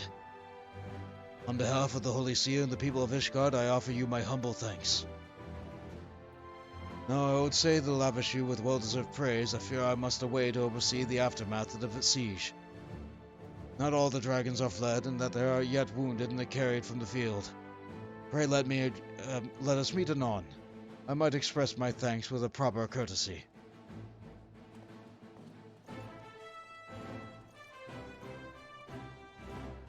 Are you not going to go get your knights? Maybe he's wounded but hiding it well. Yeah! The science did something! We have indeed achieved a victory of singular importance. With the Dravanian horde thus weakened and scattered, the threat to Ishgard has been greatly diminished.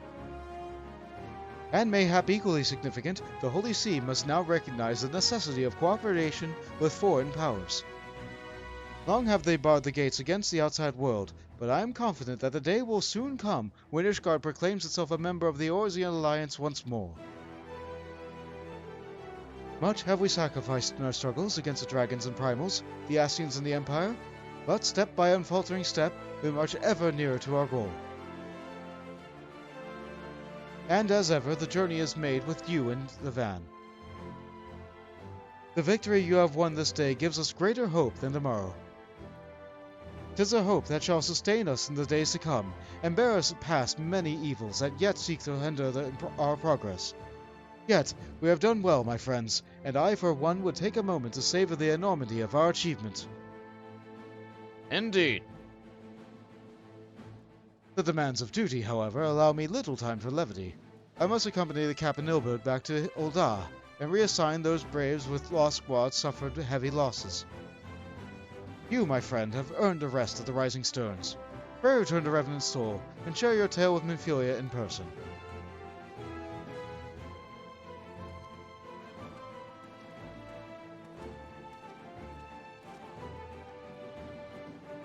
We'll see to informing the other nations what took place here. You be sure to give our regards to Minfilia. Okay. I can do that. I probably need to repair my gear first, though. How is my gear looking? It's okay.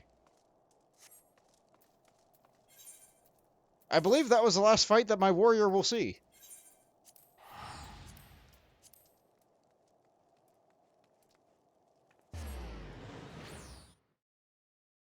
Boltage looked into the oven. Is it? Can it be? It's the power croissant! One bite and you can lift anything! Yes!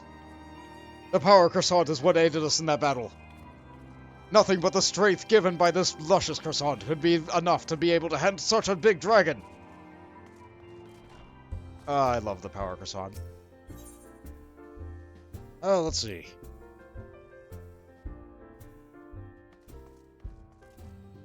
You guys got anything new to say? I am faced by a merciless mountain of administrative chores. Thankfully, this is one battle I am well equipped to fight. I see. So Minfilia has committed to the science of Ishgard's cause, has she? Oh, I've already read that.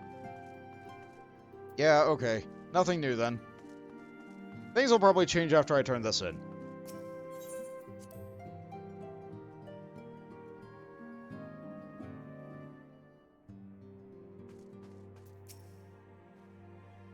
Bont, welcome back.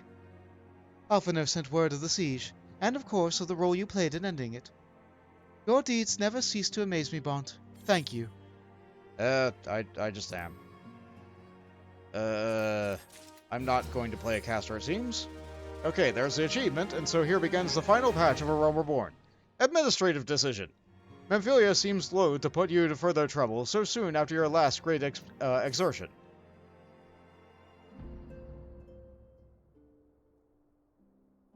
You must be weary, Bont. And now may very well be your only chance to... Antecedent! Hi!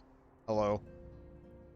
A messenger from Uldar arrived with a missive for you.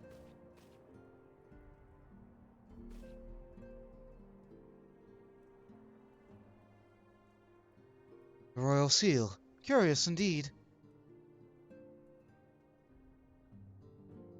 Ah, an invitation. On behalf of the Council of the Eorzean Alliance, Her Royal Majesty Nanamo Ulnamo invites the Scions of the Seventh Dawn to attend a feast at the Royal Palace of Uldar in honor of Ishgard's recent victory. It would seem we are to be recognized for our part in lifting the siege. You, for your valiant efforts as commander of the adventurous contingent, and the Archons, for the earnest attempt to rouse the city-states. Truly, I find it strange that the Alliance leaders should think themselves deserving of a place at such a celebration. All three refused to deploy their standing armies, preferring to send hastily assembled companies of sellswords, many of whom perished ere the siege began. Are they truly so brazen as to seek to share in the glory of your triumph? But mayhap you simply seek a pretext for which to meet with the Ishgardians while the mood is yet jubilant. Such an occasion would present a fine opportunity to press for Ishgard's return to the Eorzean Alliance. We have scarce had time to mourn Monbreda, and I, for one, am in no mood to carouse, but I suppose we must put away our grief for the good of the realm. Though you were promised rest, I fear I must insist that you also attend. It would be a strange celebration indeed if the victorious hero were not present. Pray content yourself with the thought that such occasions may bring about momentous change, and this without recourse for bloodshed. Yeah, finally, things can change without anyone dying. Tataru, if you would do me this favor of contacting the rest of the Scions. Of course, Antecedent. And please, let me know if there's anything else I can do. Why so glum, chum?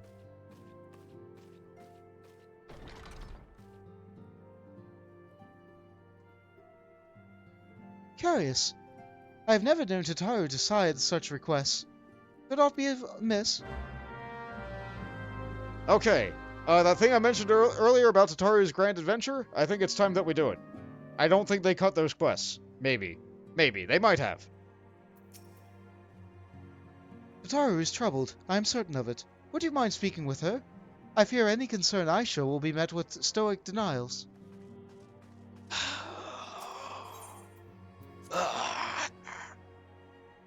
Fine.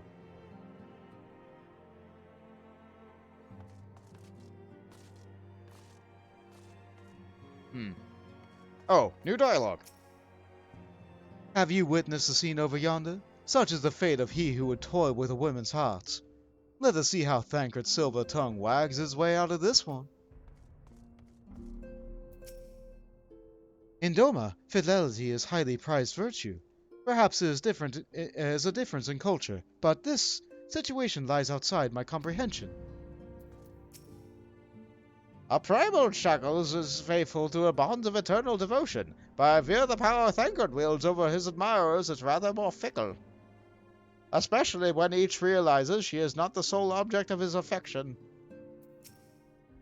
Do we not have more pressing matters to attend to? Oh gods! Make it stop! My sides are about to burst! Why don't we leave these others to their squabbling, Mikote... I barely read that one. Hold on. Mikote Manstealer, you'd best watch your tongue. Well... I can barely read it. It goes away so quickly. Well, I'm the one who's procured the rarest of ores. And you don't have anything to say. Ladies, please. This is no way to... Oh, hello, Bond. I was just, entertaining some friends. Oh, cots. Sorry, so let's see here. He's got... Cure, Elzen, and 2 Mikote. I see. And one fawns over him even as the others fight. I see. That sure is... There was a point in time where the fanbase felt that way about Thancred. I feel like it is less so now. Maybe only slightly. Anyway, let's wait for Tataru.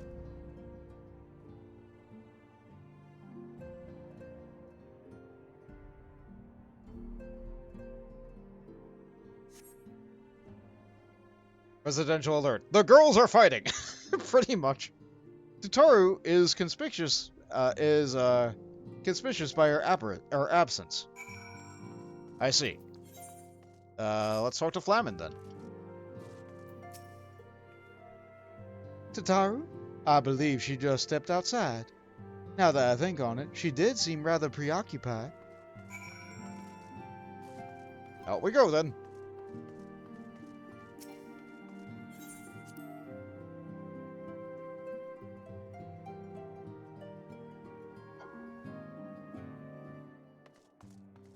Let's see. Is she... I suppose I should just look at my map.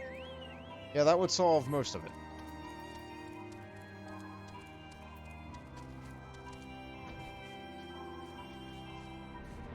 I should just look at my map. Oh, good, it's a zone. Okay, well... There she is. Oh, Bond, it's you. I didn't mean to worry anyone, it's nothing really. Well, it's not nothing exactly, but it feels like nothing compared to the towering trials that you and the others face every day. And that's why I should probably talk to Minfilia before things get any worse. You always know what to say, Bont. I'm glad we had this little chat. We barely talked. You... Fine.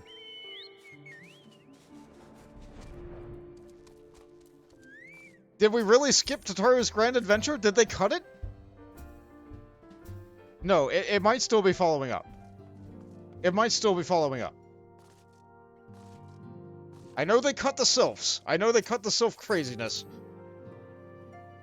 And they really cut down on the amount of stuff they had you do with the domans.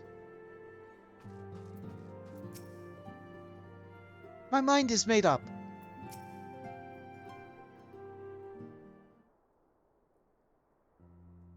Yes, Tataru?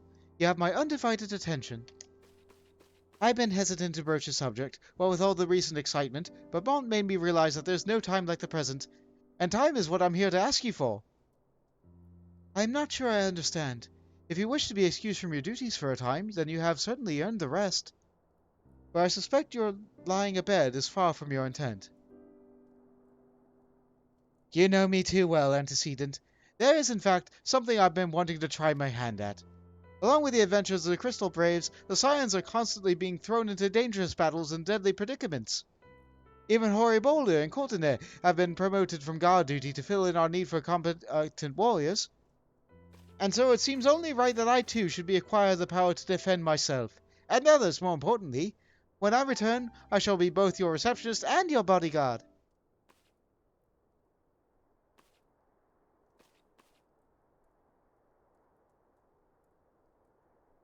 Go get him, Tiger. Oh, hey! Hey, welcome back, Hori. That's the first time I've almost been knocked to the ground by a Lullafell. I've never seen Mr. Taru so determined. Has aught befell you which I might help, antecedent? Not at the present, thank you. Was there something you would ask of me? Oh, yes. Pray excuse my distraction. An adventurer who was to join us from escort duty was injured while on the patrol. And I fear I cannot properly defend the scholars entrusted to our protection without the aid of at least one more guard. Therefore, I humbly request the aid of another adventurer, of the capable kind, of course, be assigned to our party. Very well. I shall consider the potential candidates and provide you with a replacement as soon as I am able. My thanks, antecedent. I take my leave of you. You go, big guy.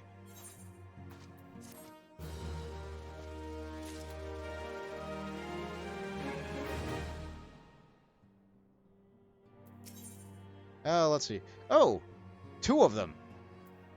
An unexpected ambition. Ophelia is at a loss for words.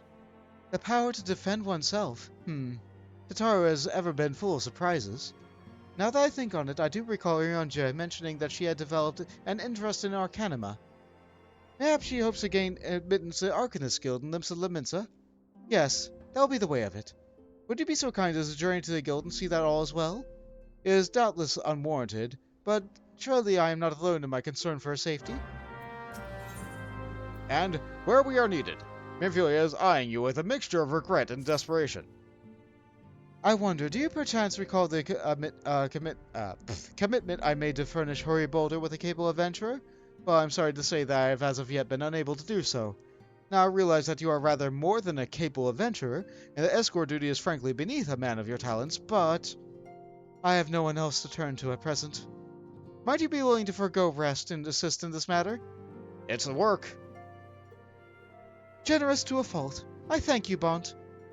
Now, it seems only fair that I explain the import of the question. For some time, our order has employed a handful of scholars to travel around Eorzea taking etheric readings that might better understand the impact of primal summonings. Naturally, it behooves us to ensure the employees' safety, and so we asked adventurers in our service to serve as escorts. Hori Boulder and Coltoneb were to act as two such escorts, as was a third adventurer. Alas, due to the injury, said adventurer was not presently fit for duty, hence my need to impose upon your goodwill. Okay. You truly are a pillar of strength, Bont. Hori Boulder will share with you the details of your task. He should be waiting for you outside. Be safe. You are a welcome sight, as always, Bont. I thank the 12 not only for Ishgard's salvation, but also your safe return.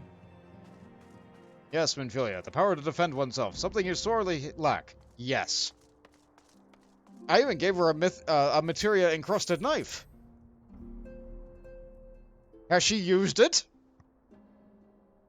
I think not.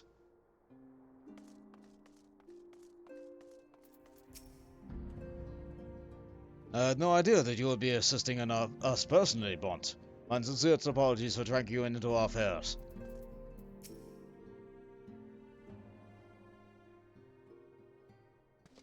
Ah, Bont, it is true that you agreed to lend us a hand? Yep. Huzzah! What did I tell you all today? Our misfortune is becoming a blessing, an opportunity to serve alongside the Warrior of Light himself. Need I remind you that we have 3 scholars to escort, each of whom will take a different route? True, true. But our mission is the same. Separated by bombs we may be, but in spirit we shall be together. If such thoughts bring you joy, we welcome you to think them.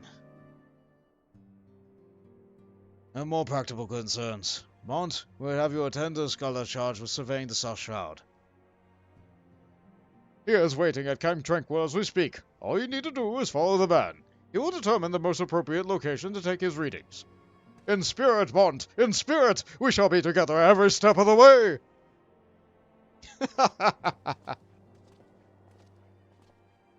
We are still the Warrior of Light, although, currently, our Blessing of Light is broken because we were shot through the chest by a dragon. The dragon, who was a great big giant corpse, attacked us as a ghost, and is now a tiny baby who watches over us. They pop in whenever they have something to say and then leave before we can respond. They're a little bit rude like that. Anyway, let's go do the thing in the South Shroud first. I'll go and see Tataru soon enough.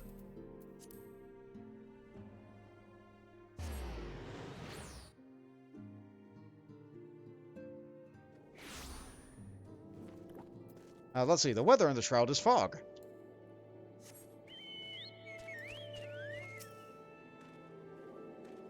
At last, the Scion's man deigns to grace us with his presence.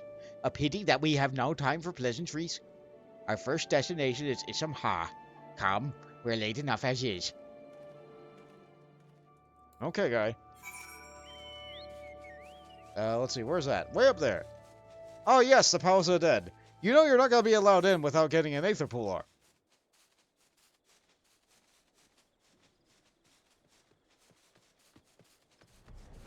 That's also content I have not yet recorded.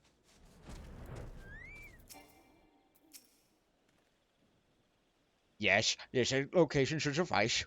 Once I finish calibrating the instrument, I require but a moment to take the necessary measurements.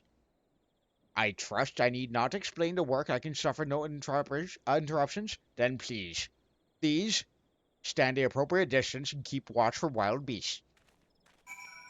You done? You wish me to deliver my report to your masters in a timely fashion, yes? Then stand aside and let me work. Okay. What? What's wrong with the scholar? They're fine.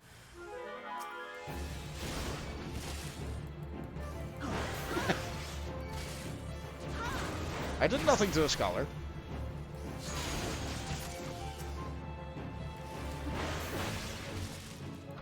Okay, that's 50 power and the buff.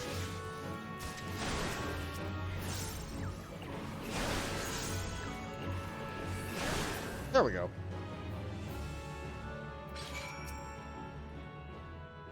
I see that we have both completed our respective tasks. A satisfactory outcome. Though, if I can make one suggestion, you might try to dispatch your foes more quietly in the future. I do not like to pick fault, but I really must be allowed to concentrate. Now then, snake mold awaits, shall we? Snake mold it is. And, violence is loud. Oh, the B rank. Oh, no, that's not the B rank. I thought it was, I thought that was the gremlin. I just saw a little bit of, tan amidst the green, popping up from, like, a tree. I have to kill this? No, I don't. I thought there was a thing above it. Wow, my eyes are really bad today. Let's see. That way. I was like, I completed my hunting log. I can't advance the Grand Company hunting log until I do Demile Darkhold again.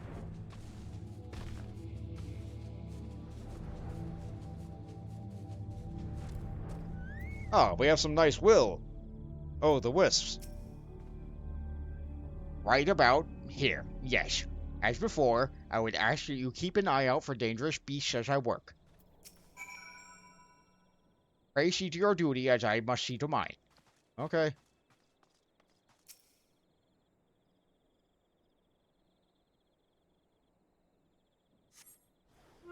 Yeah, this scholar's fine. He's being escorted by the Warrior of Light.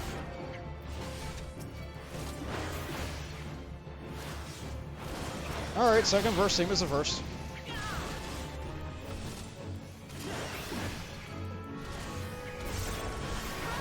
I'm not dodging.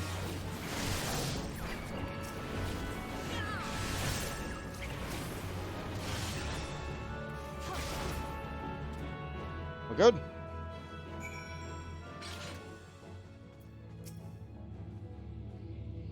Fascinating. These readings are not at all what I expected. Though perhaps that should come as no surprise. I am not given to superstition, but there is a queer, almost blasphemous air hereabouts. Let us quit this place and return to the roost lake. We have one more site to survey. That is all the way over there. Yeah, every place that he's going to is a dungeon or an instance of some kind. Like, over there, there was the battle for the big keep that we did, but there's also, like, 2 dungeons right there. I haven't done either one of them. And over here, there's 2 more dungeons, which I haven't done either one of them. On this character.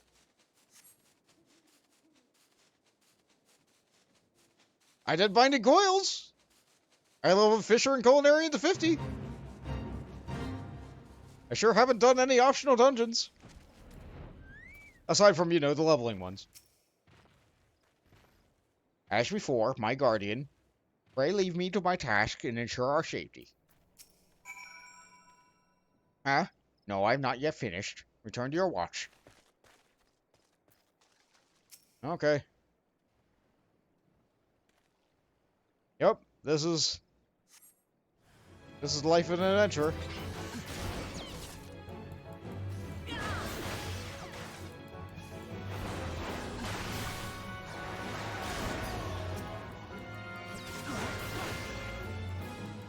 I might not even need to use Berserking for this one. Are there more? Oh, here we go. Bam!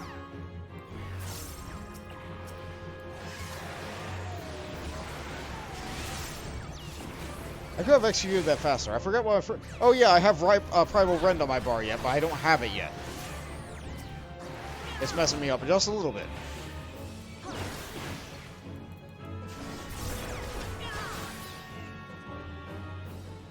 Ah well. This data should prove invaluable to... Ye gods, what is that stench? Did you slaughter a creep of adamantoids while my back was turned? Quicker now to Camp Tranquil. I will not have my clothing reeking of blood and offal. They're ghosts, buddy. I mean, I guess ghosts are pretty stinky.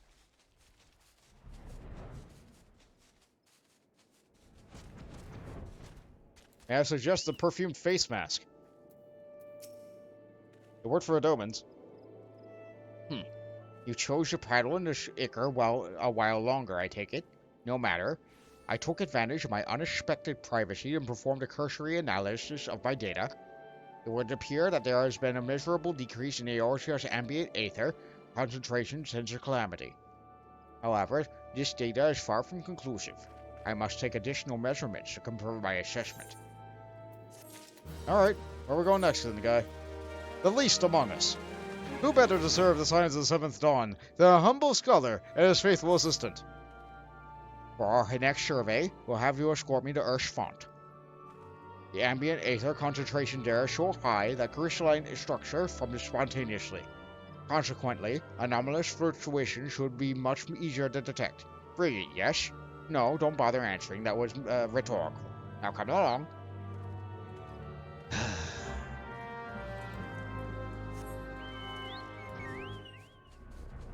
Don't you just hate when somebody's just talking at you?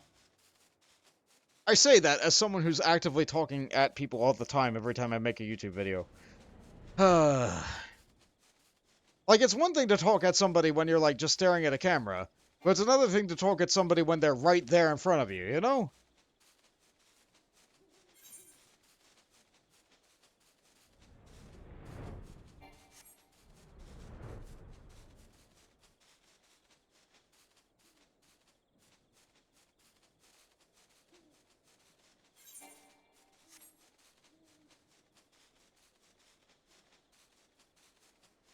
Sure, I'm glad I can just fly over all this. Imagine being level 50 and being aggressed by every single one of these and heavied by every single one of their ranged attacks. Oh right, I unlocked Earth's font, but never finished it. You should be more than familiar with the procedure by now. Pray find a suitable position from which to keep watch while I take my measurements. Things are going to go a little bit differently this time. Or at least I thought they were. Oh yeah, they are, because it's not purple. I only fight when it's purple.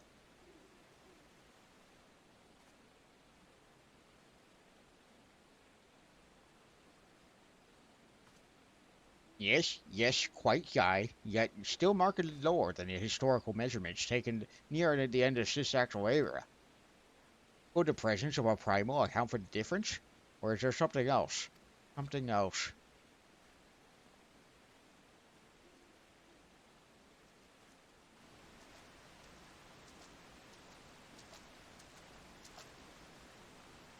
Something else. Cheyenne! Cheyenne, come here! I need you! Okay, alright. What's the danger? You dead? Oh. Oh. Oh, that's Wilred! Fear not, my friend! Help has arrived! Where are your scholars? There you are, want. Oli and I were worried when you and your charge failed to return at the appointed hour. Sorry, there was just a lot of beasts in the forest.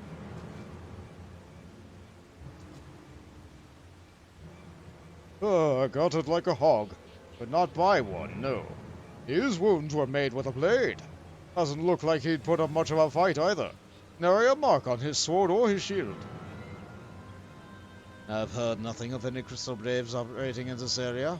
What good have we come here for? What should we do? You'll see to Scaldus protection, Bont. Aye, and the boy's remains. You should return to the Rising Stones. The antecedent will want to know what happened here. And so do I. Well.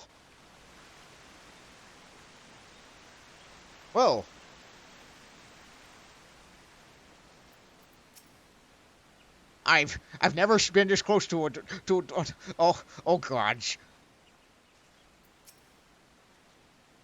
No, it's what a waste. Pray leave matters here to us, Bont. You must return to the Rising Stones and inform the antecedent at once.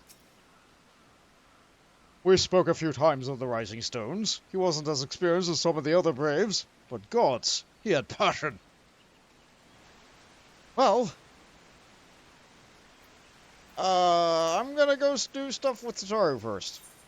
I should probably tell, realistically, I should tell Minfilia about that immediately. However, I think the game expects that you do the thing with Tataru first.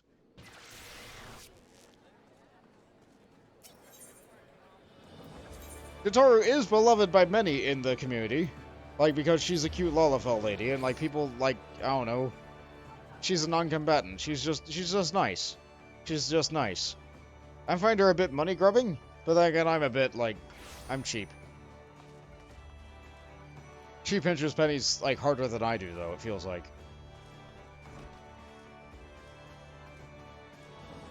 Where am I going? Oh, she must be downstairs.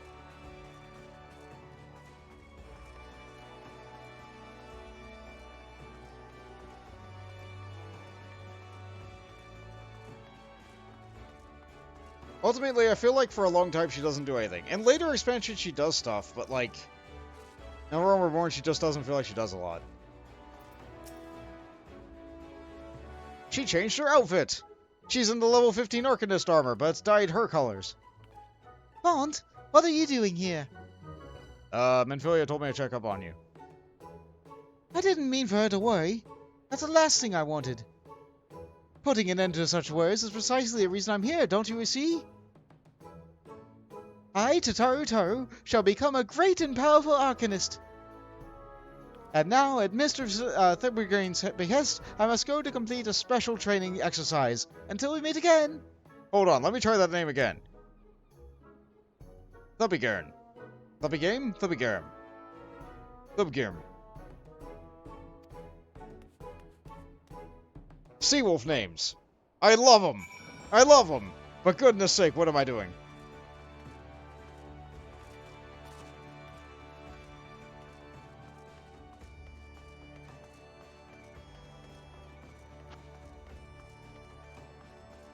Oh, back up the stairs we go.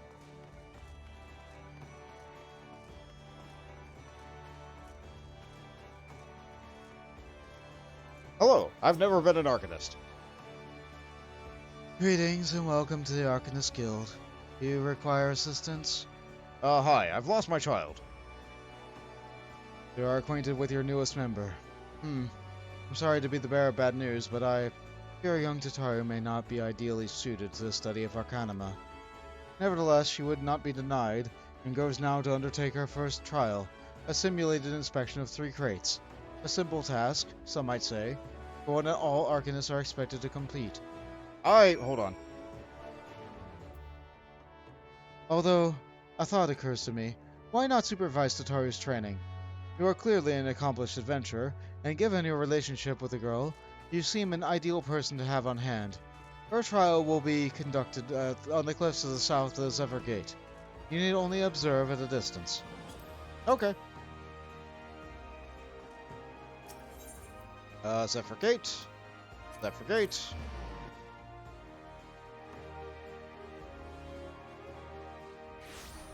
We are here.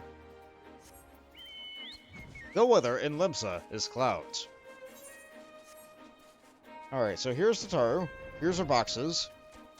And she's nowhere to be found. Okay, then. Guess I'm looking at boxes from behind a tree.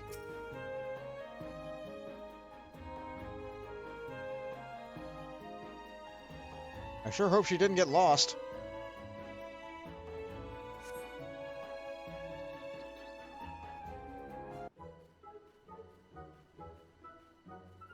Our azure seas and pirates' port, where she met her shining jewel. For to bring this mother's plane to our plans to naught, came the lass whom none could fool. Beat 'em with a backdraft, got 'em with a gust, deck 'em with a downburst. Go carbuncle, go! Oh, are those crates I spy? Ah, and this must be a true test. We're ready for them, aren't we, Carbuncle?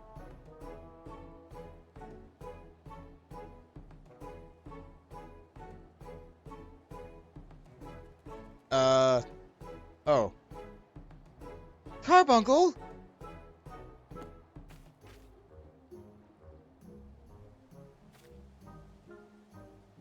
Her carbuncle ran away.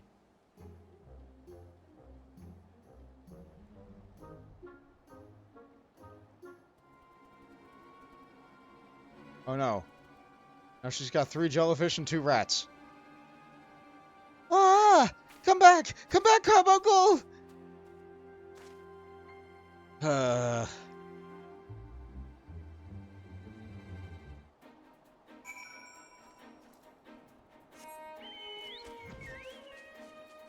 To be clear, that doesn't happen.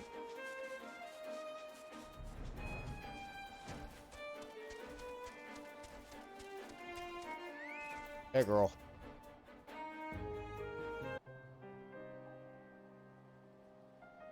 I should have known you'd come, Bont. You needn't say a word. Your face says it all. I know you bore witness to my shame. Betrayed by my own carbuncle and left at mercy of wild beasts. I must accept the truth. I'll never be a warrior like you and the others. I will inform Miss Unterbrigam of my intention to withdraw from the guild. Academa, like so much else, is beyond me.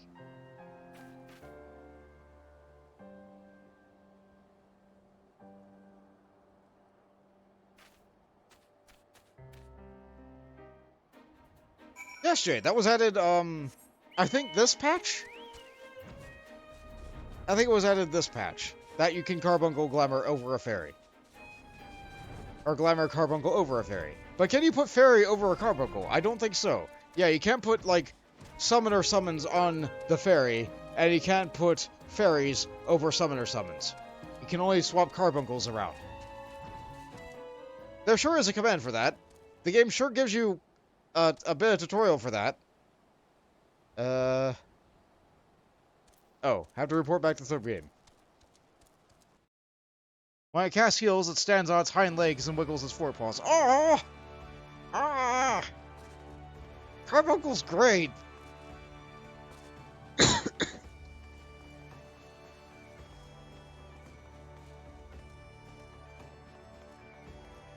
Normally I can't pay a lot of attention to Carbuncle when it's in action, because, like, you know, there's a lot of things going on, and I have to look out for the AoE. I can't look at Carbuncle, as adorable as it is, as it wiggles and stares at you with that adorable button eyes.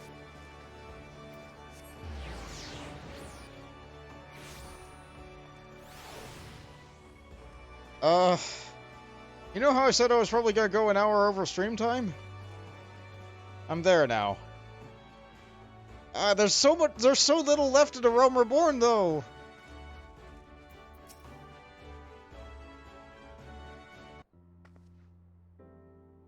Ah, back so soon? How fared our fledgling Arcanist?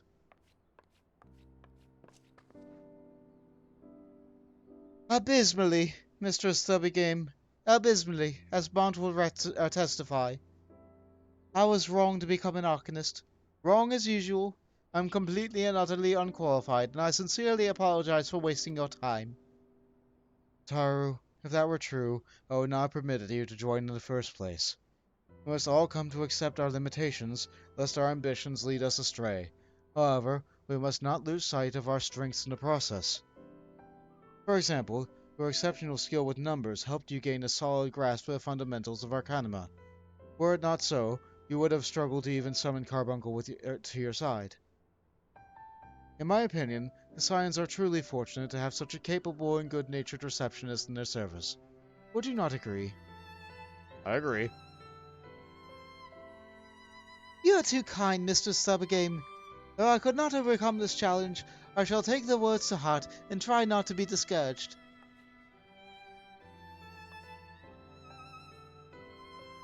"10 hours in the first stream too. Okay, I'll try.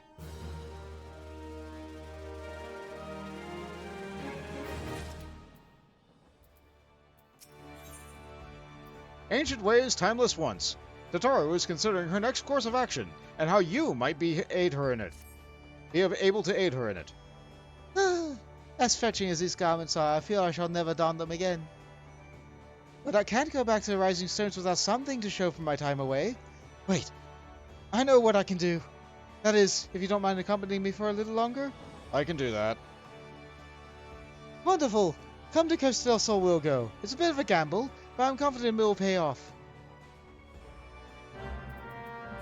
Costa, huh? It's still a favorite destination for when I was teleporting there again and again for my warrior times. Call them bookends. Well, hopefully it takes just an hour. For people who've played this before, you know what I'm talking about. There's no more combat, but, well, like, no more instantiated content. You know what I mean.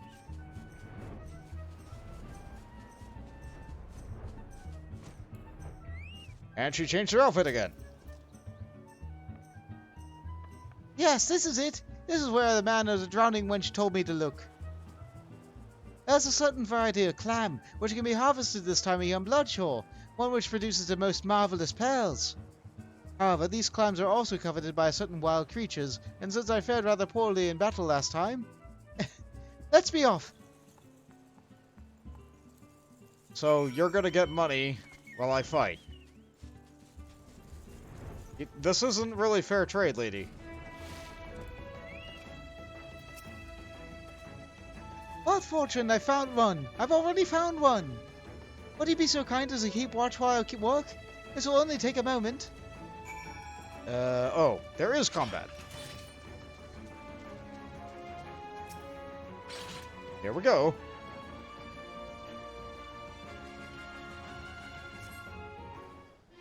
Oh, good. Oh, it's big. It's a Morgar.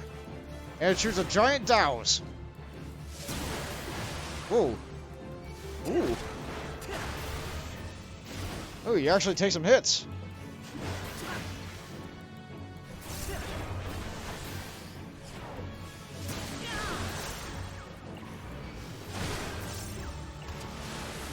Wow, you withstood by Fuel Fury. Congratulations. You're the first non-instantiated enemy to withstand all that.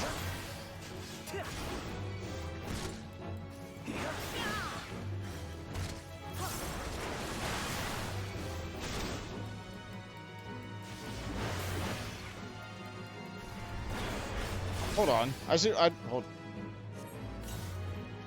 Medley! Just hit it. Don't even have to hit it very hard.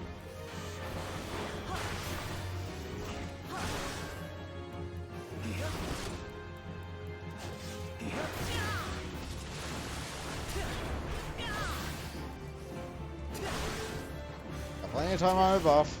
Berserking is almost back up.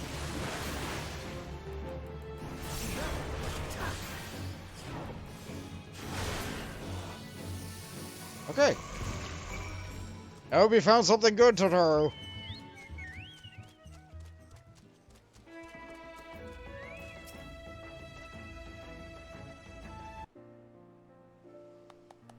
Well fought, Bont, well fought. I knew it was right to ask you to come. As for me, I have my prize, a bounty of blood pearls. So named for their reddish hue. They are the treasure of the worlds against dark magics in ancient times. I thought it might make charms for everyone, so that no matter where they go, they will always come home. It's sort of the power to defend myself and other people, in a way. Right, well, I mustn't keep Flamin waiting. There's work to be done, and lots of it. But to secure provisions for Scions of the Minson markets. She may have an eye for quality, but I have a nose for bargains. Will you be heading back to the Rising Stones? If so, pray convey my apologies to the antecedent, and tell her that she needn't worry about me. Alright. Farewell, Bont, and thank you for everything. That sounded rather final, didn't it? Alright, until we meet again. Yeah, not foreboding at all, is it?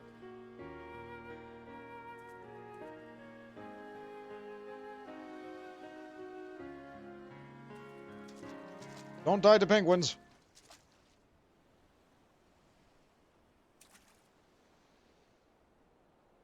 What's with that evil look?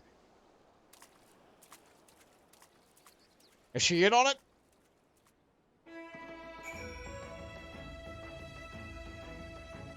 I'm just having fun. Alright.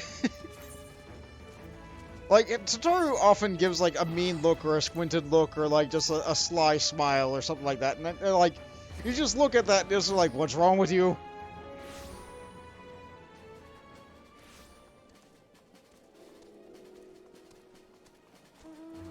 Just you wait, she'll be the final boss in the next expansion. People have been saying that for years.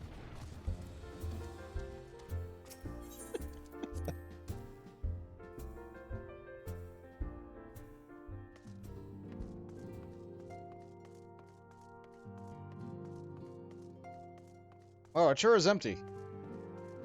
I sure hope she isn't dead. If Minfilia is dead when I get in here, I swear to goodness.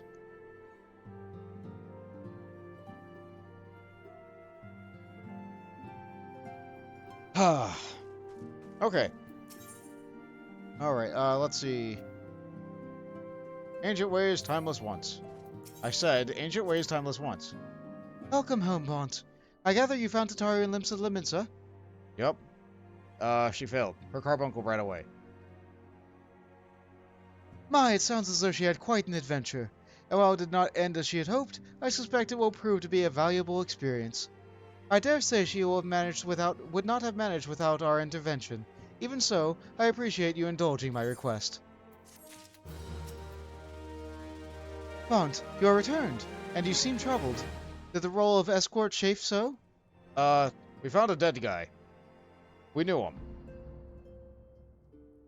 Wilfred, dead? Mayhap murdered?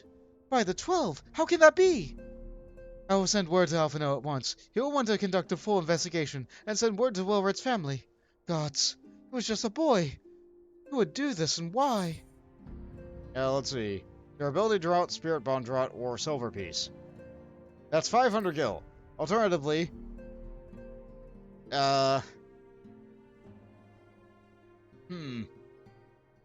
This is good when doing raids, because this lets your gear not break in the middle of a fight. But I don't think I'll be doing that, and I have other ways to get it, so I'll just take the money. A time for every purpose. A time to every purpose, I see. While others look forward to the impending royal banquet, Minfilia cannot help but look to the past. Gotta pull a flying fairy on us. Maybe.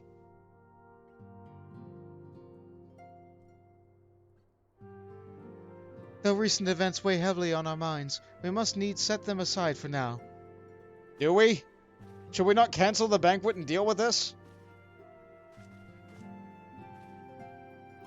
We are come to a defining moment in Eorzean history. The grand commemoration and joint defense of Ishgard, the first time in 15 long years that our people have stood side by side with our neighbors to the north to fight in a common cause. That may mark the true rebirth of the Eorzean alliance. Failing that, it should be at the very least serve to bring our nations closer together.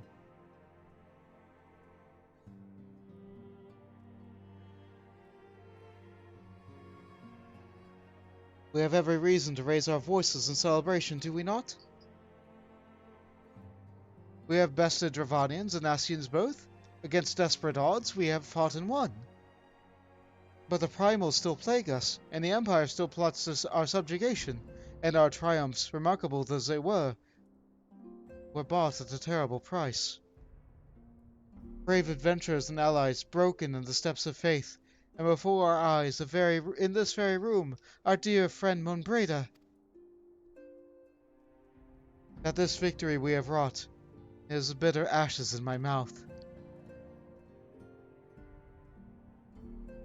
I would sooner stay here and invite those with more appetite to enjoy the feast in my stead. Alas, it is a royal banquet, and all allies will be in attendance. It is our duty to present a unified front, and we might as well serve as a beacon of hope to all. Don't I always?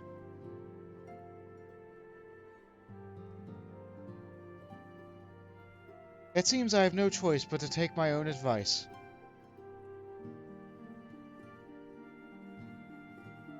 I instructed the others to meet us in Ul'dah, that we might make our grand entrance together. Unfortunately, I had to settle for leaving Tataru and Philamen a note. If I do not return quickly, they will have to settle for whatever leftovers I can smuggle upon the fragrant chamber.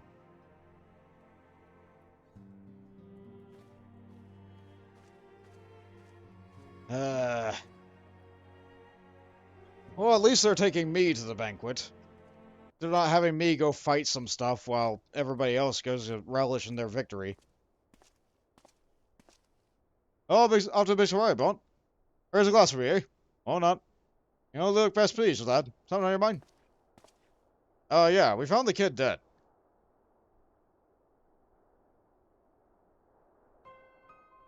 I'll never get it. Willard's dead? God damn it. It must have only been rumbled. Saw it. This past time we'd had this talk. After our last conversation, I got to thinking about where to find certain funds were coming from. So I had to dig around. Out in the quiet, like. And sure enough, I found it.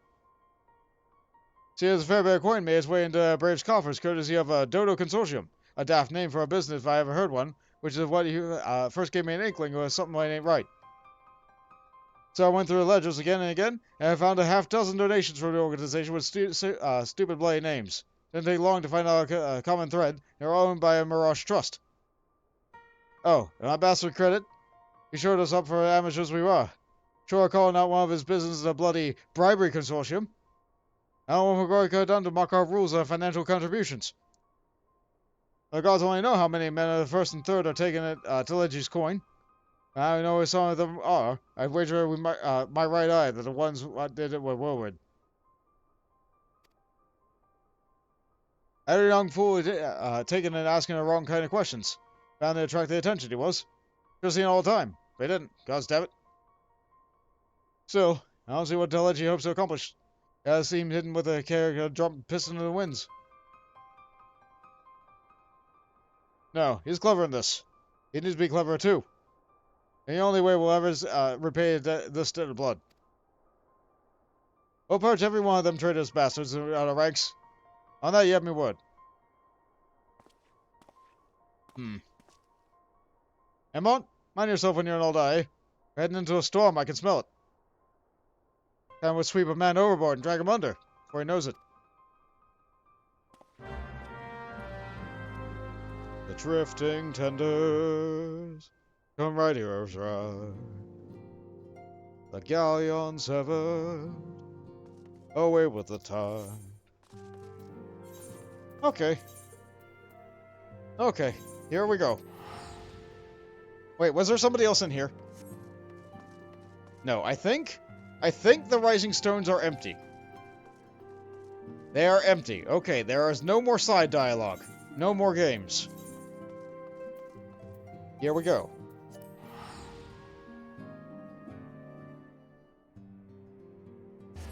Hello, Aracelen. Good to see you again. We're coming upon the end of the game. Or the end of a Realm Reborn, anyway. Usually I get done with my streams at about 8 hours in, but, we're doing this. We're doing this. We're getting through a Realm Reborn. Maybe for the sake of cutscenes I should hide the axe. That way I can see my head from behind.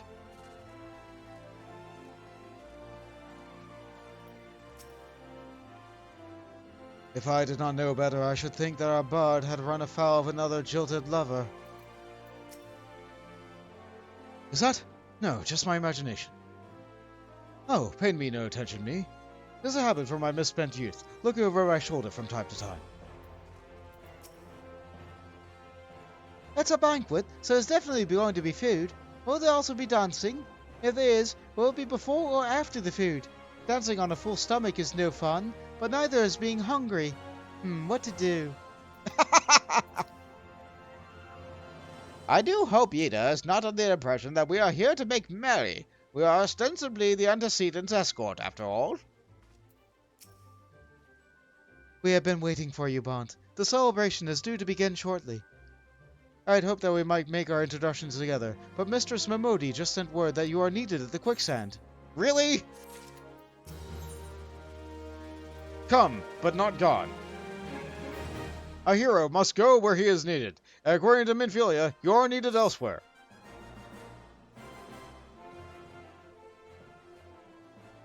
You'll go on ahead, Bont. Pray join us once matters of the quicksand are resolved. Really? You're doing this to me, the Warrior of Light? You guys would be nothing without me! Give my regards to Mamodi, and let her know that I will call upon her anon. What?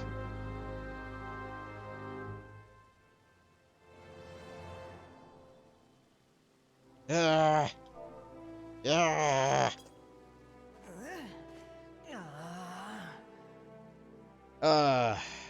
As far as a fume goes, that was a bit more reserved than I would have liked.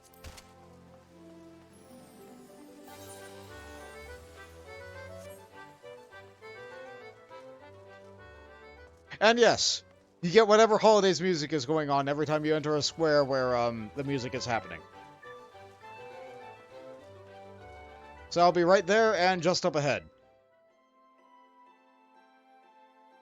Yes, I have to make it to the critically acclaimed Heavensward, for whom the writer was taken off the Final Fantasy XIV team and immediately put to work on the Final Fantasy XVI team. Yes, that's right. Final Fantasy XVI is written by the same person who wrote Final Fantasy XIV Heavensward.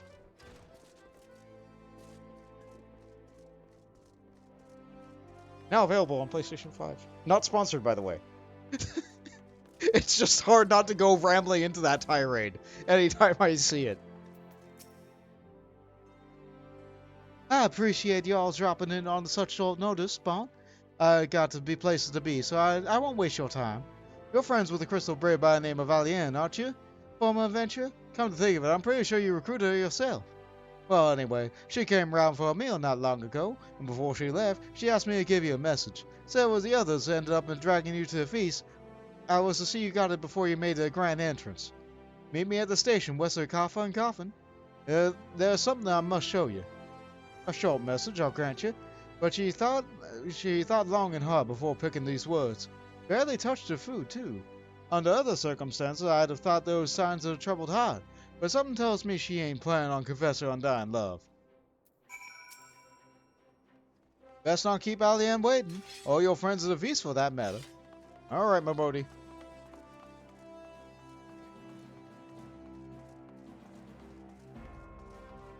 We're so close to the end.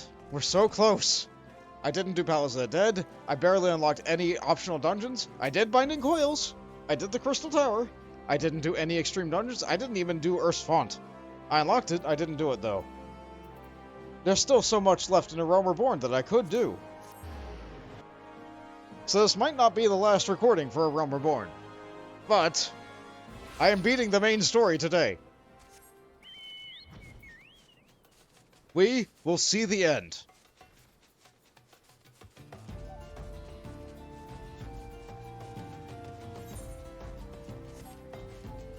I've dilly-dallied long enough.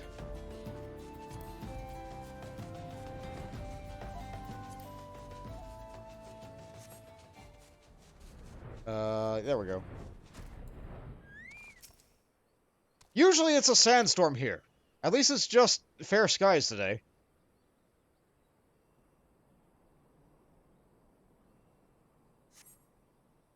As you stand upon the platform, your thoughts begin to wander, and all too soon, the ghosts of comrades lost and enemies slain begin to file in your mind's eye in a solemn procession. Clearing your head, you scan the horizon, but see no sign of Alain.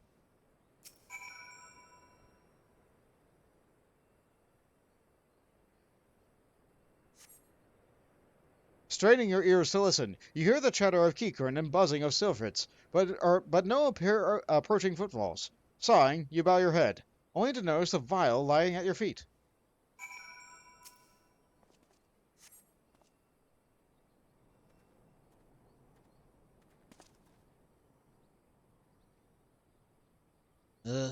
Bond, is that you? What brings you out this way? Hey, it's Laurentius! Haven't seen you in a while.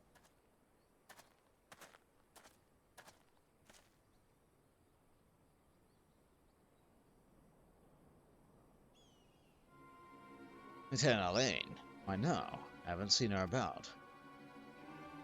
Had she come this way, I guarantee we would have crossed paths. I must have passed the spot a dozen times. We're to patrol the city's environs on account of the royal banquet. Captain's orders, you understand. Speaking of which, isn't it about to begin?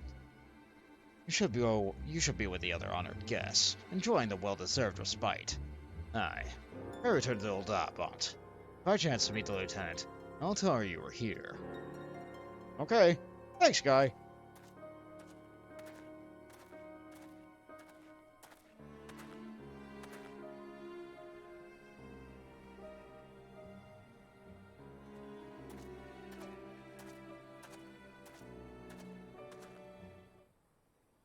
I guess I didn't hear him whispering into his link pearl.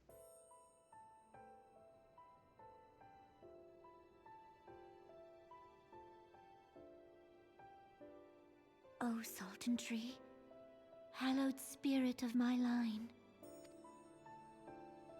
Through my weakness, the glorious house of Ul has all but disappeared beneath the sands. For want of the strength to raise it up again, it were better that it fall. Forgive me, but I know not what else to do.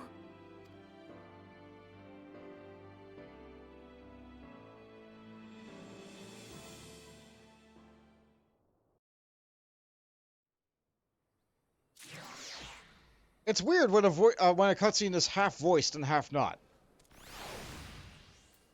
Because, like, you don't know what to expect when you're coming out of the not voiced part to get to the voice part, or vice versa. Hey, Guy, you're still here? Yachts, I envy you. All the food and wine. I cannot think of a man more deserving. Enjoy the feast, Bont. You've earned it. Thanks, Guy. I'm glad that you're so supportive of me. Even though I beat you in the face that one time. You got better.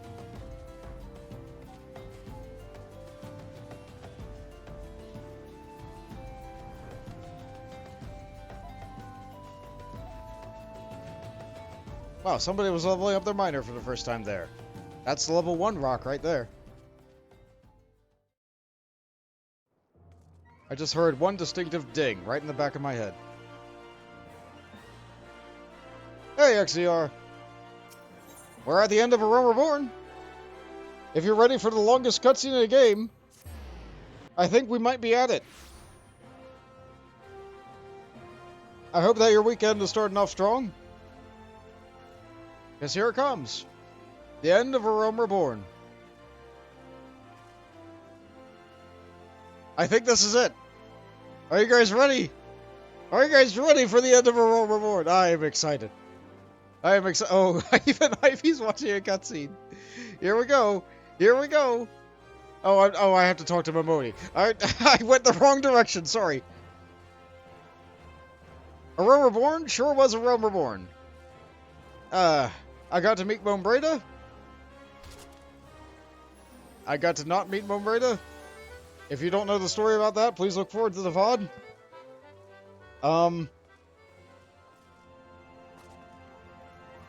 I got to beat Shiva.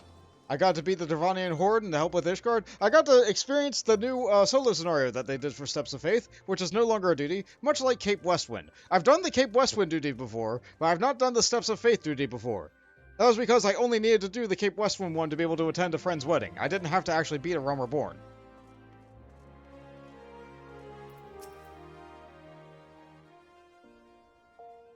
I reckoned you'd head straight over to the feast after meeting with Aliane. What's the matter? No appetite? I found a clouded vial. This tiny glass container appears to have been used before, but no contents. But, to contain what, pray tell? And I actually did have her over to the banquet. I forgot about this little vial. So she wasn't there, but this was? Let's see. Looks to me like an alchemist vial, but from beyond that, I can't say. Maybe best you hold on to that for safekeeping, though. Maybe not. You sure you don't want to take it? Any road, no use worrying about the Aliane.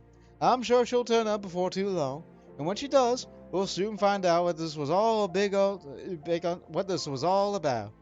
Besides, you got more important things to be thinking about.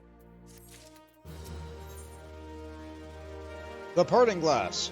Judging by Mamodi's grin, your star could not rise any higher. Would you believe that? While you were away, another message arrived for you. Well, one did. One delivered by Sultana's handmaiden, no less. Seems her grace desires a private audience. Her handmaiden will meet with you at the royal promenade to escort you to the Sultana's chambers. So what are you waiting for? Go on then, go!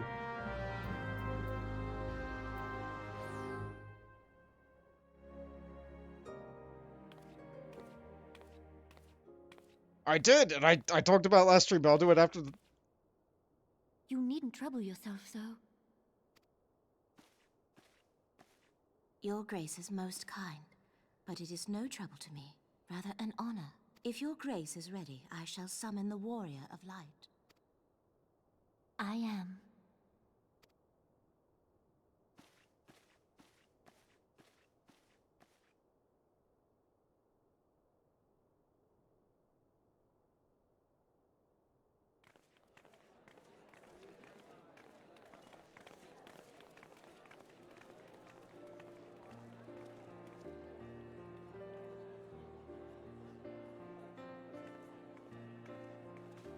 There's a lot of hold-ons here.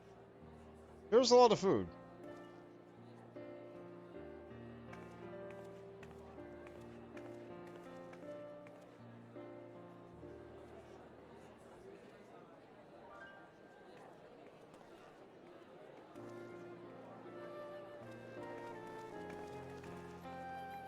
Everyone looks to be in high spirits.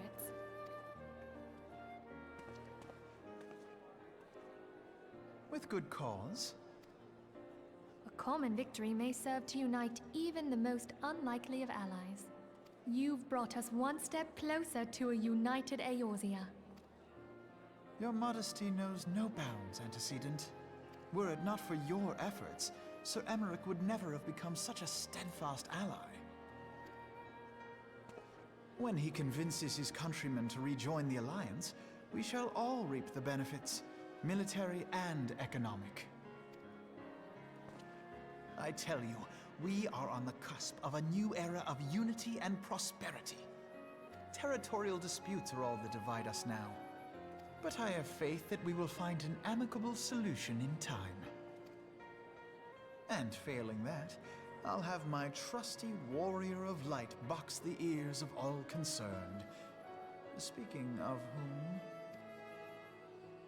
He will be joining us shortly. A matter at the quicksand required his attention, but it did not sound serious. No, do not skip the cutscene. That would be a travesty.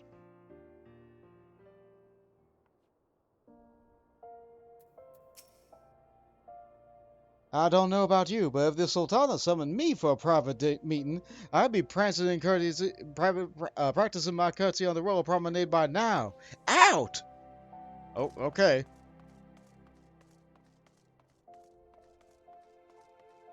Well, originally my most anticipated game for the year was Mina the Hollower. Now I'm not so sure. It might be Super Mario RPG. They're pretty neck and neck.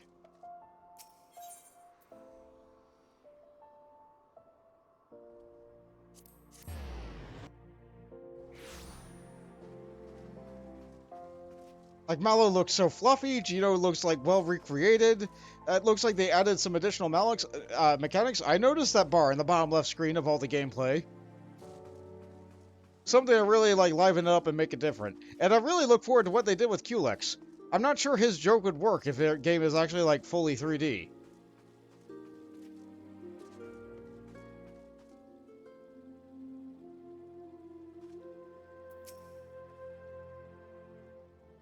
Thank you for coming, sir. Her Grace is most eager to speak with you. If you require a moment to compose yourself before your audience, you may have it. Or, if you are ready, it would be my honor to escort you to Her Grace's chambers forthwith. Here it is! Upon proceeding to the Sultana's bedchamber, several cutscenes will play in sequence.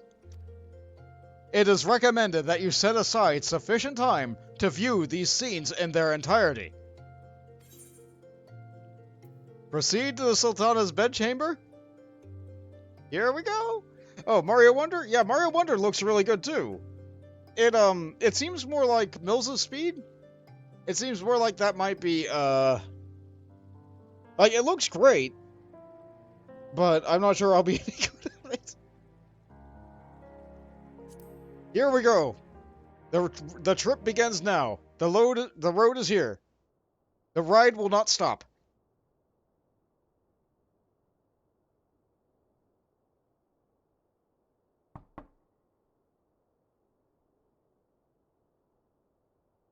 Enter.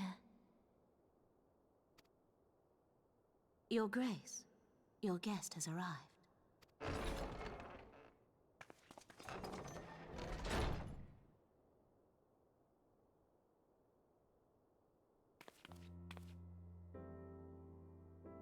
Pray, come in, and take your ease. Thank you.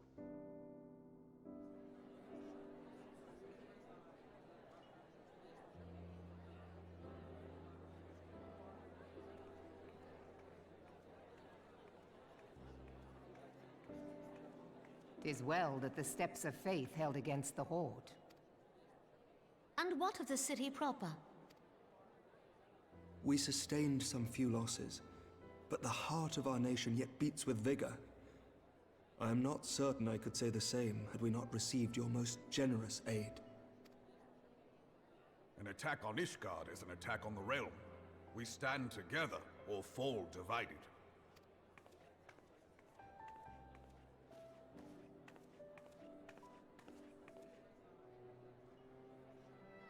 Such noble words after the fact.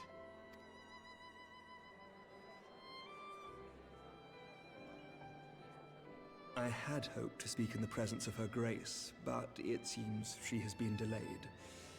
That being the case, now would seem as good a time as any. Honored friends, pray allow me to convey Ishgard's warmest gratitude for your part in the defense of our lands.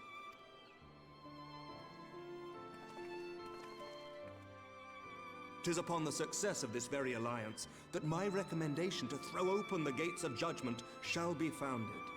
With the blessing of the Archbishop, it is my hope that Ishgard will soon be reunited with her long-estranged sister nations, and that Eorzea shall once more be as one. Hit the button.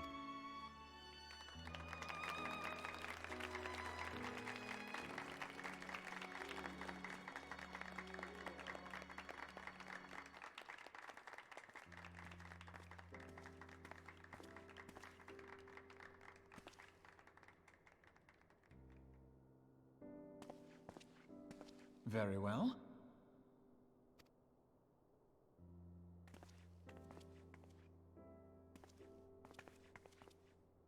Is aught amiss? Nothing to worry about. I shall return anon.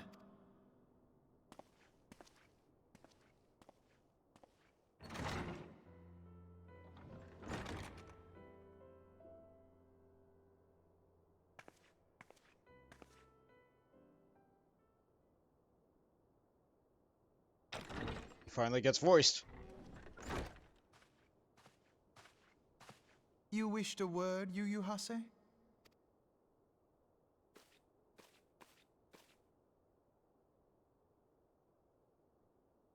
Wait, did they cut it?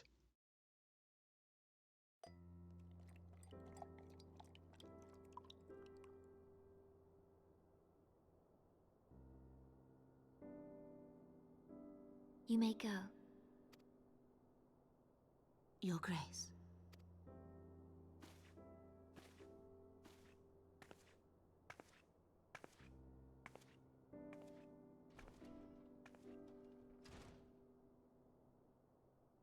You must be curious as to the reason for this private audience. The matter I would discuss, however, will soon make apparent the need for discretion.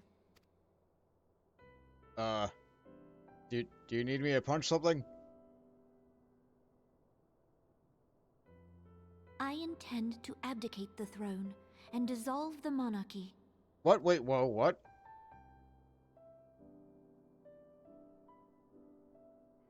You have seen for yourself the storm of turmoil that howls through our streets. The government fails in its responsibilities, and my subjects suffer the consequences of our incompetence. But I will see them suffer no longer. The victory feast shall provide the stage on which I declare the dissolution of the Sultanate. 'Tis mine intent that the ruling class of our golden city should take its place beside the common man in a fair and equitable republic. No more shall this nation bow to the whims of a privileged few. Yet, that which I propose will entail the tearing up of this city's very foundations. And even Reborn, with all his strength and influence, will be hard-pressed to keep his footing on such treacherous ground. Thus would I ask you to lend him a steadying hand. You who have endured the wrath of innumerable foes are the one hero in whom I can place my trust. Will you do this thing for me? Lady, it just sounds like you're quitting. You're just like trying to like hand in a slip to quit your job. Like that will probably just lead to more instability. But yeah, I can help out Reborn. I am truly grateful. Much of my dread for the coming days has been quieted.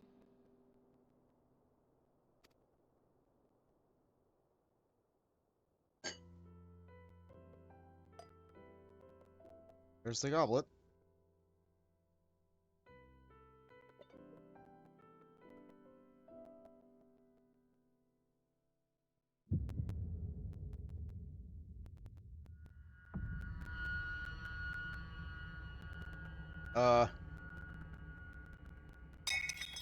If you don't like the juice, you don't have to.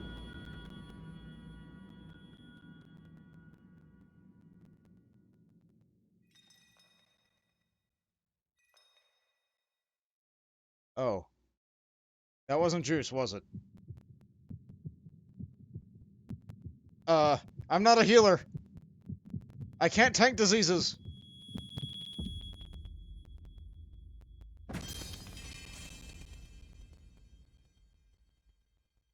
Oh no. Oh man. Oh no. Oh no. Oh no.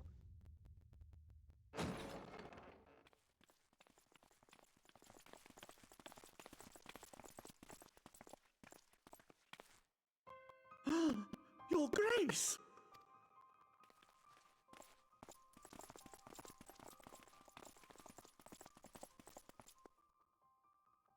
Her Grace, the Sultana, is dead.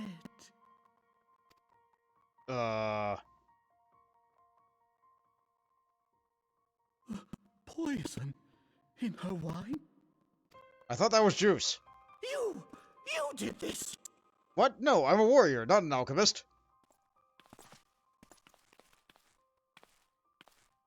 Spare us your denials! I see no other suspects, and the room has but the one entrance. But who served the wine? I hereby accuse you of regicide. Men, arrest this viper. This is nonsense.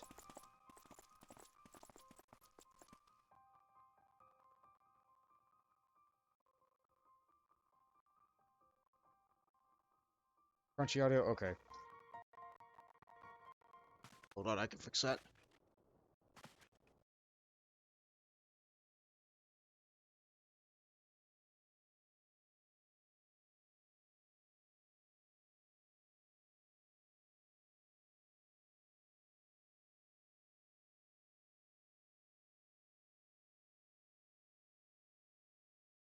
That fix it?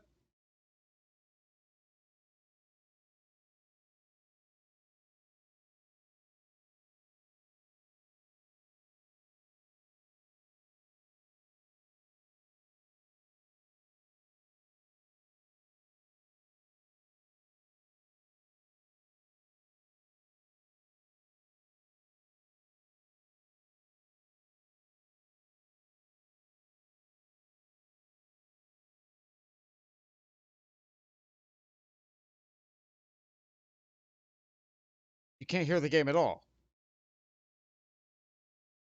Game is silent. That's not good. Hold on. You can hear me, though. Alright. Continuing. Mark.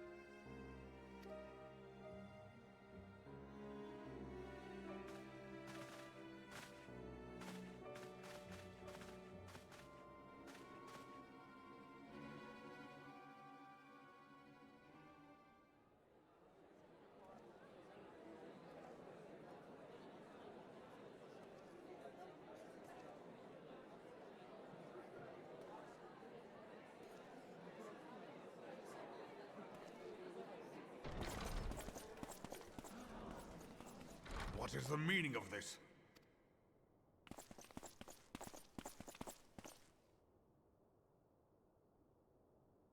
Knights from the homeland. This cannot bode well. Lord Commander, we have received an urgent message from the Holy See. I am grieved to report that your serpentine foes have resumed their assault. Needless to say, your presence is urgently required. These knights have come to bear you swiftly home to Ishgard.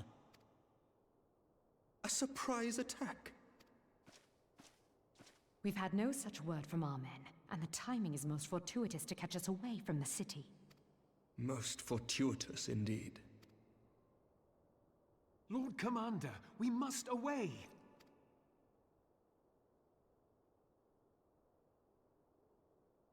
You have been a most gracious host.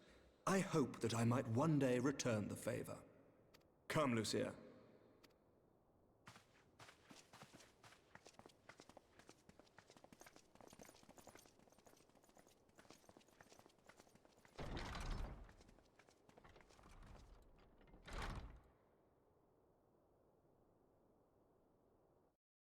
Funny that that's the first thing he reports and not the other thing.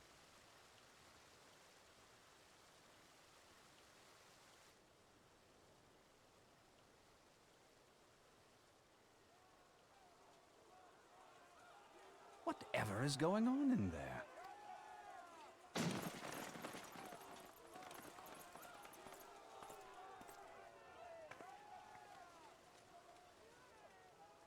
Ah, the ever-dutiful brass blades. I must apologize, but my dance card is rather full. Another time, perhaps?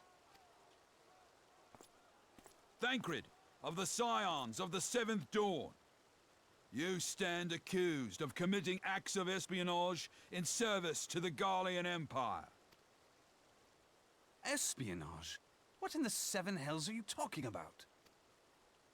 Ah, if you're referring to that business with the Ultima weapon, then you must understand, I wasn't myself.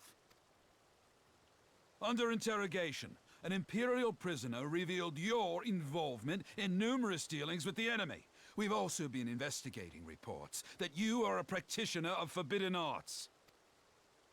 You'd best come along with us. You invite me to your party and now you want me to leave? I do so detest receiving mixed signals. Come then. I believe I've lost my appetite for this farce of a celebration.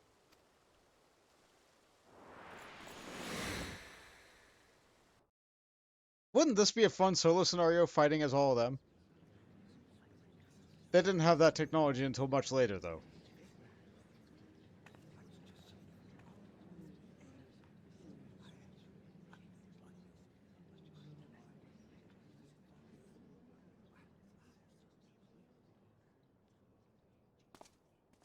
You go too far, Lord Adeleji. By what right do you march armed soldiers into a royal banquet and eject state visitors without her grace's consent? You treat the brass blades as your personal army, and show contempt for the throne with your every act. Leave us, now. Is that an order, General? Mayhap you have mistaken me for one of your flames. You will find I am not so slavishly obedient. As you lecture me on personal armies.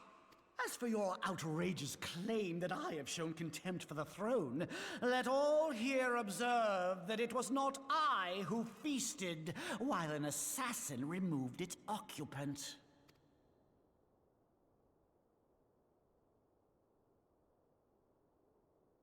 I expect this is your idea of defending the nation, is it?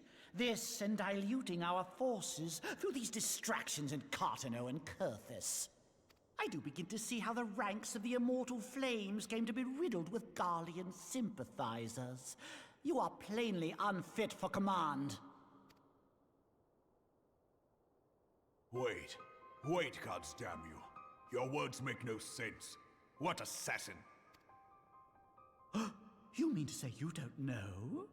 We caught the vaunted champion of the Scions in her Grace's private chambers, not moments after the deed was done.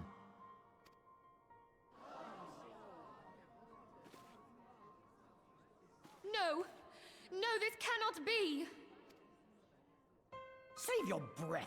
You will need it to plead your case. You and your entire order are to be tried for this atrocity.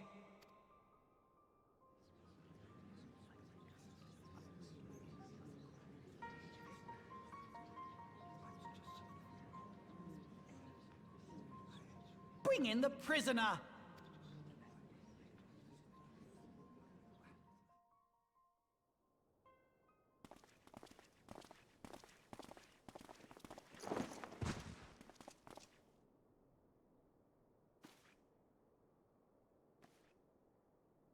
This man stands accused of poisoning Her Royal Majesty Nanamo Ul Namo, and as suspected accessories to the crime, all members of the Scions of the Seventh Dawn will be detained for questioning. This is madness! What a pity. Who'd have thought your tale would end like this? Not me, that's for sure. Should you demand further proof, a vial with traces of the substance used to poison her grace was found upon the assassin's person.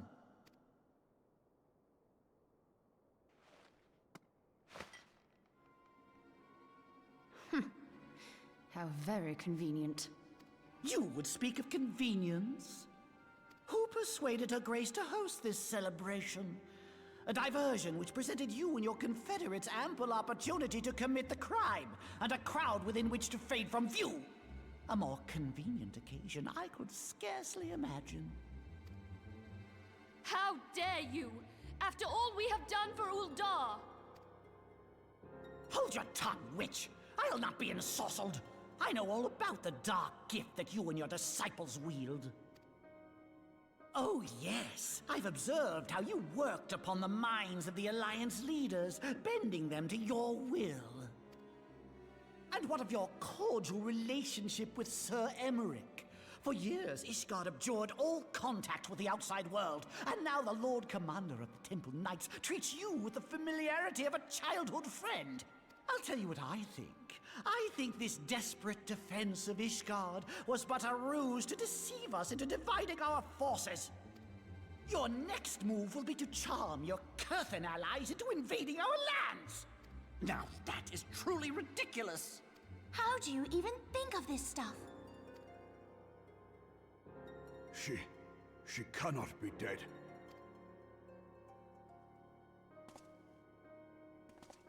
Stand aside, Ilbert. I want to see the Sultana. Spare yourself the pain, brother. I saw her with my own eyes. For a mercy, the poison took her swiftly. Her handmaiden can attest to that.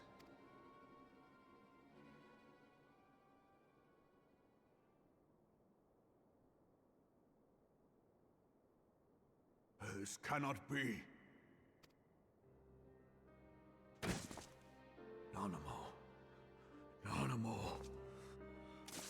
No!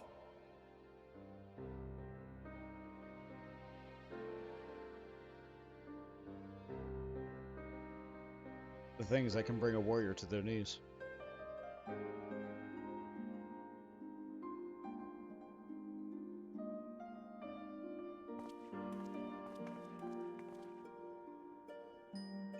Plainly, the Royalists can no longer be relied upon to keep our nation safe. And so it falls to the monitorists of the Syndicate to govern Uldar. But should you wish to help us, General, we would be more than happy to entrust the task of planning Her Grace's funeral to you.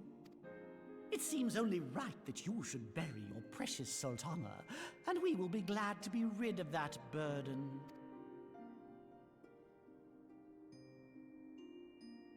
I'll bet you will. You more than any man. Whatever do you mean?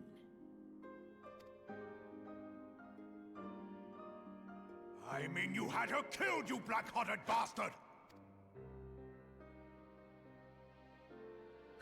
What rot! Though I did have sufficient motive, 'tis true. That young lady caused me no end of grief. She always was a most unwilling puppet. I dare say Her Grace was grateful that someone thought to cut her strings.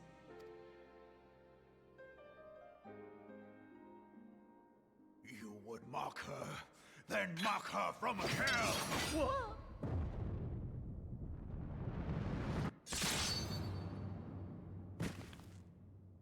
Now a murder has happened. 2 of them.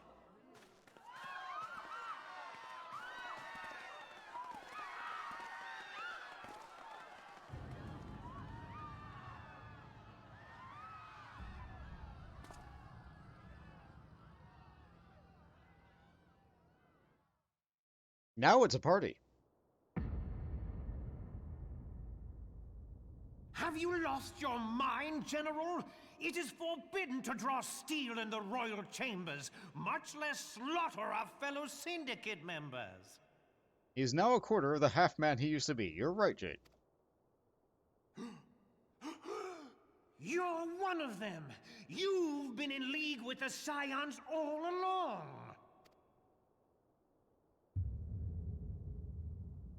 You're next, you scheming bastard!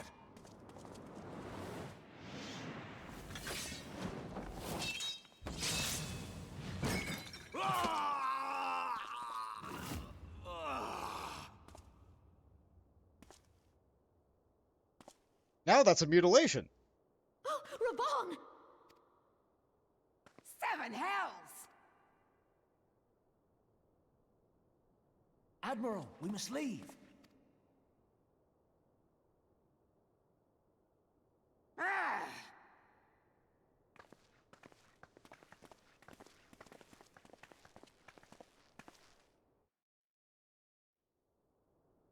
Well, it's a good thing the Ishgardians didn't see this.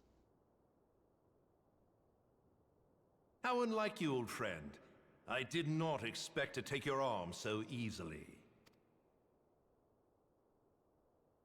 Take the Scions into custody. They have conspired to commit regicide. And arrest this traitor as well.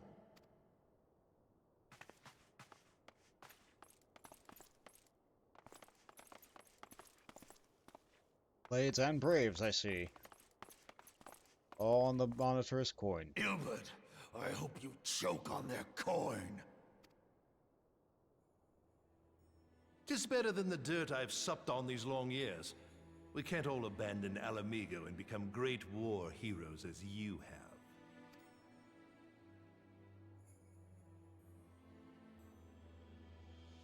You are not the man you once were, Reborn. Since that girl strapped the yoke around your neck, you've become docile.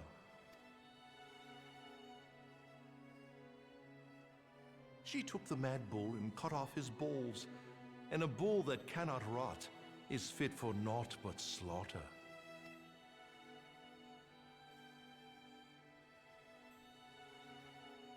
Wow. Also, isn't he bleeding to death right now? Shall I tell you who really killed your precious Sultana?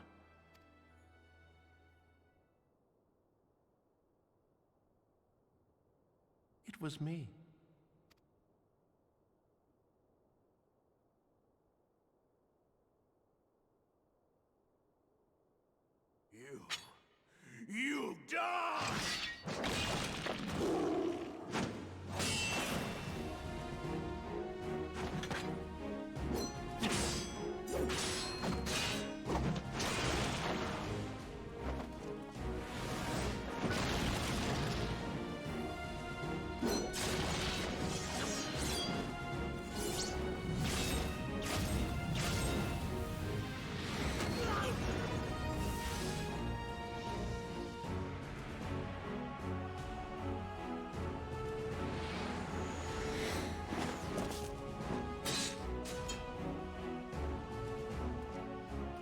Thank you.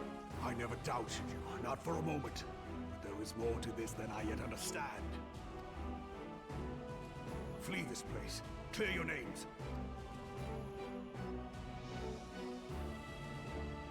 Find out who is behind this plot. It is the only way. Now go! You don't have to tell me twice.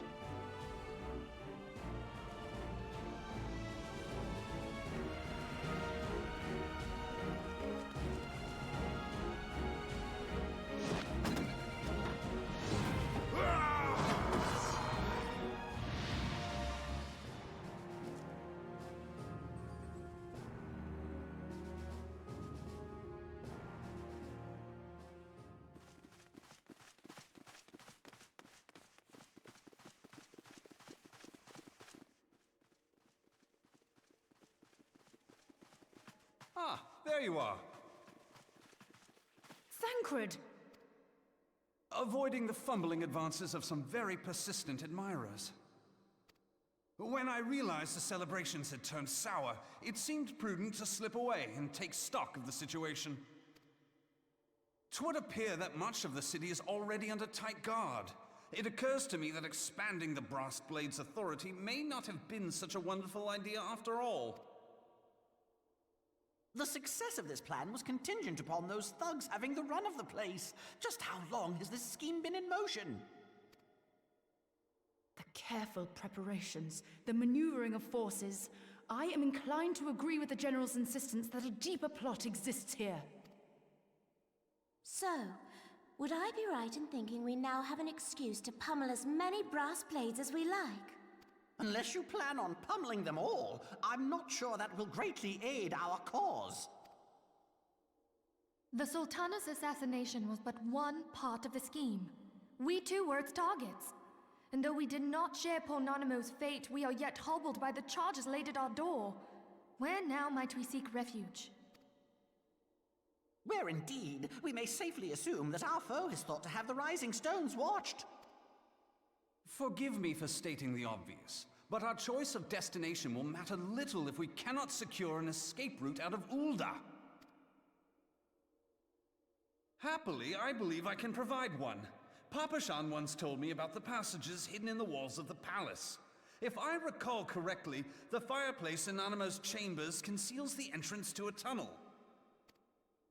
It should lead outside the city and allow us to avoid any messy confrontations. Speaking of messy confrontations.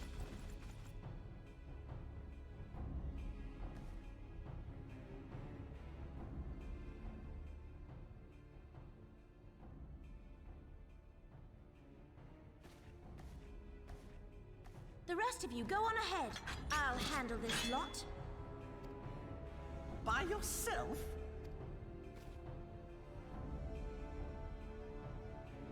I suppose I shall just have to join you.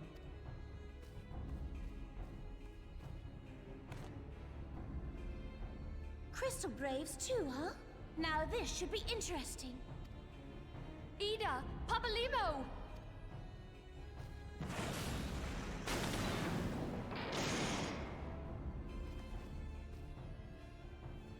We will hold our pursuers here. Hurry, now! Find this tunnel of Thancred's.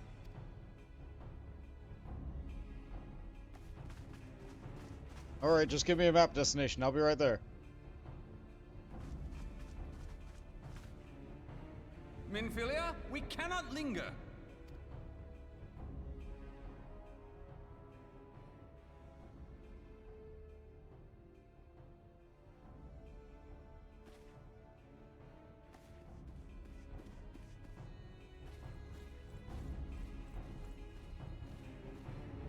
They'll be fine. I can handle about that many guys. Honestly, I should be fighting with them.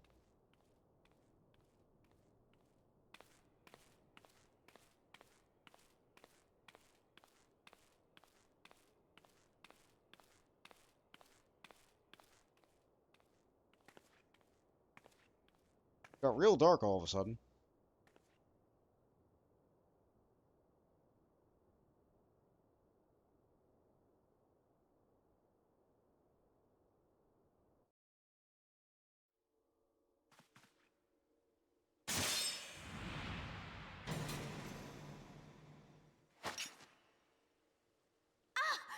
Now look what you've done.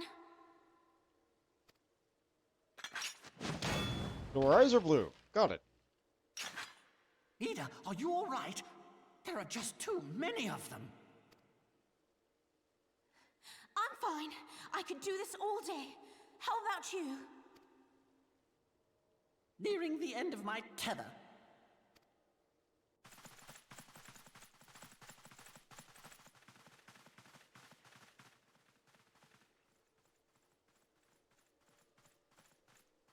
You guys have been fighting for like 1 minute. Come on. This is so stupid. We're the scions of the Seventh Dawn. The ones who stand between this realm and the evil that's trying to destroy it. And if you think we'll leave the stewardship of Eorzea to the likes of your masters, then you're sorely mistaken.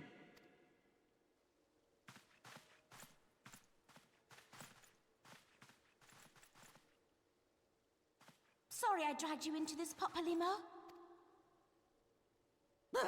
'Tis hardly the first time, and I'll be damned if it will be the last.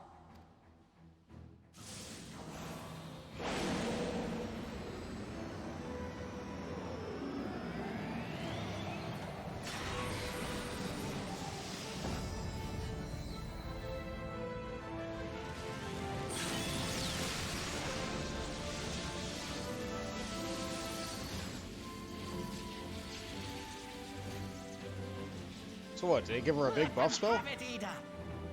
Seems so. I was hoping you'd say that.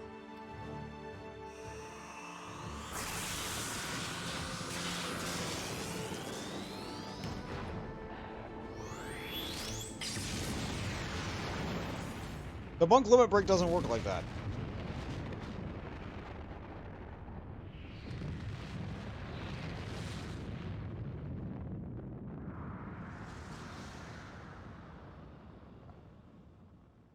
Well, I'm glad they went out with a bang.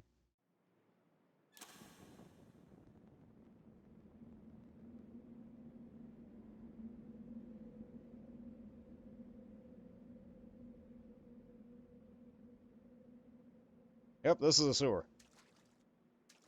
I never knew such a watercourse existed beneath Uldar. It would have to. There's a lot of people here. The architecture is of the Sildine style, if I'm not mistaken. The ancients plainly foresaw the need for a ready means of escape.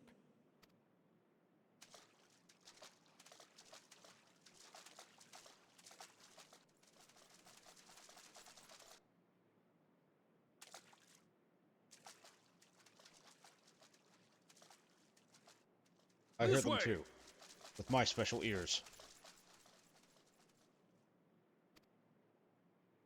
Well, that didn't take long. It seems these tunnels were not as secret as I'd hoped.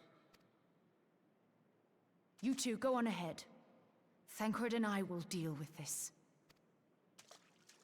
Sure, I'm the tank. What do you mean to do?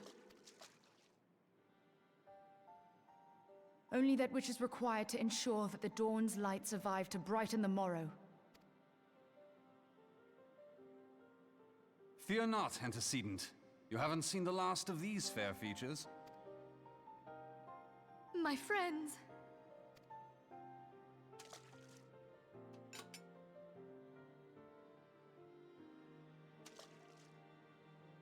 Leave us! Yeah, we don't really have time.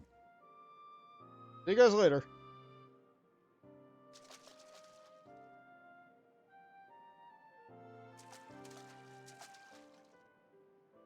What is the plan, milady?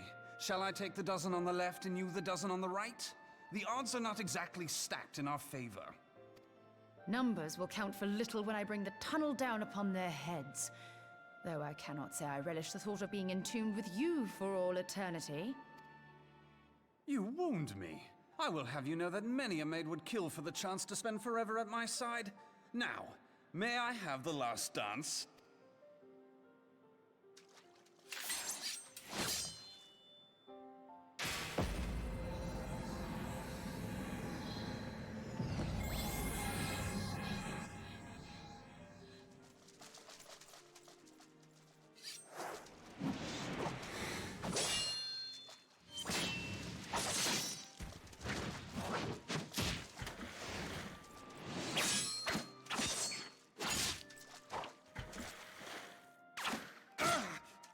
An arrow to the knee! Don't disarm yourself! Well, this is going splendidly. Now would be a good time, milady! 'Tis done.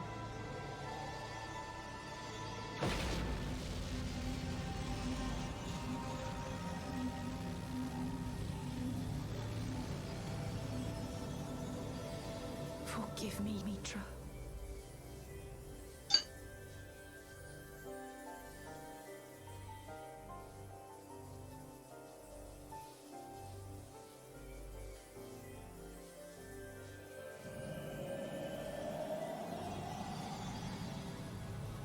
Farewell, Nymphalia.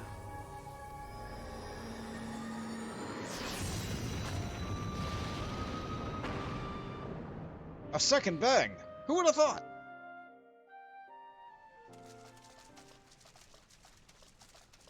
So, how's your sprint duration? Is it about to run out? Heidelin, she speaks to me. Oh, how convenient. No.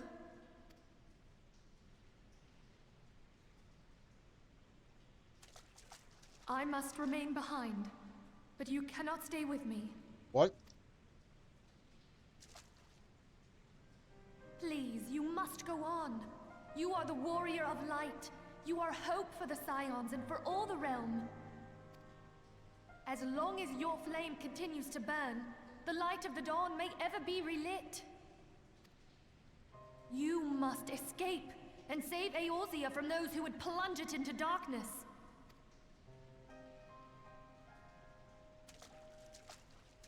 Tis the only way. Alright, can I have the torch then? Wait, what happened to the torch? Lamp? Whatever.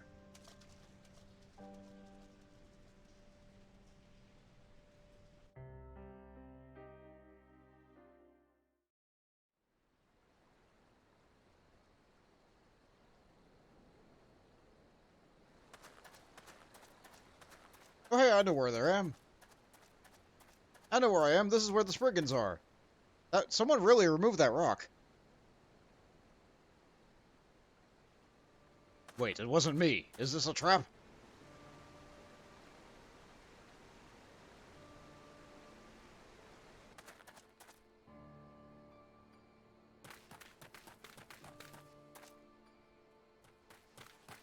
Oh, it's a small child. And the other small child? I am glad to see you safe, my friend. What of the others? I think they're dead. Damn that man! Teleji played me for a fool! I thought the Crystal Brave's mine till the very moment I felt the blade at my back. There will be ample time for soul-searching later. For now, we must put some moms between us and Ul'dah.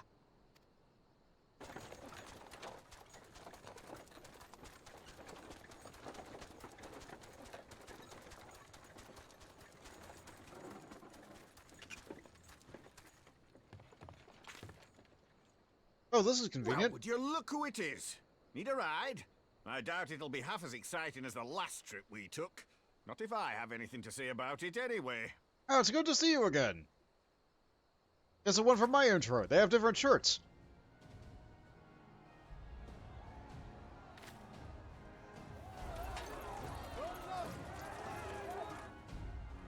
Let's not dawdle, eh? All aboard! Yeah, you guys get on. I can teleport.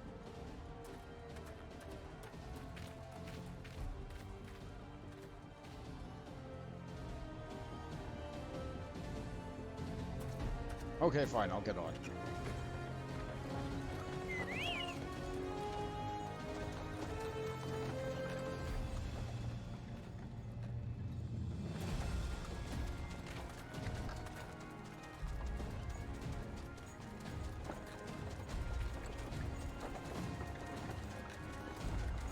So, did you guys actually get anything to eat at that banquet?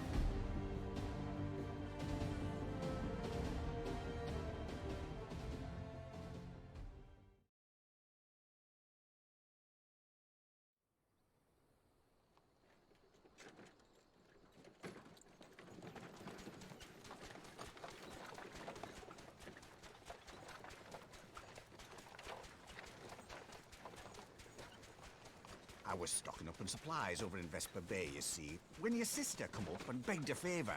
Said her brother was having some trouble down in Uldar, and likely needed a helping hand getting away. Oh, Alizé? Yeah. Thinking them ruins would make a fine hiding place, I decided to try there first. And lo and behold, there you were. You looked out. And judging by them soldiers as were pouring out of the city, I arrived not a moment too soon. Ha! Must have been fate that we happened to find you there, though, eh? Indeed. I had thought to look out for Alizé, but would appear she was the one watching over me. I've made such a mess of things. You have. That's okay. Actually, no, all of our friends are dead. No, that's not okay. It's also not your fault. And who might you be, young sir?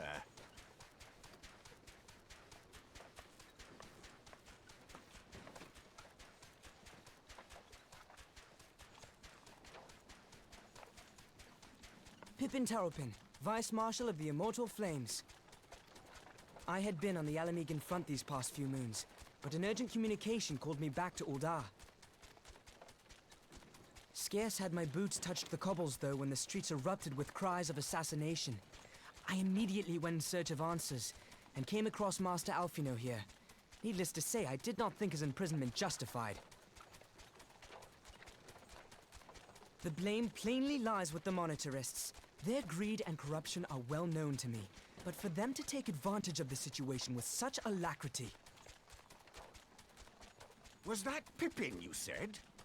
Ain't that the name of General Aldin's lad? Wait. Yes, I am his son. Adopted, of course. Oh. 'Twas only as we were leaving Uldar that I learned of father's fate. Adopted. Of course. Once I have seen you a safe distance away, I mean to return to the city and extricate him from this madness.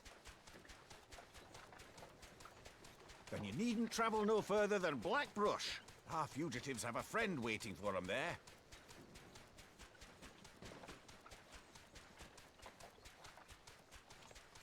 I dreamed of bringing about Eorzea's salvation, but in the end, 'twas I who needed saving. It's not the first time, kid.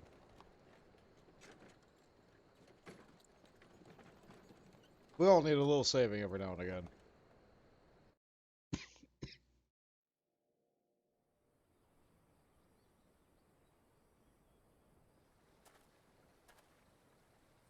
Them soldiers been searching for a while yet. Maybe we'll make the carriage back up towards Uldar and get the lay of the land. Maybe make a distraction if need be. I'm going to cough.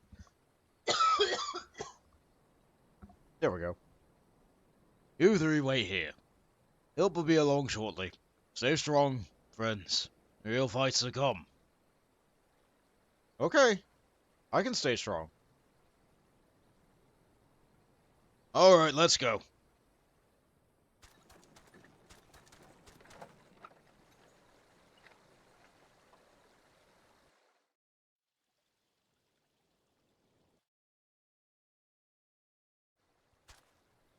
Well, that sure was a long cutscene. I hope everyone's still awake. Sorry I got cut in the middle of it. Yeah, even from that point, it was a half hour. And I think there's yet more. How could I have been so blind?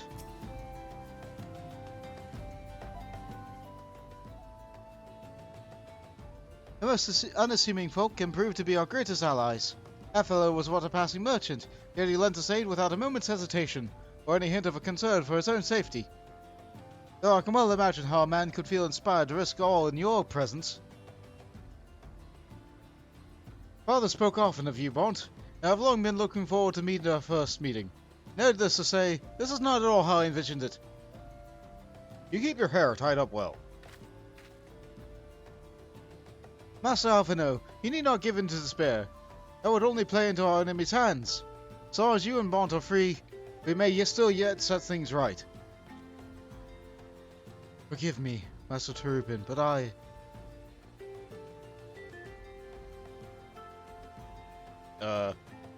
Alphino, my boy. Sorry to keep you waiting. Sid, what are you doing here? Pulling you out of the fire, as usual. Your merchant friend told me everything. Truly, there is no merchant but an angel in peddler's clothing. But tell us, how do you intend to bear your friends to safety? I hid the Enterprise for a short distance away. All I need is a destination. We must find a place beyond the reach of both the Monitors and the Crystal Braves. Porthos, Ishgard will not suffer the intrusion of foreign forces in the territory. That settles it. With me, everyone. Not I fear. I must remain here. I dare not abandon Uldar to the Monitors and their cronies. You may be certain that they will seek to defame you, but here and in the other city-states. But know that I will do my utmost to thwart their every effort.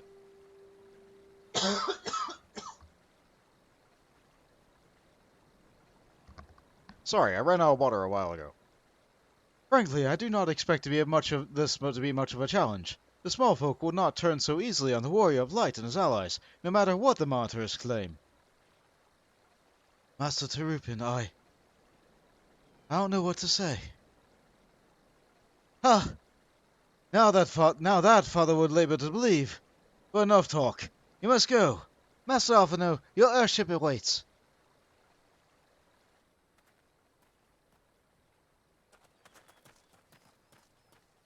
Porthos it is.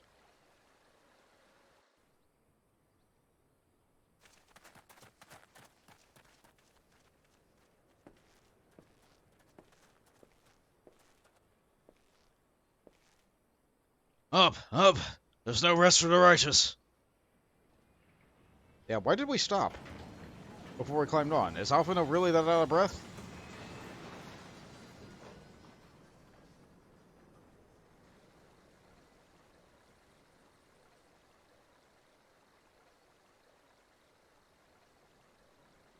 Good luck, Pippin.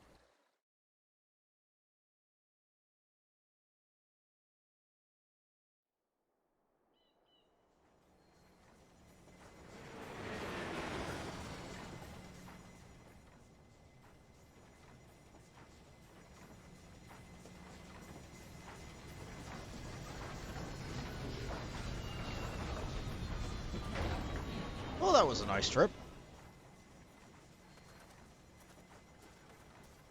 Very nice to be able to fly, isn't it? Thanks, Sid.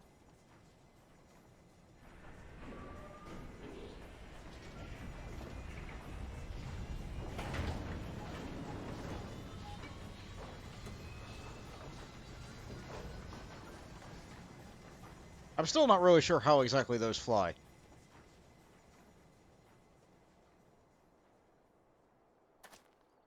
We should make for Camp Dragonhead and speak with Lord Hoshfront.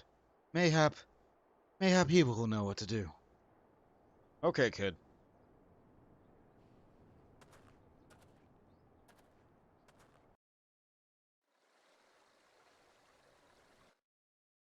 The Korthus Central Highlands. We're here again.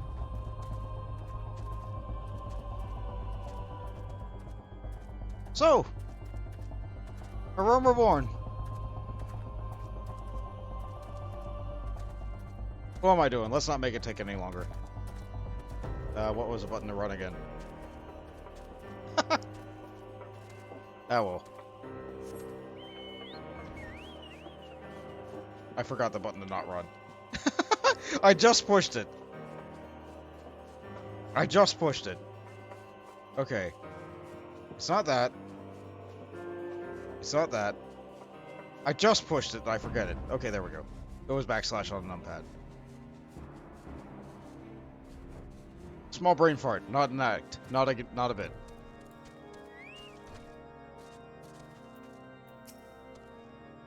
Lord Hoshfront has agreed to grant us succor.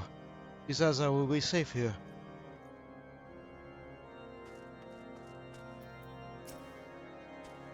Master Alphino told me your tale.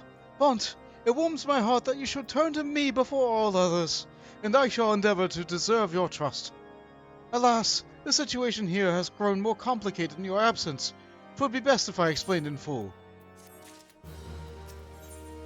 before the dawn. In times of trouble, there are few things more precious than unconditional support.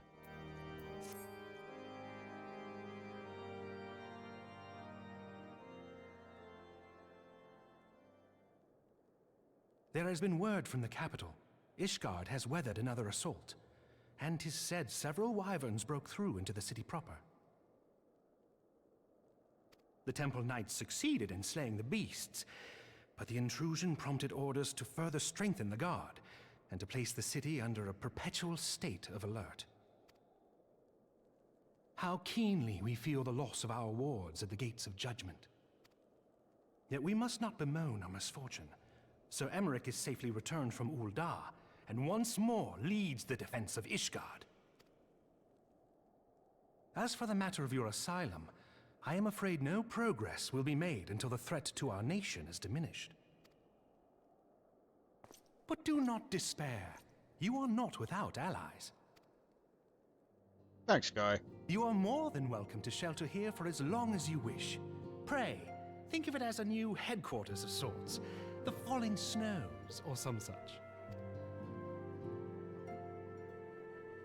All frivolity aside, any who come here in search of you will receive no aid from House Forton.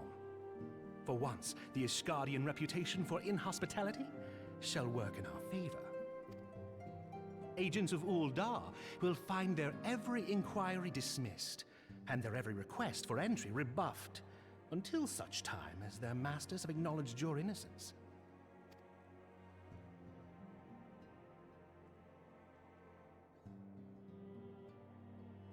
You once fought to preserve the honor of my dear friend.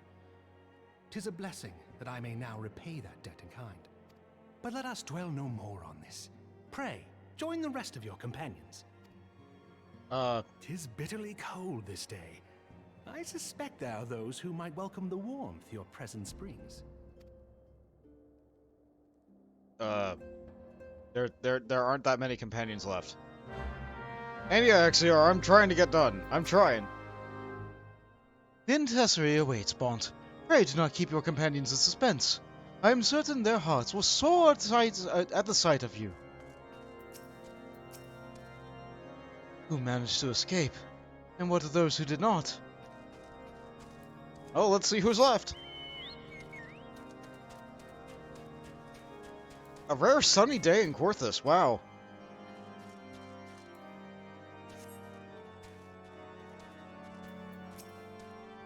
Greetings, sir. Shall I show you inside?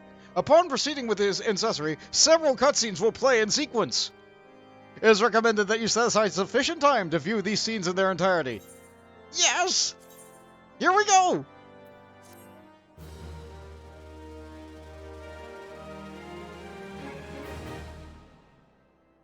More? How about more? More!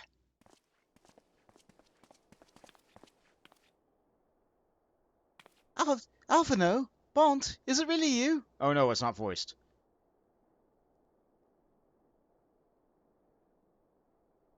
I'm so happy that you...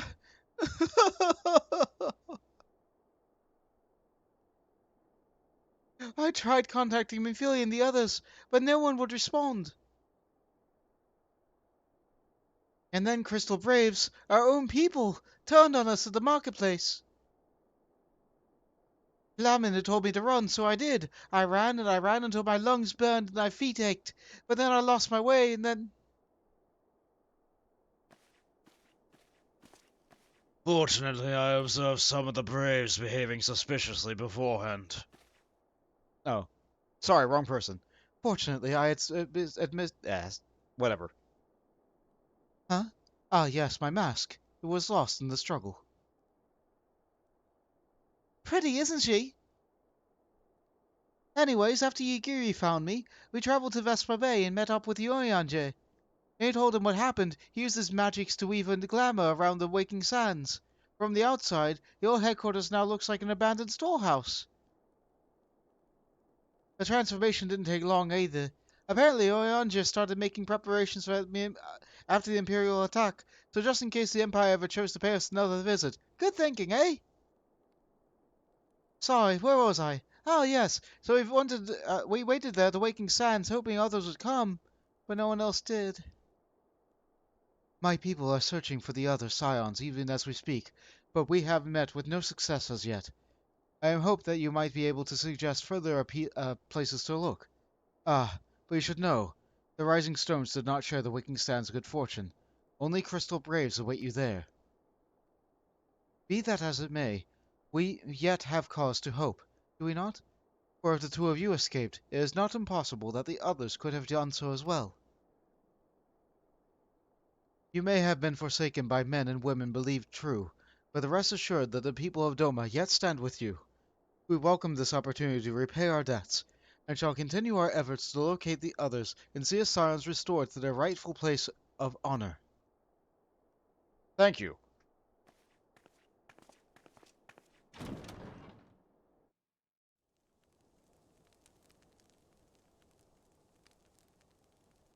"'Tis all my doing. I believed myself the only one who truly understood Eorzea's woes, and look what that arrogance has wrought. I gave commands, influenced governments with my certainty. I treated the Crystal Braves and even the Scions themselves as pawns in my great scheme to save the realm. But in my headlong rush into imagined glory, I paid no heed to the ground upon which I trod. The salvation of Eorzea. What was it that I hoped to achieve? Did I believe that I could rid the realm of every danger and difficulty? That I could defeat the Empire and the Ascians, and find homes for every refugee? Oh yes, I was so very clever. Become a guardian of Eorzea, I implored, and sat back to watch my perfect army cleanse the land of chaos. 'Twas all but a means to feed my own vanity. Only when all is lost do I finally realize the truth. Oh, Alphino.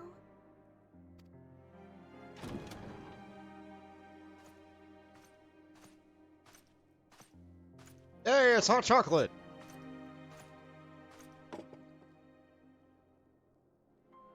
So, Master Alphino, are you content to remain a broken blade? Is there no flame hot enough to reforge you? What of the fine companions who yet stand at your side? I dare say the fires of their determination will soon have you slicing the air again with your customary wit. I hardly deserve such friendship. And besides, where are we to go?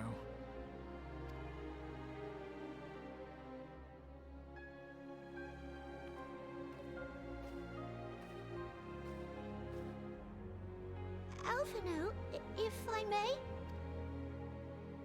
Should this place not serve our purpose, then we shall go to Ishgard. Minfilia told me many times, as long as we stand fast against despair, the beacon of hope will never be lost to sight. Be it in the snow or in the clouds, we few will see that the dawn's light shines again.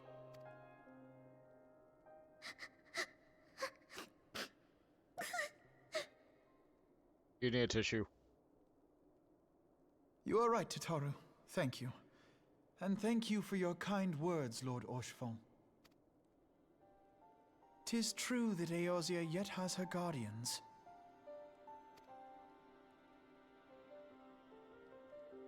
The Scions have achieved much, and 'twould be remiss of me to discard it all in a fit of self-pity. Let us then resume our journey, together, one step at a time.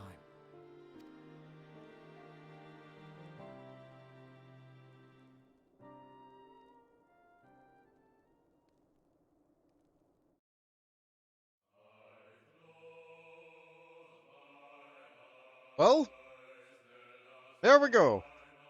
That was the last quest of a Reborn.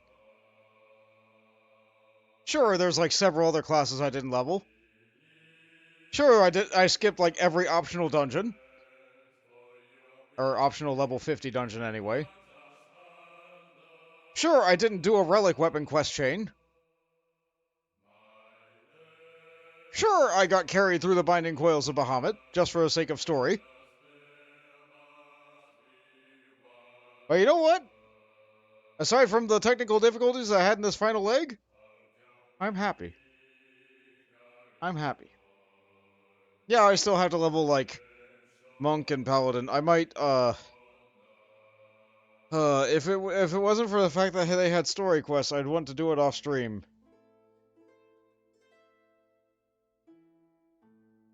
Can I make this faster? Yes. Yes, I can. Number 2. Faster. This is faster. Oh no. Oh no. Well, a Reborn. Playing through it now, it is a ghost of what it used to be. And even still, for its time that it was and the time that it is now, it is still the worst content in Final Fantasy XIV. It lays a foundation, it tells a story, it establishes a precedent, and gets you really familiar with the world. It introduces several characters to you, and then unintroduces you to several characters.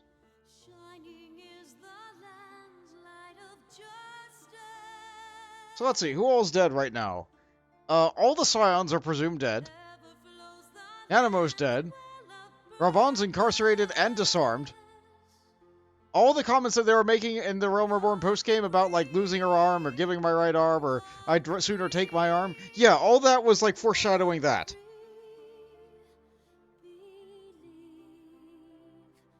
I didn't do any extreme trials either. I have to look at Nishguardian to see that. Shiva. That extreme trial is interesting, Shiva, because, like, she walks up, she fights you again, and she still escapes, again. We sure did get to see the Garlean's Emperor, but we didn't do anything with him, because he's, like, all the way over in Garlemald, so that makes sense. He'll probably be important. Mumbrita is still the biggest mistake of a Realm Reborn. They introduced her and killed her off way too quickly. But who else would they have killed for impact there?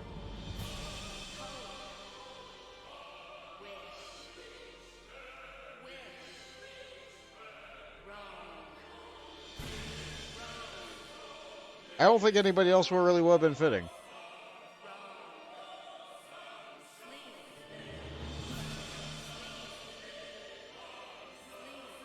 Maybe she shouldn't have died. Maybe she should have just went into, like, a stupor or something. But then, like, the impact of it wouldn't have been the same. I'm not sure. The story is what it is, and we can't change it. It's already written and already in the hearts of everyone. Everyone who enjoyed it and perceived it, anyway.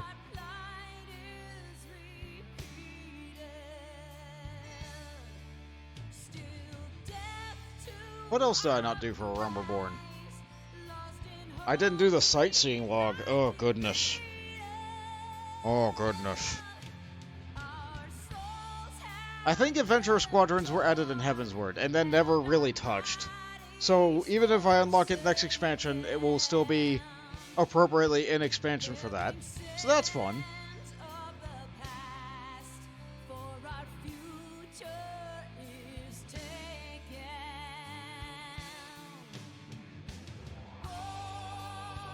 Does anybody have any questions about what transpired? Any comments about the things that just happened within this, both this stream and the broken stream part from before?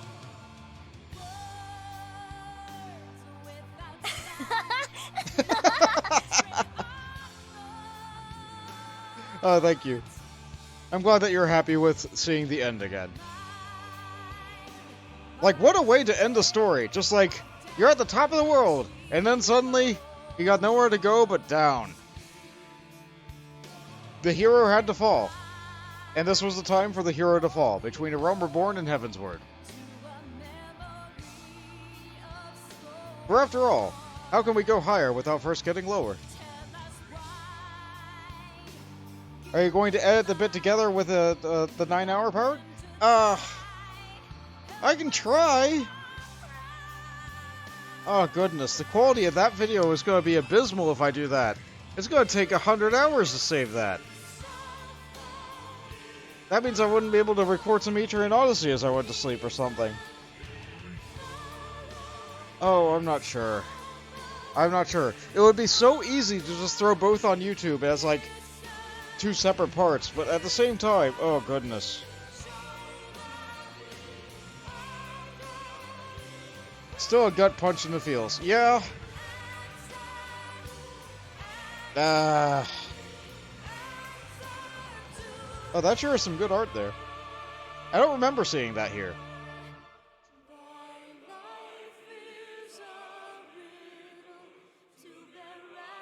Idling in all the classes, yeah?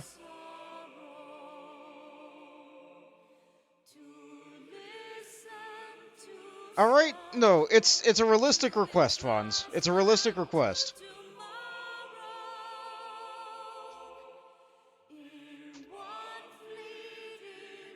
It would probably be easier if I split it all up into 2-hour segments. But... oh, goodness. You don't recall, but it's always a joy to see Amano-style art. Yeah! It's very distinct. Very unique.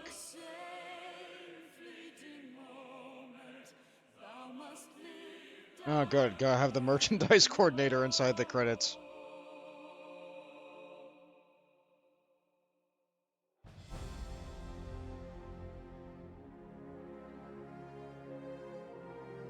Okay, now here's a really funny part for YouTube. I'm gonna talk about this right now because this is irrelevant. This song right now, the song that's playing right now, this is called Torn from the Heavens. Apparently. I thought it was called The Maker's Ruin? No. YouTube picks this up as Torn from the Heavens. YouTube doesn't copyright claim Answers, but YouTube does copyright claim this. This! I don't get it. I don't get it. YouTube sure is a system. Oh well, I had fun. I had a lot of fun playing this. If I had known that was going to go on this long, I probably would have stopped after the Steps of Faith. But then I would just have one stream of just cutscenes with no real fighting. Oh, goodness. Like, there really is no way to tackle that, is there? You just have great big long streams whenever you do this game. Or any MMO, for that matter. Speaking of, let's see here.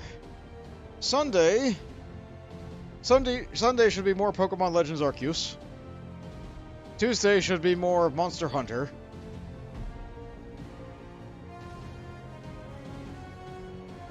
If I am going to do a WoW Hardcore Classic Day, I do want to do it. I do want to stream it. I'm not sure when.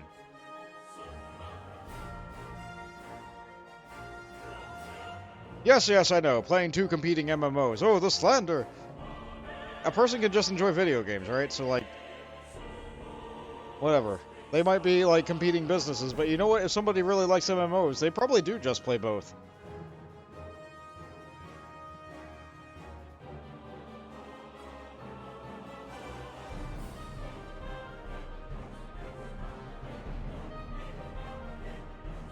YoshiP also did used to play WoW, that is correct. A lot of the inspirations for Final Fantasy XIV and Realm Reborn were inspired by, not stolen from, inspired by World of Warcraft.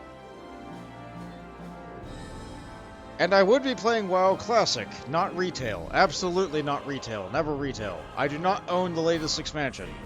I have not owned the latest expansion for Warcraft in... I want to say at least 2 expansions. I don't know if I bought the last one or not. I think I did. I regretted it, but I think I did.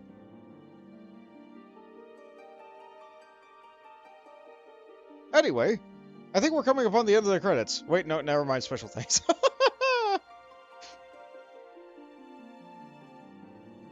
I wish we could, like...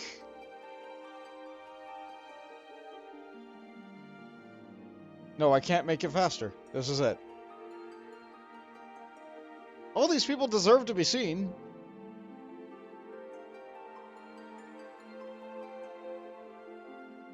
I know that these credits are shorter than the last credits we saw. This is now the second time that we are seeing the credits for the game.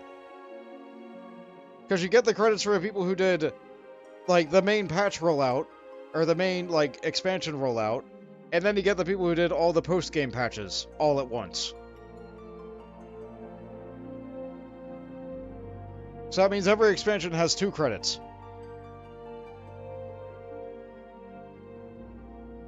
Yeah, shoutouts to the 14 devs. They absolutely deserve shoutouts. People died making this game! Oh hey, post-credits scene.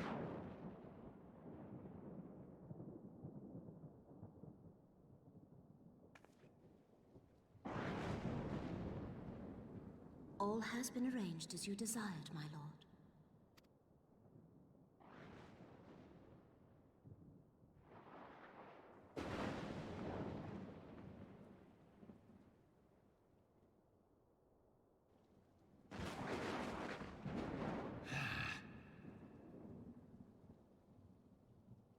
Well, he didn't smirk evilly, he just, like, groaned.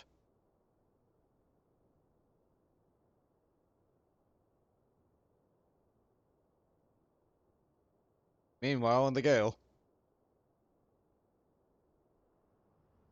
Stripped of his armor. Or at least they bandaged his arm. He's still very mad. Understandably so.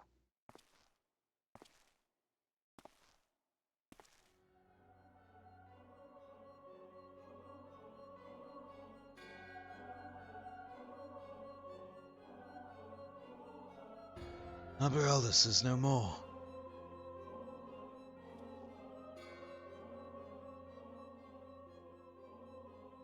The ardor was not his to invoke.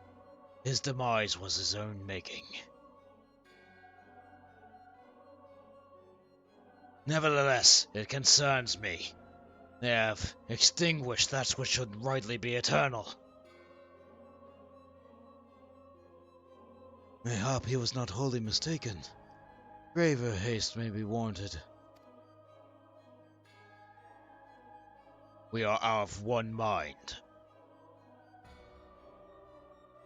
The northern lands, then?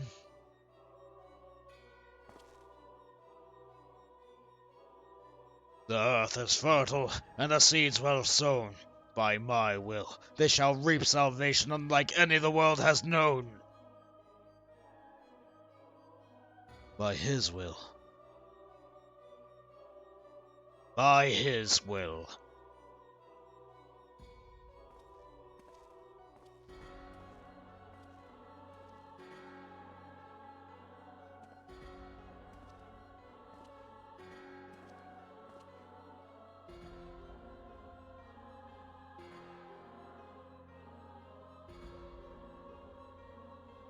I have answered my summons, emissary. Speak and make thine intent known.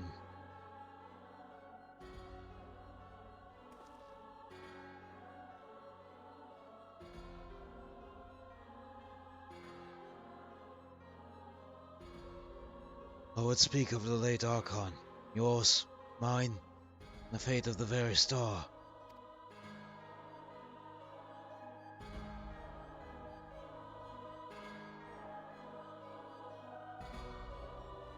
Ooh, intrigue. And to think you have to wait 6 months for the next expansion!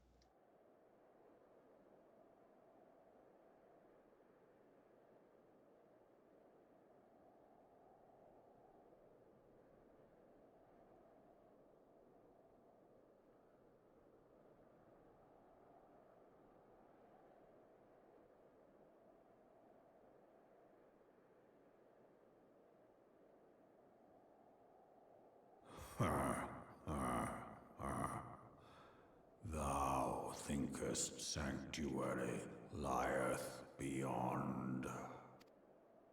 Maybe not for you. Illusion, despair, death.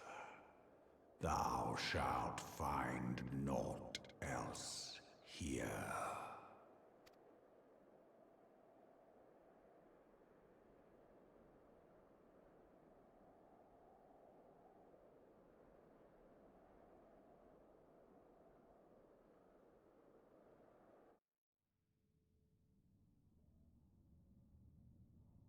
To preserve the dawn's light, the heroes journeyed north. Their hearts filled with hope, and eyes fixed heavensward!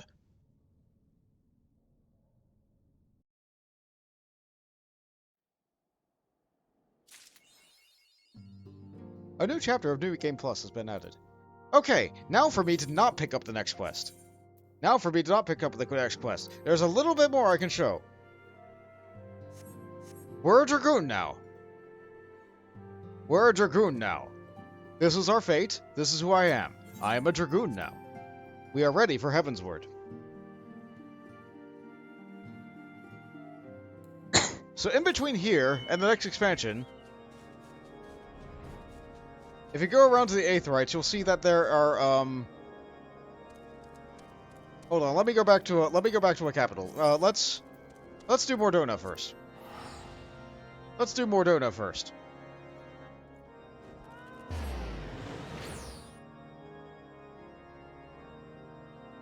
I know, I'm ready to end the stream too, but, like, this is important. So if you go over here, you see that there are indeed Crystal Braves around. And if I remember correctly, you should be able to talk with at least one of them. It's just a matter of... There you are. Hello, Crystal Brave. You have some nerve showing your face here, traitor. I've meant to haul you in for your crimes, and it would... Except you doubtless put up a fight, and I'd be ordered not to bring conflict in the town. Our priority is to protect the people, and we can't risk innocent bystanders getting hurt. If I were to find you anywhere else, though, you'll not find me so lenient. Consider yourself warned.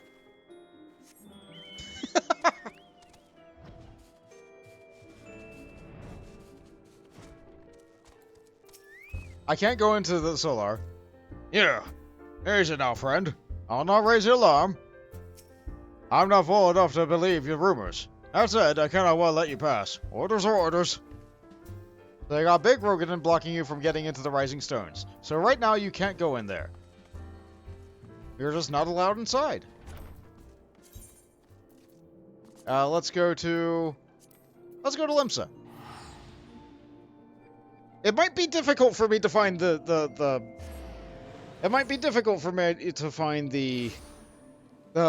Crystal Brave in Limsa, but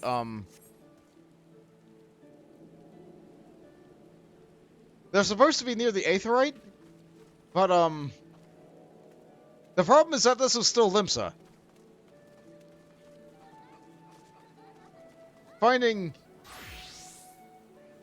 Loading people in Limsa can be a problem.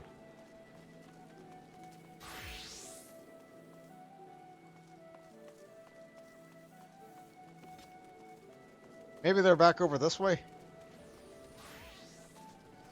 There's supposed to be a Crystal Brave, at least 2, in every town. Isn't there one in the F Castle? Sure, I'll check it out. Let me load this area first.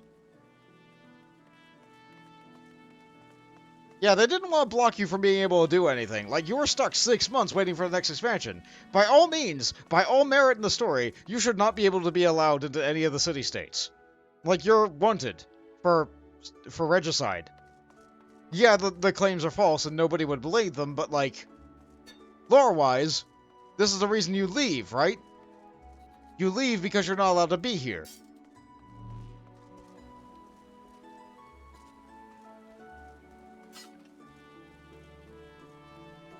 One by the F Castle. Oh yeah, yeah, this is still going on. Yeah, this is not the appropriate music for this right now. But I can't seem to find the Crystal Brave. I know they're around. I know they exist. But good luck actually finding them. Like, people knew where they were back in the day. Because, like, you know, they were, like, you were just... Maybe they're over by Buscaron. Maybe there isn't one in Limsa. I could be wrong. Isn't there one at the...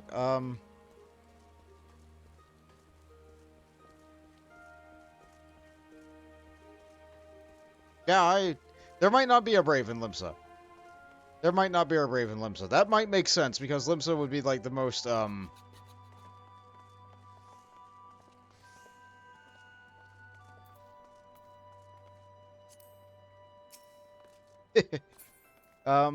Limsa would probably be the most resistant to their being there.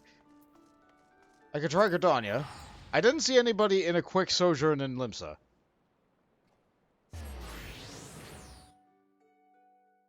Like, maybe they're way out of the way, but I didn't see them there. Then again, Limsa also just has loading issues anyway.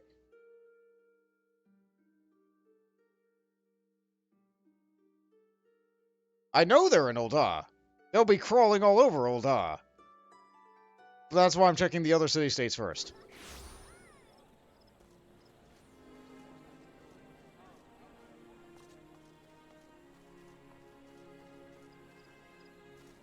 There should be a Crystal Brave somewhere around here.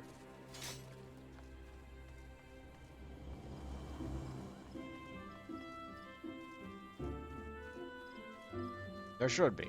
There might not be. I could be completely misremembering where all they were. It would make sense that they were in Mordona.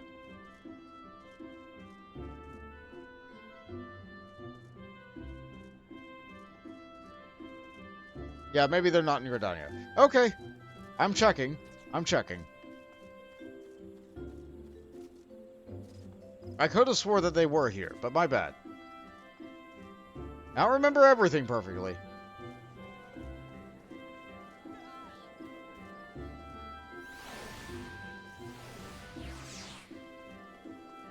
Yeah, okay.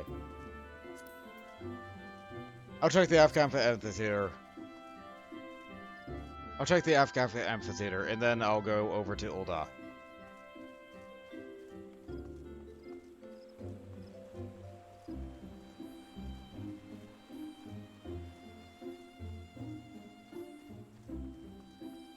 No. No, it doesn't look like they're here. They also sure do,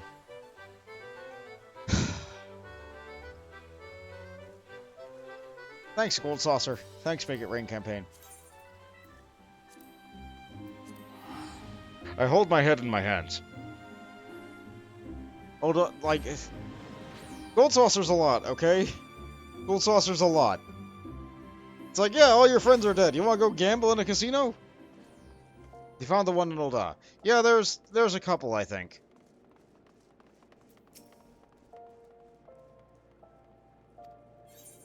I could have swore that guy would have had different dialogue.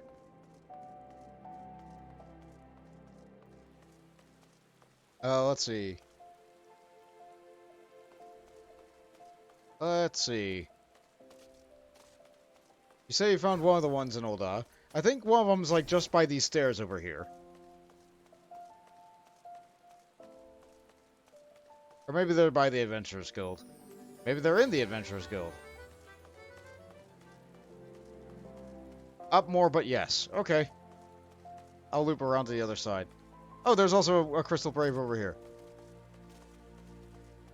This one I can't talk to. This one's just watching. But the Crystal Braves were all over.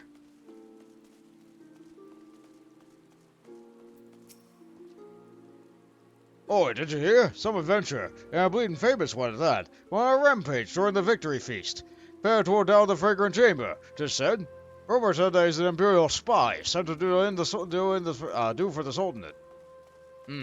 I see.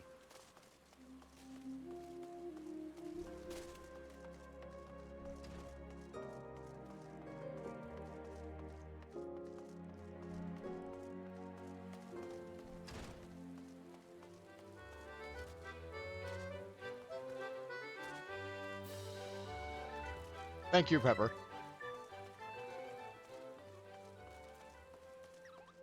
Hello, Crystal Brave.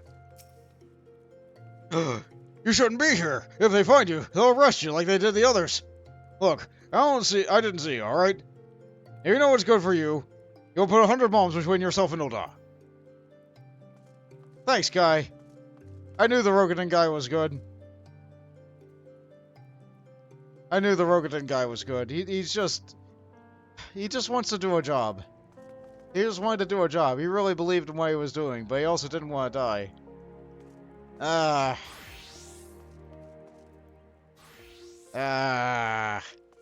well, I got to see some of the Crystal Braves. I got to see some of them. And I think I'm going to call it there. I am hungry. I am hungry. So, the next quest starts in Korthus. It starts in the Incessory. And that is how we will begin Heavensward. That is how we will begin Heavensward. Thank you all for joining me on finishing up a Rome Reborn. I whinged a lot, I'm sure. And I'm sorry for the technical difficulties. But there we go. That's what I wanted to do. Next time, hopefully things can be a little bit better.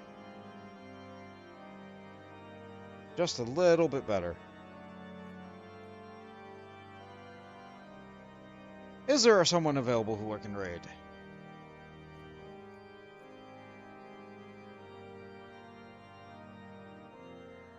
GG. Thank you.